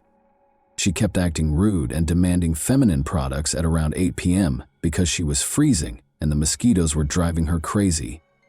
The older man began discussing how they had many of his ex-wife's belongings in the underground cave where they lived after the younger man, whom the older one called Dan, gave her a shirt and socks. He continued by saying that those caves were very comfortable and that they would never be discovered there. In the distance, Carrie heard a voice. Regretfully, her captors also heard it. A plane appeared in the sky at the same time. Carrie was unaware that the plane was looking for her, but the men were startled and put out the campfire right away. It is obvious that they were surprised that someone would look for the hostage so quickly. The plane circled the forest for about an hour before taking off. Carrie waited anxiously for the night to come and to see what they would do to her. But as they sat quietly by the smoldering fire, they left her alone. When night fell, they lay in one sleeping bag and gave her the other. Carrie's coworkers became increasingly concerned as the sun started to set. They began looking for her 2 hours after she was expected to arrive at work. Carrie's friends and family split up into 4 groups and were each given a specific area to search. In order to get assistance flying over the forest, Carrie's father, Rob Swenson, contacted a friend who was a pilot. He was filled with fear when Bob Sharp told him that Carrie might run into a grizzly bear on that trail. For several hours, the teams combed the areas where Carrie was likely to run while calling her name. However, they had to halt the search as night fell. When their father got back from the airstrip, Carrie's brother Paul discovered him at the ranch. His father appeared pale and anxiously restless. Paul went to his room and asked his father to notify him as soon as there was any update on Carrie because he needed some alone time. After a hasty shower, he collapsed on his bed. Then he caught sight of Carrie. Like a captive animal, she was chained to a log. Nearby, the men sat around the campfire. His sister was in tears. Paul hoped it was only a bad dream when he woke up from this terrible nightmare, not knowing what it might mean. They would resume their search as dawn broke, and they would undoubtedly locate her in the morning. To Carrie's surprise, the captors only moved the camp roughly 50 meters from the original campsite when they made the decision to move it. Dan didn't think twice about using his gun to go hunting and shoot a squirrel for breakfast, in spite of the continuous search for her. The older man insisted that Carrie turn over her shorts while Dan was making breakfast, claiming that their vivid red hue drew too much attention. After taking them, he returned to the former campsite. This gave Carrie a chance to speak with Dan alone. By claiming that he was too young for such crimes, she attempted to convince him to allow her to return to her family. Dan said, "No, you're cute, and you'll stay with me," after giving her a close look without showing any signs of regret, worry, or a smile. Carrie received her shorts, which were smeared with soot from the earlier campfire, from the second kidnapper when he returned. Carrie began putting on the shorts in her sleeping bag while fighting back tears. She was nearly finished when she noticed someone flat on the ground and heard rustling in the bushes to her right. Dan sprang to his feet and pulled his gun from its holster. Carrie yelled, "Remain back! Keep your distance! They will shoot because they are armed!" "Stop talking!" The older man grabbed his rifle and gave an order. "Get out! They will murder you!" Carrie yelled once more. Abruptly, a loud noise reverberated and she was flung back. She smelled the gunpowder and felt the searing pain pierce her chest. "I didn't mean to shoot her," Dan said again, startled. "I didn't mean to." Amazingly, Carrie believed she had been shot right before rescue arrived. No attempt was made by the kidnappers to assist her, but someone else appeared from the bushes to the left. It was Jim Schwalbe, another ranch worker. Evidently, he was unaware that the kidnappers were criminals and thought they were a rescue team attempting to assist Carrie, possibly hitting her by accident while frightening off a bear. Jim dropped his backpack on the floor and hurried over to Carrie. Only then did he realize the truth when he noticed the chain around her waist beneath the sleeping bag. While he was still being threatened with the rifle, he insisted that the older man take Carrie's chain off of him. Dan dropped his gun to the floor and removed the chain's key.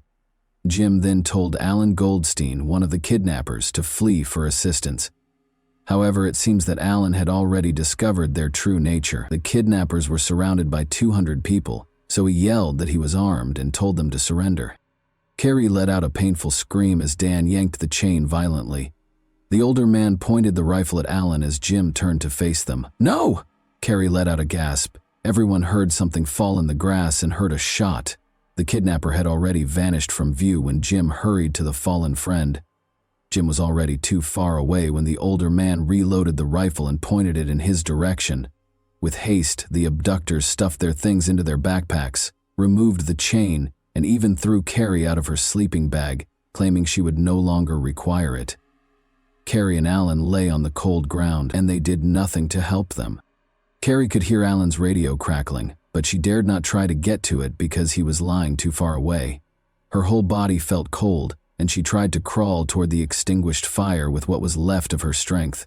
Hoping there were still warm logs to help the leaves catch fire, she tossed some leaves and twigs toward the fire while lying on her stomach. Carrie lost consciousness when she attempted to blow on them because she was too weak. An army of black ants raced toward her blood-soaked shirt as she awoke. No, she chased them off. She was reminded of her desire for life by these ravenous insects. Alan had fallen too far away for her to help him find the radio, but then she saw Jim's backpack close by. After struggling to unfasten the backpack with her icy fingers, she discovered a sleeping bag, a chocolate bar, and a water bottle inside. There was no radio. After successfully inserting her legs into the sleeping bag, Carrie opened the water bottle to find some warmth. She took a sip of what turned out to be warm lemonade and nibbled on the chocolate bar. Carrie attempted to approach Alan once more, but this time she had to pull the sleeping bag with her. She couldn't help but think of her brother Paul's reaction when he saw her crawling on the ground like a caterpillar. He would most likely chuckle and encourage her at every turn. She laughed at the absurd ideas that crossed her mind during these times. Unaware of the situation, other search teams carried on their work about 1.5 kilometers away from the shootout. Jim Schwalbe, breathing heavily, abruptly cut them off. To those around him, he yelled, "There were 2 guys. When Carrie yelled at us to keep away, they shot her and tied her to a log." "Is she alive?" Bob asked him. "She was when I fled, but she was shot by that scoundrel, and Alan was struck in the head by the elderly man." Carrie was losing life with each breath. The bleeding worsened as breathing became extremely challenging. She instinctively made a choice. She closed her eyes and found herself back on the biathlon track, where, like speed and accuracy, athletes systematically practice their breathing technique. Carrie was able to slow down her bleeding and heart rate by focusing and breathing very slowly, almost like in yoga. Strangely, the annoying flies that buzzed around her kept her awake. Jim was on her mind.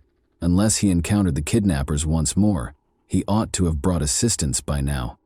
A few hours later, that grating buzzing noise was back. Searching for the source, Carrie noticed a helicopter hovering over the treetops. People were looking out of it as it paused right over her. "Please, locate us as soon as possible," she begged in silence. She heard the sound of a radio and the crack of branches as the helicopter took off. "Aid!" With all the strength she had left, she let out a cry. "She's right here!" someone yelled.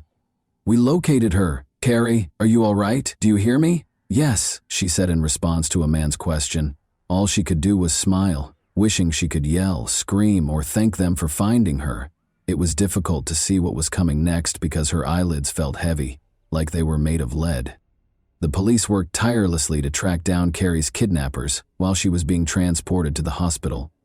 They had no idea that it would mark the start of a months-long search.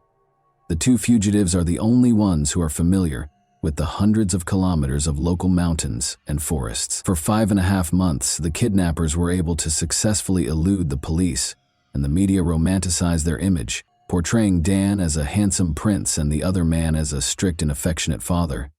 A local businessman even expressed interest in selling T-shirts featuring their pictures.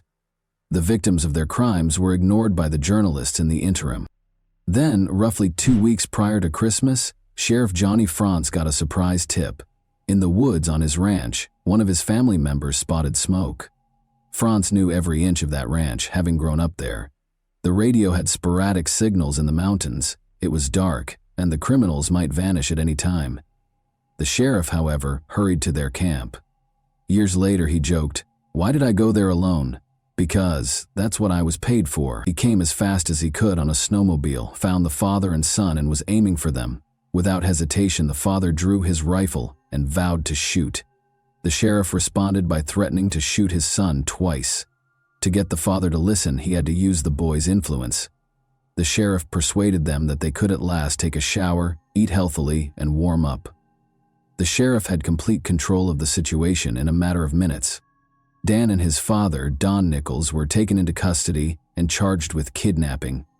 Don was also accused of killing Alan Goldstein. It was disclosed during the trial that the men had plotted the abduction for a number of years. About 5 or 6 years ago, Don Nichols bought a chain for his future bride because Dan wouldn't live in the mountains without a woman, and not all girls would accept their lifestyle. Carrie was meant to be the mother of his son's future children, and he had aspirations of starting his own clan and living apart from society.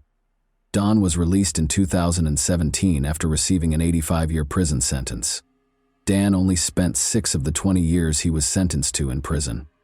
With his marriage, education, and decision to assist those with disabilities, it appeared that the young man had changed his life. He was, however, arrested once more in 2012 in relation to illicit substances. After spending 8 days in the hospital, Carrie started pushing the limits of her physical capabilities and conquering pain to hasten her recuperation as soon as she was released. Carrie recovered sufficiently by 1,986 to compete in triathlons in Oslo, Norway. Despite her 4th-place finish, the 3rd-place finisher acknowledged her abilities by inviting her to join her on the podium. Although it might have appeared to others that she was completely recovered, Carrie was aware that the injury and kidnapping had left a permanent mark that would never go away. During intense physical exertion, she still felt pain from scar tissue and the bullet shrapnel that was still embedded in her body, affecting nearby nerves. She therefore made the decision to give up competitive sports and concentrate on becoming a veterinarian, moving to Colorado to pursue her studies. Carrie Swenson, who has loved the outdoors since she was a young child, is a veterinarian in Bozeman, Montana, and still enjoys it today. She has turned into a harsh critic of the media's coverage of the kidnapping and hardly ever discusses what happened. She felt that the romanticization of the murderers and kidnappers as rugged mountain men skilled in wilderness survival was particularly inappropriate. Additionally, she thought that the media greatly minimized the emotional trauma of the kidnapping by making it seem more romantic than it actually was in the hands of the mountain people. The Nicholses may have lived in the mountains at times, but they couldn't survive there. At least, not without theft and robbery. Often leaving the woods for months and buying modern equipment, in the end they were so easy to catch because they froze, starved, and grew tired of mountain life. They are no true mountain men, Carrie wrote in a 2012 article for the local newspaper after Dan was arrested once more. And that wraps up today's chilling story. If you enjoyed this video, don't forget to like and subscribe so you never miss a new upload. Also, let me know in the comments, what part of this story shocked you the most? Thank you for watching, and I'll see you in the next video.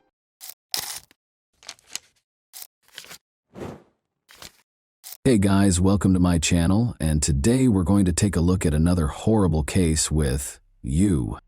A prosperous physician living two lives, a future mother in need, a watchful twin sister. Additionally, an overheard conversation made the innocent victim aware of what was going on. This story had everything it needed to be one of the most dramatic. The media, however, mostly ignored it.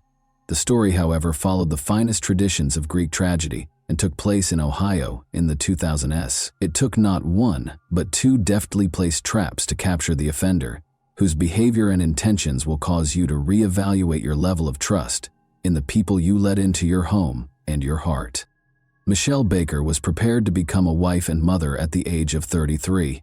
When her friend introduced her to the amiable young physician Maynard Mincing, happiness appeared to be imminent. The 33-year-old Maynard had prior married life experience. They had similar interests in medicine and a desire to assist others, because Michelle was an EMT in the fire department, because Maynard was the ideal woman, successful, attractive, and charming. Michelle thought she had won the lottery. The relationship between Michelle and Maynard was like a fairy tale from today. Her boyfriend moved into Michelle's home in Hoover Heights, Ohio within a month. Maynard's children from a previous marriage would visit on the weekends. Michelle saw how happy he was spending time with his children and knew he would be ecstatic when she informed him that he would once again be a father. She was right. There were no limits to his joy. Maynard started searching for a new house right away so that the young family could live together, and he paid $320,000 for a beautiful and comfortable nest. When Maynard proposed that they go to Key West, Florida, where they would get married at sunset while standing barefoot on the sandy beach, Michelle was ecstatic. The enamored couple left for Florida, but Maynard changed his mind on the first day of their romantic weekend. In order to have a traditional ceremony with his family present, he requested that Michelle postpone the impromptu wedding. Michelle ignored this obviously fabricated justification because she still fervently desired to start a family. The two went to a restaurant for dinner that night. The meal went smoothly, but Michelle felt a sharp pain in her abdomen and saw some faint bleeding after she left. She was terrified that she might lose the baby, of course. She was relieved that there was nothing to be concerned about because her fiancé was a doctor. He asked her to try to fall asleep after putting her in bed. The pain went away the following day, but when she got home, Michelle thought it wouldn't hurt to visit Dr. John Shea, her physician. When the doctor confirmed that the fetus was developing normally, she exhaled with relief. Since it was Michelle's first pregnancy, he was sure she was just concerned. She was concerned that the fetus might be affected because she had endometriosis in the past. However, Michelle had a challenging pregnancy. Unidentified spasms and inexplicable bleeding became frequent occurrences, perplexing the medical staff who were unable to come up with a clear explanation. Maynard, who would soon marry Michelle and be the father of their child, thought it would be the ideal opportunity to confess his lingering feelings for his ex-girlfriend, Tammy Wynn, as if the physical suffering wasn't enough. To all of their friends, Maynard had painted Tammy as a horrible person, despite their complex past. As it happened, he was unable to forget her. After realizing that this was the true cause of her boyfriend's wedding postponement, Michelle valued his candor and chose to put even more effort into their relationship rather than break it off. But on July 1, 2000, Michelle's confidence in her future husband swiftly dwindled. Michelle stayed at home taking care of her own chores while Maynard went out of town to go fishing with a friend. Michelle switched on the radio and tuned into a local station, lost in her activities. She heard her beloved order a song for another girl, and it hit her like a ton of bricks. Maynard's voice sounded exactly like the caller. Michelle stood frozen, listening to the discussion with great interest. Michelle's heart fell when the DJ asked the man his name and he said, "Maynard." She was suspicious of her fiancé's true location. She requested a ride from her neighbor to Maynard's ex-girlfriend Tammy's house. When she saw them together on the street, her suspicions were validated. Michelle went up to the man and told him she was ending their relationship. When Tammy entered the discussion, she disclosed that she was unaware that Maynard was living with Michelle. "I'm staying with a friend," he had been telling her. The unfaithful fiancé was immediately evicted from Michelle's house. However, the man wasted no time in attempting to regain Michelle's favor. He called her a few days later and asked her to join him for a picnic so they could chat. He asked Michelle if they could reconcile and expressed regret for his error.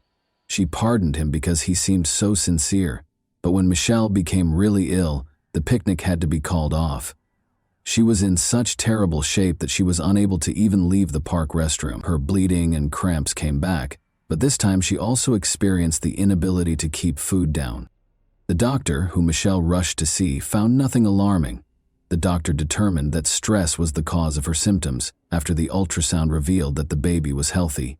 Michelle's twin sister, however, saw a fascinating coincidence. She asked Michelle if she found it odd that she was in excruciating pain whenever they were with Maynard. Michelle's sister's suggestion appalled her. She recalled that Maynard had poured her drink at the picnic before the second severe pain episode, and that he had brought glasses from the bar during their dinner in Florida just before she became ill the first time. With her drinks, though, what could he have done? Even though they had discussed the wedding once more and their relationship appeared to be back to normal, Michelle couldn't deny her sister's sensible observation. She also couldn't get rid of the impression that Maynard and his ex-girlfriend weren't entirely over.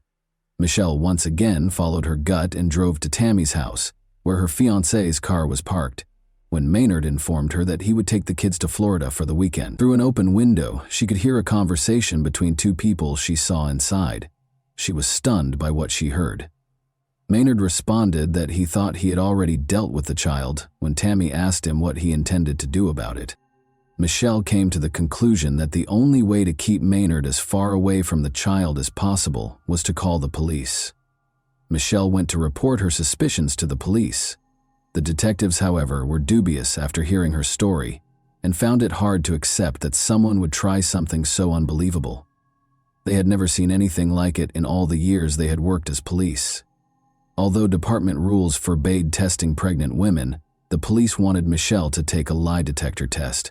As a result, they rejected the notion and told her up front that, given Dr. Minsing's professional status, they would require strong evidence before they could arrest him.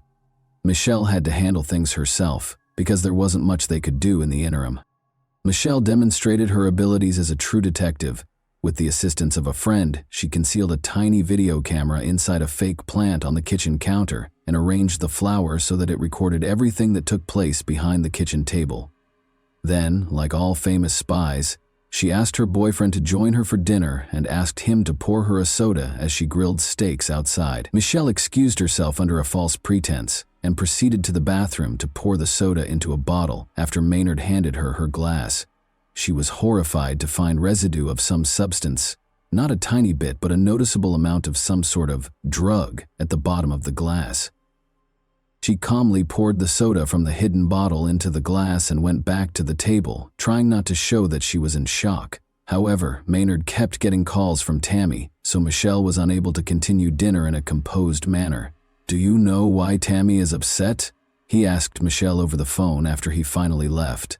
Michelle wasn't too worried about Tammy's feelings after finding out that her fiancé had been giving her drugs in her drinks, but when she gently inquired as to why Tammy was upset, Maynard surprised her once more by revealing that they had secretly wed earlier that week. Michelle's determination to protect her unborn child outweighed her feelings of hurt and rage over her beloved's betrayal. She immediately took the soda bottle to the police. An expert concluded that Cytotec, a drug used to treat stomach ulcers and induce labor, had been added to the soda. When used carelessly, though, it can also have lethal effects on the fetus. Legally speaking, the detectives had a problem even though they believed Michelle. They didn't have any proof that Maynard put the substance in the glass. In court, a skilled attorney would contend that Michelle falsified it in order to frame her cheating fiancé. The police therefore set up a trap for themselves. When the detectives asked Michelle to inform him that her pregnancy was going well during one of Maynard's phone calls, he invited her to dinner and gave her another dose of the drug. On August 14, 2000, two police officers hid in the garage while hiding a small camera inside a firefighter figurine that was placed on Michelle's kitchen counter. The police stormed into the kitchen and arrested Maynard for attempted murder as soon as they saw him trying to serve Michelle one of his special cocktails. "I hope these are prenatal vitamins," one of the officers said to Maynard, gesturing to the enigmatic material he was holding. The police discovered even more of the same substance in Maynard's vehicle. The doctor was forced to confess after laboratory tests revealed that Cytotec was present in the beverage. Maynard provided an apologetic justification for his horrible act, effectively acknowledging that he had poisoned his ex-fiancée in order to solve the issue. Maynard responded in the affirmative when asked if he thought the child was a problem. Michelle kept going to the doctor once a week and getting ultrasounds once a month. The fetus appeared to be growing normally in spite of multiple doses of the drug, but Michelle went into labor just before Maynard's trial, at 28 weeks of pregnancy. She gave birth to a stillborn daughter, whom she named Michaela. Michelle was surrounded by family and friends in the hospital room, where they were able to bid Michaela farewell and give her one last hug. It was impossible to ascertain whether Michaela's death was caused by Cytotec's effects, because the coroner could not detect any traces of the drug in the placenta.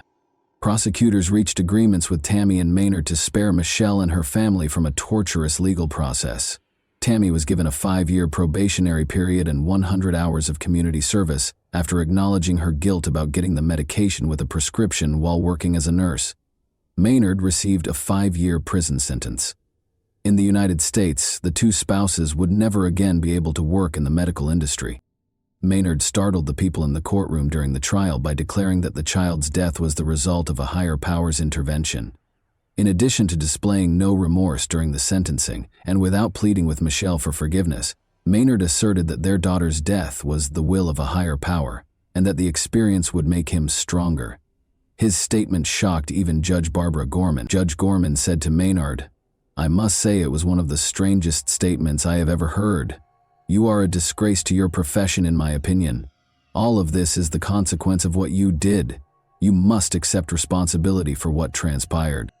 Although the spouses' sentences may be viewed as being rather light, Michelle is aware that Maynard will eventually face consequences for his actions in the afterlife. She made the decision to strike him where it hurt the most, his wallet, in the interim. Michelle Baker sued Tammy Mincing and Maynard Mincing for $3,500,000 in August 2002 over what had happened to her daughter. Orally and in writing, Maynard made it clear time and again that his goal was to get rid of the child. His spouse did not want him to be involved with the child in any way. Michelle's attorneys were therefore certain that they would prevail in the case. The success of Michelle's lawsuit is unknown, but it was made public in 2007 that Maynard filed for bankruptcy. In 2013, the Mincing name reappeared in the obituary of Maynard's father, a prominent local youth organization founder. Tammy and Maynard Mincing were still married and resided in Ohio, according to the note. Whether or not Maynard meant to murder Michelle is unknown, but at least he chose to end her pregnancy against her will. However, Michelle made it clear to Maynard that she did not ask him to be involved in the child's life or to provide financial support, so he could have accomplished his goals without his heinous scheme. He must have been aware of Michelle's strong desire to have children and cruelly denied her the chance to begin a new family life with a fresh start. And that wraps up today's chilling story. If you enjoyed this video, don't forget to like and subscribe so you never miss a new upload. Also, let me know in the comments what part of this story shocked you the most. Thank you for watching, and I'll see you in the next video.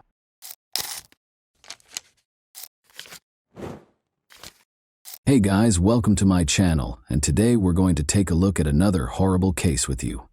While investigating the crime scene on April 29, 1998, Delaware police noticed a car in the distance. However, the car suddenly stopped, turned around, and started back without even approaching within 100 meters. Although they were aware of the driver's actions, detectives paid little attention to them. Why would they do so after all? They had no idea, though, that this story might have turned out very differently if they had followed the enigmatic driver.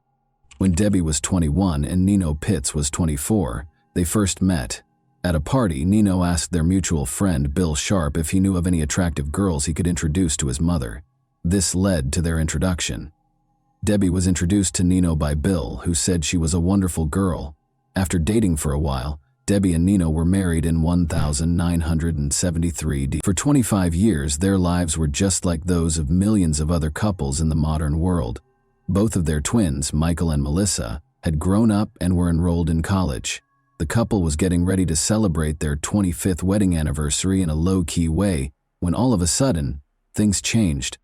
On a lovely sunny day in Delaware on April 29, 1998, Debbie made the decision to plant rose bushes in front of their home. She had never been a gardener, so Nino was shocked to see her doing this when he got home, but he was happy to see that she was obviously enjoying it. Debbie was expecting a call from work, so she asked him to give her a call at about 4 p.m.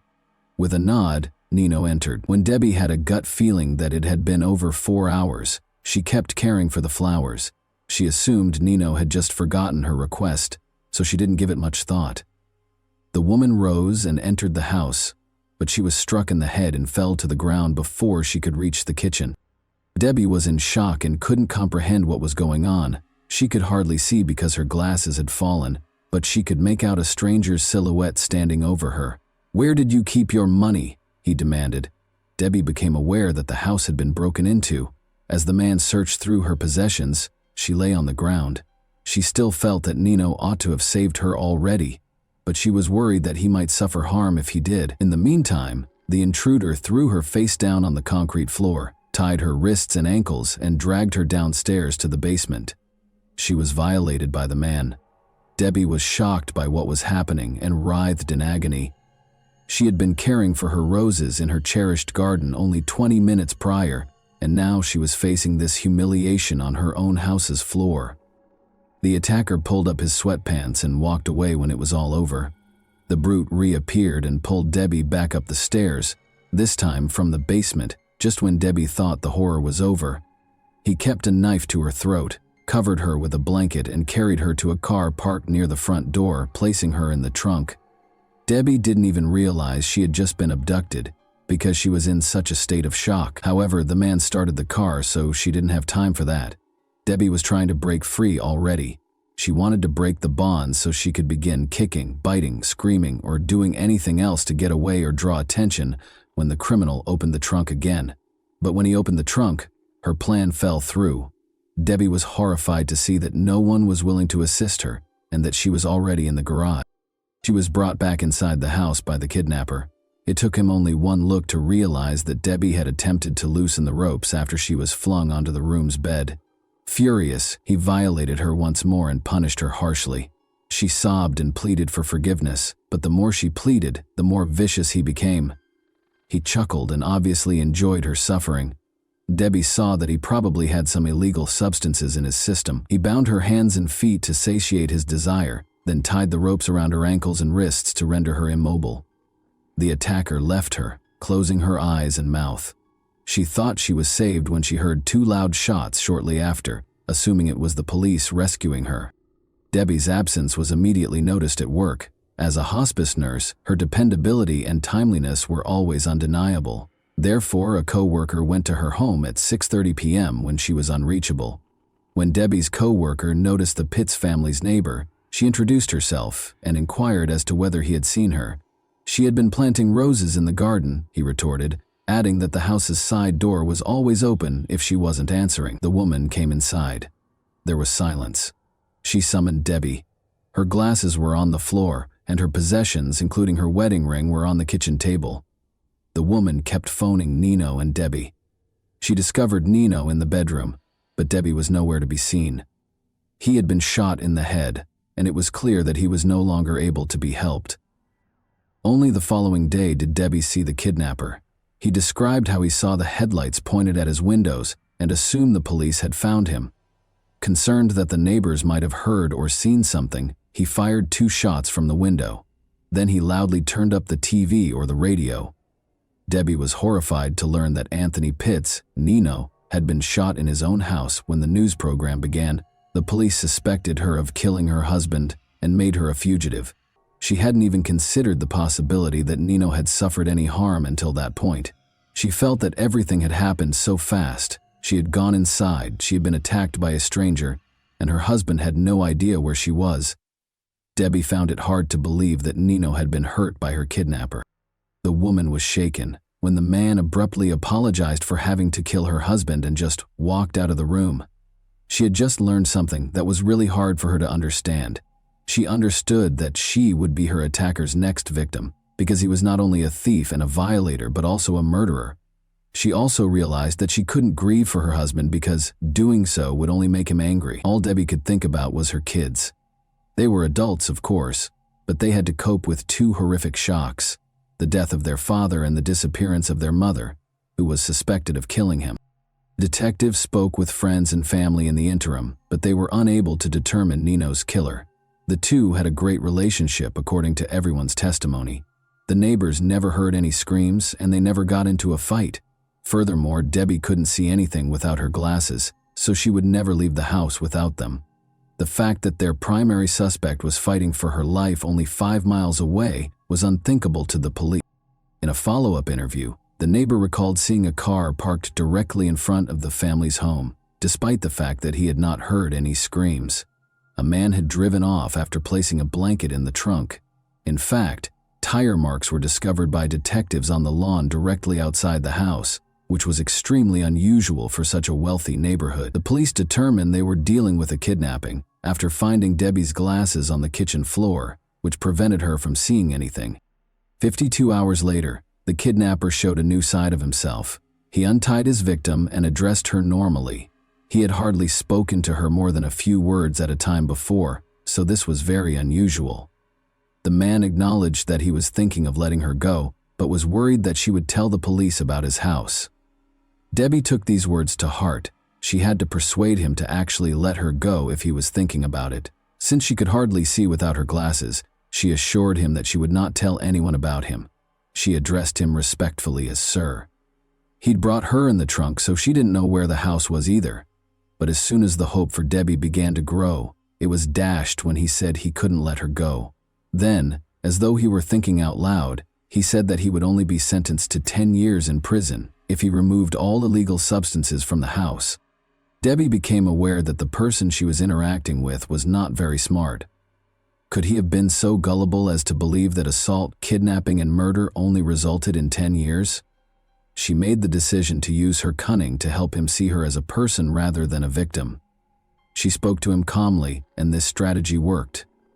He let her sleep in his bed that night after taking the shackles off her eyes and mouth. The kidnapper informed Debbie that she needed to shower on the morning of the 3rd day. She was denied access to the restroom by the man, even though it was necessary, but Debbie didn't feel strong enough to stand under the water after being confined for so long. He gave in to her request for a bath. The least of her concerns was that taking a bath and undressing in front of a stranger made her uncomfortable. The man asked if she planned to wash her hair after noticing that she was done.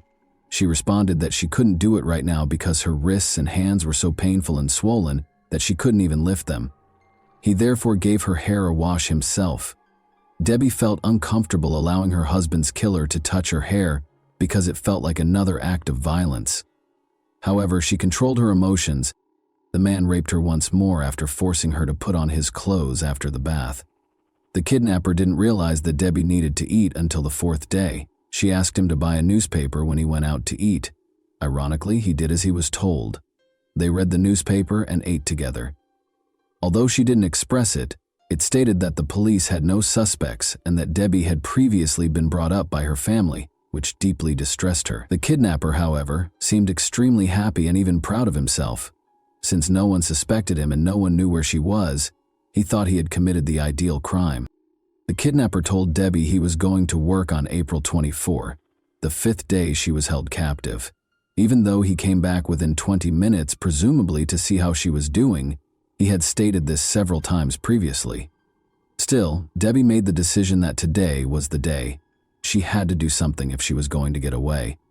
She complained of the terrible pain in her wrists and told him that he had to think of something else if he wanted to keep her alive. The man complained that Debbie was becoming too costly for him and consented to replace the ropes around her wrists and ankles with handcuffs.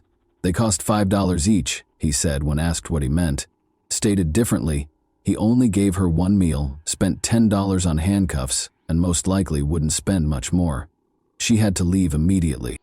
He fastened the handcuffs to her wrists and ankles with a rope, said aloud that he was going to work, and shut the door. She was unable to move her hands because of the rope, but she was able to move her wrists thanks to the handcuffs. Debbie, on the other hand, took her time and was correct. An hour or so later, she heard the front door softly open and close. Debbie became aware that the test was successful. She began to move her hands, releasing the rope that held the two handcuffs together. Then she walked warily to the door and froze in terror. What if he remained behind the door and became furious upon realizing that his victim had set herself free? When Debbie heard her husband say, "Hold on, dear," she tried to calm herself. Gathering her courage, she opened the door, ready to either die in that house or escape. Nobody was in the back of it. Debbie felt her way to the living room in the dark and saw the telephone. She managed to reach for it with her restrained hands and dialed 911. Sadly, the operator didn't recognize Debbie's name when she gave it to him. She went on to say that she had been abducted and that her husband had been killed. When the operator inquired about the perpetrator's current location, she said that he was at work, but could come back before the police showed up. Thankfully, the police arrived in less than 6 minutes after tracking down the call. She was reassured and told that the police were on their way by the operator, who stayed on the line the entire time. All of the feelings Debbie had been suppressing for nearly a week erupted when the police finally broke in. Her husband's death, the kidnapping, the violence, and the surprise rescue all blended into one. After being transported to the hospital, Debbie finally got to see her kids and other family members who had traveled from across the nation to show their support for Michael and Melissa. It was an odd mixture of emotions. Although Nino's murder consumed everyone's attention, they were also relieved to see Debbie still alive. The owner of the home where Debbie was being held was easily identified by the police.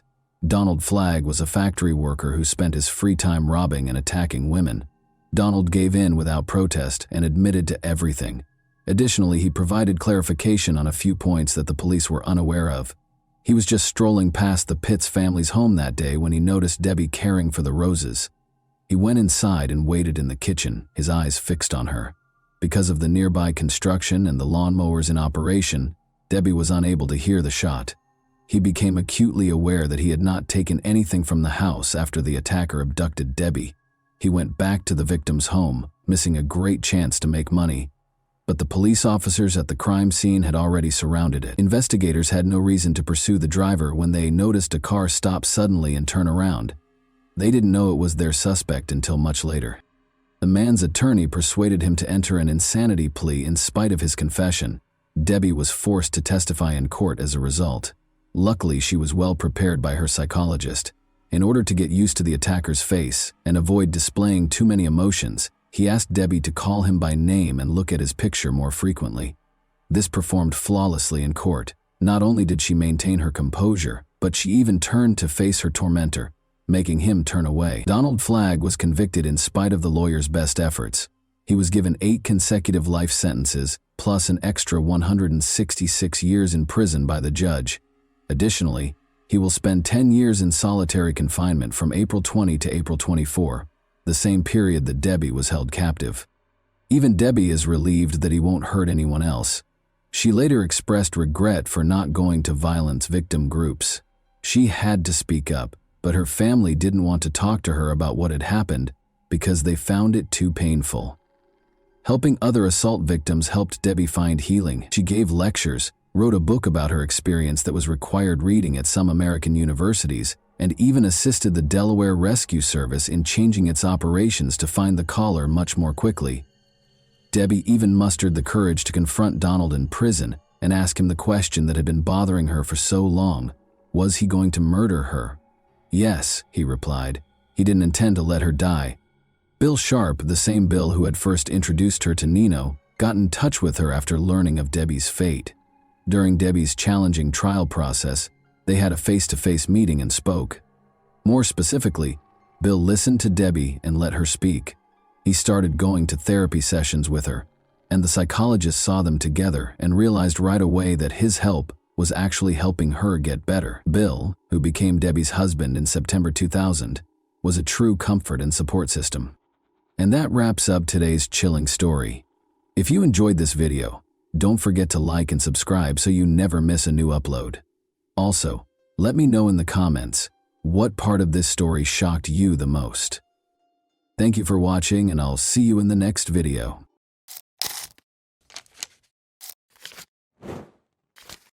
Hey guys, welcome to my channel, and today we're going to take a look at another horrible case with you. On a gray autumn day, a young Parisian girl, as usual, was returning home from school, hoping to remove her heavy backpack and grab a snack.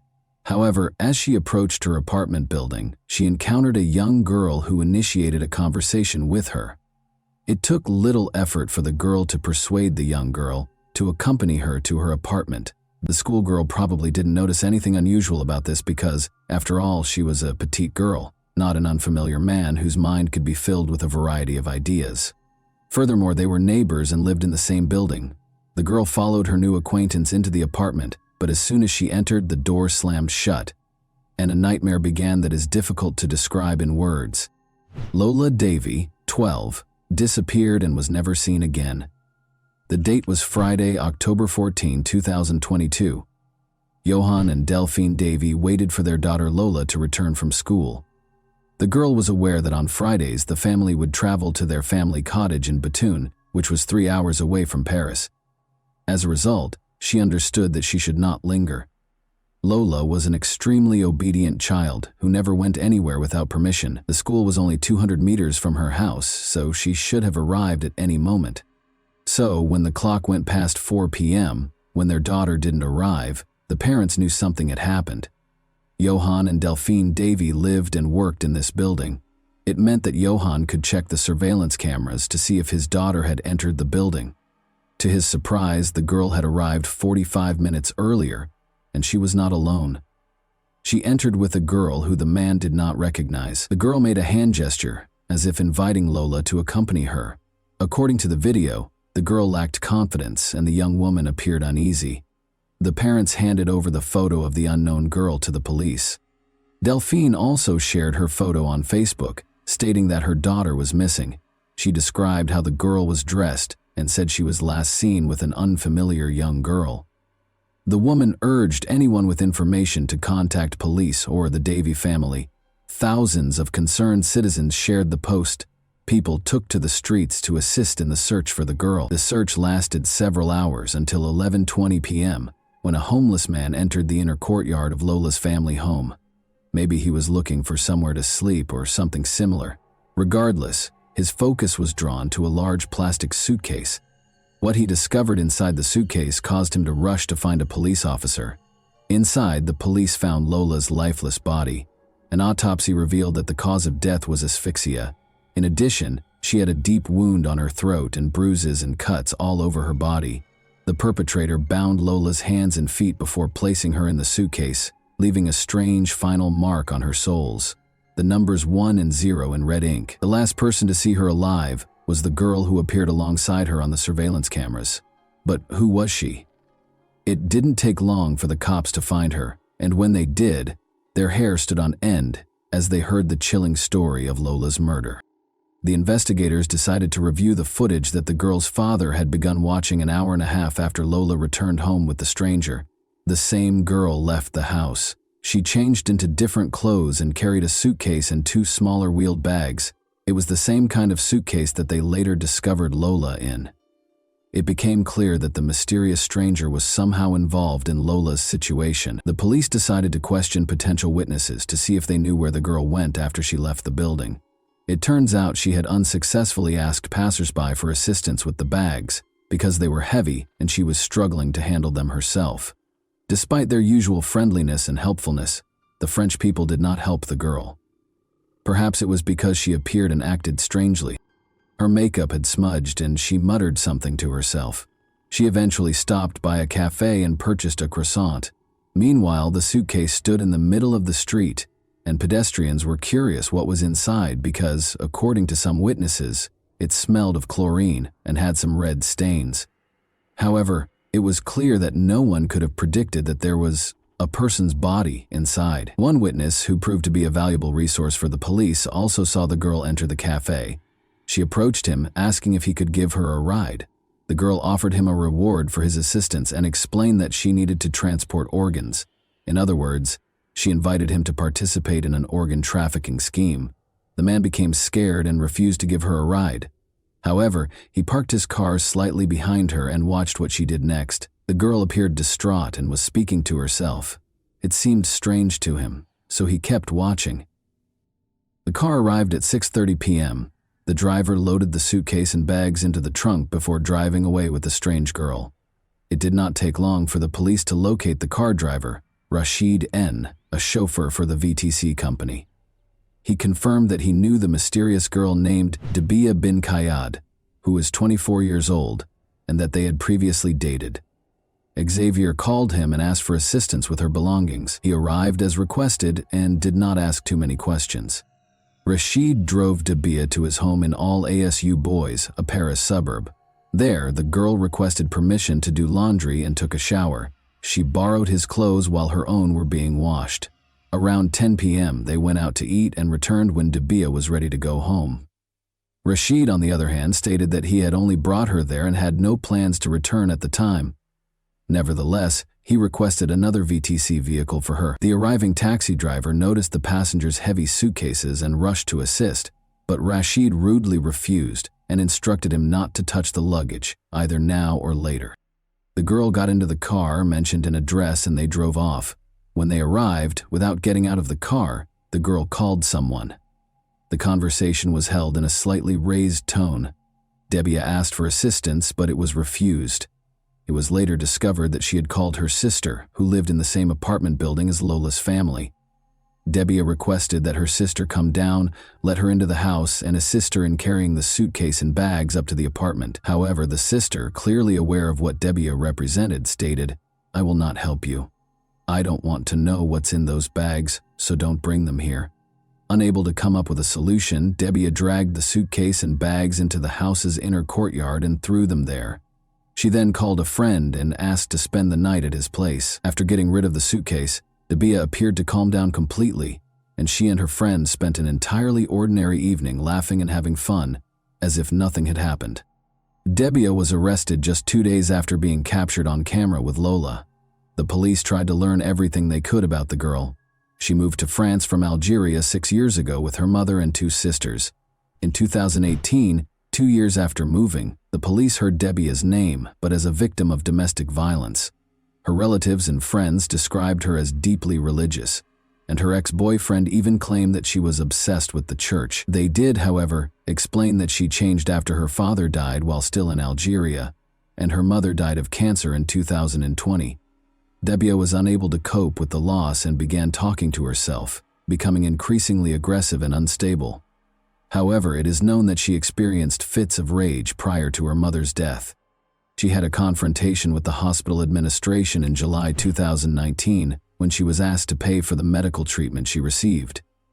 Dabia became enraged and attacked the staff, claiming that she did not ask to be treated and should not have to pay for it. When she was escorted out of the building, she threatened to return, saying they had no idea what she was capable of. Despite her outburst of rage, the girl had no need to be taken to the police. When she was arrested in August 2022, the girl was no longer a student and had no right to remain in the country. However, because she had no criminal record, she was released and given a 30-day window to complete her paperwork or leave the country. But the girl did not do either. She simply vanished from the sight of the official authorities. She didn't work, didn't have a permanent home, and was officially homeless, despite having moved in with her sister. Her older sister admitted that Dabia had been exhibiting obvious mental issues for some time. She couldn't handle failure, and whenever she was told no, she would explode. However, Dabia refused treatment and her sister had no idea what else she could do. During the interrogation, Debbia admitted her guilt in the incident several times before retracting her statements. When the police showed her the footage of how they found Lola, she claimed she didn't feel hot or cold from it. She also stated that she had been mistreated and that her parents died before her eyes. She told the investigators that she lured Lola into her sister's apartment and forced her to undress and shower. The autopsy confirmed that Debbia assaulted her, tied her hands and legs, and taped her face with duct tape. As a result, Lola lost consciousness and eventually her life. Debbia went about her business as usual, drinking coffee and listening to music. Then, for unknown reasons, she slashed the lifeless body with either a knife or scissors. Later, Debbia abruptly retracted her statements, claiming that she would never commit such an act against a child, and accusing an unknown armed individual of the crime. She then revealed that she wasn't fighting Lola, but a ghost. Later, she returned to her initial confession, and it appears that the investigators were able to uncover an even more bizarre and inhumane motive for the crime. Debbia stated that shortly before the murder, she approached Lola's mother and addressed her as the building administrator where her sister lived. She requested an electronic card, a pass to the building, so that she could come and go whenever she wanted without having to ask her sister to let her in. Delphine had such authority because she did not live in the building but was a guest of her sister. Debbia, who refused to accept no for an answer, harbored resentment toward Delphine, and when she saw her daughter on the street, an exact replica of her mother, fury boiled inside her, and she resolved to seek vengeance. In other words, she committed the murder because, at the age of 24, she was not used to being denied and expected all of her wishes to be granted. Investigators believe that at some point, the attack moved from the apartment to the basement of the multi-story building, where they discovered clear signs of fighting. However, the police are still unfamiliar with certain aspects. Certain details, such as the numbers on Lola's legs and Debbia's admission that she drank her blood, suggest a ritualistic nature. In any case, the police confidently dismissed the black market organ trafficking theory. They see it as just another stroke in the accused's psychological profile. Debbia has been charged with murder, torture with violence, cruel treatment of a minor under the age of 15, and concealing a body, all of which carry a maximum sentence of 30 years in prison. However, it is possible that she was not acting alone. Initially, police arrested 5 more people. First and foremost, Debbia's sister was arrested because everything occurred in her apartment and the basement of her home. However, the police later determined that she had no knowledge of the crime and was not at home at the time. The other 3 suspects were also released fairly quickly, and their names have not been revealed. Rashid, Debbia's former boyfriend, 43, has been charged with concealing the corpse. The girl claims he is the mastermind of the crime. It doesn't help him that he turned down a taxi driver who offered to help Debbia with her suitcase. Those words also raise suspicions about the man. Did he know what was inside? He claims he didn't know what was in the suitcase, didn't open it, and had no idea what was inside. In the first week of November, a closed hearing was held in this case. The judge noted that the accused appeared completely calm at the time. The main question is whether Debbia's crime was the result of a nervous breakdown or a desire to exact revenge on Delphine. If she is discovered to be mentally unstable, she will be treated by psychiatrists in a suitable specialized facility. If she is found competent to stand trial, she will be prosecuted. In early December, the psychiatrist who examined Debbia submitted his report to investigators. He described her as extremely dangerous but not mentally ill. In other words, while she is not completely stable, this does not render her insane or incapable of being held accountable for her crime. She is fully capable of admitting that her actions were terrible and illegal, and that she should be judged for them. Of course, Debbia's lawyers will most likely request additional consultations with psychiatric specialists. The defendant is currently being held in solitary confinement at France's second-largest prison, Fresnes, which is located slightly east of Paris. According to media reports, she rarely goes for walks and prefers to watch TV. According to reports, whenever she sees herself on television, she expresses joy and does not conceal her pride in herself. Debbia had been living illegally in France for several months prior to the crime, so politicians used this story to bring up issues that were important to them. They quickly declared that France's anti-legal migration measures are deficient because migrants are responsible for many crimes in the country. In other words, if Debbia had been deported sooner, Lola would still be able to attend school, participate in gymnastics and figure skating, and spend time with her parents and older brothers. However, Lola's parents believe that politicians are using their daughter's tragic death to score political points. Johan and Delphine have decided that staying in Paris is too difficult, so they have left for Pas-de-Calais, where they originally came from. And that wraps up today's chilling story. If you enjoyed this video, don't forget to like and subscribe so you never miss a new upload. Also, let me know in the comments what part of this story shocked you the most. Thank you for watching, and I'll see you in the next video.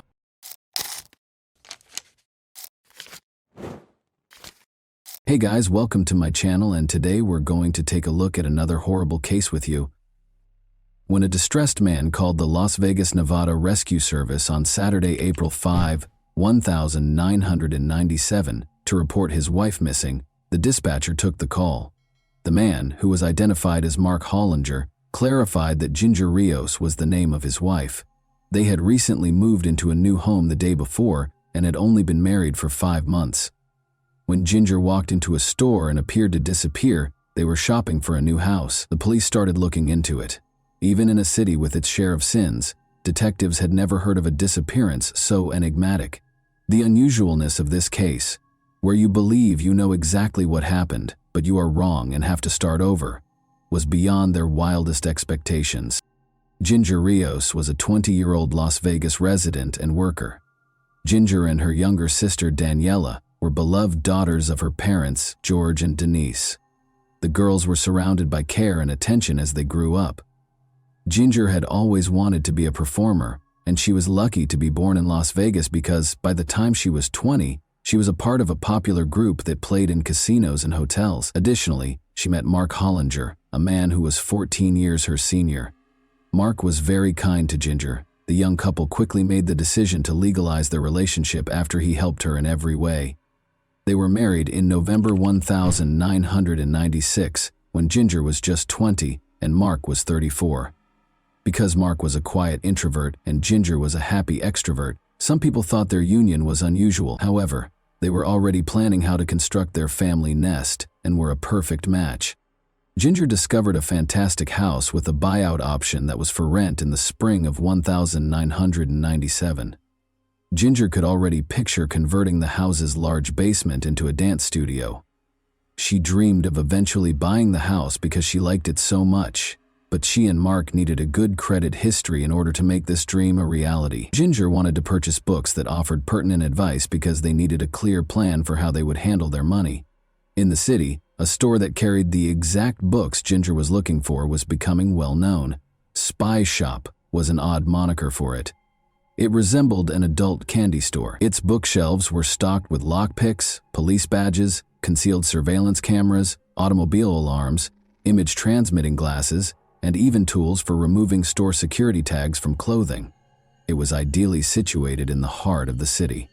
The young couple went shopping, including buying books, on Friday, April 4th, which was literally the day after they had moved into their new house. Mark parked right in front of the entrance at about 4 in the afternoon. Ginger took her wallet, which contained some cash and her identification, and went inside after telling her husband to wait in the car. Mark thought she would emerge quickly, but he was able to finish his cigarette and she hadn't shown up yet. He waited a bit longer, thinking she might be in line, and then made the decision to see how his wife was doing. The store was small enough for him to notice Ginger's absence right away. He inquired if the man and woman behind the counter had seen Ginger and gave them a description of her. Naturally, they responded that she had simply entered, purchased 2 books, and departed. She couldn't have gone very far, they added. Despite his surprise, Mark chose to browse other stores in case she needed to buy something else. He entered each one and inquired if anyone had spotted the slim brunette, but nobody had. There were no limits to his awe. She couldn't have just slipped past the car, which was parked directly in front of the entrance. In the middle of the day, Ginger had just vanished. Mark went to his wife's parents because he had run out of options. George, Ginger's father, thought right away that the spy shop would undoubtedly have security cameras if any store had them. After she left the store, they might be able to see at least which way she went. In addition to being notable for its distinctive merchandise, this store closed earlier than other establishments in Vegas. So Mark and George rushed back, praying the storekeeper hadn't already left. Mark was able to identify the man and woman getting into a van with a baby, even though the store was closed. They came over and gave an explanation. The man identified himself as John Flowers and asserted that he was the shop's owner. He clarified that in order to avoid traffic, he and his spouse had already closed the doors and set the alarm because they intended to depart before the weekend. He would be pleased to show them any video on Monday, but they had to move quickly. Despite their extreme frustration, Mark and George didn't want to clog up traffic for a family with a small child. The men went home and decided to call the police in the morning if the young woman wasn't there by nightfall or evening. Mark dialed 911 as soon as the sun came up. After being assigned to the case, Detective Jeff Rosen naturally started his investigation by attempting to find out more about the girl's life prior to her disappearance. She seemed to have a very happy life. She was truly loved by her sister and parents. Her career was booming. She had recently moved into a new house, and she had only been married for 5 months. She didn't seem to have any reason to flee, or did she? Is there something that nobody is aware of? What if she had purchased something else that made her disappear in the store instead of financial books? A few weeks ago, George remembered, his daughter had talked about going to that same store, but he had no recollection of her discussing anything out of the ordinary or buying anything during her visit. Her family came to the conclusion that she had to have been kidnapped in some way, but how could this have happened so quickly without her yelling or phoning for assistance? Did this mean she was acquainted with her kidnapper? The young woman did not take out her most recent paycheck or use her credit cards after she vanished. This implied that her disappearance was probably not voluntary. The detective also talked to the girl's friends and co-workers who had a very different perspective on Ginger's life. Initially, the girl was not as ecstatic about her career advancement as it may have appeared. She felt that she ought to have pursued a solo career by now, instead of serving as a backup vocalist. Second, some strangers who saw her on stage made persistent advances and even harassed her, which she didn't like. Thirdly, she experienced severe mood swings as a result of having to take weight loss pills.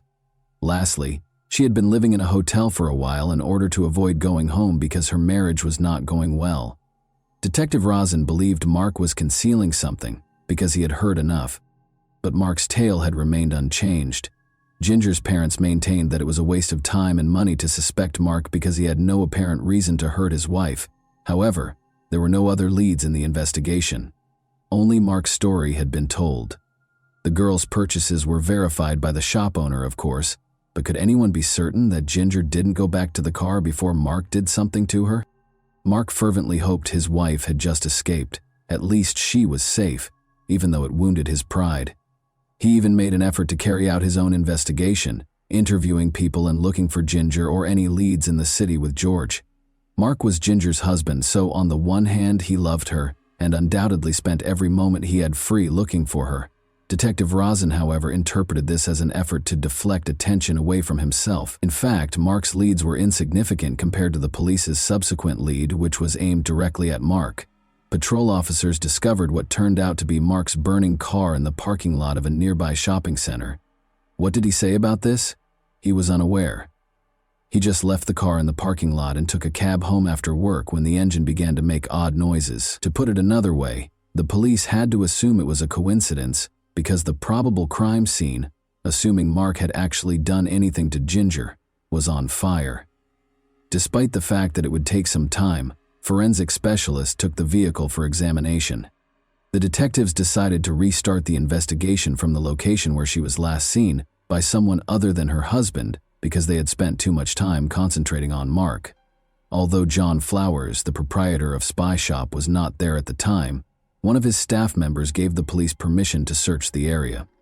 They went through every room, but they didn't perform a thorough search. When Detective Jeff Rosen entered the storeroom, the overpowering smell of bleach nearly knocked him off his feet, but he didn't find anything odd in the store itself.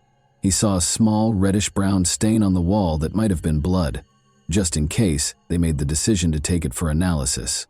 John Flowers was notified by Rosen that the police had come to his store. Although John was shocked that they hadn't located the girl yet, he was happy to answer all of the questions. He clarified that the reason for the bleach odor in the storeroom was that he had to clean up after his dog using it as a toilet on a regular basis. A small drop of blood might have gotten there that way.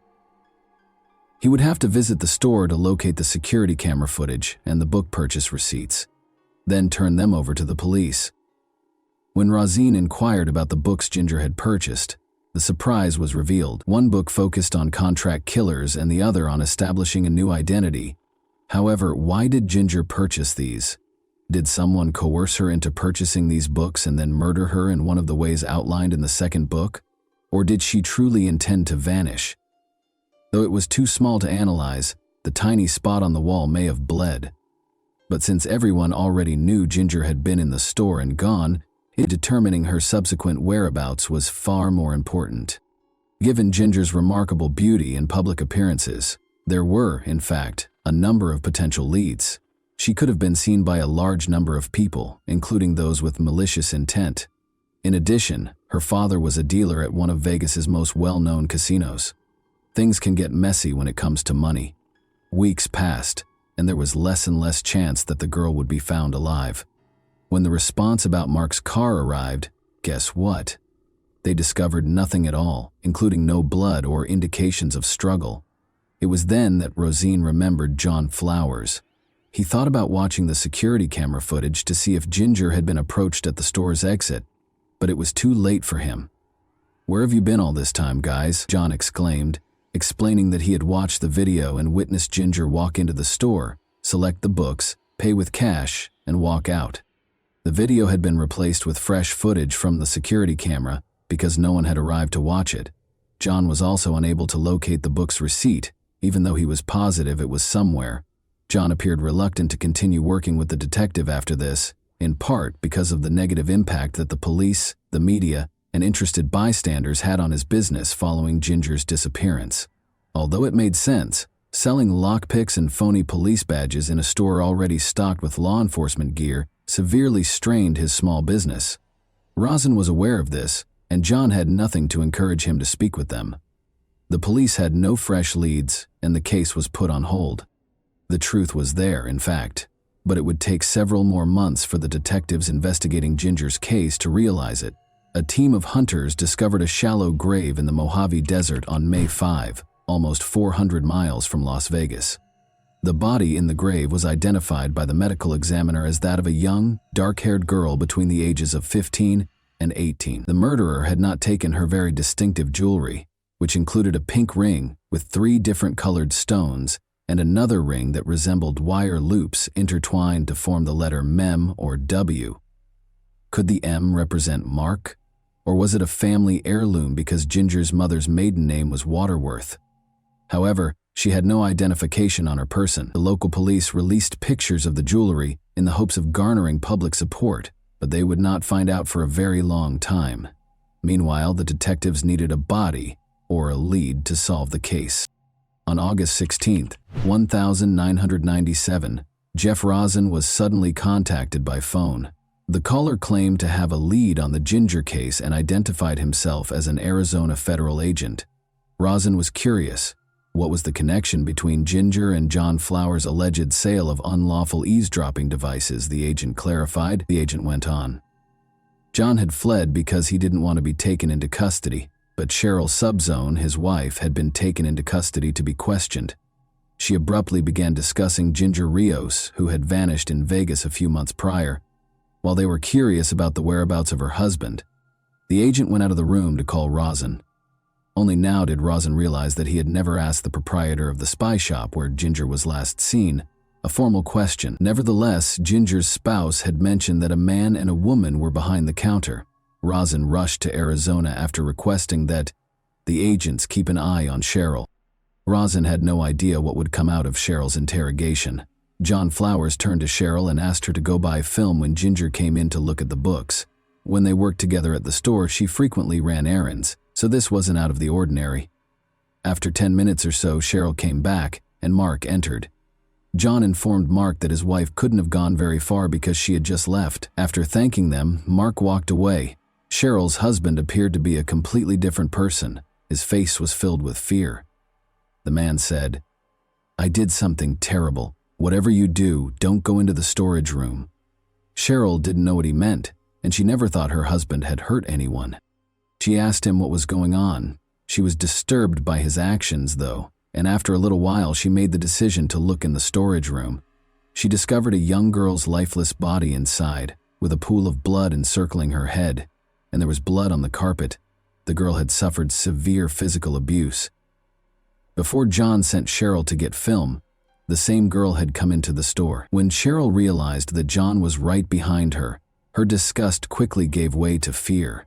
He took her by the neck before she had even turned around, warning her that if she talked about what had happened there, something bad would happen to both her and their child.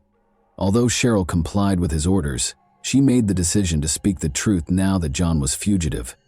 John's explanation of the situation to Cheryl was of interest to the detective. John informed her that Ginger was in possession of a note from 2 of his former workers requesting payment. John was allegedly so enraged by Ginger's impudence and the contents of the note that he struck her so forcefully in the face that she fell back, struck her head, and passed away. But Cheryl had never seen the note and was certain that this was a lie. She was certain that John had spent hours in the storage room, wrapping the girl's body in plastic bags and dousing her in bleach after stealing garbage bags. He had informed the staff member that the dog had urinated in the room. After placing the body in his van, he instructed Cheryl that they must depart for Arizona right away. At that point, Ginger's husband and father came up to them and begged them to play the security camera footage. Ginger was lying inches from John and Cheryl, but they looked them in the eyes and lied. That's not all, though. Cheryl was also aware of the location of her husband's burial. You see, John and Cheryl had visited the Mojave Desert on multiple occasions. John once drove off with their baby and the body of the girl, leaving Cheryl in the middle of nowhere. He obviously drove home after burying her and coming back for Cheryl. For him, though, this was insufficient. In order for John to cover the shallow grave with a layer of concrete, they returned there multiple times. Cheryl was pretty sure the police had already found Ginger's body because it was the last time John had run back, screaming in panic, "They found her! They found her!" At any rate, she consented to show the detectives the place in return for not being charged. Since they didn't think Cheryl had anything to do with the murder, they accepted her offer. They followed her to the location. Upon their arrival in the desert, the local officers began to make connections between Cheryl's revelation and the body discovered by hunters in May. After asking them to stop, Cheryl took them to the location where her husband had been. Instead of discovering an empty grave, the police arrived at what appeared to be an undisturbed concrete slab. They found the body wrapped in plastic bags there. They were initially identified as Ginger because of a tattoo on her lower back, but they chose to hold off on telling her family until DNA testing was completed. Several questions were left unanswered by this. Were there 2 victims? Did John murder them both? Why, if so? Who was the other girl? They were now able to obtain a search warrant for the store in Vegas, where they discovered evidence of Ginger's blood. Later, the DNA analysis verified that she was also the owner of the body found in the desert. Mark was devastated because he had hoped that his wife had just moved on and started a new life. He held himself responsible, believing that he ought to accompany her to the store. But how could he have thought that his wife, a mother and his devoted wife, would be attacked by a total stranger, the proprietor of a well-known and often visited store? After a brief period of hiding, John was taken into custody at a Los Angeles hotel. The detectives found that John Flowers, the proprietor of the spy shop chain, was not present when the extradition procedure started. Rather, a 26-year-old man named Craig Jacobson was wanted for offenses in Florida. The boy had battled mental health problems since he was 10 years old, with borderline personality disorder, paranoia, and probably antisocial personality disorder. After a year in a mental health facility, he was sentenced to 30 months in prison and 3 years of probation. However, he vanished in 1995. John appeared in his place. In addition to this discovery, 2 months earlier, the police had discovered another possible victim of Craig or John. Before she could even look at the merchandise, the owner of the Vegas store came up to the adolescent girl, slung her over his shoulder, and carried her into the storeroom without saying a word. She was extremely lucky, because John Flowers let her go after being frightened away by another customer who entered the store. Fear prevented this young woman from calling the police, and it might have been problematic for her to contradict the statement of a well-known businessman. Naturally, this was prior to the revelation of John's true identity. Psychiatrists examined him several times over the next few months and concluded he was not fit to stand trial. Despite being certain that Craig was lying, the prosecutor was concerned that the crime might go unpunished. He informed Ginger's family that a plea bargain would be the best course of action. Prior to being eligible for parole, Craig was sentenced to 25 years in prison after entering a guilty plea to the murder. Craig said that the other girl's name was Mary Stoddard. When he abducted and murdered her, she was the 18-year-old daughter of a chiropractor who had traveled to Vegas. In order to at least receive a life sentence or perhaps even the death penalty, Ginger Rios's family hoped that he would be charged with Mary's murder. The catch is that Mary Stoddard, who Craig described as the daughter of a chiropractor, was still alive and well. They had already taken a DNA sample and made a 3D model of the unidentified girl's possible appearance, but her body had already been exhumed. As it turned out, the documents containing information about her place of burial were lost, and no one knew which grave she was in, so this was all the police had. To put it another way, they had lost the body. The police, however, persisted in their efforts to identify her. There were 300 people on their list of missing persons. After 13 years, they were finally able to identify the girl on June 30, 2010. She was, more specifically, a 15-year-old girl from Phoenix, Arizona named Christina Mary Martinez. The girl lived in a group home, but she was mistreated there, so she frequently fled. She was taking a load of laundry to a self-service laundromat when she vanished on May 3, 1997. She passed Phoenix's spy shop on her way. Even though Christina had a rough upbringing, she had a lot of loved ones who were always looking for her, including her friend Valerie. To raise awareness of Christina's disappearance, Valerie set up a number of social media accounts. Valerie used to say, "I will never stop thinking about her, and I won't give up, no matter how long it takes. She is more than just a case number to me. I cherished her." Never giving up on finding someone is the essence of true love. Valerie had no idea that Christina, who was 16 years old when she vanished in the desert, had been found a week later. Regarding the girl's ring's mystery, the letter M on it stands for Martinez. It's interesting that Craig dated Mary Stoddard when they were both younger, according to the real Mary Stoddard's sister. If this is accurate, the man was already acting strangely at the time, and he might have become so obsessed with Mary that, after they broke up, he would constantly look for women who looked like her to vent his resentment. Given that Mary is still alive and Craig referred to Christina as Mary, it's plausible that, like many murderers, particularly serial killers, he had this fantasy in his mind when he committed the murder. Like the teenage girl from Vegas who survived because another customer scared the killer away, Craig most likely didn't plan his crimes, but instead gave in to impulsive behavior. Given that we know Ginger had visited the store prior to her disappearance, it's also possible that he specifically targeted victims. Craig never gave an explanation for his actions, but because Ginger's underwear was discovered around her ankles, investigators think the killings were motivated by violence against women. In any event, he will now be imprisoned for the remainder of his life after being charged with a second murder. Craig's ability to fool so many people with such ease is astounding. Mark and George, who were looking for Ginger, his own wife Cheryl, who was unaware of his secret personality, and even seasoned Vegas police officers who had seen a lot in their careers. A store owner with his wife and infant behind the counter makes you wonder where one can feel safe. He really seemed like a typical family man. And that wraps up today's chilling story. If you enjoyed this video, don't forget to like and subscribe so you never miss a new upload. Also, let me know in the comments what part of this story shocked you the most. Thank you for watching, and I'll see you in the next video.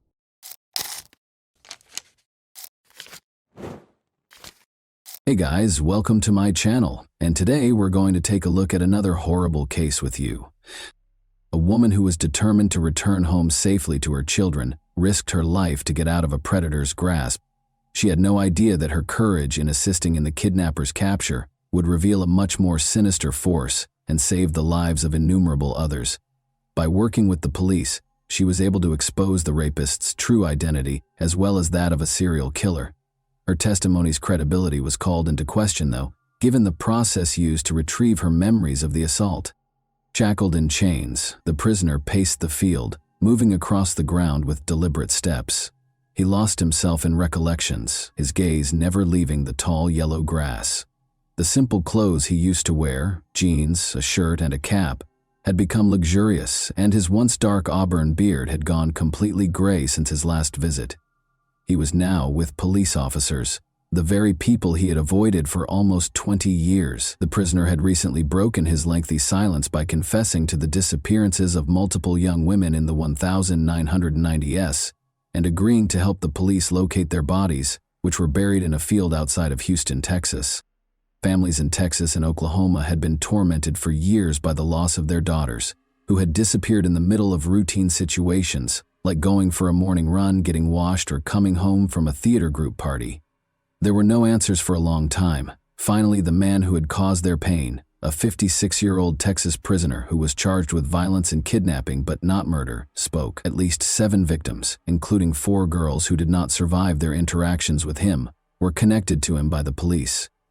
When taken as a whole, these cases depicted a serial killer posing as a good Samaritan who preyed on a particular kind of young brunette who was discovered on the streets. Although his surprising admission helped reveal the truth about what had happened to some of the victims, the family's most important question was still, why? Sandra Soppel, then 19 years old, completed her high school education and began working as an exotic dancer in May 1997. She was bringing up 2 kids and getting ready to have a third. Sandra's intelligence and determination, which would ultimately save her life and open a Pandora's box of horrific crimes, were characterized by those who knew her. An frightened young woman called the police on May 17, 1997. Sandra was the one. She described the nightmare she had just gone through. She had been abducted and had thrown herself out of a moving car in a last-ditch attempt to get away. She was taken to a nearby hospital after reporting the crime, and despite her severe injuries, she insisted on talking to detectives. Keeping the kidnapper from hurting anyone else was her top priority. But the fall from the car had messed with her memory, and she had forgotten important details of the crime in her subconscious. Later on, Sandra's recollection would prove to be crucial in cracking the case. After failing to find any early leads, the police changed their strategy and had Sandra put under hypnosis. She remembered specifics of the attack after the session. She remembered the kidnapper's face in addition to the make, model, and color of his vehicle. The police's suspicions about a possible suspect were confirmed by this discovery. Sandra was asked to choose her assailant from a lineup a few weeks following the hypnosis. A man named William Lewis Rice was indicated by her gesture. The police had seen Rice before. He had long been of interest due to his criminal past and actions. Although Rice had a challenging upbringing, he had a strong bond with his mother, who would stop at nothing to help him. Rice was born and raised on a farm in Yukon, Oklahoma. He left school to work as a horseshoer in the 9th grade. He married Judy Fleming, a shy girl he met in Anadarko, Oklahoma, when he was 19 years old. Judy remembered that if she didn't date Rice, he would shoot himself. She initially thought he had good intentions, but she quickly discovered he was capable of extreme cruelty. Their turbulent marriage was characterized by violence and adultery. After Rice broke into her new house, beat her, and put a knife to her throat, Judy finally filed for divorce. Even after getting married and getting divorced once more, Rice's violence spiraled out of control due to his growing hatred of women. Rice's first attack is known to have occurred in the spring of 1986, when her Mustang broke down on Interstate 35. The 19-year-old aerobics instructor, daughter of a sheriff's deputy, found herself stranded. Rice offered to help, but instead he kidnapped her, taped her hands together, and pushed her into his truck's sleeper cabin. After saying he loved her and that they would live together in Houston, he later attacked her. By calling her family from a payphone and feigning the need to use the restroom, the girl was able to get away. For the kidnapping and assault, Rice was taken into custody and given a 25-year prison term.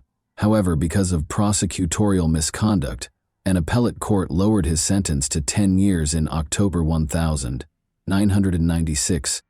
Following his release, Rice went back to Anadarko to live with his mother, where he assimilated.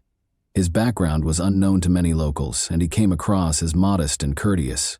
But by the spring of 1997, local young women were starting to go missing. Now in his late 30s, Rice had relocated to Houston, where he continued shoeing horses and working on construction sites. Although his actions raised suspicions, there was no hard proof that he was responsible for the crimes. When Sandra Sapal identified Rice, it was the last straw for the police. By connecting him to Sandra's attack and other unresolved crimes, they compiled evidence against him. Rice's trial took place in April 1998. In her testimony regarding her kidnapping, Sandra described how Rice had threatened her with a knife, cut her tire, and enticed her to his vehicle. She talked about how she thought her risky escape had saved her life. The defense, however, contested her testimony, claiming that Rice's name and photo might have distorted her memory and that hypnosis was unreliable. In spite of these defenses, the jury convicted Rice of aggravated kidnapping and gave him a 60-year prison term. The community experienced brief respite after Rice was imprisoned, but it wasn't until years later that he came forward with his most sinister secrets.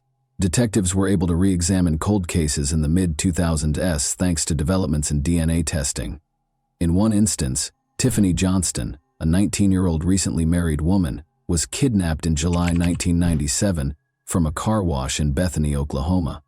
Although her body was discovered the following day, the case wasn't resolved until 2015, when Rice was connected to the crime by DNA evidence.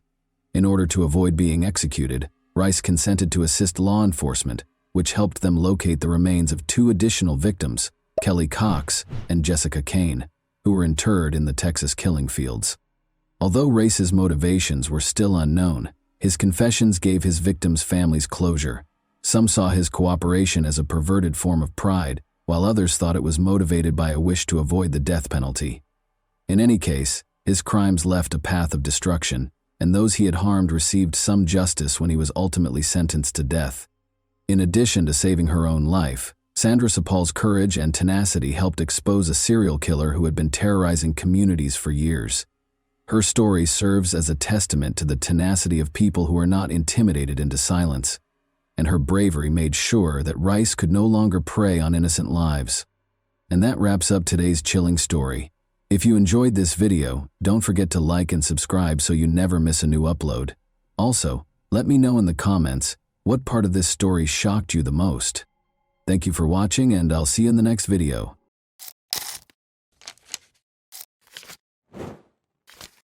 Hey guys, welcome to my channel, and today we're going to take a look at another horrible case with you. Many people can get to the point where they suspect a loved one of betraying them. Others may give in to the influence of fantasies of retaliation against the betrayer, while others may decide to end the relationship due to such suspicions. However, what if a katana were to make these fantasies come true? The setting for this story was Camas, Washington, in 2018. The topic of discussion was a woman who lived in a nice home in a quiet neighborhood. Alex Lovell was the man's name. For 29-year-old Alex, playing video games was his main passion. He was in front of the computer for about 12 or 13 hours every day. Alex took his pastimes so seriously that he routinely performed shoulder, wrist, and hand exercises. He even worked on a unique mouse control method to improve his efficiency as a gamer or player. At the age of 30, Alex's girlfriend Emily Javier was not pleased with his obsession. After 2 years of dating, the young couple noticed that Alex was spending more and more time playing games and having less time for her. Emily, of course, did not like this situation. When Alex made the decision to pursue a career in professional gaming, her patience reached a breaking point. Emily struggled to accept a gaming rival, even though she was somewhat comfortable sharing her boyfriend's gaming habits. When she found the Tinder dating app on Alex's phone, her resentment reached new heights. She became very suspicious of this. She therefore realized that Alex had found another girl when she saw red hairs in the shower and scratches on his back, even though her hair was then dyed green. Convinced that he would simply deny everything, Emily started to plot a retaliation that would enable her to permanently get rid of him, rather than confronting him head-on. She considered purchasing poison, getting a gun, or hiring a killer. No, she purchased a katana at a shopping center. That was the only thing she could think of right now, driven by anger. She therefore made the decision to give herself an additional week to polish her strategy. She entered the question, how to kill someone with a sword, into a search engine while she was at home with the katana. Not surprisingly, her question was answered in a rather direct manner. In order to start their last journey to the Hawaiian Islands with Alex, the girl bought plane tickets at the same time. She confessed that she was tired of life in 2 notes. one to her mother and the other to a close friend. She also wrote Alex a note, though it's unclear what it said and when he was meant to read it. At first, it seemed as though she wanted to do something to herself while on vacation. However, how did she intend to exact revenge on Alex? Kill him too? It's feasible, particularly considering that she could have brought the sword with her if she had checked it in with her bags, rather than bringing it on her person. One evening, though, Alex came home at about 9. He wanted to go to bed and hardly gave his girlfriend any attention. Emily became emotionally unstable as a result of this. She taped 2 additional knives to her side of the bed in case her sword plan didn't work, and she concealed the katana there because she felt she could no longer stand such treatment. She went back to her boyfriend after completing her preparations and offered him a drink to help him fall asleep more quickly while intoxicated. Emily hid the man's phone, which he would need to call for assistance after he fell asleep quickly. She illuminated his neck with the light from her own phone so she could see better and aim more precisely. Her hand went to the katana, but just as she was about to attack, she unintentionally struck Alex in the head with the katana's back, waking him up. An adrenaline rush helped Alex quickly regain his sense of direction and start using his hands and feet to block Emily's next blows. At last, he was able to hold her tightly. He exclaimed in his final moments that he loved her and was shocked that she was attempting to murder him. Alex was on the verge of fainting and begged her to call for assistance or he would perish. Emily, oddly enough, listened. A dispatcher received a call from a girl who was hysterical at 1:54 a.m. on March 3rd. She was yelling that her boyfriend had been hurt. When she inquired as to where the girl had hurt her boyfriend, Emily exclaimed, "Everywhere! Everywhere!" The dispatcher wanted to know where the knife was. The girl responded, shocked, that she had used a samurai sword to attack her boyfriend. The dispatcher advised her to bandage her boyfriend's wounds and asked her to go back to the bedroom where he was to see if he was still breathing. Emily, however, insisted that she couldn't go there because there was too much blood. She snapped back to reality and saw that her boyfriend was actually dying. She even considered the possibility that he was already dead. Officers soon showed up on the scene. Alex was curled up, covered in blood when they entered the bedroom. He had deep gashes on the left side of his head, neck, and torso, among other potentially fatal injuries. Emily had nearly severed 3 fingers on his hand, cut his legs, and broken his wrist. Emily was taken into custody without protest and with tears in her eyes. While Alex was taken to the hospital, she let the legal system take care of her. A $350,000 bail was set for her. Alex's body had 26 wounds, according to the doctors.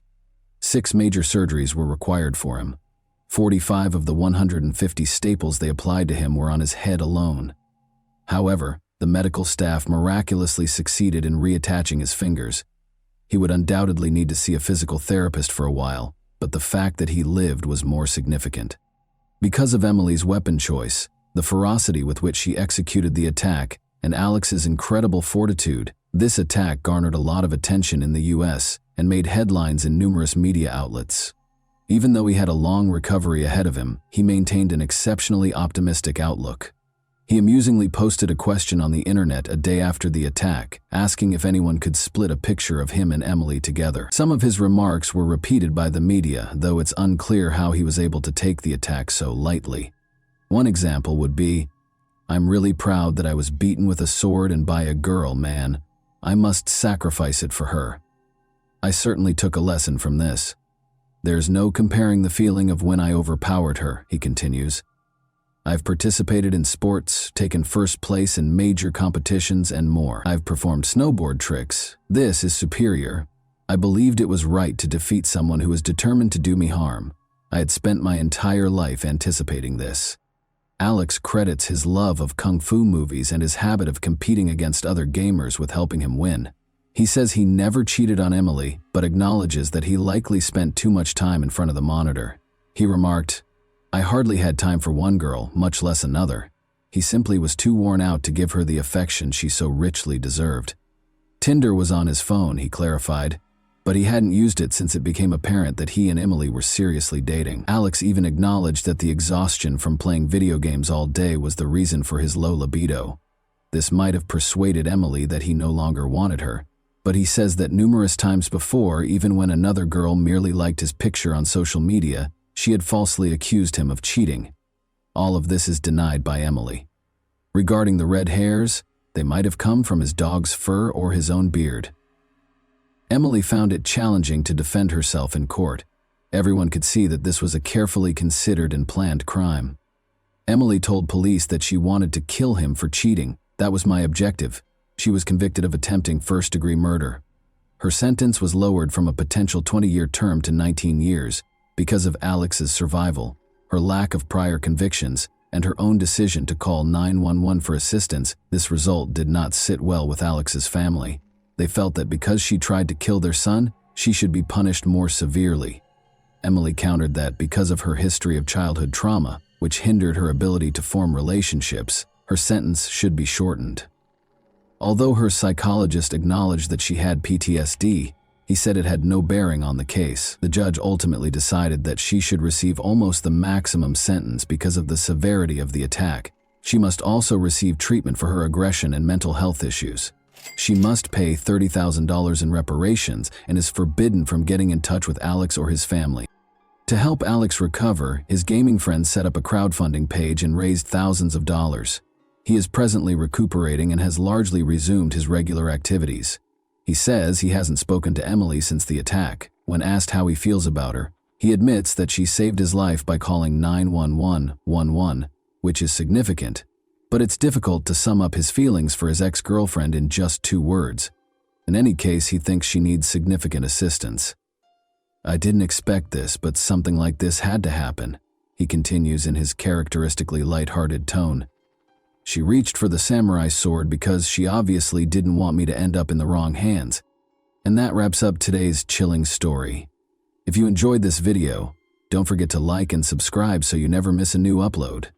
Also, let me know in the comments, what part of this story shocked you the most? Thank you for watching, and I'll see you in the next video.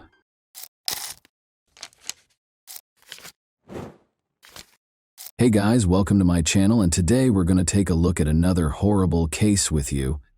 On February 27, 2017, the 1-year-old Valerie Arrow was found dead in her home. The scene that unfolded before the eyes of the police was shocking in its cruelty. Valerie lay on the bed wearing a bathrobe, her wrists bound with a shoelace, and a scarf in her mouth as a gag. It was soaked in blood that had flowed from her throat.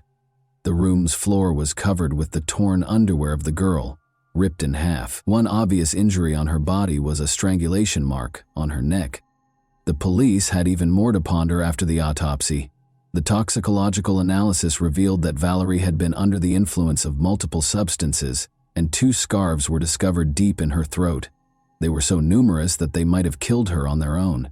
In addition, Valerie's backpack was discovered in the trash a few days prior by a building worker where the girl resided. Her papers, an ashtray, cigarette butts, a glass, shoes, apartment keys, and a blood-stained bedside lamp were all found inside.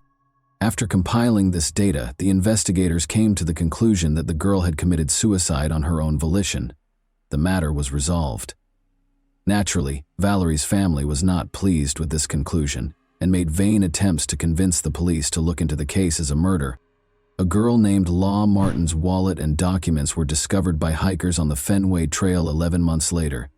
The same day, they found the dead body of a 19-year-old girl in Bon Roppers Roquette in a canal about 20 kilometers away. She had taken off her socks and was completely nude. Law, who had been absent for 2 days, was there. According to the autopsy, the girl was strangled to death, but before she passed away, she had been sexually assaulted both vaginally and anally, using what appeared to be a baseball bat. The forensic specialist also discovered a torn spleen, which suggests a very powerful abdominal blow, like a kick. Despite starting an investigation, the police were unable to find any solid leads. Furthermore, nobody ever thought to link the 2 cases together, of course. After 7 years, the morning of February 11, 1997, arrived. In Toulouse, firefighters broke into a 4th-floor apartment in a multi-story building at 9 in the morning. They found a 29-year-old woman named Martin Matten's charred and lifeless body inside. Martin was on the bed, face down. There was a magazine from an automatic pistol on the floor and a ripped and blood-stained bra in the bathroom. Blood was all over the carpet and the bathtub, and a light bulb that had been unscrewed was lying on the floor. The firefighters came to the conclusion that there were two fires, two obvious attempts at intentional arson in the living room by the armchair and in the bedroom. After weighing all of the available evidence, the investigating police inspector came to the conclusion that Martin's death was caused by a choice she made. Emily Espies, then 21 years old, went into a Toulouse bar 10 days later, on February 26, 1997. She wanted to grab a drink with her friends in the afternoon. She met Patrice, a nice and attractive man in the bar. Because he gave Emily and her friends illegal drugs, he had his own method of luring girls. The rest of the day and the next morning were spent with Patrice and Emily. The young man asked Emily to accompany him to a concert that he was planning to attend that evening. He invited her and she accepted. They did, however, meet up with Patrice's friend Eve, whom he had been living with for a while prior to the concert. The young people in the group shared a meal and some beverages. After that, Patrice and Emily headed to the concert in Patrice's car, arriving at around 1:30 a.m. While Patrice spent more time drinking beer at the bar, Emily danced a lot. Emily asked her new acquaintance to drive her home at around 2 in the morning because she was exhausted from not sleeping for 2 days. The tired girl fell asleep right away, before she had even had a chance to sit in the car. She was lying on the back seat of the car when she woke up, even though it felt like only a moment had gone by. Emily opened her eyes and was shocked to see that she was being choked by Patrice, a buffer with protruding eyes. He was no longer the nice guy she'd spent the entire day with. How someone could spend a whole day with such a nice guy and then, in just 1 minute, transform into a monster who was now strangling her was beyond Emily's comprehension. Emily made an effort to resist. She tried to rip Patrice's hair, screamed and scratched him. Emily passed out after he repeatedly hit her face and told her to stop talking. She woke up without her underwear a few minutes later. She must have been violated by his attempt. Given the likelihood of her death, Emily made the decision to either pretend to be dead or speak to him. In an attempt to defuse the situation and maintain her composure, she decided to speak with Patrice. She reiterated that she understood everything, that excessive drinking causes such things, that everything was okay, and that she would keep it a secret. Patrice asked her to please him after stopping the car. Emily declined. He then accompanied her to the back seat, proceeded to undress her, and again violated her. Emily tried to maintain her composure. She kept conversing with him, downplaying the damage he had done to her. Patrice suddenly started crying and expressed regret for his actions. "You have 10 years of my life in your hands," he told Emily. He must have been sincere, because Emily didn't think he was such a great actor. She felt hope once more. Emily soothed her tormentor and attacker. Her only concern was to survive this nightmare, so she spoke softly to him. She asked him to drive her home after she was able to calm Patrice down. When he refused, they went to Patrice's friend Eve's place. Patrice stopped touching Emily as they lay down to sleep in the same bed. A sense of expectation developed. Despite going through hell, Emily is still alive. Even though the assailant was only a few centimeters away from her, she felt a little safer because she knew Eve was in the adjacent room. For several hours, the girl was able to sleep until she heard his girlfriend Eve awaken. They were in the kitchen when Emily got up. When Eve and his girlfriend Nora noticed Emily's facial bruises, they were appalled. She told them that a guy at the concert had attacked her. His face was hidden by a hood so she couldn't see it. Emily lied, primarily to protect herself but also to protect Patrice. She had been severely shaken and was still in shock after all. She might not have been completely conscious of what was going on, as though her soul had separated from her body. This is a typical defense mechanism used by traumatized individuals. Since Eve knew that his ex-girlfriend had thrown him out following a heated argument and didn't fully trust him, she discreetly pulled her aside and inquired as to whether Patrice had anything to do with it, even though she was staying with him. Nora is adamant that it was a guy from the concert and that Patrice had nothing to do with it. Patrice went to the kitchen as well after waking up. Emily was right when he said, "Yes, it was a guy in a hood. Unfortunately, there was no chance of catching him." Anyway, Emily was taken to the hospital by Nora. The girl's neck had evidence of strangulation, according to the doctors. She also had a number of facial injuries. She would need to stay in the hospital for a few days while being monitored by doctors. Emily felt at last more secure in the hospital. She made the decision to come clean and admit that Patrice had actually attacked her. but he had already vanished because he thought Emily might confess everything. Now that one of Patrice's victims was alive, the police began looking for him. He would spend 3 months evading capture. Patrice, now known as Frank, met Marie Norman at a country festival on June 14, $1,997. Murray lived in a chalet in a small town below Foix and was 35 years old. When the young man complained about having nowhere to stay, Murray felt sorry for him and offered to let him live with her in return for some housework. In addition, Murray decided that Frank would take care of the house while she visited her parents on the 20th. For a few days, Murray and Frank lived together in this manner. He fixed things and worked in the garden during the day, and they ate dinner, chatted, and smoked together in the evening. Murray and Frank had a terrific time on June 19th. She organized a dinner to celebrate Murray's new position at a wolf sanctuary in Orlu. They smoked cannabis and drank a lot, clearly in a positive mood. Frank, that is Patrice, tried to plant a kiss on Murray. To avoid an unpleasant situation, she went into the bedroom, but it was obvious that she wasn't prepared for it. But then the man hit her against the wall, grabbed her by the head, and followed her into the room. Despite feeling lightheaded, Murray was able to escape his hold. Patrice then grabbed a chair and struck his victim, who had collapsed on the bed and was no longer conscious. He repeatedly attacked her viciously. He began choking her with his bare hands. After this brought her back to consciousness. However, Murray was still breathing when he let go of her throat. Patrice then gagged her and tied her wrists and ankles. He then carried Murray's body to the first floor and started cleaning up to get rid of any remaining blood. To hide the bloodstains, he applied blue paint to the blue carpet. The top layer of blood-stained wooden furniture was removed with an angled grinder. The murderer washed his own clothes in the washing machine and set fire to sheets and clothing in the garden. He then buried Murray in her own garden after digging a hole in the garden and covering the victim's body with a blanket. He stole some valuable items that could be sold, such as the angle grinder, and 5,000 francs in cash the next evening before departing the chalet. He left the following note on the table to try to dispel suspicion. Murray, I don't know where you are. I finished my work and am leaving. Patrice was traveling to Spain in Murray's vehicle on June 20, 1997. In addition, it was his 29th birthday. Patrice arrived in the southern Spanish city of Alicante a few days later. He met Isabelle and Valerie, 2 French girls there. The young people soon became friends and spent days together, going for walks, eating meals, and tanning on the beach. The girls' holiday came to an end, and it was time for them to head back to Paris. They exchanged phone numbers and agreed to get together again in the future, if only they were aware.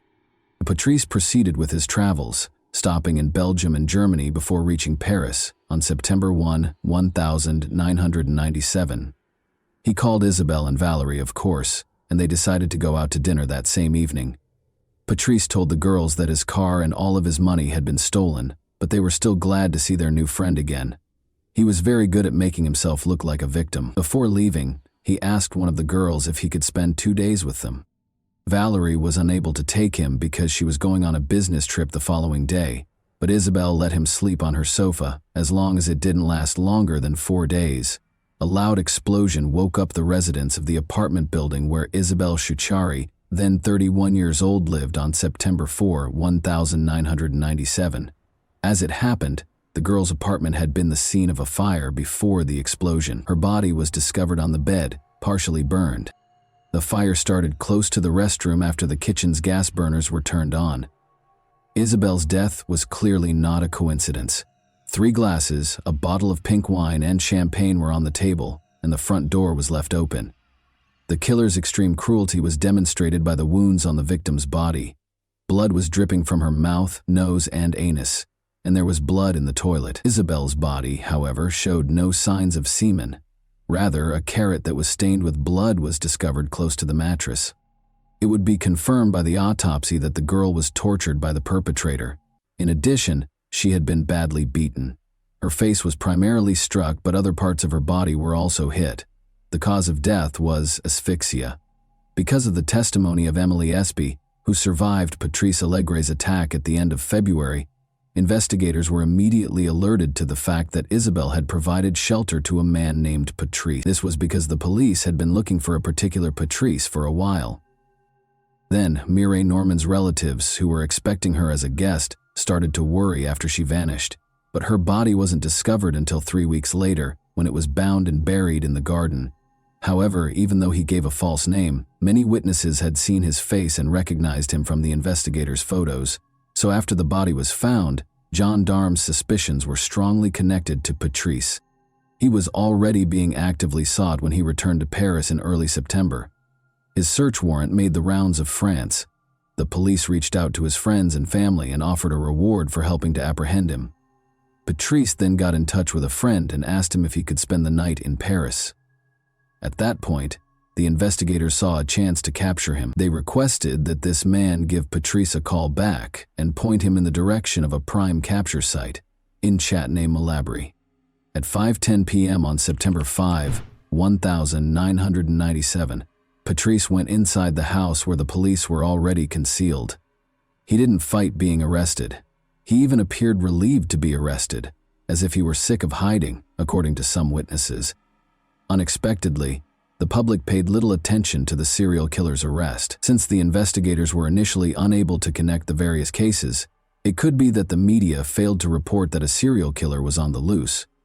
However, it was also because the car accident and Princess Diana's death in Paris on August 31, 1997, took center stage in the news. Consequently, there was little media coverage of Patrice's arrest. It didn't garner much media attention. Patrice voluntarily cooperated when he was being questioned. He gave a detailed account of his crimes and admitted to them. He described them in the present tense as though reliving them, but with a totally detached expression, which made it terrifying. Patrice was taken into custody in connection with the assault on Emily S.B. and the killings of Isabelle Chichari and Mireille Norman. But he used a different name when Patrice mentioned Mireille Norman, the girl who let him stay in her chalet in return for helping out in the garden. The investigators wondered why he had given her the name Martine. They gradually came to understand that he was mistakenly thinking she was another of his victims. Investigators offered Patrice champagne, oysters, foie gras, and more outdoor walks in exchange for disclosing information about his other victims, because they knew he had a penchant for luxuries. In fact, Patrice later admitted to the murders of Valérie Thériault, Martine Mathias, and Laure Martine. Only after the pieces of the puzzle began to fit together as evidence that the detectives were already aware of. As is already well known, investigators came to the conclusion that Valérie Thériault and Martin Mathias had committed suicide, but as it happened, Patrice knew each of the women personally. He was co-workers with Valérie Thériault, who was a waiter at the same Toulouse cafe. She recognized Laure Martine, who lived with him in the same area of Toulouse, and got into his car. She was Patrice's neighbor, Martin Mathias. They shared apartments across from one another. To put it another way, investigators were unaware of numerous hints that suggested Patrice Allegre was a potential suspect for a long time. For a serial killer, that was unusual. Even if they were only acquainted for a few days, as was the case with Emily, Patrice knew each of his victims by name. However, his approach was always the same. We hang out, spend time together, make friends, and then the attack happens. Investigators and later psychiatrists observed that Patrice found it much more difficult to explain the murders when they discussed them, even though he readily confessed to the killings and helped the investigation during interrogations. Every time, he described the incident as follows. He attempted to kiss the victim, but she refused, so he got angry and strangled her. The man claimed that he did everything by himself, but in certain instances he assaulted the victims with objects. This suggests that his account of the killings and assaults is not accurate. Does he have a bad memory of what happened, or is it a lie? It's difficult to say, but it calls into question his confession anyhow. Let's take Martin Mathias's case as an example. Patrice remembers that in early February 1997, he met her at McDonald's. After he asked to sit at her table, they struck up a conversation and discovered that boxing was a common interest. Patrice had previously trained under French boxing champion Martin Mathias. Patrice claims that Martin invited him to join her for a drink a few days later and agreed to meet with him again, and this meeting was when everything went wrong. This version isn't entirely supported by the autopsy, though. Despite not drinking, toxicological analysis showed that she had alcohol and chloroform in her system. Additionally, the intimate area of her body bore the scars of an electric shock. As you may remember, the electrical wiring in the apartment was altered, and a light bulb was unscrewed. This raises the possibility that Patrice stalked the girl because he lived across the street, even though the girl did not invite him to her home. Then, because Martin Matthias was stronger than him in normal conditions, he rendered her incapable of moving. It is crucial to recognize that there are differences between the killer's account and the available evidence, even though there are no facts that can be used to prove this. Furthermore, this suggests that he is not making an effort to be totally truthful with the inquiry. He also talked excitedly and in detail about his early years. On June 20, Patrice was born in Toulouse. At the age of 17, his mother, Michelle, a hairdresser, became pregnant with him. Roland, his father, was a police officer and 4 years her senior. He was always an unwanted child, and Patrice knew it. The second son, a desired child, was born to Michelle and Roland 7 years later. One could not say that Patrice had a happy childhood. His father would physically abuse his mother, and his parents would frequently quarrel. When Patrice attempted to step in, he was beaten instead. Being a police officer, Roland neglected his son and was frequently away from home. In contrast, Patrice's mother didn't seem to care much for him. But when Patrice was young, she collapsed into an alcoholic coma in front of him in her beauty salon because she was an alcoholic. She also consistently cheated on her husband and was unfaithful to him. Patrice was able to observe some of her private interactions and the post-fight reconciliations between Michelle and Roland. He would frequently try to sleep in his room by covering his head with a pillow to block out the sounds of his mother's groans coming from the room next door. Another time, when Patrice, then 6, was sitting in the back seat and watching everything, she got pleasure from one of her friends in the car. Patrice idolized his mother and hated his father in spite of everything. He would stand up for her and was offended when others made disparaging remarks about her. He had to repeat a year multiple times because he struggled to learn in school. Because his mother permitted it, he would skip classes. He started stealing, selling drugs, and committing crimes during this time. But each time he was taken into custody, his father would save him. For instance, Roland once compensated the victims of Patrice's thefts with 300 francs. His actions may have stemmed from a traumatic incident that happened to him when he was 13 years old. 2 boys kidnapped him after he fled his home. He was abused in a car and drugged with strong illegal substances before being abandoned on the side of a distant road. For a boy who was not yet 14, this could not have failed to leave scars. This gives us a chance to learn more about him, but it doesn't excuse what he did later. He began abusing drugs and drinking excessively when he was 14 years old. The issue was that under the influence of drugs, Patrice, who was characterized as charming when sober, underwent a radical transformation. He became so genuinely aggressive that his friends, who were aware of it, were terrified of him. Patrice once became furious when someone made a negative comment about his younger brother while he was intoxicated at a bar. After leaving, he came back to the bar brandishing a weapon, held it to the victim's head, and squeezed the trigger. The gun miraculously failed to discharge, and Patrice was captured. His first and last murder might have been this one. At the age of 17, Patrice Allegre attacked a girl for the first time. Everything was going well when he first met the girl at a party. They went to a park, where the girl pushed Patrice away when he tried to approach her. It should be clear to you by now that rejections made him furious. He apologized, took the girl home, and immediately stopped choking her. But his strategy was already starting to take shape. It's interesting that Patrice never had issues with girls. Rather, the issue was that he had 2 sides. He was charming as long as the girl agreed, but if she didn't, he had to coerce her into giving him what he wanted. Patrice had 2 committed romantic relationships in his life. Cécile was the subject of the first. Their first real love story began in 1986, when Patrice was 18 years old. After 7 years of dating, the young couple had a daughter. But their relationship ended in 1989, just months after he committed his first murder. Their bond was similar to Patrice's parents. Patrice would physically assault Cécile during their heated arguments, but Patrice could control himself to some extent with Cécile. He tried to strangle her, for instance, but stopped when he said, "No, not you, not you." Cécile ended up in the hospital in 1994 with a broken jaw. After she lodged a complaint, Patrice was placed under arrest for a number of weeks. Cecile ultimately made the decision to end her relationship with Patrice in 1995.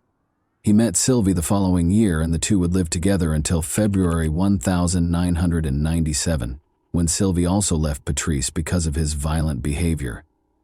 At that exact moment, Patrice attacked Émilie after moving into his friend Yves' home. On February 11, 2002, Patrice's trial got underway in Toulouse. He was charged with 5 murders, 1 attempted murder, and 6 violent crimes. Numerous errors made by the police during Valérie Thériault and Martin Mathias's investigation, which led them to conclude it was a suicide, were brought up during the trial. Given that his father was one of them, there were even rumors that the police were shielding Patrice. It was only a conspiracy theory, though. Psychiatrists examined Patrice's case, which was uncommon for criminal cases in France. His divergent views on his father and mother were among the most intriguing features.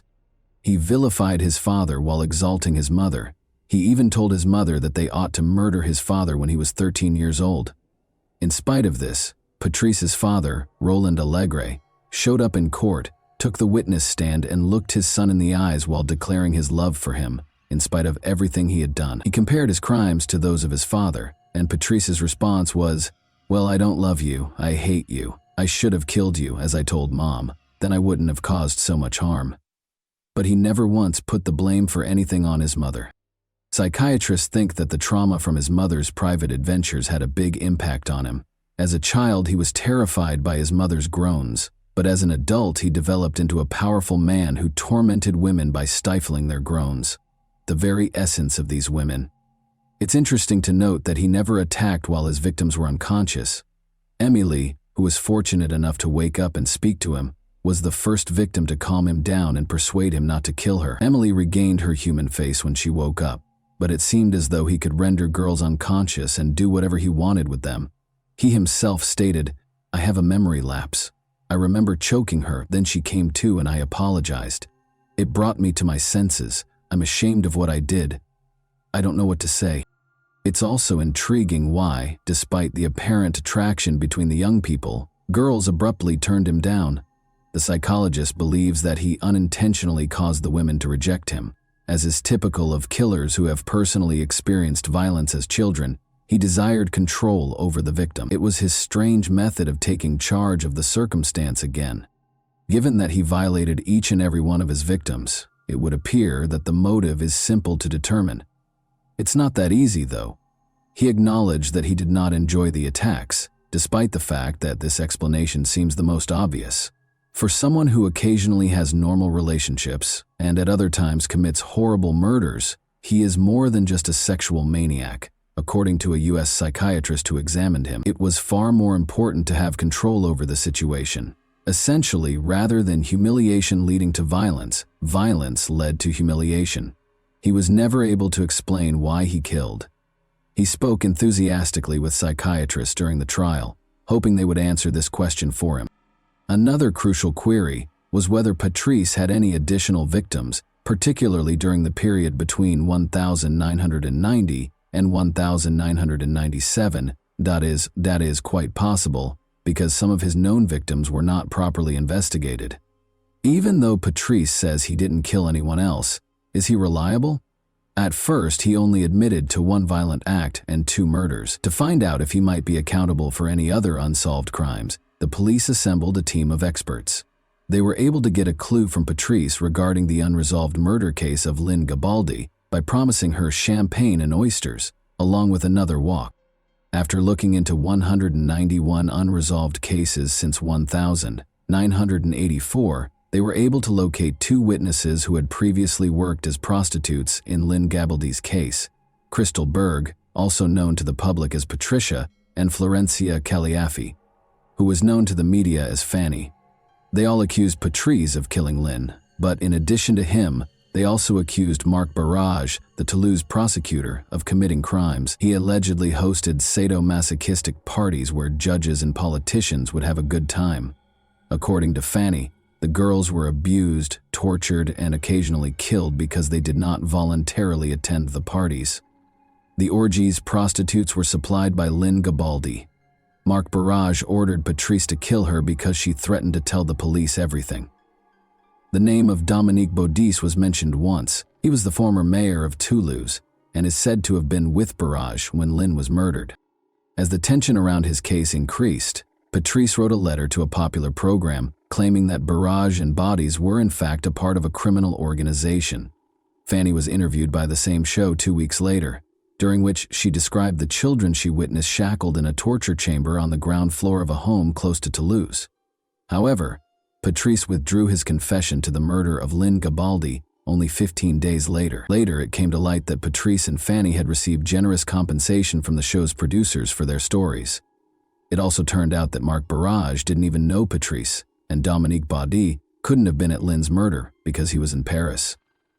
Patrice and Fanny were accused of giving false testimony, and the politicians were exonerated of the charges. For providing false testimony, Fanny and Patrice received sentences of 18 months and 3 years in prison, respectively. In July 2005, Patrice Allegre was given a life sentence on February 21, 2002, with the possibility of release after 22 years. He has already completed the required 22 years of service and is currently 54 years old. He started dating a Canadian psychologist during this period who relocated to France and lived near her prison-dwelling beloved. Patrice must want to see the woman and his daughter when they are not incarcerated. He applied for early release, but he dropped the plan after psychiatrists concluded that he has not been rehabilitated and that he has a very high risk of relapsing despite his best efforts. 9 years after the attack in 2006, Emily, the only survivor of Patrice's assault who testified against her attacker in court, died. Regretfully, she decided to do this herself. That concludes the terrifying tale for today. Please remember to like and subscribe if you liked this video so you don't miss any future uploads. Tell me in the comments what surprised you the most about this story as well. And that wraps up today's chilling story. If you enjoyed this video, don't forget to like and subscribe so you never miss a new upload. Also, let me know in the comments what part of this story shocked you the most. Thank you for watching, and I'll see you in the next video. Bye.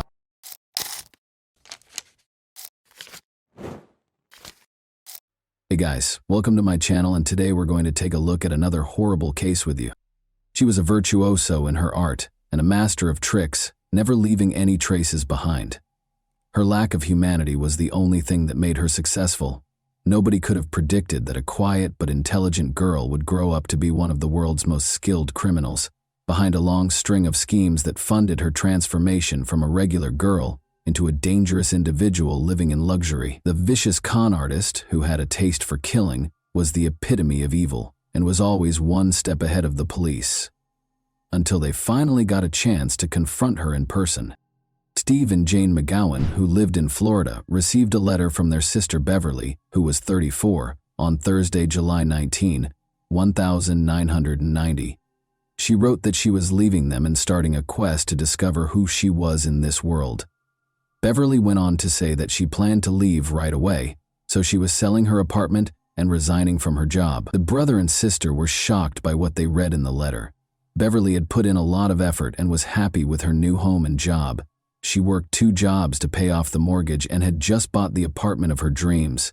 When Jane rushed to the police station to report her sister's disappearance, the letter claimed that Beverly had left on her own initiative, so there was little the authorities could do. Steve and Jane went to Beverly's apartment in Pompano Beach to try to find answers to their questions after discovering notepad sheets at her house with the letter written in her handwriting. They saw right away that Beverly's red Volkswagen Fox was not parked where it usually was. Even though Beverly wasn't in the apartment, it didn't seem like she had moved out permanently. Clothes hung in the closet, a nightshirt rested on the unmade bed, and dirty dishes were in the sink. But there were also indications that Beverly had no plans to come back. Her 2 cats were nowhere to be seen, the answering machine was gone, and the phone was disconnected. After searching through drawers, Steve and Jane found that Beverly's address book, birth certificate, and passport were also gone. In addition to her part-time job at a nonprofit, Beverly worked in a bank's loan department. Steve called the bank to ask if her coworkers could provide more information. They told him that Beverly had taken a sick day, claiming to be ill, the day before he got the farewell letter. Given Beverly's reputation as a trustworthy and accountable worker, this was out of the ordinary. She asked them to sell the mortgaged property and get rid of her personal belongings that were still in the apartment during the phone call, adding that she no longer wanted to live there. In order to confirm her request, Beverly was asked to send a telegram, which she did.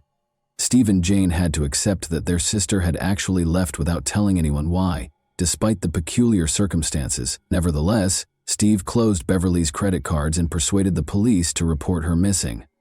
Closing the cards would upset her travel schedule and make her angry enough to call the family, he thought. While Steve and Jane were checking out their sister's apartment that same evening, a fisherman and his young niece went fishing to find bait for their next trip. They reached a broad irrigation canal in a secluded part of St. Lucie County, 160 kilometers north of Pompano Beach. When the fisherman saw what looked like a bag of trash, he left his niece in the car and started to walk along the canal. He rushed back to the car and called the police as he got closer and recognized what it was. When deputies from the St. Lucie County Sheriff's Office got to the spot the fisherman had pointed, they found a woman's body. It was clear that in addition to killing her, the killer did everything in his power to hide her identity. But he missed something. A tiny tattoo of a yellow rose was concealed under the woman's jeans on her right ankle. The media was given the tattoo's description in the hopes that locals would recognize it. Around 10 p.m., Steve McGowan had already arrived home when the phone rang. It was his sister's missing friend. She had recently learned of the discovery in the St. Lucie Canal and Beverly's corresponding tattoo. Steve and Jane went to St. Lucie the following day to talk to investigators and show them a picture of their sister. Although conventional identification techniques had to be disregarded due to the body's condition, they were both certain that it was their Beverly. A comparison of her dental records proved it was her. No blood or suspicious objects were found during the examination of Beverly's apartment. No indication of a struggle was present. Jane and Steve were unable to comprehend who would hurt their sister. Her nephews in particular loved her, and she loved them in return. Beverly didn't have a lot of money, and she didn't have any complicated relationships. The deaths of her two boyfriends in different auto accidents cast a shadow over her life, but Steve was sure Beverly had been enjoying her life lately, even in spite of her past. Despite working 2 jobs, Beverly's income was insufficient to pay her mortgage. She began renting out one of her apartment's bedrooms in order to supplement her income. Investigators discovered a notebook containing a list of possible tenants while searching her apartment. Except for one, each entry contained the full name, phone number, and the time of the apartment viewing. Alice was the only name on the first line, which was scheduled for Tuesday at 6:30. Beverly had heard nothing but good things about Alice.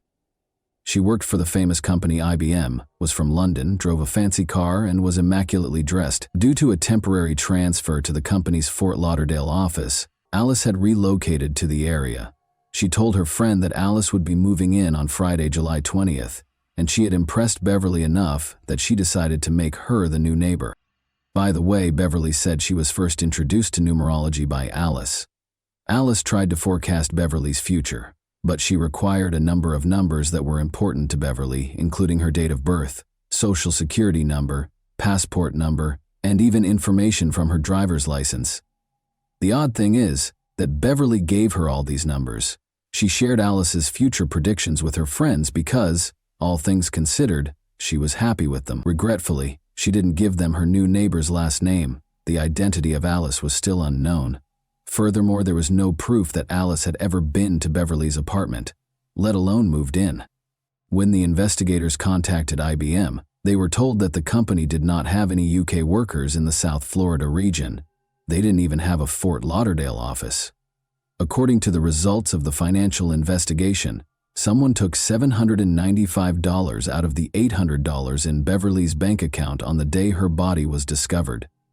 Then, at a Miami shopping center, she used her credit card to buy books and women's clothes. The customer was described as bright blonde with a British accent by the salespeople who assisted her. The tall blonde woman who had garnered national attention at the time fit the description. Police officer Lori Bembenek had been given a life sentence in 1,982 years, 8 years prior, for killing her ex-husband's ex-wife. There had been a stir about the case. Lori was somewhat of a celebrity due to her glitzy appearance and the high-profile nature of the case.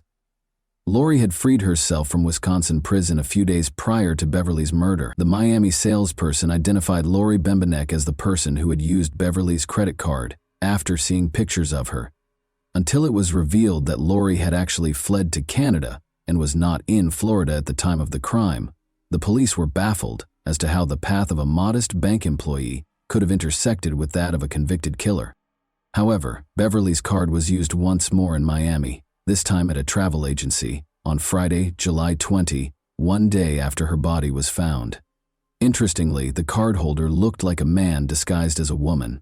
The individual wore oval-shaped glasses and a cheap black wig in the Cleopatra style. The man identified himself as Sam and spoke with a British accent. Sam apparently used the card to buy a ticket for British Airways Flight 2922 because he was going to London in 2 days, on July 22nd through 2922. Investigators looked through Flight 292's passenger registration records and those of every other flight that was scheduled to depart for Britain on July 22. None of them bore the name of Beverly McGowan, but after being parked there for 5 days, Beverly's car was discovered in the airport parking lot. 4 synthetic black wig hairs were found inside the car, but fingerprints inside the car did not show any significant results. On Monday, July 23rd, according to London time, British Airways Flight 292 touched down at Heathrow Airport. A traveler with oval glasses and short black hair came up to the Avis car rental desk after the plane touched down. The passenger, who was most likely Sam, provided her driver's license as identification and made a car reservation in Beverly McGowan's name. Beverly wore glasses and her dark hair reached her shoulder. She looked like the person behind the counter. Sam gave Beverly's Visa card to the clerk when she asked for a credit card to pay for the car's fuel. However, the card was turned down. They may have gone over the limit and paid in cash, Sam clarified. Actually, Beverly's credit cards had been canceled by her brother Steve by that point. Sam was long gone by the time Florida detectives found out about this botched transaction. Transactions on the credit card could not be tracked because it was no longer in use. American law enforcement agencies had no jurisdiction over Sam once he arrived in Britain. Detectives from Florida called the London police to ask for help. John Cornish, a detective, consented to assist with the global investigation. He talked to the Avis company and told their employees to tell the suspect to go to their closest office if he got in touch with them. Sam did get in touch with Avis later that week. He was asked to come to the local Avis office and asked for an extension on the rental car. Sam never arrived at the location where the police were waiting for him. On the day of the car's return, a contingency plan was developed in which officers would wait at Heathrow Airport. When that day finally came, Sam was nowhere to be seen. Without any hints, Sam's abandoned car was discovered a few miles from the airport in the early morning. Detective Cornish ordered his team to board all flights to the U.S. that day in order to check the passengers, because he suspected Sam might be trying to fly back to the U.S. However, this effort was in vain. The chance to capture the criminal was lost on the police. British Airways Flight 292 was the last lead the police had. Sam had purchased a ticket in a different name because he did not board the flight using Beverly's passport. Although it was illegal for investigators to check passengers who did not live in Florida, they made an effort to examine the 248 people on that flight. So they turned to the United States for help, State Department in Washington, D.C. The process could take years because each passenger's name had to be compared with passport information, and there was no single database that contained all of this data. The State Department didn't give the police a name they considered significant until January 1996. British national Sylvia Hodgkinson was on Flight 292. A woman with dark hair and eyebrows was shown in the passport photo. She was compelled to relocate to a women's shelter following the death of her spouse. There was nowhere else for her to go. A passport was issued in her name less than a year after her husband's passing. It was suspected by investigators that someone else had taken Sylvia's identity in order to obtain documents in her name. There was fear that Sylvia had met a similar end to Beverly's because they were unable to find her in any way. Additionally, the State Department found a fascinating link between Sylvia and 2 other women, Elaine Antoinette Parent and Charlotte Ray Callan. An incident that happened a year after Beverly's murder revealed that all 3 identities were unintentionally connected. A woman in a rental car was approached by North Miami police on May 22, 1991. It was past due to return the car, which had been rented in Los Angeles 6 months prior. To hide its origin, stolen license plates were affixed to the vehicle. A tall redhead woman, who introduced herself to the officers as Charlotte Ray Cowan, sat inside the vehicle. The woman's personal diary, 2 dogs, multiple wigs, and several documents bearing Charlotte's photo under the names Sylvia Hodgkinson and Elaine Parent were all evidently in the car with her. Charlotte's failure to return the rented car led to her arrest by the police. The following day, she posted bail after spending the night in jail. Surprisingly, the police did nothing about this issue, even though the woman was clearly using a false identity. One of the arresting officers was in the building on the day of Charlotte's court hearing for the offense. A redhead woman stood up when Charlotte's turn to appear before the court came. The officer who had arrested Charlotte, however, was taken aback to discover that the woman he had arrested was not the same one who had been called to court by the subpoena. Charlotte was perplexed as to why she had been summoned to court so abruptly. She questioned the officer about the height and red hair of the woman he had arrested. She boldly declared that she knew exactly who it was when he said yes. Almost 10 years prior, in the middle of the 1980s, Charlotte was unwinding at an Orlando bar when a well-dressed woman with a British accent came up to her. Like Charlotte, she had stunning blue eyes and short red hair. The woman offered to buy Charlotte a drink and identified herself as Anne Tremont. The offer was accepted by Charlotte, and they struck up a conversation. Anne mentioned numerology in passing during their conversation.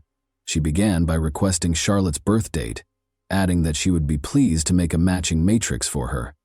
Anne took Charlotte's driver's license information and social security number one by one. She wrote it all down on a napkin and made a hopeful forecast for Charlotte's future.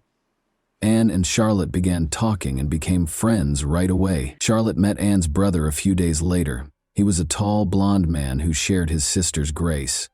The women eventually lost contact with one another, though, as they saw each other less and less. When Anne called Charlotte a few months later to inform her that her aunt had died and left her a sizable inheritance, Charlotte was taken aback. Anne claimed that her brother had chosen to have her institutionalized in order to keep all of the money for himself, even though they were meant to split it. Anne showed up at Charlotte's door at 3 in the morning, approximately a month after the phone call. She was wearing a man's shirt with a tie and a tangled wig. She broke down in tears as she described how she had gotten out of the institution where her brother had put her. She needed assistance going missing because she was hiding from her family.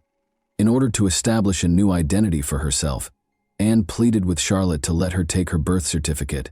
At first, Charlotte declined, but after witnessing Anne's distress, she grudgingly consented. The birth certificate would be returned shortly, her friend assured her. Charlotte didn't hear from Anne for weeks. She started to worry.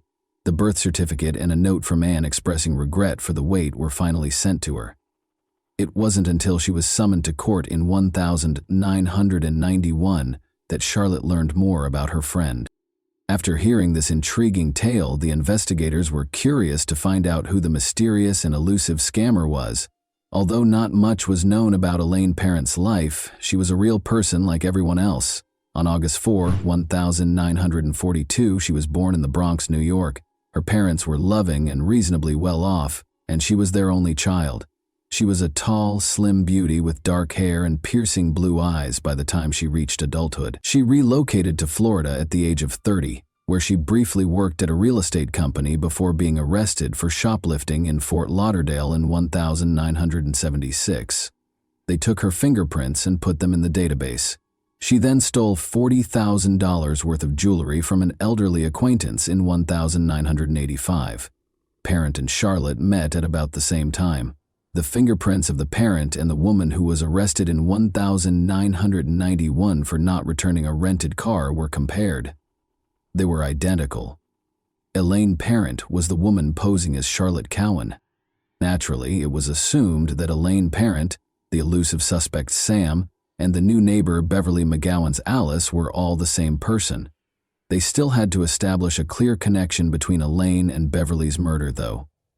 In addition to reviewing the case's evidence, the detectives looked through a notebook that contained letters that Beverly had written to her sister and brother. This specialized equipment uses an electrostatic detection device, ESDA, to find impressions or indentations left by previously written letters on paper. The notebook had been used for a number of other letters that weren't written in Beverly's handwriting, according to the analysis of the notebook. The author appeared to be a woman with a deep-seated animosity toward Beverly. Threats were included in the rather aggressive messages. Elaine Parent's handwriting samples were compared to the letters, and they matched. Parent's letters were sent to a woman in London who was the chief executive officer of a large corporation. She filled in many of the gaps in the elusive fraudster's life, but was named Witness X in the case materials for her protection. The woman disclosed that she and Elaine became friends right away after meeting during a trip to Miami in the 1980s. Elaine reportedly fled to London in 1985 while the police were looking for her in connection with the jewelry theft, and she asked Witness X if she could stay with her. However, Elaine's unstable and explosive temperament quickly made it clear to the two young women that they couldn't live together. The scammer went back to the United States in 1990, but Witness X was shocked when she left for London at the end of July. She was operating an Avis-rented vehicle. Parent stole two of her old friend's dogs and fled to the United States 3 months after she returned to London. She then tried to extort a ransom for her dogs by sending Witness X threatening letters. Clearly, these were the same dogs that were discovered in her possession when she was arrested in Miami in 1991. The State Department accused Parent of forging her passport by the end of 1996, but they were clueless as to where she might be hiding. Elaine Parent was featured in an episode of the television program America's Most Wanted in 1998. Patricia Evans of St. Petersburg, Florida, was watching television at home when the show started. She instantly recognized Elaine when she saw her photo. Elaine was known to Patricia Nevins, a church employee, as Sandra Little, a blonde. In 1992, Patricia met Sandra Little while she was residing in a St. Petersburg homeless shelter. Sandra lived with Patricia for nearly a year and a half after Patricia let her use her empty bedroom. Sandra sued a restaurant during this time after she hurt herself after slipping there. She prevailed in the case and was compensated, though it is unknown how much. Patricia talked about a number of odd things that happened when she lived with Elaine. She was once informed by Elaine that adopting a new identity was one way to live a dignified life. After that, at a dinner party, Parent indiscriminately cut a guest's hand in order to take a gold bracelet. Elaine's psychiatrist, whom Patricia arranged for Elaine to see, told Patricia that Elaine was a highly intelligent sociopath who would leave Patricia's life as soon as she entered it. When the women parted ways in 1993, this prophecy was realized. An interesting letter was delivered to the St. Lucie County Sheriff's Office after the police made a public plea for the community's assistance in apprehending Elaine. There was a copy of an oil-colored painting inside. It showed Elaine Parent, with pearl earrings and a teal-green swimsuit. She had gray hair that was styled the way her parents usually did. She was shown emerging from a swimming pool. This was printed on the back. "Best wishes, your chameleon." According to psychiatrist Barbara Caven, who had been helping the police with the case, Parent both feared and desperately needed police attention. The painting is very telling. She sent it to the police to taunt them, as if to say, "I'm alive, I'm okay, look for me." Elaine gained international recognition after appearing in the documentary series World's Most Wanted in February 2009. People from all over the world began reporting that they had seen Parent in South Africa, Australia, France, and Turkey. The media referred to her as the most wanted woman in the world. Elaine Parent was featured in another episode of America's Most Wanted in April 2002 and Happy, and 16,000 miners in Russia. After the show, many calls were received from the wealthy Panama City, Florida neighborhood, identifying a woman there as Elaine. The address was visited by 3 police officers. When they reached a small one-story home, they knocked on the door. The door was answered by a brunette middle-aged woman wearing a beige silk pajama set. The officers gave an explanation for their visit to her. Presenting her military ID with her photo on it, the woman identified herself as Darlene Thompson. The officers had seen a picture of Elaine Parent, but she didn't look like her. She was asked to accompany the officers to the station for formalities, even though they knew the neighbors had erred. Darlene consented and asked the officers to hold off while she changed. As the officers waited outside the bedroom, one of them looked over Darlene's identification card and, as a former military man, he saw right away a vital missing stamp that verified the document's legitimacy.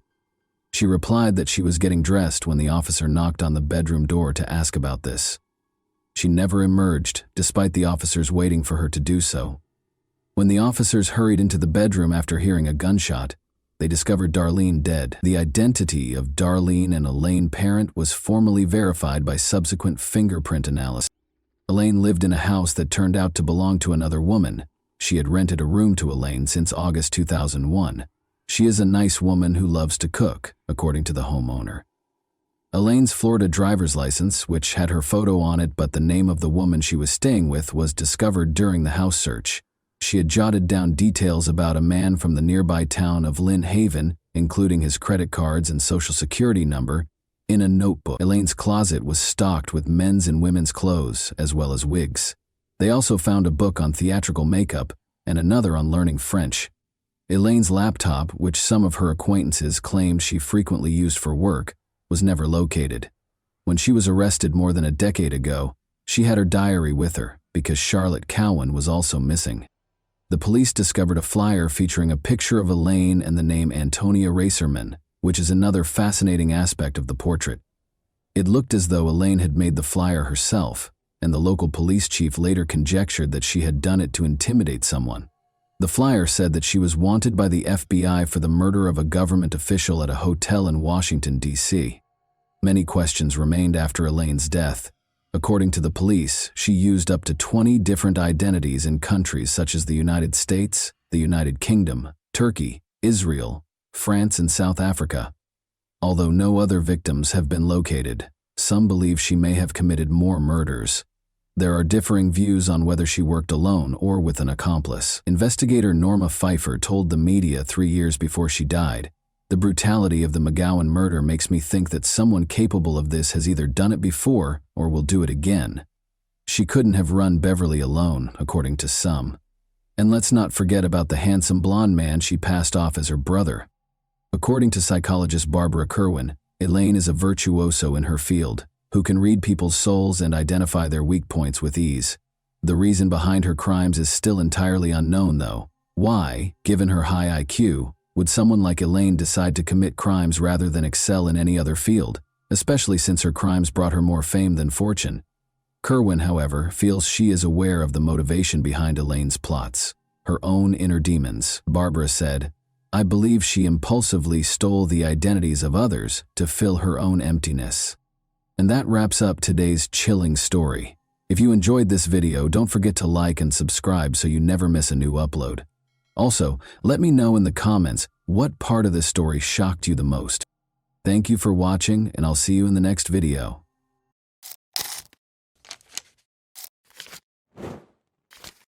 Hey guys, welcome to my channel, and today we're going to take a look at another horrible case with you.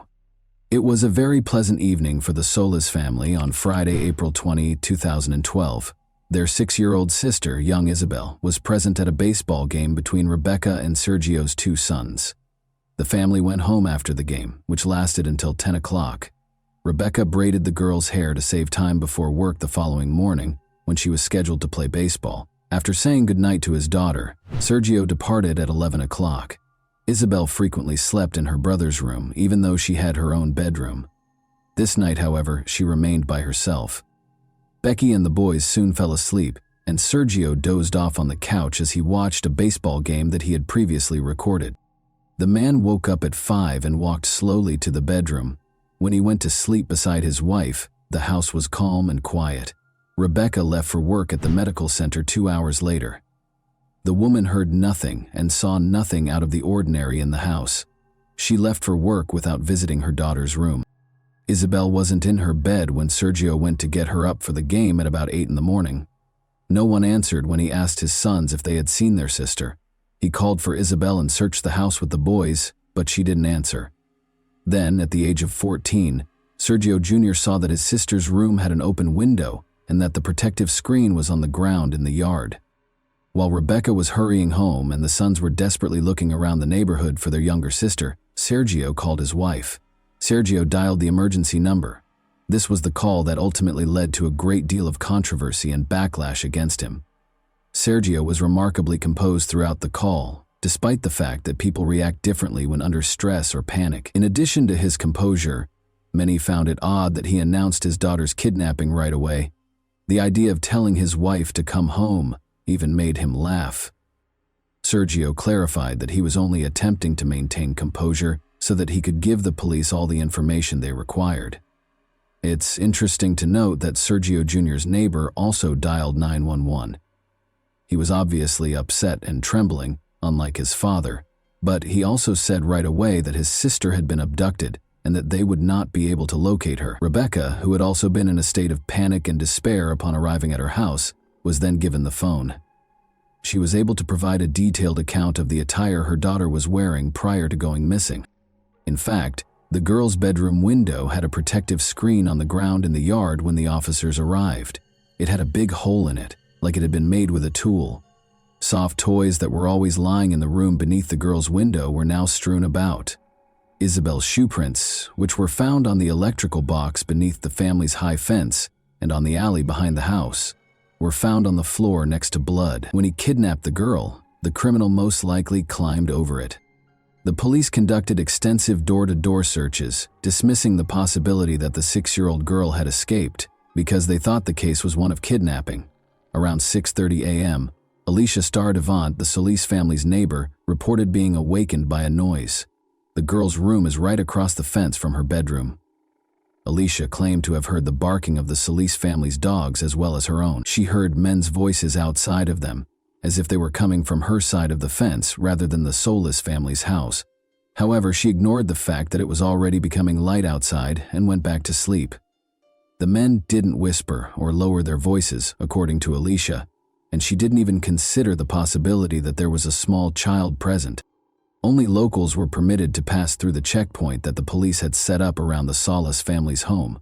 Since children are typically killed within 100 meters of the scene of the kidnapping, the search initially concentrated on a small area surrounding the house. After that, they interviewed residents and broadened the search area to include multiple apartment complexes. Officers used underwater cameras and sonars to examine the lakes and ponds, the local garbage dump, and the stadium where Isabel's baseball game was scheduled to take place.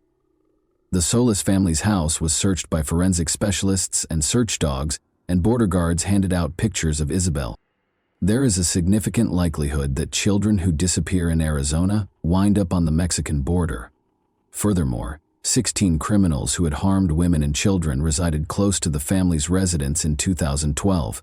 At the time, they were all questioned and turned away. There was a theory that someone had followed the family after spotting Isabel playing with her brothers in the evening and kidnapped the girl from the house at night. Officers followed this lead by looking up the registration numbers of every vehicle in the parking lot. The family's home was close to surveillance cameras, which revealed an exceptionally bustling nightlife. A car belonging to a private security firm pulled up in the alleyway close to the house at 2:36 a.m. 10 minutes later, 2 more cars were spotted in the parking lot. All of a sudden, there were a lot of people walking around the house, some of them curious about the trash cans. A car sped around the corner next to the trash can an hour before the 911 call, but during the 10 hours of filming, the girl did not show up anywhere. However, when the police searched the house, they found something intriguing. Inscriptions were discovered by the officers on Isabel's wardrobe doorframe. Rebecca said she was unaware of the inscriptions, which were written in a child's handwriting and contained phrases like "bad father," "I don't love father," and "bad day." Nevertheless, the police chose to thoroughly question Isabel's family. According to one of the sons, their father got violent, cursed, and struck him twice after drinking. Concerned about the Solis sons, investigators invited Child Protection Services staff because, as it turned out, the agency had been called to the family's residence multiple times. One of the boys left a glass in the detergent while doing the dishes in January 2012. Sergio reprimanded his son for his error and drank water from that glass. The boy told his friends about the incident the following day, and someone's parents called Child Protection Services, despite Rebecca's insistence that they laughed about it. In any case, Sergio willingly left the house in May 2012 at their request. Despite Rebecca's assertion that her husband was a great father, and that all questions would be addressed when Isabel got home. Sergio was able to return home to his wife and sons after the incident was quickly resolved, but the family was disappointed that the investigation produced no findings. The police kept focusing on them, Sergio in particular, even though they were never named as suspects. "It feels like the investigation never went beyond this house," the man later said. "That is the reason it is so distressing." They therefore engaged private investigator Jerry Snyder to look into Isabel's kidnapping objectively, and he suspected Rebecca's cousin Justin Master Mourinho. Initially, Justin spoke to reporters and conducted interviews as a spokesperson for the family. However, 2 weeks after Isabel vanished, he sent his car to Florida, hired the top attorney, and departed without responding to inquiries from the police or media. The private investigator found such behavior odd. Furthermore, Justin still had the key to the house after living there for a long time with the Solis family. According to one version, Justin might owe someone money because he had previously spent the night in Isabel's room. The criminal would come for him, but instead of Justin, they would find Isabel in the room and take her as leverage, or as ransom. Sebastian Hartsfield, a friend of his, is certain that Master Mourinho made the correct decision and would have left as well if he had the money.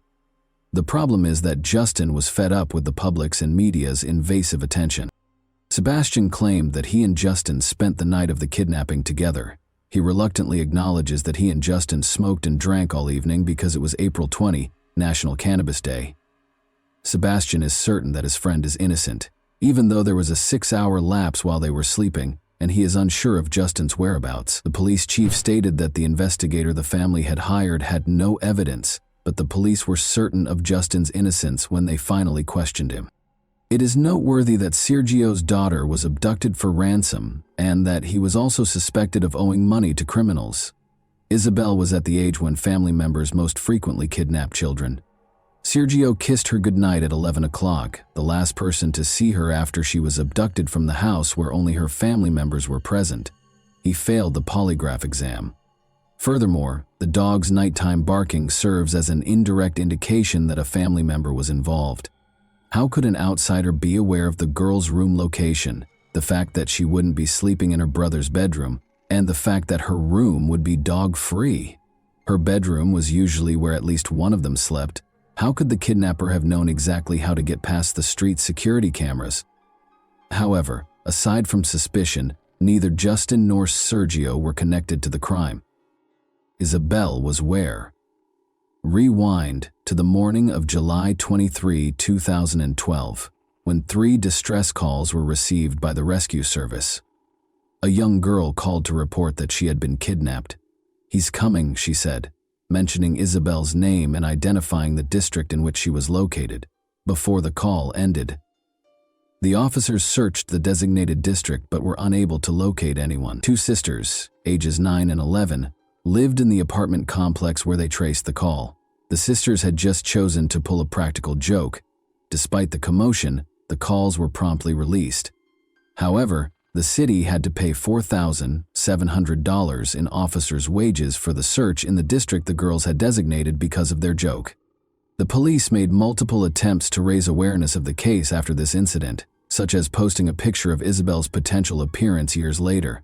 However, the case remained unresolved for years in spite of all efforts. Who took Isabel hostage? Was she taken by someone the family didn't know who came in through a window?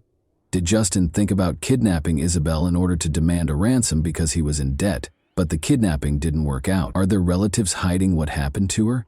And was one of her brothers complicit? Or is the biological father of Isabel more knowledgeable than he claims to be? Unexpectedly, the case made a breakthrough on February 8, 2017. Melissa called the FBI and said they should talk to her fiancé, Christopher Clements, regarding Isabel's disappearance. They should speak with him because, allegedly, he might know something about the girl's disappearance. But Melissa was unable to elaborate. It was easy to find Christopher because he was incarcerated on robbery charges. Christopher assured the agents that he was aware of Isabel's location, but he insisted on a bargain in return for information on her whereabouts. In Isabel's case, he demanded complete immunity, the dismissal of his charges, and the return of his seized Acura Honda. He reassured them that only he and a member of the Solis family are aware of the girl's fate. He made hints that Sergio was aware of and complicit in his daughter's kidnapping. Christopher informed them that at a nearby pawn shop, Sergio was observed giving Mexican gold coins to a customer. After an alleged altercation, Isabel was taken to collect the money her father owed for the pilfered coins.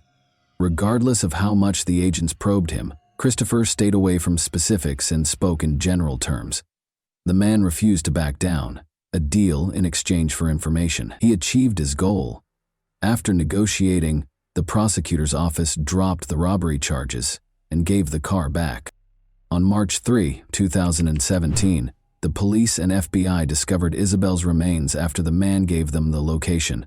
Rebecca and Sergio Solis had to confront the sobering realization that Isabel had permanently departed. Any hopes they had of a joyful reunion were dashed. Christopher Clements did not, however, get the freedom he had hoped for from the agreement. He was instead taken to the Maricopa County Jail, where he was accused of committing another robbery. Full immunity, which Christopher insisted on in Isabel's case, was not provided by the agreement. Investigators started looking into the man's past in greater detail. He committed first-degree violence when he was 16 years old, beginning his criminal career. Ever since, he had been in trouble on several occasions. The man's ex-wife claimed that Christopher was compelled to sleep in the car until they left, frequently brought girls home from strip clubs, and was obsessed with adult films. He was employed at a shopping mall just 2 kilometers from Isabel's residence when she vanished. Detectives definitely looked into Sergio's relationship to the local pawn shop that Christopher had mentioned. 2 months prior to Isabel's kidnapping, they learned that 21 gold coins had been taken from a woman's home, and they assumed Christopher was the thief. Hours after the theft, he was seen on the security camera entering the pawn shop, delivering the items, and taking the cash. Sergio's involvement or any connection to the case was not implied in the video. Christopher was probably merely researching the charges against Sergio that were reported in the media and speaking with agents in an attempt to discredit the girl's father. A search warrant for the home where Christopher and his fiancée Melissa previously resided was among the many that the police were issued. Investigators discovered a sheet of plywood in one corner of the yard, beneath which was a plastic container filled with ashes and a number of gory finds, such as a faded, lilac child's hooded hoodie and a very young child's school assignment with the name Mercedes on it. She was Isabel Mercedes Solis in full. On Christopher's devices, they also discovered explicit images of girls between the ages of 3 and 13. His computer was searched for Isabel Solis, unsolved cases in Arizona, and child killer acquitted. According to a former acquaintance, Christopher discussed the Isabel case and hinted that there might be evidence in his car's trunk. Thus, its return was essential. The vehicle, a Honda Acura, was reportedly given back to the man in return for details regarding Isabel's location. Although Isabel's cause of death is still unknown, the same acquaintance claims that she was suffocated and that chemicals were poured over her body. The man recalled that Christopher had concealed pictures of the Solis house in a Bible in his room and showed them to him. In addition to obtaining a warrant for this Bible, investigators did discover images of the house. After 2 months, the Tucson police chief declared that they had a suspect, Christopher Clements, 36, who was accused of 2 murders. The problem is that when Christopher told 2 agents on March 3, 2017, where they would find Isabel, he pointed out a crucial marker, a stack of tires that obviously did not appear there in a single day. The agents were immediately alarmed by this instruction, because the police had discovered the body of a teenage girl from Tucson near that same tire pile a few years prior. Maribel Gonzalez was the girl's name. Isabel had been missing for 2 years when a rescue service dispatcher received a terrifying call in June 2014. A woman reported seeing a body by the side of the road. When the police arrived on the scene, they discovered a naked body buried beneath the tire pile, the smell of decay and evidence that someone had been dragged on the ground. The place was a long way from the closest residences. In an attempt to identify the girl, the police sent a picture of the tattoo on her collarbone and a chain with an anchor that she was wearing to the media. In fact, a number of people reported that it was 13-year-old Maribel Gonzalez to the police. According to Maribel's relatives, she was seeing Mariano, a man in his 20s. A month before Maribel vanished, they ended their 3-year relationship. Around 11 or 12 p.m., Mariano told the police she sent him a message. She had a fight with her mother the day she vanished, so she asked him to come get her. He had to get up early for work, so he disregarded her message. She was never seen by him again. Even at night, she enjoyed taking solitary walks, according to her boyfriend. She also enjoyed visiting the mall, which is the same one where Christopher Clements worked and is close to Isabel's house. Because the bodies were discovered close to one another, the police were able to connect these cases. Maribel's DNA and Christopher's DNA were compared, and they matched. 2 years prior to Maribel, Isabella was abducted and murdered. Could Maribel's death have been avoided if the offender had been apprehended following the initial crime? As it turns out, Christopher's name was mentioned multiple times during the investigation prior to his 2018 conversation with the agents. As is already known, the officers got in touch with everyone who lived close to Isabel and committed sexual offenses, which are violent crimes against women and children. Christopher was one of 16 names on the list. He was classified as a Class 3 offender, which means that he has a very high chance of committing the same crime again. He spoke with the police, but he clearly managed to persuade the officer that he was unrelated to the case. Maybe he had an alibi from his girlfriend. In addition, Isabel's parents requested that anyone who might raise suspicions, such as traders, distributors, advertising agents, unannounced visitors, or unexpected meetings, be remembered after Isabel vanished. Rebecca thought of the man who had shown interest in their red Acura right away. Despite his 2 visits, he never entered the house, and the woman was unaware of his name. It's interesting that during the interrogations, Christopher also brought up that encounter. On February 10, 2017, he told FBI agents this. He claimed that 2 individuals feigned interest in the vehicle. Actually, they had to confirm that Sergio actually resided at that address. Rebecca gave them her phone number and insisted that they speak with her husband Sergio about the possibility of purchasing from him. The men thus verified their desire. Christopher claimed that although he was aware of the visit, he had never gone to the Solis residence. However, he repeatedly used the pronoun we rather than they throughout the conversation, seemingly admitting that one of the men was actually him. With one exception, the woman described only one man who fit Christopher's description and drove the same car as him. Her account of the visit deviates slightly from her husband's account, but otherwise, it is consistent with Rebecca's account. What if this lead had been pursued by the police right away after Isabel vanished? Would they have found Christopher Clements as a result? Investigators think Isabel was not abducted on her own initiative. Christopher's crimes were premeditated. When the woman from whom he had stolen gold coins was not home, he called her house several times. As early as October 2011, he also made a call to the seller's family residence. Christopher washed his car and changed his phone number the day after the kidnapping. He usually pays about $10.35 to have his car cleaned, but this time he paid $110. However, since phone records connected Christopher to 2 crimes, changing his number did not help. The shoes that Christopher was frequently spotted wearing and even photographed in, but which none of the Solis family wore, matched the footprints discovered at the scene of Isabel's abduction. Investigators also examined images on his devices and discovered a small snapshot. It was a selfie of a man who resembled Clements, sitting in the front seat of a car, and a young girl who was lying on the back seat and looked a lot like Isabel. Rebecca and Sergio saw the picture. The woman acknowledged that the girl looked like Isabel, but the poor quality of the picture prevented her from being certain. When Melissa, his fiancée, saw the picture, she started to shake, despite Christopher's claims that the child in it was his son. The child did not seem like her own. The 1.5-year-old boy with the fair hair did not look like the child in the picture. Rather, it resembled a girl with dark hair who had her hair braided, a style that Isabel's mother had adopted shortly before the abduction. The defense contended that Christopher was not carrying his phone when he made those calls. The footprints were first identified as work boots, and the blood in Isabel's bedroom most likely existed prior to the kidnapping.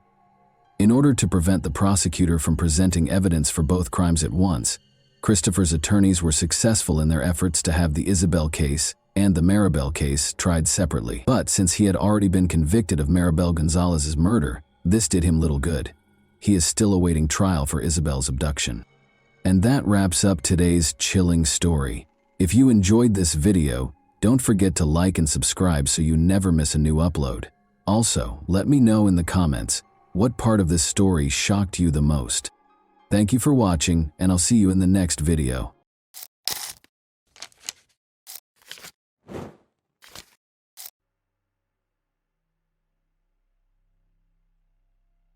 One of the most terrifying scenes ever filmed is before you. Actual video of a serial killer on the loose. Because its owner was already being watched by the police, fate stepped in before the murder kit could take another life. From a sunny UK resort to a charming southern Italian town, he left a bloody trail in his wake. The criminal mastermind ridiculed the investigators and misled them by leaving obvious clues close to his victim. The man's bizarre fetish ultimately brought about his terrible demise, but it also motivated him to carry out unspeakably cruel deeds. Far from their busy hometown of Potenza, Italy, the Claps family was getting ready for a relaxing Sunday retreat at a small cottage in Tito on September 12, 1993. Luciano, their 20-year-old son, was with their parents, Antonio and Filomena. Gildo Claps, 24, their oldest son, and Elisa Claps, 16, their youngest daughter, were expected to arrive soon. Together with Elisa's friend Eliana D'Alessio, they were scheduled to arrive in the afternoon. Eliana and Elisa had decided to go to the town center church for a service. The girls then intended to head back to Elisa's house before having lunch at the cottage with the rest of the family. Gildo started to worry when the girls hadn't returned after an hour. His sister would call home if she was going to be late, and she was always on time. Eliana was the one who rang the doorbell. Eliana assumed her friend had already gone home after they parted ways at the church. The fact that Elisa was still missing shocked Eliana. Gildo wandered around the town center, worried, trying to find his sister. Elisa was not in the crowd of people that gathered around the church. The rest of the family returned to Potenza to inquire about the situation after Gildo and Elisa failed to show up by 2 p.m., and they were shocked to learn that the girl had disappeared. Gildo asked Eliana to describe his sister's precise morning movements. Eliana then admitted that she hadn't been entirely truthful. Elisa used the service as a pretext to meet with her friend, 21-year-old Danilo Restivo, a dental technician student, even though they didn't attend. Despite coming from a well-respected family, his father was the director of the local National Library branch. The young man was unpopular and frequently the object of jeering, particularly from girls. Being a good-hearted and sympathetic person, Elisa felt sorry for him, but she made it plain to him that they could not be together. However, he insisted on giving her a gift to celebrate her passing her exams, so she consented to meet him that day. Danilo and Elisa made plans to meet at the church as the service was coming to an end at 11:30 a.m. Eliana unintentionally ran into Angelica, another friend, while she was waiting outside. The girls thought they might have missed Elisa in the crowd, but they didn't see her leave the church. Gildo called Danilo's house and demanded an explanation because he was the last person to see his sister. According to Danilo, they sat at the altar and talked for 15 minutes during their meeting. Restivo stayed behind to pray after Elisa left the church, and that was the last time he saw her. After a few hours, Elisa didn't come home, so her brother Luciano went to see Restivo in person. Danilo's responses showed signs of nervousness and evasiveness. Luciano inquired as to what had happened after noticing a big bandage on his left hand. Restivo described how he cut his hand after tripping at a construction site. "I don't know where the girl is," he repeated. After Elisa's family called the police to report her missing, they asked that Restivo be questioned. However, their request was denied, and they were told to return home and wait for the girl to come back on her own. Gildo went back to the church because he had run out of options, but the door was locked. He made arrangements to enter and conducted another search of the building. He saw another locked door behind the altar, leading to the church's upper floor. When Gildo requested that door be opened as well, he was told that the priest, Father Domenico Sabbia, who had gone to a spa resort for a few days, was the only one with a key. When the police eventually spoke with Danilo 2 days later, after the girl had not returned, he stated that Elisa was unhappy at home and wanted to flee to Naples, but he attempted to talk her out of this plan. According to his version, he remained in the church while she left after their brief conversation. He said he asked her for advice about Paula, another girl he wanted to date, but he didn't mention the gift for Elisa. He returned home after the talk via a construction site where he had been with Paula just days before, where he had cut his hand after falling from an unfinished escalator. Investigators questioned whether Danilo was telling the truth. First of all, his statements were surprisingly accurate. Second, Elisa's desire to flee her devoted family was not supported by any evidence. Lastly, it was unclear how he fell head first from the escalator that was still under construction, only cutting his hand and avoiding breaking his glasses. When the police came to the Restivos' house, they asked to see the clothes their son was wearing that day. But without a warrant, Danilo's father wouldn't cooperate. Persuaded that Restivo was concealing something, the police checked his name in the database before leaving empty-handed. When he attacked other boys while playing with them at the age of 14, it turned out that he had already run afoul of the law. And it wasn't just that. 3 female students who lived close to his home accused him of stalking a few months ago. By calling girls at home and describing their attire, or playing them spooky music from the horror film Profondo Rosso, he obviously enjoyed making them feel afraid. Additionally, investigators learned that Danielo had a very peculiar habit. He enjoyed chopping off random people's hair while they were on public transit. Despite hearing about these incidents, the police were unable to establish Restivo. Meanwhile, word of Elisa Clapp's disappearance spread swiftly across the nation, and pranksters kept calling the family to say they had the girl and she was okay. While some of the messages claimed to have seen the girl in a white Fiat Uno, the police ignored the majority of these calls. The problem is that on that particular day, Elisa's friend Angelica disclosed that Ercilio Gegari, a 20-year-old admirer of hers, was out and about in the city center. Ercilio and his family had just arrived from Albania. Ercilio denied attending the church when he was asked to testify, and he gave the police the names of friends who could verify his alibi. But not only did his friends not believe his account, they also claimed that he was in the city center on the day the girl vanished. Additionally, one witness named Ercilio as the driver of a white Fiat Uno, which is the same model of vehicle that multiple witnesses reported seeing Elisa in on the day of her disappearance. When the police discovered Elisa's diary, which was missing several pages, suspicions of Ercilio's involvement increased. After reconstructing pieces of those pages, forensic specialists found that some words were written in Albanian. Ercilio was questioned again, and each time his account was altered. He once asserted that Danilo Restivo gave him instructions to deny knowing one another. Ercilio was eventually accused of providing false testimony. The police received an anonymous call in December. According to the female caller, she saw Elisa in Rome.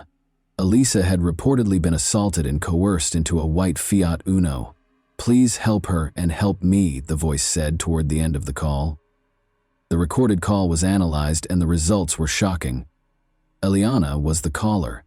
Because she was known to alter her version of events, investigators had long been suspicious of her statements. She was accused of providing false testimony, just like Ercilio. Detectives eventually concluded that Elisa was dead and that Danilo was to blame for her disappearance, even though they could not totally rule out the possibility that the girl had fled from home. He might have forced other people she knew to tell lies to the police, but they had nothing to accuse him or any other suspect of, other than false testimony in the absence of a body. However, the Claps family believed that powerful individuals, such as Danilo's father's friends and the priest of the church where she vanished, were defending the reputation of their daughter's murderer, even though all other churches were happy to have a box placed in the building where anyone could anonymously leave a note with information about Elisa. Father Domenico Sabia, in particular, forbade anyone from entering the church's attic. He even made an effort to deny ever knowing Danilo, but this was swiftly refuted when a picture of the two of them together on Danilo's 18th birthday appeared. Danilo Restivo was eventually taken into custody for providing false testimony after all the information was gathered. He received a 20-month prison sentence after being found guilty. Gildo was astounded by the legal system after the trial, questioning how someone could be found guilty of providing false testimony and still not be forced to tell the whole truth. However, Danilo was released after serving half of his sentence. There was nothing else the police could accuse him of. Because Eliana and Ursi allegedly gave false testimony out of fear for their own lives, rather than to muddle the investigation, the judge did not find them guilty of perjury. Numerous rumors surfaced on the second anniversary of Elisa's disappearance in Potenza, including claims that she was being sold by human traffickers, was in the hands of the Sicilian mafia, or had a covert relationship with a priest. People who demanded money in exchange for information about the girl harassed the family on a regular basis. Elisa's family actively promoted public interest in the case in spite of the challenges. They developed a website to offer updates on the investigation as the internet started to gain popularity. An email purportedly written by Elisa appeared on the website on April 23, 1999. She said she was living in Brazil after leaving Potenza. The girl explained that she was unhappy and had to leave forever, but she also begged for forgiveness for hurting her family. "This will be my first and last letter to the family," she added. Filomena fervently hoped her daughter was still alive and well. Her sons weren't persuaded, though. They engaged a private investigator to track down the email's IP address because they knew their sister had left the house without cash or a passport, only to find out it was sent from a Potenza internet cafe rather than Brazil. Danilo Restivo was in the cafe when the email was sent, according to a list of all the patrons that day that the cafe staff had provided. Believing that Danilo had come up with this scheme to persuade them to stop looking for the girl, Elisa's family called the police right away and insisted on questioning him. They were informed, nevertheless, that there was nothing further they could do and that the investigation's active phase was over. 2,000 kilometers north of Potenza is the resort town of Bournemouth, which is situated on Britain's southern coast. For the Barnett family in Bournemouth, Tuesday morning, November 12, 2002, began as any other Tuesday morning. After dropping her children, Caitlin, age 11, and Terry, age 14, off at school, Heather Barnett, 48, came home after 8:30 a.m. As usual, Heather was eager to start working and have her morning tea. She made custom pillowcases, curtains, and other items from home. That day was no different from the many orders she always had. Terry and Caitlin came home from school a few hours later. Their mother was undoubtedly at home because her car was parked in the driveway and the radio was on, so the kids were a little uncomfortable with the unlocked front door. Their mother didn't answer. Caitlin called for her brother after looking in every room but the bathroom. She didn't want to enter for some reason. The kids knocked and got no answer, so they pushed the door, which slowly opened to reveal a horrifying scene. Evidently the victim of a very heinous crime, their mother lay on the floor. After phoning 911, Terry escorted his yelling sister outside to await the arrival of the police and ambulance. The neighbor across the street saw the two agitated kids while they were parking their car. Assuring the kids that they would be safe in their house, they took them inside. When the police arrived, they found no evidence of forced entry and that nothing had been stolen. Shortly after the woman dropped her kids off at school, the actual crime took place. Luminol testing showed that the woman's size 9 shoe prints led from the restroom to her workshop before abruptly vanishing in the center of the space. Before leaving the house, the murderer had obviously changed out of their filthy shoes and put on clean ones they had brought. The fibers found on the woman's body suggested that the offender had gloves on. Every piece of evidence suggested that the crime was well planned. The murderer arrived armed with gloves, a knife, a hammer, and a change of clothes and shoes. One piece of evidence, though, was left behind. A green hand towel that had been stained with Heather's blood was resting on the workshop chair. Only the murderer could have put the towel there, given its location and the fact that it did not belong to the family. Before putting on new clothes, they used it to clean their hands and face of the blood. The hair that was discovered in the woman's hands, however, was the most intriguing piece of evidence. At first, the police thought she had successfully removed a hair from the offender, but forensic examination showed something different. The hair in one hand belonged to Heather, but the hair in the other belonged to another woman, and it had been neatly cut with a sharp tool. Speaking with Caitlin and Terry, the detective discovered that their extra house keys had vanished a week prior to the murder. Although they changed the locks, they had suspicions because their neighbor had just come to get curtains for his girlfriend. The children were consoled by the same neighbor, an Italian man they called Danny. After moving to Britain in May 2002, Danilo Restivo, known to his neighbors as Danny, married Fiona Mozingo, an Italian woman he met online. Their residence was right across the street from Heather Barnett's. When the police arrived at the crime scene, they spoke with Danilo right away, and he quickly told them that he had an alibi for the whole morning. He said he went to classes at a computer center after taking a bus.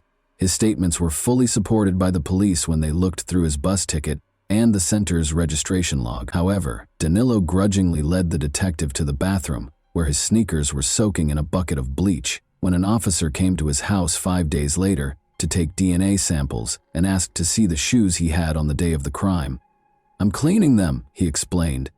The detective became suspicious of this and seized the shoes. The sneakers did not, however, match the footprints that were discovered in Heather's home. The police had cause to suspect Danilo Restivo, despite the absence of concrete proof, because of his dubious actions when it came to cleaning his sneakers. When they chose to search a database for his name, they discovered something startling. Restivo's name had previously been connected to a criminal investigation. He might have been connected to the disappearance of Elisa Claps, a young Italian girl more than 10 years ago. His alibi for that case was also re-examined by investigators, who discovered that it was not as credible as first believed. He registered at a time that was rather awkwardly changed from 10:28 to 9:28 in the computer center's logbook. Nothing would have stopped him from getting off at the next stop and going back to Heather's house, even though he had a bus ticket with the allotted travel time. Additionally, at 9:24, a man who looked like him was seen on security footage crossing the street close to Heather's residence. Unfortunately, the man could not be precisely identified due to the poor quality of the video. However, Danilo was the main suspect in a case for the second time in his life, but this time, all of the evidence against him was circumstantial. When the detectives called the Potenza police, they learned of Danilo's uncommon fetish of chopping off the hair of unidentified girls. The investigators' conviction that he was involved in the crime was only reinforced by this information. When the police started monitoring Danilo Restivo in April 2004, they soon discovered another questionable behavior. Restivo enjoyed going to a secluded park in Throop, which is close to Bournemouth. There he would hide behind bushes and watch girls walking their dogs or jogging. Wearing 2 sets of clothes, waterproof pants, gloves, sunglasses, and a hooded sweatshirt that covered his face, he was in the park on May 12 despite the nearly summery weather. The police were worried that they wouldn't be able to stop another murder because of his suspicious behavior. A number of uniformed officers approached the suspect while posing as investigators of car thefts in the park and requested to examine his possessions in order to conceal the surveillance. Police discovered what they dubbed Restivo's murder kit, which included a big knife, ski mask, gloves, scissors, wet wipes, and trash bags. Remaining composed, Restivo said he had located the knife in the grass and had taken it to protect the kids. He claimed to be gathering insects for his pet lizard when asked what he was doing in the park. He was hiding in the park bushes, and even the police had to concede that it was a reasonable explanation. Once more, the detectives had nothing tangible to present to Danilo. The decision was made to switch strategies and ask for public support. The goal of the investigation was to identify the owner of the hair strands that were discovered in Heather's hand. They contacted the media in Italy and Britain, and since 2002, when Restivo relocated to Bournemouth, they have received a lot of calls from girls who have had their hair cut in incidents involving public transit in Britain. None of the DNA samples that the girls gave matched the hair that was discovered at the scene of the crime. The investigation stalled for a while until the hair strand was re-examined in 2007 using a new technique that could identify the hair's previous residence. It was discovered that the hair belonged to a girl who lived in the UK, but had traveled to Tampa, Florida, a few weeks after visiting Valencia, Spain, 2 months prior to having her hair cut. Motivated by such specific information, the police made another unsuccessful attempt to contact the public. The police worry that the girl might have been a victim of the killer's prior crime, but it's also possible that she was just not paying attention to the news. In spite of this early setback, science ultimately contributed to the case. Since technology had greatly improved by 2009, forensic specialists re-examined the green towel from Heather's home in the hopes of finding something new. This time, the specialists were able to distinguish Heather's blood from someone else's perspiration and skin fragments. An expert said that there was only a 1 in 5,7,000 chance that it was someone else's DNA, even though it couldn't be said with absolute certainty that it was Danilo Restivo's. Blood traces were discovered on the insoles of Restivo's sneakers when they were inspected that year using more advanced methods. This meant that when Restivo put on the shoes, his socks had blood on them. It supported the detectives' hypothesis that the offender had brought an extra pair of shoes. Unfortunately, DNA analysis was completely impossible due to the bleach used, thus preventing Danilo and Heather's deaths from being directly linked. Restivo changed his clothes, put on gloves, and used bleach to get rid of bloodstains because he was aware of the evidence he might leave behind. Knowing what might link him to the crime scene, he made every effort to prevent it. He had a plan, was ready, and followed it. Thankfully, Restivo would eventually be charged with Heather's murder, but not before a terrible discovery was made in Italy. Something unexpected occurred in Potenza on March 17, 2010. The local church where Elisa had vanished years before was being repaired by workers. The attic door was no longer locked, and the priest had died 2 years earlier. 2 workers went upstairs, one using a flashlight to light his path while looking for roof damage. At that moment, he caught sight of something concealed behind construction debris in the room's corner. He was horrified to discover that he was staring at a mummified corpse. The girl's watch, glasses, and shoes were discovered on her body and were used to identify her. 17 years after going missing, Elisa Claps was found in the same church. She had died on the day of her disappearance, and her body had been dragged away and hidden, as the forensic examiner later concluded. Her body was found to have evidence of violence. However, several hair strands discovered in her hands and a few more close to the body were the most damning pieces of evidence. Professor Vincenzo Pascali in Rome was tasked with analyzing a sample of foreign DNA discovered on the girl's body, but, to put it mildly, he carried out the investigation rather sloppily and had ties to the church where the crime was committed. He said that the DNA did not match Danilo Restivo, but when the investigator decided to confirm this and sent the sample to another lab, it did match Restivo's DNA. The professor was placed on 18 months of work suspension, and on May 19, 2010, Restivo was arrested. The jury found Danilo guilty of Heather's murder on June 30, 2011. Following 5 hours of deliberation, he received a life sentence without the chance of release. But after he prevailed in an appeal on November 21, 2012, the court modified the punishment for Heather's murder and gave him a minimum of 40 years in prison. Restivo was found guilty of Elisa Claps' murder and given a 30-year prison sentence in absentia on November 11, 2011.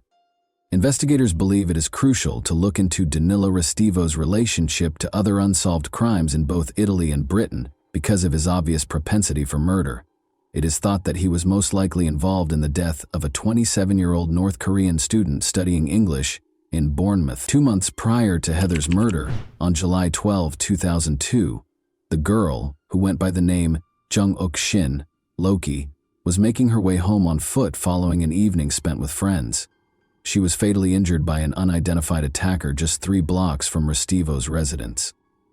By yelling at him, Loki was able to repel him, and he even told the medical staff that the assailant was wearing a ski mask. After 3 tries, another man was found guilty of this crime, but his conviction was based only on the testimony of a female informant who had previously made false statements and frequently found herself intoxicated. There were many inconsistencies in her story, and she failed to mention the killer's ski mask. The 2 girls' physical similarities lend credence to the idea that Restivo was involved. Furthermore, the fact that the murder took place on the 12th of the month, as did the killings of Elisa and Heather, as well as the fact that Restivo visited the park where his murder kit was discovered, indicates the importance of this date to him. The length of the knife found in the park with Danilo is the same as the wound on Loki's body. Furthermore, different hair strands were discovered on the sidewalk close to Loki, but it was challenging to pinpoint their exact origin because of the nearby hair salon. From a legal standpoint, Loki's case is over. 2 murders have been formally charged against Danilo Restivo. Investigators are certain that there might be additional victims, though. Elisa's body was meticulously concealed, but Heather's was cruelly displayed for her own kids to see. Experts say that this shows that the criminal changed and that he was unable to stop on his own. And that wraps up today's chilling story. If you enjoyed this video, don't forget to like and subscribe so you never miss a new upload. Also, let me know in the comments, what part of this story shocked you the most? Thank you for watching, and I'll see you in the next video.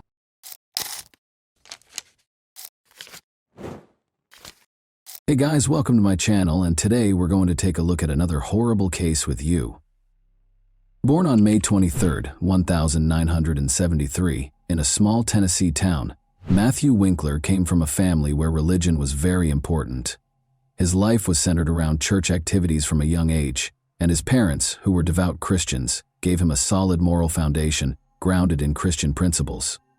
Matthew was taught the value and strength of faith at a young age, and it seems that his relationship with God served as his beacon. He was the youngest of 4 children, and despite their lack of wealth, the family was content, despite their financial struggles. Although Matthew enjoyed his studies, it wasn't until he was in his teens that he realized his true calling when he started participating in church ministries and assisting with youth events. He exuded confidence, charm, and a unique ability to connect with others. He made the decision to become a pastor at the age of 18, having already completed his education. Following his high school graduation, Matthew enrolled at Henderson, Tennessee's Freed-Hardeman College. Students from all over the nation who were looking for a theological education were drawn to this university because of its strong Christian tradition.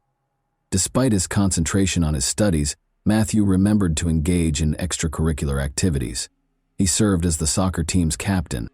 He frequently planned events for students and took an active part in campus life. He immediately made a name for himself as a leader among his peers thanks to his enthusiasm and drive. He met Mary, his future wife, at the same college. Despite attending the same college, Mary's personality was very different from Matthew's. She was quiet and unassuming, and even though their paths crossed at different occasions, she did not receive the same level of attention as he did. Born in Tennessee, Mary came from a traditional family. Her family always upheld modest values, and she had a mild upbringing. She was more concerned with building a family hearth than she was with ambition, unlike Matthew. However, they were united by their shared religious convictions and a desire to serve God. Matthew first became acquainted with Mary while she was volunteering for student council-organized projects on campus.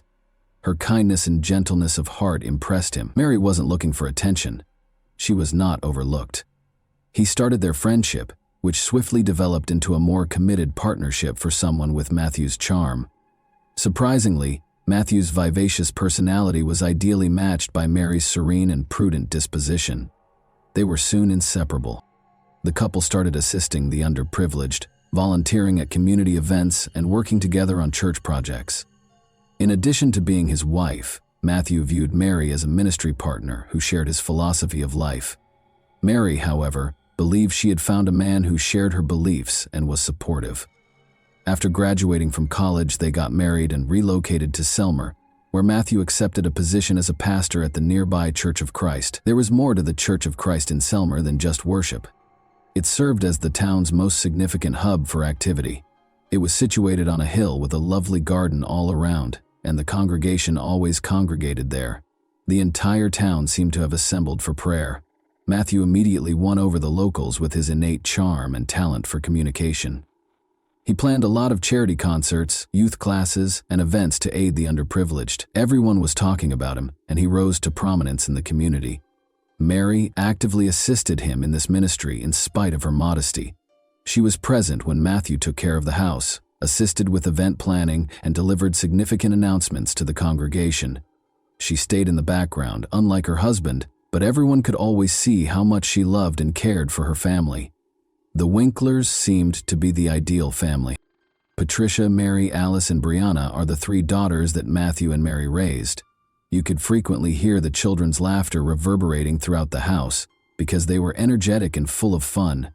The sisters were close and, even though they were young, already exhibited the same Christian values as their parents, but there was a very bad life going on behind the closed doors of their home. The tension between Matthew and Mary was occasionally apparent to those who knew the family a little better. Although some claimed that Matthew was an overly strict man, the rumors never spread beyond a small circle. Matthew was a man of strong character. In a small town, people hardly ever talked about such things openly, but their children, who were always happy and gregarious, showed no signs of trouble for most of them. The Winklers were still a role model. It started out as a typical spring morning on March 22, as the Christchurch congregation started to assemble for services. The town was just starting to awaken. The air was filled with the aroma of freshly cut grass and coffee poured into thermoses that residents frequently brought to meetings.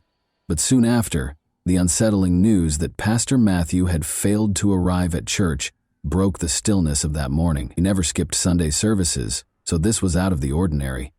After unsuccessful attempts to contact him, a number of parishioners visited his home to check on him. They saw that the door was unlocked and the windows were draped as they got closer to the house. Given how strict the Winkler family had always been about security, this seemed strange. They knew something had gone wrong as soon as they were inside. It was too quiet in the house. A distressing call was placed to emergency number 91 at 9 a.m. Matthew Winkler was the pastor of the Church of Christ, where James Barker, the caller, was a parishioner. Barker stated that because Matthew had not shown up for the morning service, he and a few other churchgoers who were worried about the pastor had made the decision to pay him a visit at his house. A few minutes after the call, Barker found Matthew's body in his bedroom, and police officers quickly arrived on the scene. In order to avoid interfering with the investigation, Barker and other parishioners had already left the house. The house appeared to be in good condition upon first inspection, but the atmosphere was strange. The only evidence of violence or damage in the house was the fight in the bedroom. There was no sign of the family's presence, as if they had just left the house. The police officers were astounded by the house's unremarkable appearance as soon as they entered it. There was an incomplete breakfast in the kitchen, toys on the floor, and cups of leftover coffee on the table in the living room. However, the initially seemingly normal atmosphere did not match what the police officers soon learned when they entered the bedroom. They saw Matthew Winkler's body right away. He was on the bed, face down, in pajamas that showed obvious signs of abuse. Death had finally caught up with him, as was later revealed. The pastor had a noticeable large wound on his back a few hours prior, which was clearly caused by a gunshot, but the gun itself was not present in the room. The police observed that the gunshot shell casing was on the ground as they placed Matthew's body down. This immediately suggested the presence of a firearm, but none was found. There was evidence of a struggle in the bedroom. The nightstand had been knocked over, and books and personal items were all over the floor. As though someone had attempted to hide or flee, the sheet was partially hanging off the bed, and the bedding was wrinkled. This implied that at the time of the crime, the victim and the offender were engaged in combat. A few crucial details were also noted by forensic investigators who arrived soon after the police. The family had gotten up early that day and was getting ready for their morning duties, as evidenced by the empty bottles of shampoo and shower gel in the bathroom. But there were concerns about Matthew's own death in the bedroom and his absence from the church service. The shoe tracks that did not match Matthew's shoes, however, were the most interesting discovery. Someone was in the room when the crime was committed, as evidenced by prints found on the carpet near the bed. The pastor's shoes were not the same size as these footprints. This suggested a potential offender who might have been both directly involved in the incident and a witness to the murder. On one of the night tables, police also discovered a partial palm print that they later determined belonged to Mary Winkler. Her whereabouts were unknown at the time of the murder, but the print provided unmistakable proof that she was present at the scene, making this fact contentious. A child's note was left on the kitchen refrigerator by the family's eldest daughter. The paper said, "Daddy, you are loved." In the midst of the tragedy, the message was especially poignant and made investigators wonder about the motivations behind the crime. After examining the house and documenting important evidence, police started questioning. James Barker, who saw the first events, was the first person interviewed. Barker attested that he and a number of parishioners visited the residence early on March 22 in order to locate the pastor, who had not arrived for service. The next question posed by a neighbor is whether the perpetrator knew the family, because he also stated that there were no indications of violence or forced entry in the house, who also claimed that he saw Mary Winkler on March 21st in the evening. According to him, there were no indications of tension or conflict, and the Winkler family seemed friendly and at ease. The Winkler family was described by numerous witnesses as calm and amiable, so this turned out to be a crucial point. Soon after, the police started interrogating the church employees, who also attested to the absence of any indications of disputes or questionable activities, but it soon became apparent that nobody had any clue as to where Mary and the kids might have gone. The main thing that caught people's attention right away was that Mary and the Winkler kids were nowhere to be found. The family may have been kidnapped or on the run because their car was out of place. This turned into the primary query that investigators were attempting to address. Following the discovery of Matthew's body, a massive search was launched for the Winkler's vehicle, and hotels and gas stations were inspected for possible routes Mary might have taken. When police learned that the Nissan Quest minivan had vanished, They immediately began a manhunt for it. Every patrol team within a few hundred kilometers was told to keep an eye out for vehicles that fit the description. Investigators also asked for surveillance footage from gas stations and major highways. Because Selmer is a small town, there were few options for escape routes, which gave police hope that the missing men would be found soon. The car was seen on a surveillance camera at a gas station in northern Alabama, roughly 200 kilometers from the crime scene, a few hours after the search started. 3 kids were in the backseat of the car, and the driver was a woman, according to the video. Although her motivations were still unknown, this discovery was the first concrete indication that Mary had left the state with the kids. Police started looking through Mary's cell phone's messages and calls while they searched for the car. Cellular carrier's information indicated that her phone was in operation in the Jackson, Alabama area. During the time that the car was spotted, Mary made a number of brief phone calls, none of which were to friends or family. This demonstrated her prudence and desire to avoid leaving an overt trace. Calls made the day before the murder were also examined by investigators. One significant discovery was that Mary had spoken with the bank where the family had a loan about their financial troubles. Based on this information, police theorized that strange financial relationships might have been the driving force behind the crime. Examining Mary's financial activity was another crucial area of attention. The family booked accommodations at a small Jackson motel using their credit card. Police were able to further focus their search as a result, and on March 23, 2006, just over 24 hours after Matthew Winkler's body was found, they went straight to the address that was provided. Mary Winkler and her 3 kids were discovered by police in a motel in Jackson. A tiny room with 2 beds was occupied by the family. Mary opened the door almost instantly when the officers knocked. She didn't appear panicked, but she did look exhausted. She later discovered that she had purchased the toys her 3 daughters were playing with on the way in. There was no opposition to Mary's arrest. After giving him a hug, the woman calmly climbed into the police car. The investigators were taken aback by her actions. She didn't try to escape or defend herself. She merely said, "I knew you would find us." This was a crucial detail because it showed that she was aware that she was going to be arrested. The kids were treated by psychologists at a nearby social assistance center. They looked healthy at first glance, but they were confused and didn't know what was going on. Patricia, the oldest daughter, informed center employees that her mother had asked them to be obedient while they were on a brief vacation. Investigators also spoke with people who knew the Winklers, including Mary. While neighbors characterized the family as amiable and successful, others noted that Mary had recently appeared to be depressed. According to one of her friends, she hardly ever interacted with people outside of her family and church. According to Matthew's church colleagues, he was a strict man, particularly when it came to family matters. This was inconsistent with the public portrayal of their happy marriage. The Winklers had substantial debts, according to officials at the bank where the family's loan was arranged, and a member of the congregation remembered that Mary had appeared distracted and depressed the day before. The bank sent a letter requesting repayment shortly before the tragedy. The family may have become tense as a result of this. The testimony of witnesses and the evidence collected suggested that the couple's relationship was not as perfect as it seemed. According to Mary, Matthew was emotionally harsh and frequently chastised her, but at the time following Mary's wink, there was no proof of physical abuse. Was taken into custody by police at a motel in Jackson Township.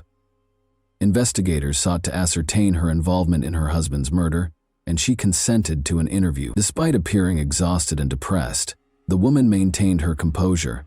She maintained that what happened was an accident, but her confession became the main focus of the case. Mary made it clear right away during her initial interrogation that she had no intention of concealing her role in the incidents. "It was an accident, but I did it." Her voice trembled as she told investigators about Matthew's death, but she responded to inquiries promptly and clearly. Although she acknowledged that she had picked up a shotgun the night of the murder, she maintained that she had no plans to kill her husband. Mary said it was a tense night. She claimed that she and Matthew had argued about money issues that had been accumulating for months. She claimed that Matthew had accused her of mishandling their finances and of keeping bank correspondence about their debt hidden from him. Mary remembered him telling her that I had ruined everything. Following her husband's remarks that evening, Mary disclosed that she felt depressed and humiliated. According to her, Matthew was frequently severe and insisted on complete order in the home. However, his criticism had gotten especially harsh in the last few months. He allegedly discussed that evening how her behavior had put the family in danger of going bankrupt. Following that altercation, Mary acknowledged that she felt confined. She said that in order to get her husband to listen, she took a shotgun. She claims that she only wanted him to stop yelling and had no intention of hurting him. He was standing by the bed when she came up to him, explaining that she had taken the weapon from a closet in the bedroom. "I wanted him to see me in a new light. I wished he would stop yelling." She said. Mary said she had no idea how the weapon operated. She claimed she didn't have time to realize anything because it happened so fast. "All I can recall is the sound. It was really noisy." She recalled realizing what had happened when she watched Matthew fall onto the bed following the shooting. Mary recalled that she first froze in place after the shooting because she was in shock and unsure of what to do next. She couldn't get close to her husband to check on him. Instead, she hurried to the children's rooms, where they were already asleep, woke them up, hurriedly packed her things, and walked out of the house. Mary claimed she was in total shock and was worried that no one would comprehend her when investigators questioned her about why she didn't call the police or an ambulance. With no specific objective in mind, she simply wanted to get as far away as she could, so she climbed into the family minivan and drove off, taking her kids with her. According to her, Mary denied that she was attempting to conceal or get away with it. She claims that she chose to simply leave because she was unsure of what to do. She added that protecting her kids was her first priority. Mary's confession raised a lot of questions, but also provided investigators with a foundation for prosecution. The shotgun needed a lot of force to pull the trigger and remove the safety, according to forensic specialists who examined the weapon. The fact that Mary brought the gun with her raised suspicions among the police, who began to wonder if the shooting was really an accident. Investigators suspected this was a deliberate choice or an attempt to conceal evidence after the murder. Despite being emotional, Mary's own confession did not rule out a premeditated crime. In an interview with psychologists, Patricia, the family's eldest daughter, claimed to have heard her parents talking loudly the night before the trip. The girl remembered that her mother had later entered the room, woken her up, and informed her that they were leaving, but she did not understand what was being said. Mary's claim that she left the house right away after the murder was supported by this testimony. To prevent traumatizing the children, the investigation used their testimony with caution. They did, however, support the idea that Mary acted emotionally, even though her actions following the shooting continued to be unpredictable. Investigators concluded that Mary's confession contained enough evidence to bring charges of second-degree murder. Her acknowledgement that she fired the shot herself, the fingerprints found at the scene, and the fact that the gun was found in the car's trunk were the primary contributing factors. After conducting interviews and compiling evidence, investigators also explained her attempts to escape to another state and her escape with her children, which they viewed as avoidance behavior. Prosecutors intended to present the case in a way that would demonstrate Mary's actions went beyond chance, so she was moved to the county jail to await trial. What was ahead was a trial that would spark extensive public outrage and become a national conversation point, not just in Tennessee. The trial had a national impact. In the spring of 2007, Mary Winkler's trial got underway in the Tennessee District Court. The case immediately sparked widespread public interest. Journalists from across the nation attended the hearings, in addition to Selmer residents. On the one hand, Mary was portrayed by the prosecution as a cold-blooded killer. The defense, however, contended that Mary suffered from years of emotional suppression and domestic abuse, which ultimately caused the tragic result. From the outset of the trial, the prosecution adopted a tough posture. Using evidence from forensic experts, prosecutors contended that Mary Winkler killed her husband voluntarily. They presented evidence that Mary's behavior the night of the murder was motivated and purposeful. The necessity of removing the safety and purposefully pulling the trigger on the weapon that fired the shot was one of the main points of contention. According to experts, the shotgun was operational and difficult to fire, so this was not an accident. Prosecutors also emphasized Mary's actions following the murder, including her running from the scene, disappearing with her kids, and trying to escape to another state, all of which suggested that she knew what she had done. In order to demonstrate that Mary's actions were intentional, the prosecution presented surveillance footage of her filling up her car and using a bank card as proof. Prosecutors contended that she fled in an effort to escape accountability rather than phoning the police or an ambulance. According to the prosecution, the couple's relationship tensions stemming from financial difficulties were the driving force behind the crime. The family's significant debts were disclosed by the bank in court documents. The prosecution claims that Mary concealed letters from creditors, which sparked a dispute the night of the murder. Prosecutors tried to show that the woman's decision to divorce her husband was ultimately prompted by this circumstance because they felt he controlled her and put psychological pressure on her. Mary's choice to hide the weapon in the car trunk following the murder caught the attention of the prosecution. Prosecutors emphasized throughout the trial that a person who unintentionally fired a shot would not have taken such actions, and that this was not only an attempt to conceal evidence, but also another sign that her actions were conscious. In contrast, Mary's defense centered on her emotional state and the aspects of her family life that might have contributed to the tragedy. Mary acted rashly under intense stress and fear, according to the defense lawyers. They attempted to demonstrate that the flight was the product of shock and panic, and that the shooting was an accident. The assertion that Mary had been experiencing emotional and psychological distress served as the primary defense. She told the court for years that her husband dominated every part of her life, frequently criticized her, and made decisions for the whole family. Mary's lawyers claimed that these situations made her feel scared and powerless, which ultimately caused her to lose it during her testimony. Mary stated that she took the shotgun that evening to persuade her husband to listen to her and cease the abuse, not to murder him. She maintained that the shooting was unintentional. Mary could have acted under the influence of stress and emotional distress, according to a psychologist the defense brought to the trial. The expert pointed out that people frequently do things they wouldn't normally do when they're depressed and afraid. Her actions following the murder were another area of focus for the attorneys. They maintained that she did not intentionally try to hide the crime when she fled. Mary's instinctive defense was to leave the scene of the tragedy with her children because she was afraid that no one would understand her. Mary appeared depressed long before the tragedy, according to defense witnesses, some of whom were close friends of Mary. They recalled that she seldom expressed her emotions, but occasionally brought up the fact that her husband could be too strict. These testimonies enhanced the overall picture of the family's relationship, even though they were insufficient to prove abuse. The jury deliberated for several hours before rendering a decision. Mary Winkler's manslaughter conviction was upheld, although her behavior following the shooting suggested responsibility for what transpired. The court believed there was not enough evidence to consider her actions fully conscious. Due to a scheduling conflict with one of the attorneys on June 8, 2007, the sentencing phase was postponed from its original start date of May 18, 2007. A judge in Tennessee sent a yeas on the manslaughter charge. Mary Winkler received a sentence of 210 days in prison.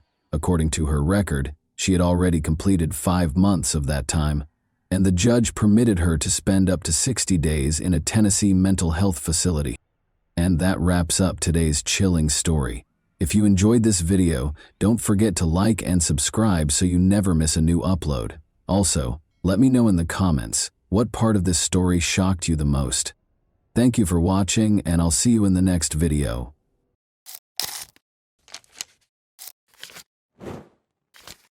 Hey guys, welcome to my channel, and today we're going to take a look at another horrible case with you.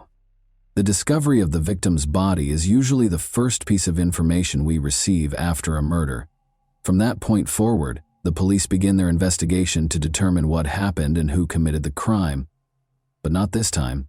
In this case, the typical scenario was disrupted when the victim identified their assailant before he committed the crime. This story occurred recently, in early May 2022, in the city of Peleón Norte de Santander Department, one of Colombia's 32 departments. In this city, there lived a 16-year-old girl named Ana Karina Blanco Duran. She was the oldest of 3 children in a modest family, similar to many others in the region. However, this had no impact on Karina's personality or dreams. She was in the 11th grade and eagerly awaiting graduation. Karina's relatives and friends described her as disciplined and determined, but also cheerful, sociable, and optimistic. However, like most teenagers, she had doubts. She expressed her thoughts in a letter she wrote for a school assignment 2 weeks ago. In the letter, the girl stated that, like everyone else, she had goals that she wanted to achieve. However, at the time, she was preoccupied with being happy, studying, and assisting her mother, whom she described as a beautiful, strong, and resilient woman who had a huge influence over her. The following year, the girl intended to attend university and study psychology or philosophy. This would allow her to pursue her dreams, the most important of which was to buy a house for her mother. At the same time, Karina acknowledged her overwhelming fears and doubts. She wrote that she was afraid of growing up and facing the big world alone. She sometimes wished she could go back in time and play with dolls again, something she didn't get to do as a child because she had to grow up quickly and help her parents. Karina, almost prophetically, explained what would happen to her in 2 weeks in her final sentence. She wrote that she feared human evil, and she was not mistaken. What she was afraid of eventually shattered her dreams. Karina awoke early on May 3, 2022, as she usually does. She lived in La Vega, a village in the Cashra municipality. Karina had to walk for at least an hour every day along several country roads to the bus stop that would take her to school because her village was relatively remote. The morning progressed as usual. The student awoke, ate breakfast, said her goodbyes to her family, and left the house at 5:30 a.m. However, shortly after Karina left, her father began receiving messages from her. It was unusual. Karina wrote to her father that while walking down the country road, she noticed someone following her. A man was approaching her very closely. When the girl quickened her pace, the stranger did the same. If she attempted to take a different path, he would follow her. Karina was understandably uneasy and suspicious. She mustered the courage to take a discreet photo of the stranger and send it to her father so he would know who was after her. Cesar Blanco, Karina's father, became extremely concerned for his daughter's safety. He dashed out of the house, taking the same route to the bus stop that she had taken, but he couldn't find her anywhere. The man assumed the danger was over and Karina had safely boarded the bus. Unfortunately, this was not the case. Karina's parents were later informed by the school that she did not attend class that day. Karina's parents reported her disappearance to the police. Because it was a small village where everyone knew each other, word of the incident spread quickly among the locals. The girl's family distributed a photograph of the stranger who had been following her since the morning. A few hours later, a man who worked at a local farm mentioned another farm worker who looked very similar to the man in the photograph. Despite the blurry image, he believed he recognized him. Additionally, that worker was late for work on the same day. Armed with this information, several villagers and Karina's relatives went to the farm where these men worked and demanded answers from the person Karina had most likely photographed. The man in question was Alexander Quio, a 55-year-old Venezuelan native. He had arrived in town 4 months ago and was staying with a relative. Alexander had found work on the farm where he was located. The people were outraged by the schoolgirl's disappearance and acted aggressively. He eventually admitted to assaulting Karina, killing her, and disposing of her body in the Cashra River. It's understandable that the villagers, particularly Karina's relatives, wanted to take matters into their own hands following such a confession. However, the police arrived just on time. The officers apprehended the suspect, rescuing him from the angry mob. The police took Alexander Carrillo to the station and began interrogation. He repeated what he had previously told the villagers. He admitted to killing the schoolgirl and revealed where her body was disposed of. Following the crime, he cleaned himself up, changed his blood-stained clothes for clean ones, and returned to work. The man truly believed he would never be found, unaware that the victim had taken a photograph of him. During the interrogation, villagers gathered near the station. They were furious and wanted to take matters into their own hands. Concerned for the man's safety and believing his life was in danger, the police decided to transport him to another location. They escorted the suspect out of the station and attempted to get him into the car. However, when the crowd began to act, they dragged Carrillo from the vehicle and attacked him. The police couldn't intervene because there were so many of them. The mob beat the perpetrator with sticks and stones before someone attacked him with a knife, killing him. Even after that, the crowd refused to disperse and blocked the police from approaching until they were certain that the man had died. Karina's body was discovered on the riverbank, exactly where her assailant had indicated. Her bag was nearby. The girl was partially undressed, and the autopsy revealed she had been sexually assaulted. She died of 2 penetrating wounds to her chest and neck. According to the police, Alexander Carrillo had been watching Karina for several days, meeting her every morning as she walked to school while he went to work. This version is supported by the fact that, a few days before the attack, Karina informed her school friends that she was being followed by a stranger, which made her extremely uncomfortable. The police have stated that the investigation will not be terminated at this time. They will investigate the actions of the local police officers who allowed the man's lynching, as well as who initiated the attack and delivered the fatal blow. According to local media reports, it was a relative of Karina, but the individual's identity has not been revealed. Pain and outrage swept through the city. An event was organized at Karina's school to honor her memory, while also protesting the killing of women. Students and teachers wrote an open letter to express their outrage at the current state of affairs. She wasn't drinking, she was not dressed provocatively, she wasn't in a bar. She walked to school every weekday wearing rubber boots because she lived on a farm, and she, like many other boys and girls in the country, had to overcome obstacles in order to receive an education. She feared that someone was following her. She was just 16, terrified. Her dreams, desires, and life were stolen from her. After Karina's voice was silenced, all that remained were the voices of those of us who demanded a safer environment and normal families in which children were taught not to hit, violate, or murder one another. Karina's killer did not see her as a person with her own life, dreams, and loving family, so the villagers decided to repay him in kind. Lynching is considered unacceptable by many, and it has no place in a civilized society. However, for many others, it simply reflects a lack of faith in the justice system. They are dissatisfied with the prevalence of impunity and the fact that the criminal will never face the harshest penalties. They believe the police are not doing their jobs, so they have decided to take action to remedy the situation. It is heartbreaking to see girls who leave for school and never return, becoming victims of murder. But in this case, Karina was the one who exposed the criminal. Karina did not behave recklessly. She immediately sensed the danger emanating from the persistent stranger, secretly photographing him and sending it to her father. She let him be caught before he could harm another innocent girl. Unfortunately, it was too late for her. However, without that photograph, the police could have gone days, months, or even years without finding the killer. And that wraps up today's chilling story. If you enjoyed this video, don't forget to like and subscribe so you never miss a new upload. Also, let me know in the comments what part of this story shocked you the most. Thank you for watching, and I'll see you in the next video.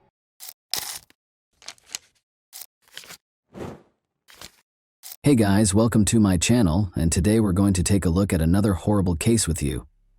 When 9-year-old Charlotte Senna abruptly vanished in the middle of the crowded park in Greenfield, New York, a fun and laid-back day in the park turned into every parent's worst nightmare. Charlotte appeared to disappear into thin air, but dozens of people immediately began looking for her. In a matter of seconds, the nation's attention was drawn to the Charlotte disappearance case, a terrifying story of a kidnapping, endless searches, and an amazing turn of events that left everyone in shock when the kidnapper gave a crucial clue to solving the case. Possibly more than one, this thriller is full of unexpected twists and events that unfold before our eyes. Charlotte Senna, a 9-year-old fourth grader, lives in Greenfield, Saratoga County with her two sisters ages 4 and 10 and her parents, David and Trish. Her mother is a food inspector for the Stewart Shops chain, and her father, David, is a pipeline mechanic. Charlotte's parents are a typical working family, and they never would have thought that their daughter would be the object of a repeat criminal who wants to use her to help him out financially. Evidently, though, nobody is immune to the nightmare that has become reality. Charlotte was having a picnic with her family and friends on Saturday, September 30th, 2023, at Morrow Lake State Park, which is only a 15-minute drive from their house. The 6,250-acre park is named for Morrow Lake and is located 70 kilometers north of Albany, New York. It is a well-liked recreational destination with boating and fishing opportunities, a sandy beach, 158 picnic areas, walking trails, and amazing dense forested areas. Its easy access to other resort towns draws tourists from all over the state. David and Tricia Senna, Charlotte's parents, made the decision to unwind with a sizable gathering here. Charlotte and her friends went cycling around lunchtime. She was about to head back to the camping area after a few rounds when she promised her friends that she would complete one more lap alone before joining the others. The time was around 6:15 p.m. back then. Her parents, however, became aware of her absence 10 minutes later. Other park visitors quickly joined them as they started looking for her and addressing her by name. To assist in finding the child, people got up from their tables and left their food. The area where she vanished became chaotic. They eventually located her daughter's bicycle at 6:45 p.m. That was the beginning of every parent's worst nightmare. The parents had already called the police at 6:47 p.m. They were appalled that they had already lost 30 minutes and were positive that Charlotte had been kidnapped. How were the girl's parents made aware of her abduction? They got a clue from her bicycle. Charlotte wasn't the type to just up and start walking instead of riding her bike. She could ride with the breeze, so why would she get off? If the bike had malfunctioned, things would have been different, but it was in perfect operating order. Besides, it was standing on its kickstand, not lying on the path. In other words, something, or probably someone, managed to attract the girl's attention, stop her, and then kidnap her. Police officers reached the park by 7 p.m. There were definitely severe worries about Charlotte's safety, because the bicycle was located, but she was nowhere to be found. But the police could not rule out the possibility that the child had just lost their way. As a result, both directions were pursued. Information regarding the missing child was quickly disseminated by the media. Numerous individuals looked for her, but as night fell, the situation deteriorated. Over 100 people had already begun searching the park by Sunday, and another 300 joined them the next day. They looked through a number of phones near the park. Luckily, visitors had to register and pay an entrance fee, which allowed the police to interview everyone who had come to the park for recreation. But this took time, and when the officers searched diligently and failed to locate the girl nearby, they began to suspect that she had been kidnapped. Furthermore, Charlotte's scent trail was lost nearly at the same location as her bicycle. If it was a kidnapping, the kidnapper probably had a car, took the girl inside, and drove off. As a result, the stakes were much higher. The likelihood of finding the kid alive drastically decreased just 3 hours after the kidnapping. This is due to the fact that most of the time a criminal views the victim as an object to satiate their personal desires rather than as a child. The victim becomes a witness, evidence of their crime that must be removed. Once they have accomplished their objective, of course, this discussion is about a situation in which the abductor is an unrelated individual who targets the victim, not about a parent kidnapping a child because of a custody dispute. The police put an officer at Charlotte's family's home immediately after she vanished. As David and Tricia Senna, Charlotte's parents, were still looking for their daughter in the park on October 1st, very early in the morning, even before dawn, a car pulled up close to their home. At 4:20 a.m., the policeman observed an unidentified man placing something in the family's mailbox. The man hurriedly got into the car and drove away as the officer started to approach him. Despite noting the car's model, the officer was unable to apprehend him. The police were shocked to discover a ransom note in the mailbox. For Charlotte, the man demanded $50,000. He allegedly made her write the note by force. For failing to stop the stranger, the officer was criticized. It was a chance to save the child and apprehend the kidnapper. Although he witnessed the man leaving the letter, the officer was unable to determine what the man had left in the mailbox. Many people send the parents cards, flowers, and letters of support after learning about a child's disappearance. But this note proved to be very important in saving Charlotte's life. The kidnapper must have arrived so early because he thought no one would be home and no one would notice him. However, he left a crucial hint. The case made an unexpected breakthrough at 2:30 p.m. on Monday, October 2. A fingerprint was discovered on the note by forensic specialists. They found a match after running the fingerprint through the database. Craig Ross, who was previously charged with driving under the influence in Saratoga Springs in 1999, owned it. Craig was among the people in the park when Charlotte was kidnapped and his phone ping matched theirs. Additionally, a car registered to Craig was tracked by the police back to his mother's house in Bolton Spa, New York. Craig lived behind his mother's house in a tiny motorhome. DNA frequently plays a big part in cases like this. But in this instance, the letter contained an old fingerprint that was found to match a prior drunk driving case. Given the fingerprint, DNA would undoubtedly be present on the note, but fingerprint comparison is 1,000 times quicker. 2:30 p.m. was when the match was found. The FBI and police had already encircled Craig's home by 6:30 p.m. When a child's life was on the line, they didn't need a warrant. Craig's neighbors said they never expected to see something like that, and that the suspect's capture was more akin to a crime thriller. Approximately 6 p.m., about 200 meters from their home on Monday, Charlene and her 11-year-old daughter Bella spotted a number of police officers. Around 6 p.m., a neighbor of Craig's reported that she saw 2 cars stop on her lawn and went outside to eject the rude drivers. Then, out of the cars came police officers fully armed and wearing bulletproof vests. At least 15 police and apprehension team vehicles gathered close to Craig's residence. Armed with weapons and flash grenades, at least 30 officers in full uniform poured out of them and went into action right away. The neighbors at the time found it incomprehensible that their neighbor was detaining the missing girl against her will. But when they saw a convoy of police and FBI cars close to their homes, an ambulance and a helicopter hovering overhead, all of their doubts were dispelled. When the suspect was apprehended, the neighbors were afraid he would rush them and kidnap them and their kids. However, the officers took prompt action and prevented the situation from getting out of hand. Craig was taken into custody after 20 members of the apprehension team barged into the house. During the arrest, he resisted and was slightly hurt. The man was only wearing his underwear when they caught him. It was difficult to find the girl. She was also covered and concealed in the man's bedroom in a tiny closet. Charlotte realized right away that the officers were there to save her. When she realized that everything would be all right and that she would soon be seeing her parents and sisters, it was an extremely emotional moment. The girl was wearing a sweatshirt that was too big on her, which is interesting. One can only be thankful that Craig's motivation was financial, given that he was wearing his underwear and the girl was wearing a sweatshirt. Even though he had complete control over her, he could have done anything he wanted with the girl, and the rescue effort would not have ended as happily. The authorities notified Charlotte's parents that their daughter had been saved, was alive and unharmed at 6:32 p.m. According to Craig's neighbor, she saw Charlotte's face and exclaimed, "It's her! She's there!"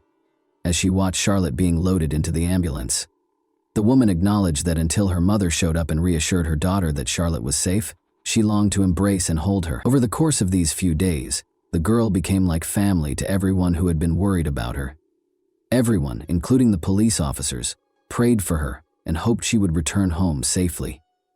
As everyone saw the successful operation to free kidnapped Charlotte, they all exhaled, celebrated, gave each other pats on the back, and congratulated one another. The police officers' discovery of the potential kidnapper was a startling moment. Their 2 objectives when they stormed the house were to capture the kidnapper and save Charlotte's life. In this instance, things turned out better than anyone could have imagined. The criminal has been apprehended and the girl is safe and unharmed. But what if money hadn't been his motivation? It would have been too late by the time they recognized him. The mere thought of it is terrifying. Charlotte was taken to the hospital right away, and following a medical examination, her family was allowed to return home. Charlotte is in excellent health, aside from the evident shock following the kidnapping. She will still have to respond to inquiries regarding the kidnapping and her experiences during her captivity, so it's not quite over for her. To prevent Charlotte from experiencing more trauma, investigators will enlist experts who are trained in communicating with young victims. A significant development in the 3-day search for the girl was revealed to the media at a press conference on October 2. Craig, 47, faced first-degree kidnapping charges on October 3rd, the very next day. He had previously dealt with the police. First of all, he was arrested for driving while intoxicated in 1,999. His fingerprints were taken at that time and added to the police database, allowing the authorities to connect him to Charlotte's kidnapping. After he was arrested for second-degree stalking in 2016, his girlfriend sought a restraining order against him a year later, after he tried to strangle her by grabbing her by the neck. The police were looking into his involvement in violence against his 12-year-old relative just 1 month prior to Charlotte's abduction, but the case was closed. According to reports, the man, who has multiple sclerosis, moved into a trailer on his mother's property. Due to missed payments, his condition became so bad that he was unable to stay in his previous home in Porter's Corners, New York. Craig has an 11-year-old daughter and 2 grown children. He is characterized by his neighbors as a reclusive individual. They did, however, occasionally catch him working in his home's yard and interacting with his daughter, who is 11 years old and lives with him most days of the week. In reference to the man's older children, Craig's son said he doesn't want to get involved with his father, doesn't want to hear anything about him, and finds his behavior disgusting. Craig is currently detained without the possibility of bail on a first-degree kidnapping charge. He will be represented in court by a free attorney who has been given to him. Although the motive for the kidnapping is not officially stated, based on the ransom note, it is reasonable to assume that money was a major factor, even though the police are not very forthcoming with information. Craig's former girlfriend, Amanda Priest, had a lot to say. According to her, Craig hated his job and was constantly looking for people he could trust to help him. Amanda is certain that money was the driving force, but it's interesting to note that Craig appeared to have targeted Charlotte in particular, rather than just any child. The problem stems from an incident in which Patrick Senna, Charlotte's grandfather, sued Greenfield after a sledding accident in 1998. The $2 million settlement he received was well known among Saratoga's citizens. Given this knowledge, Craig may have been monitoring the family to learn more about their residence, regular locations, and other details. This is exactly why Craig kidnapped the man's granddaughter and demanded a ransom, Amanda claims, in an attempt to obtain funds to help him out financially. Amanda also mentioned that Craig had covered his trailer's windows with tarps not long ago. She is certain that everything was carefully planned as a result. He kept an eye on the family, observed them, was aware of Charlotte's routine, probably followed them from their house to the park, and waited for a chance to see the girl by herself. Investigators are looking into whether the suspect in Charlotte Senna's case is connected to any other crimes, such as the kidnapping and killing of 18-year-old Jennifer Hammond and 19-year-old Christina White. As is customary, investigators are looking into his involvement in any significant incidents in the area, even though there is currently no evidence connecting him to these cases, since their disappearances in 2003 and 2005 respectively, from Milton, the same town where Craig spent decades. The cases of Jennifer and Christina, whom investigators believe to be connected, have remained unsolved. On November 2, 2003, Jennifer went missing according to her boss. No one saw her after co-workers dropped her off at the Creek and Pines trailer park, where she was supposed to sell magazines. Later, all of the girl's possessions were discovered in an Albany hotel room where she was lodging with co-workers. After Christina's family last saw her in the evening on June 30, 2005, 2 years later her disappearance came to light. 5 kilometers from her home, witnesses reported to investigators that they saw her strolling down a road. In March 2006, hunters discovered Christina's remains, which were essentially just a skeleton, 16 kilometers from her last known location in the D-Town forest in Greenfield. According to the autopsy, Christina's chest and abdomen were fatally struck by the murderer. In October 2009, Jennifer's remains were discovered a few kilometers away. Although the cause of her death is unknown, investigators concluded that considering the location of their kidnapping and the location of their bodies, the girls were most likely murdered by the same individual. According to criminal profiler John Kelly, who was familiar with the area and probably liked red-hamed girls, Craig Ross presumably abducted Charlotte. But we know that the best predictor of present or future behavior is past behavior. Therefore, it's always important to find out if a person has committed abductions in the past. There may be a connection because Craig's path from the park to his house apparently goes through wooded areas connected to these 2 unsolved murders. He was keeping an eye on the family and may have believed he could kidnap them again because he had done it successfully in the past. However, he could demand ransom and simultaneously improve his financial situation rather than committing murder. In any event, the inquiry is still ongoing to determine whether he is connected to any other crimes. He has been questioned by the police in the interim to determine whether he was keeping an eye on Charlotte and whether his motivations extended beyond his need for money. The Senna family thanked everyone who put in so much effort to bring their daughter home.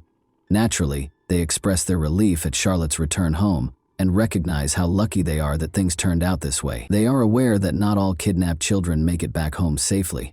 And that wraps up today's chilling story. If you enjoyed this video, don't forget to like and subscribe so you never miss a new upload. Also, let me know in the comments what part of this story shocked you the most. Thank you for watching, and I'll see you in the next video.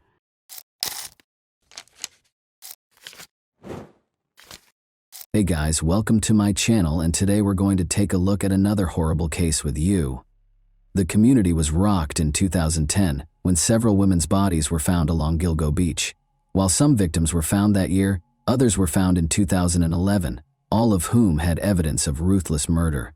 Despite conducting a thorough investigation, police were unable to find any leads or suspects, and the bodies were left in appalling conditions. The identity of the murderer and the full scope of the crimes were left a mystery for years. When a sample from a pizza crust that the suspect had thrown away was discovered to match hair on one of the victims, it was a breakthrough. Who was responsible for these horrifying killings, and how many victims remain unaccounted for? Let's investigate this matter. The hunt for Shannon Gilbert was the first step in the investigation into the terrible deaths of multiple women close to Gilgo Beach, Long Island. She was a 24-year-old woman who escaped from a client's house and disappeared in May 2010. Following the discovery of human remains along Oak Beach's Ocean Parkway on December 11, 2010, her disappearance became a crucial component of a more extensive and ongoing mystery. In a heartbreaking 23-minute 911 call, Gilbert said, "They are trying to kill me." After she vanished, Suffolk County police officer John Malia searched the gated community where Gilbert was last seen with his cadaver dog Blue. But even after a rigorous search during the summer of 2010, they were unable to locate any leads. Malia carried out a fresh search on December 11 with an emphasis on the area around Ocean Parkway. They forced their way through a thin layer of snow and dense vegetation. The team discovered Melissa Barthelomew's remains, wrapped in rotting burlap, after the dog detected a scent. 3 more bodies were discovered by the police as they searched further. These victims were later identified as Amber Costello, Megan Waterman, and Maureen Brainerd Barnes. All of them were discovered within 500 feet of one another. Suffolk County Police stayed committed to cracking the case and increased their search and resources as the bodies were found along Ocean Parkway. Patrols along Ocean Parkway were stepped up after the discovery of the first set of remains in December 2010. To comb through the dense brush and marshy areas, police deployed cadaver dogs, forensic teams, and cutting-edge equipment. Police stepped up their search along the same highway in March 2011 after finding additional remains, including those of Valerie Mack and Jessica Taylor. They broadened their scope to include Nassau County and even inspected neighboring beaches. In pursuit of hints that might help them find the murderer, officers endured long hours, inclement weather, and challenging terrain. State police, the FBI, and local authorities were among the law enforcement agencies that collaborated on the investigation. They investigated all of the information that could be used to identify the murderer, investigated forensic evidence, and followed up on tips. Police provided the public with updates as the case became more complicated and even offered a $25,000 reward for information that might result in an arrest. Despite these tenacious efforts, the case continued to garner attention for reasons other than the discovery of new bodies. Unexpected developments in the investigation included the December 2011 discovery of Shannon Gilbert's remains, which sparked further inquiries about whether her passing was connected to the others. Some thought Gilbert's death was an accident, while others suspected foul play. Every lead was taken seriously by the police, who kept looking for answers. Gilbert's disappearance went unsolved for more than a year. However, a breakthrough happened on December 13, 2011. About half a mile from her last known location, her remains were discovered in a marsh. Her clothes and other possessions were also found close by. Gilbert's death was initially feared to be connected to the Long Island serial killer. Authorities concluded after a thorough investigation, however, that her death had nothing to do with the other killings. Mary Gilbert, Shannon's mother, publicly insisted that her daughter was a victim of the same murderer who left the bodies along Ocean Parkway in spite of this conclusion. The pressure increased as more bodies were discovered, but these were only dead ends. The police remained committed to providing the victims and their families with justice, in spite of the difficulties. Internal conflicts within the Suffolk County Police Department were one of the many difficulties the investigation into the Gilgo Beach murders faced. The department struggled for years with leadership, especially under James Burke, the former chief of police. As investigators ran into one dead end after another, these issues slowed down progress and caused frustration. With so few leads, how were they going to proceed? Only on December 10, 2015, did the FBI formally intervene to assist. Although they had helped with searches in the past, they hadn't taken over the case completely until now. How come the FBI didn't get more involved sooner? The investigation was difficult, even with the FBI's recent involvement. Police continued to encounter dead ends after years of frustration and little progress. When it seemed like there was no way to solve the case, how could they? Clearly something needed to change. Geraldine Hart, the Suffolk County Police Commissioner, took the risky decision to reopen the investigation in 2020. She released important evidence to the public on January 16 in an attempt to spark fresh leads. An image of a belt discovered close to the crime scene along Ocean Parkway was one of the items made public.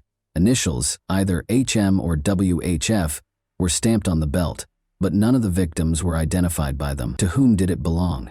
Is this the hint that ultimately reveals the truth about the case? In addition to releasing the evidence, the police department declared that they were analyzing current leads using new scientific techniques.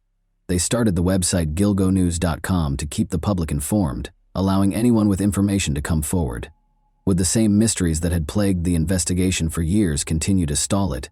Or could this fresh push finally result in an arrest? The need to find answers appeared to be greater than before.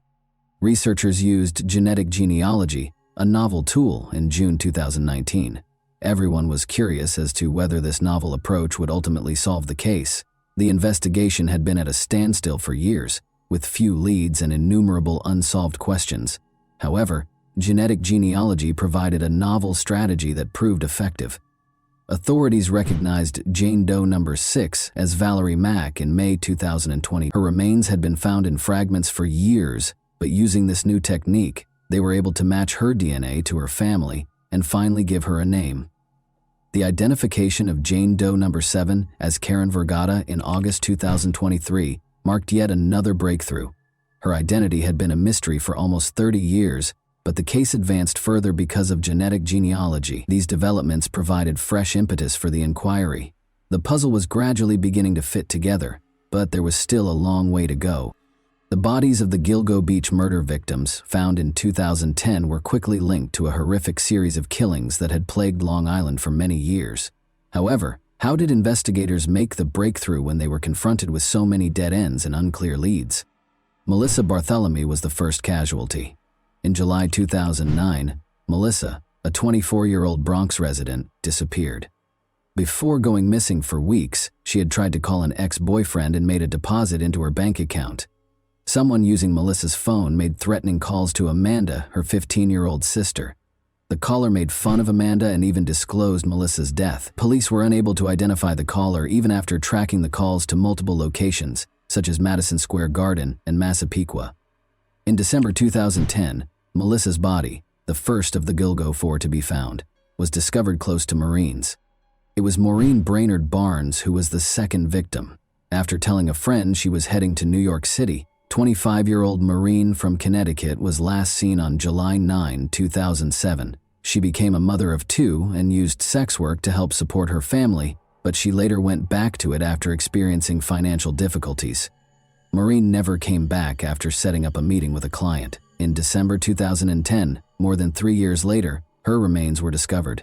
One of the leather belts used to bind her body was found to contain DNA that would later be connected to the murderer's wife. Megan Waterman was the third casualty. Megan, a 22-year-old Maine woman, posted escort ads on Craigslist and vanished in 2010. She was under her boyfriend's control and had fallen victim to sex trafficking. When Megan neglected to check in with her daughter, who was 3 years old, her family filed a missing persons report. In December 2010, her body was discovered close to the other victims. Investigators were unable to establish a direct connection between her death and her boyfriend, even though he was arrested on trafficking charges. Amber Lynn Costello was the fourth casualty. After meeting a client who offered her $1,500 in exchange for her services, Amber, 27, of West Babylon, New York, vanished on September 2, 2010. Through the Chevrolet Avalanche he drove, the client, a man who had called her multiple times, would subsequently be connected to the murderer. At first, Amber's family didn't know she was involved in sex work and thought she had entered treatment. Her heartbreaking tale brought to light the precariousness of those caught in the sex trade and addiction. 2011 saw the discovery of additional remains as the search for victims went on. The bodies of Jessica Taylor, Valerie Mack, and an unnamed toddler named Baby Doe were among 4 additional sets of remains found close to Oak Beach and Gilgo Beach. The mystery was only made more complex by the discovery of these extra victims. What other numbers were there? More unsettling remains were discovered when investigators extended their search into Nassau County to the east. Remains of Peaches and her child, Baby Doe, were among the most eerie finds. In 1997, the dismembered torso of an African-American woman named Peaches was discovered. She was later identified by investigators as the mother of Baby Doe after DNA testing linked her to the remains discovered in 2011. Both victims' identities are still unknown, and there are still unanswered questions regarding how they died. Then, in 2010, the remains of a young Asian person named Asian Doe were discovered close to the first 4 bodies. Although the victim's identity is still unknown, it was thought to be a transgender woman. Even with all of the technological advances, it was not easy to identify these victims.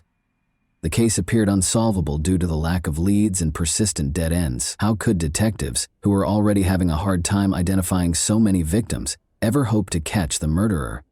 The Gilgo Beach murder investigation took a dark and complicated turn with the discovery of new remains, leaving the public and police with more questions than answers. With no leads and numerous dead ends, the Gilgo Beach murder investigation seemed to be going in circles for years. Would the murderer ever be apprehended? John Bittroff, a suspect, was briefly regarded as a person of interest in 2017, but Bittroff had a history of killing sex workers and was a convicted murderer. His profile was suspicious because of the parallels between his crimes and the Gilgo Beach case. He hunted and was proficient with tools like hacksaws, which matched the way some victims' bodies were dismembered. Bittroff was never charged, in spite of these unsettling ties, because there was no concrete proof connecting him to the Gilgo Beach killings. However, everything changed in July 2023. Massapequa Park architect Rex Heumann, 59, was taken into custody and accused of killing Melissa Barthelemy, Megan Waterman, and Amber Costello. Investigators searched for Heumann for almost 15 years. However, that wasn't all. In January 2024, Heumann was officially charged with Maureen Brainerd Barnes's murder after being identified as the main suspect in her death. The murders of Sandra Costilla and Jessica Taylor, 2 additional victims who had not previously been linked to the case, were then charged in June 2020. After all these years of uncertainty, how did police manage to identify Heumann? The breakthrough occurred when investigators used multiple crucial pieces of evidence to connect Heumann to the case. In 2022, they located a Chevrolet Avalanche registered to Heumann close to one of the crime scenes. Then, it was discovered through cell phone records that Heumann had communicated with 3 of the victims prior to their passing. However, mitochondrial DNA testing produced what may have been the most damning evidence. The hair on one of the victims was discovered to match a sample taken from a pizza crust that Heumann had thrown away.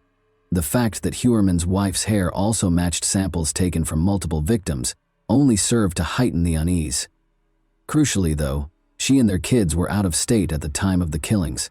Is it possible that Heumann was concealing his darkest secret from his closest friends and family members by leading a double life? Although Heuermann's arrest was a positive development, the investigation had been complicated. Although the case was a labyrinth of false starts and dead ends, Heuermann's arrest ultimately represented a breakthrough. Is he the secret to unlocking the whole mystery? Finally, the eagerly anticipated answers were at hand. Rex Heuermann was charged with 2 additional murders, which was a significant development in the ongoing investigation. After months of diligent work, investigators spent a significant amount of time searching a wooded area in Manorville, Long Island, and going through the evidence gathered from Heuermann's family home. The new charges are related to the 1993 murder of Sandra Costilla, whose remains were found in North Sea, Long Island in 1993, and the 2003 murder of Jessica Taylor, whose remains were found in March 2011 close to Gilgo Beach. According to court records, Heuermann is currently facing charges for both offenses. Prosecutors claim that DNA evidence, including a hair discovered beneath Jessica Taylor's body, connected Heuermann to the killings. Heuermann's link to the victim was established by this DNA match, which turned out to be a significant discovery. At first, it was thought that John Bittroff, a different suspect who had been connected to other killings in the neighborhood, was responsible for Sandra Costilla's death. Recent developments in DNA technology, however, have shed new light on the case and identified Heuermann as the real murderer. DNA evidence discovered at the crime scene has now been verified by prosecutors as linking Heuermann to Costilla's murder. The case has advanced significantly with these new charges, which broaden the scope of Heuermann's alleged crimes and raise the possibility that his murders may have taken place over several decades. The number of additional victims Heuermann may have been linked to is still unknown in light of this new information. Even more unsettling information is being revealed by the ongoing investigation. Since Rex Heuermann's criminal charges were revealed, his family is going through a very difficult time. In addition to fighting cancer, his wife is also dealing with the fallout from her husband's scandal. Due to their father's criminal history, employers are reluctant to hire Heuermann's children who are consequently having difficulty finding employment. However, the relatives of Heuermann's victims are still in pain. The pain of losing a loved one never goes away, even though they might feel some relief when justice is done. As they look for closure for the lives lost, they find little solace in the ongoing legal process. The ramifications of this case are extensive and continue to cause great emotional suffering for the families of Heuermann and the victims. And that wraps up today's chilling story. If you enjoyed this video, don't forget to like and subscribe so you never miss a new upload. Also, let me know in the comments what part of this story shocked you the most. Thank you for watching, and I'll see you in the next video.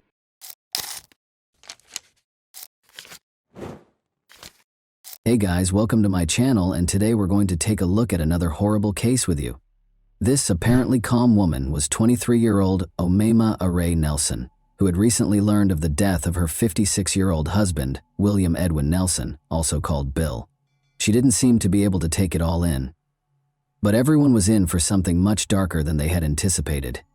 She chose to go far beyond what a human could imagine on Thanksgiving Day, November 28, 1991, when the day, if only she had stopped at killing her husband, investigators would soon discover a much darker truth than anyone had dared to think. In the back of everyone's mind at the time was the fact that it was one of the most horrific crime scenes they had ever seen. Did they think they would find another Jeffrey Dahmer? An unsettling investigation into a murder that would forever haunt Orange County began on December 1, 1991, when a desperate call to U.S. emergency services was placed. According to Omaima Nelson's friend Jose Escovel, his friend killed her husband after he allegedly mistreated her, and he was now offering him $75,000 to assist with the body's disposal. The police sprang into action, eager to learn the truth about this heinous accusation. Officers discovered suspicious trash bags in Omaima's red 1975 Corvette when they found her driving her husband Bill's car. After Thanksgiving weekend, Bill Nelson, as he was known, had not shown up for work and had been reported missing. As Omaima silently watched, they pulled over and went through the things she had in her car. They discovered something disturbing in the car, which they later discovered to be human flesh. Omaima was taken into custody right away for questioning after this startling discovery, and she appeared to be completely cooperative. She denied right away all of the information that Mr. Esquivel had given to the police. She admitted to officers that she hadn't lived with him for very long and that she didn't know how to contact him. Although she appeared helpful, her responses to questions were a little odd. Following that, the investigation took police to their Costa Mesa, California apartment, where they discovered a scene that would go down in true crime history as infamous. Bill was there when they walked into the apartment, but not in the way they had expected. They appeared to be entering a slaughterhouse. Beneath stacks of cardboard boxes were suitcases containing Bill's remains. On the floor, the police found a broken table lamp, a heavy clothing iron covered in blood and human hair, and human flesh and organs wrapped in bags. Officers discovered Bill's bedroom in complete chaos as they carried out their somber search. The mattress was covered in blood, and the bedpost was splintered and torn off. The freezer held the most startling discovery: Bill's head, wrapped in tinfoil, with stab wounds visible and evidence of deep frying. Two of the bedposts were also found to be blood-soaked and broken, suggesting that Bill had been brutally murdered and bound. It is by far the most gory crime scene I have ever seen. The horror increased in the bathroom.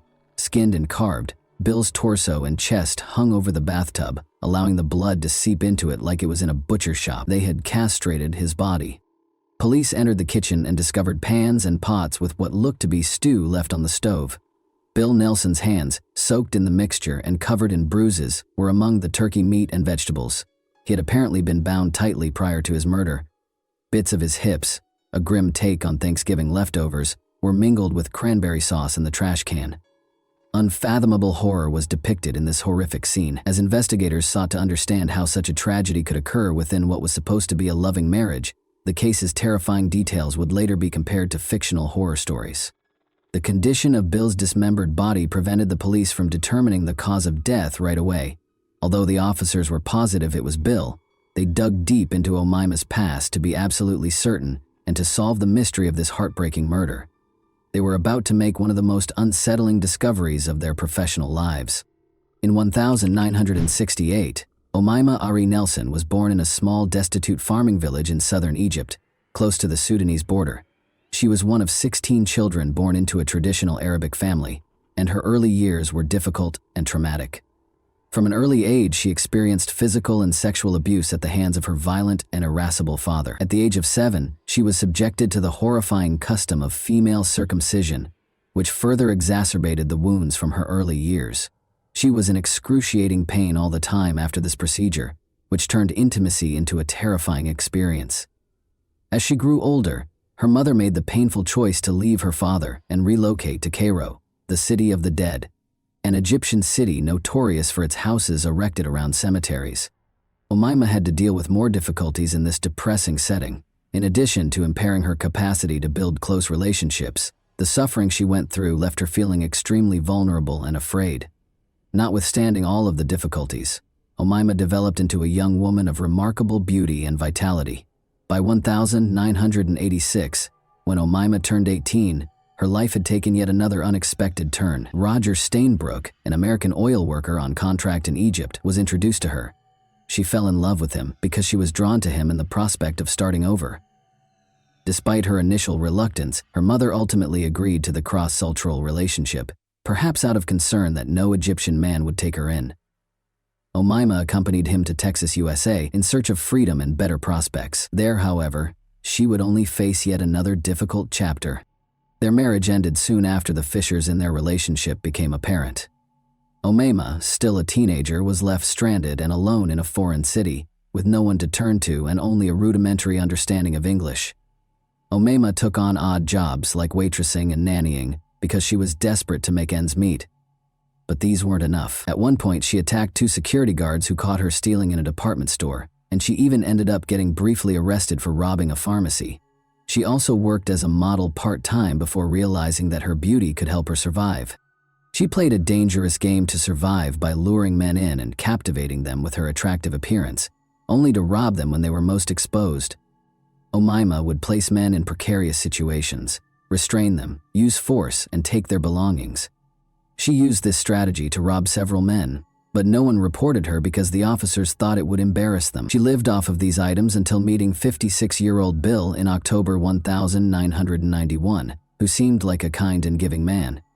He was a former pilot and Marine who now worked part-time at Cannon Mortgage in Tustin as a messenger and computer programmer. Despite the fact that Bill was 33 years Umayma's senior, their relationship developed rapidly, and 2 days after they first met, he proposed to her. Even though Bill was still legally married to his first wife, the two clicked and were married in less than a month. They climbed into his red Corvette and drove directly to Phoenix, where they were married and found a justice of the peace. During their brief honeymoon, she and Bill traveled to Texas and Arkansas to see his family. Bill's family had serious concerns about the marriage despite the tense beginning. They found it difficult to accept the relationship because Umayma was younger than some of Bill's own children, and he was twice her age. Nevertheless, Umayma's kind yet astute manner won over everyone she encountered, creating an impression that, at least initially, seemed to allay some reservations. The cracks appeared after the honeymoon was over and they moved into Bill's apartment in Costa Mesa, California. They gave off the impression of being a normal couple, but there was something profound and unnerving about their seemingly normal existence. Regarding her marriage, Umayma claimed that Bill attempted to mistreat her even on Thanksgiving Day, to which Umayma retaliated using a strategy for which she was famous. She had tied up other men before him. She gained confidence from her past crimes of robbing and tying up men. She felt compelled to destroy him this time because of something about him. Umayma killed her husband without hesitation. She claims that that night Bill sexually assaulted her, and because it was already a controversial act for her, she was unable to control her anger. After repeatedly stabbing Bill with a knife, Umayma used a clothing iron to beat him to death. She did something far more horrifying than murdering her own husband after committing this horrible crime. It is extremely uncommon for a woman to intentionally kill someone. It is even more uncommon for her to mutilate a murder victim. She was completely corrupted. She used coat hangers and other items to hang up his torso piece by piece in the shower so that the blood could drain out. On November 28, 1991, Thanksgiving Day, Umayma had murdered her husband. She mutilated his body over the next few days, a gruesome task she carried out until December 2, 1991, when she was finally too tired to continue by herself. She went to her friend Jose to ask for help, saying her husband had abused her and she needed his support. Instead, Jose went straight to the police out of horror, which paved the way for a terrifying investigation. The officers now had no doubt that Bill's wife was the murderer and that the body they had discovered was in fact his. However, her statements suggested otherwise. Given the marks on her body, Omaima's claims of assault also appeared to be accurate. However, she also did something that raised suspicions. It was clear that Omaima was upset. She appeared to have been crying because she was so upset. Her arms, breasts, and face were all clearly injured. The officers sent Omaima for a medical examination to ascertain the true cause of her injuries, despite her denial of any assistance. She was admitted to the hospital to be examined for sexual assault and to have all of these injuries recorded. Her body was covered in numerous cuts, bruises, and contusions. In order to find out about any oddities they might have observed, the investigators also got in touch with Bill's stepdaughter. As it happened, he did get in touch with her prior to his own wife killing him. Detectives looked to Bill's neighbors as the investigation progressed, in the hopes that someone might have seen something out of the ordinary. They did remember hearing a strange noise that night, a noise that had seemed normal at the time, but had taken on a terrifying new meaning in the context of what had happened. Cutting a body into several pieces and packaging them all to make them appear non-human requires a lot of work. Thanksgiving was supposed to be a time for celebration, but for Bill Nelson, it turned into a day of horror when his young bride brutally murdered him. In the days that followed, what started with his murder only intensified into barbarism. Omaima went to work, systematically and unsettlingly mutilating his body. She crossed boundaries of cruelty, tearing his remains apart piece by piece. Authorities suspected that this degree of savagery wasn't the work of a first-time criminal when they eventually found the evidence. A very violent death was indicated by 25 or more skull wounds. In actuality, the body was dissected in a fairly professional manner, with such accuracy that the coroner's office was quite alarmed. Was this something she had done before? The investigators would be haunted for years by what transpired next. The medical examiners discovered something terrible when they weighed all of the remains discovered in Omaima's apartment and contrasted them with Bill's records. Almost 180 pounds of his body were missing. The officers realized what might have happened in light of the sobering findings already made. The weight that was missing indicated that Omaima had disposed of a significant amount of his body, and the implications were unimaginable. On the same day that her friend reported her, Omaima was taken into custody by the police and questioned. Even though these discoveries about Bill were unsettling, nobody could have foreseen the terrible truth that was concealed in a secret room. Omaima immediately tried to change the case's entire focus when they inquired about the murder, leading the investigation in an unanticipated and unsettling direction. She denied killing her husband when the officers questioned her about Bill's murder and her motivation for doing so. Officers were stunned by Omaima's response when they confronted her about the human flesh they found in the vehicle she was operating. They realized they were dealing with something much darker than they had expected, when the full extent of her cruelty and detachment became horrifyingly evident. In fact, Bill had run afoul of the law while working as a pilot to smuggle electronics and drugs into Mexico from a Texas airport. He had been apprehended and sentenced to 4 years in prison. Here, however, that was not the case.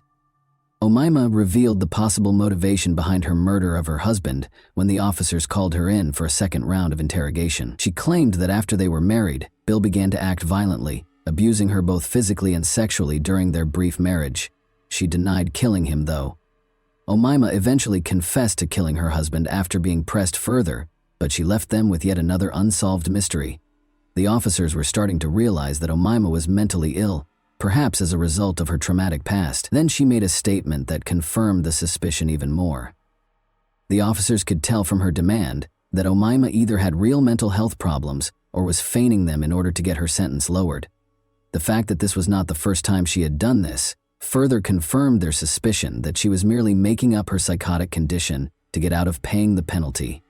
When her medical report was received, these conjectures took on even more tangible form. Between Omaima and Bill, it was evident from the report who was the aggressor and who was the victim. Her hands, legs, and feet all had cuts that were typical of someone who had mutilated a human body. Additionally, the report disclosed that Omaima was not coerced into having sex. Everyone was horrified by her psychiatrist's startling assertion, which made them all question their loved ones. Omaima was accused of killing Bill for money, first-degree murder, cannibalism, and evidence of premeditation. Nothing short of a media circus was the trial that ensued. The public's morbid fascination was captivated by the graphic details of the crime. On December 1st, 1992, nearly a year after Bill Nelson was killed, the trial got underway. She even stated in court that the hallucinations were what caused her to do this and that it was her mind playing tricks on her. She stated that she was unable to remember anything about the murder, including the exact moment it occurred. But a different story about her was told by Robert Hansen, her ex-boyfriend, whom she had also contacted on the day of the murder. In addition, Omaima's psychologist provided testimony supporting her mental health. She described how her delusions were getting worse. The defense never claimed that Omaima was not the murderer. Rather, they emphasized that she committed the crime as a result of her abuse at the hands of Bill and her hallucinations. Omaima claims that, in an effort to get away from Bill permanently, the voices in her head told her to dismember her husband's body, in addition to urging her to kill him. According to the ancient Egyptians, you will not enter the afterlife if your body is dispersed. She then sliced him. She was making sure he wouldn't be there if she made it to the afterlife. She wouldn't, however, say why she cooked him. She boasted to her psychiatrist that nothing was sweeter than her husband's taste, and that the ribs were the best part. Instead of him, she wanted his money. She didn't have to eat him, though. Omaima insisted repeatedly that she had no intention of killing Bill. However, the prosecution pressed for murder charges, and on January 12, 1993, the jury found her guilty of second-degree murder. Following consideration, she was also found guilty of attempting to rob Robert and assault with a deadly weapon. In Chowchilla, California, Omaima, who was 24 at the time, received a sentence of 25 years to life in the Central California Women's Facility, a true crime story that remains one of the most unsettling cases in California history. Omaima R.A. Nelson's story is one of tragedy entwined with horror. She was even likened to the well-known serial killer Jeffrey Dahmer, with approximately 130 pounds of Bill's body still missing. The officers speculated about what might have gone wrong on that fateful day.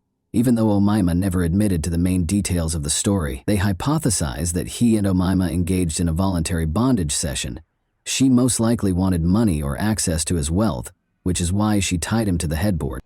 Californians were relieved to see Omaima R.E. Nelson safely imprisoned, as it meant that one less dangerous person was no longer on the streets. Omaima, however, fought to be released from prison. When she applied for parole for the first time in 2006, it was firmly denied. Unfazed, she tried again in 2011, but this time her request was quickly denied, much to the relief of investigators, who thought her release would only increase the risk. She shouldn't be released on parole.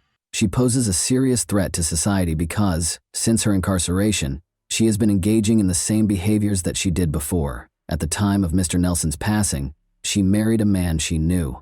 At the time, he was in his 80s. He passed away a few years ago, leaving her a sizable fortune. Omaima is currently unable to access any money she might want to claim outside of her prison, but if she is given parole, her access to money and freedom could completely transform her life. She may be able to rebuild a life outside of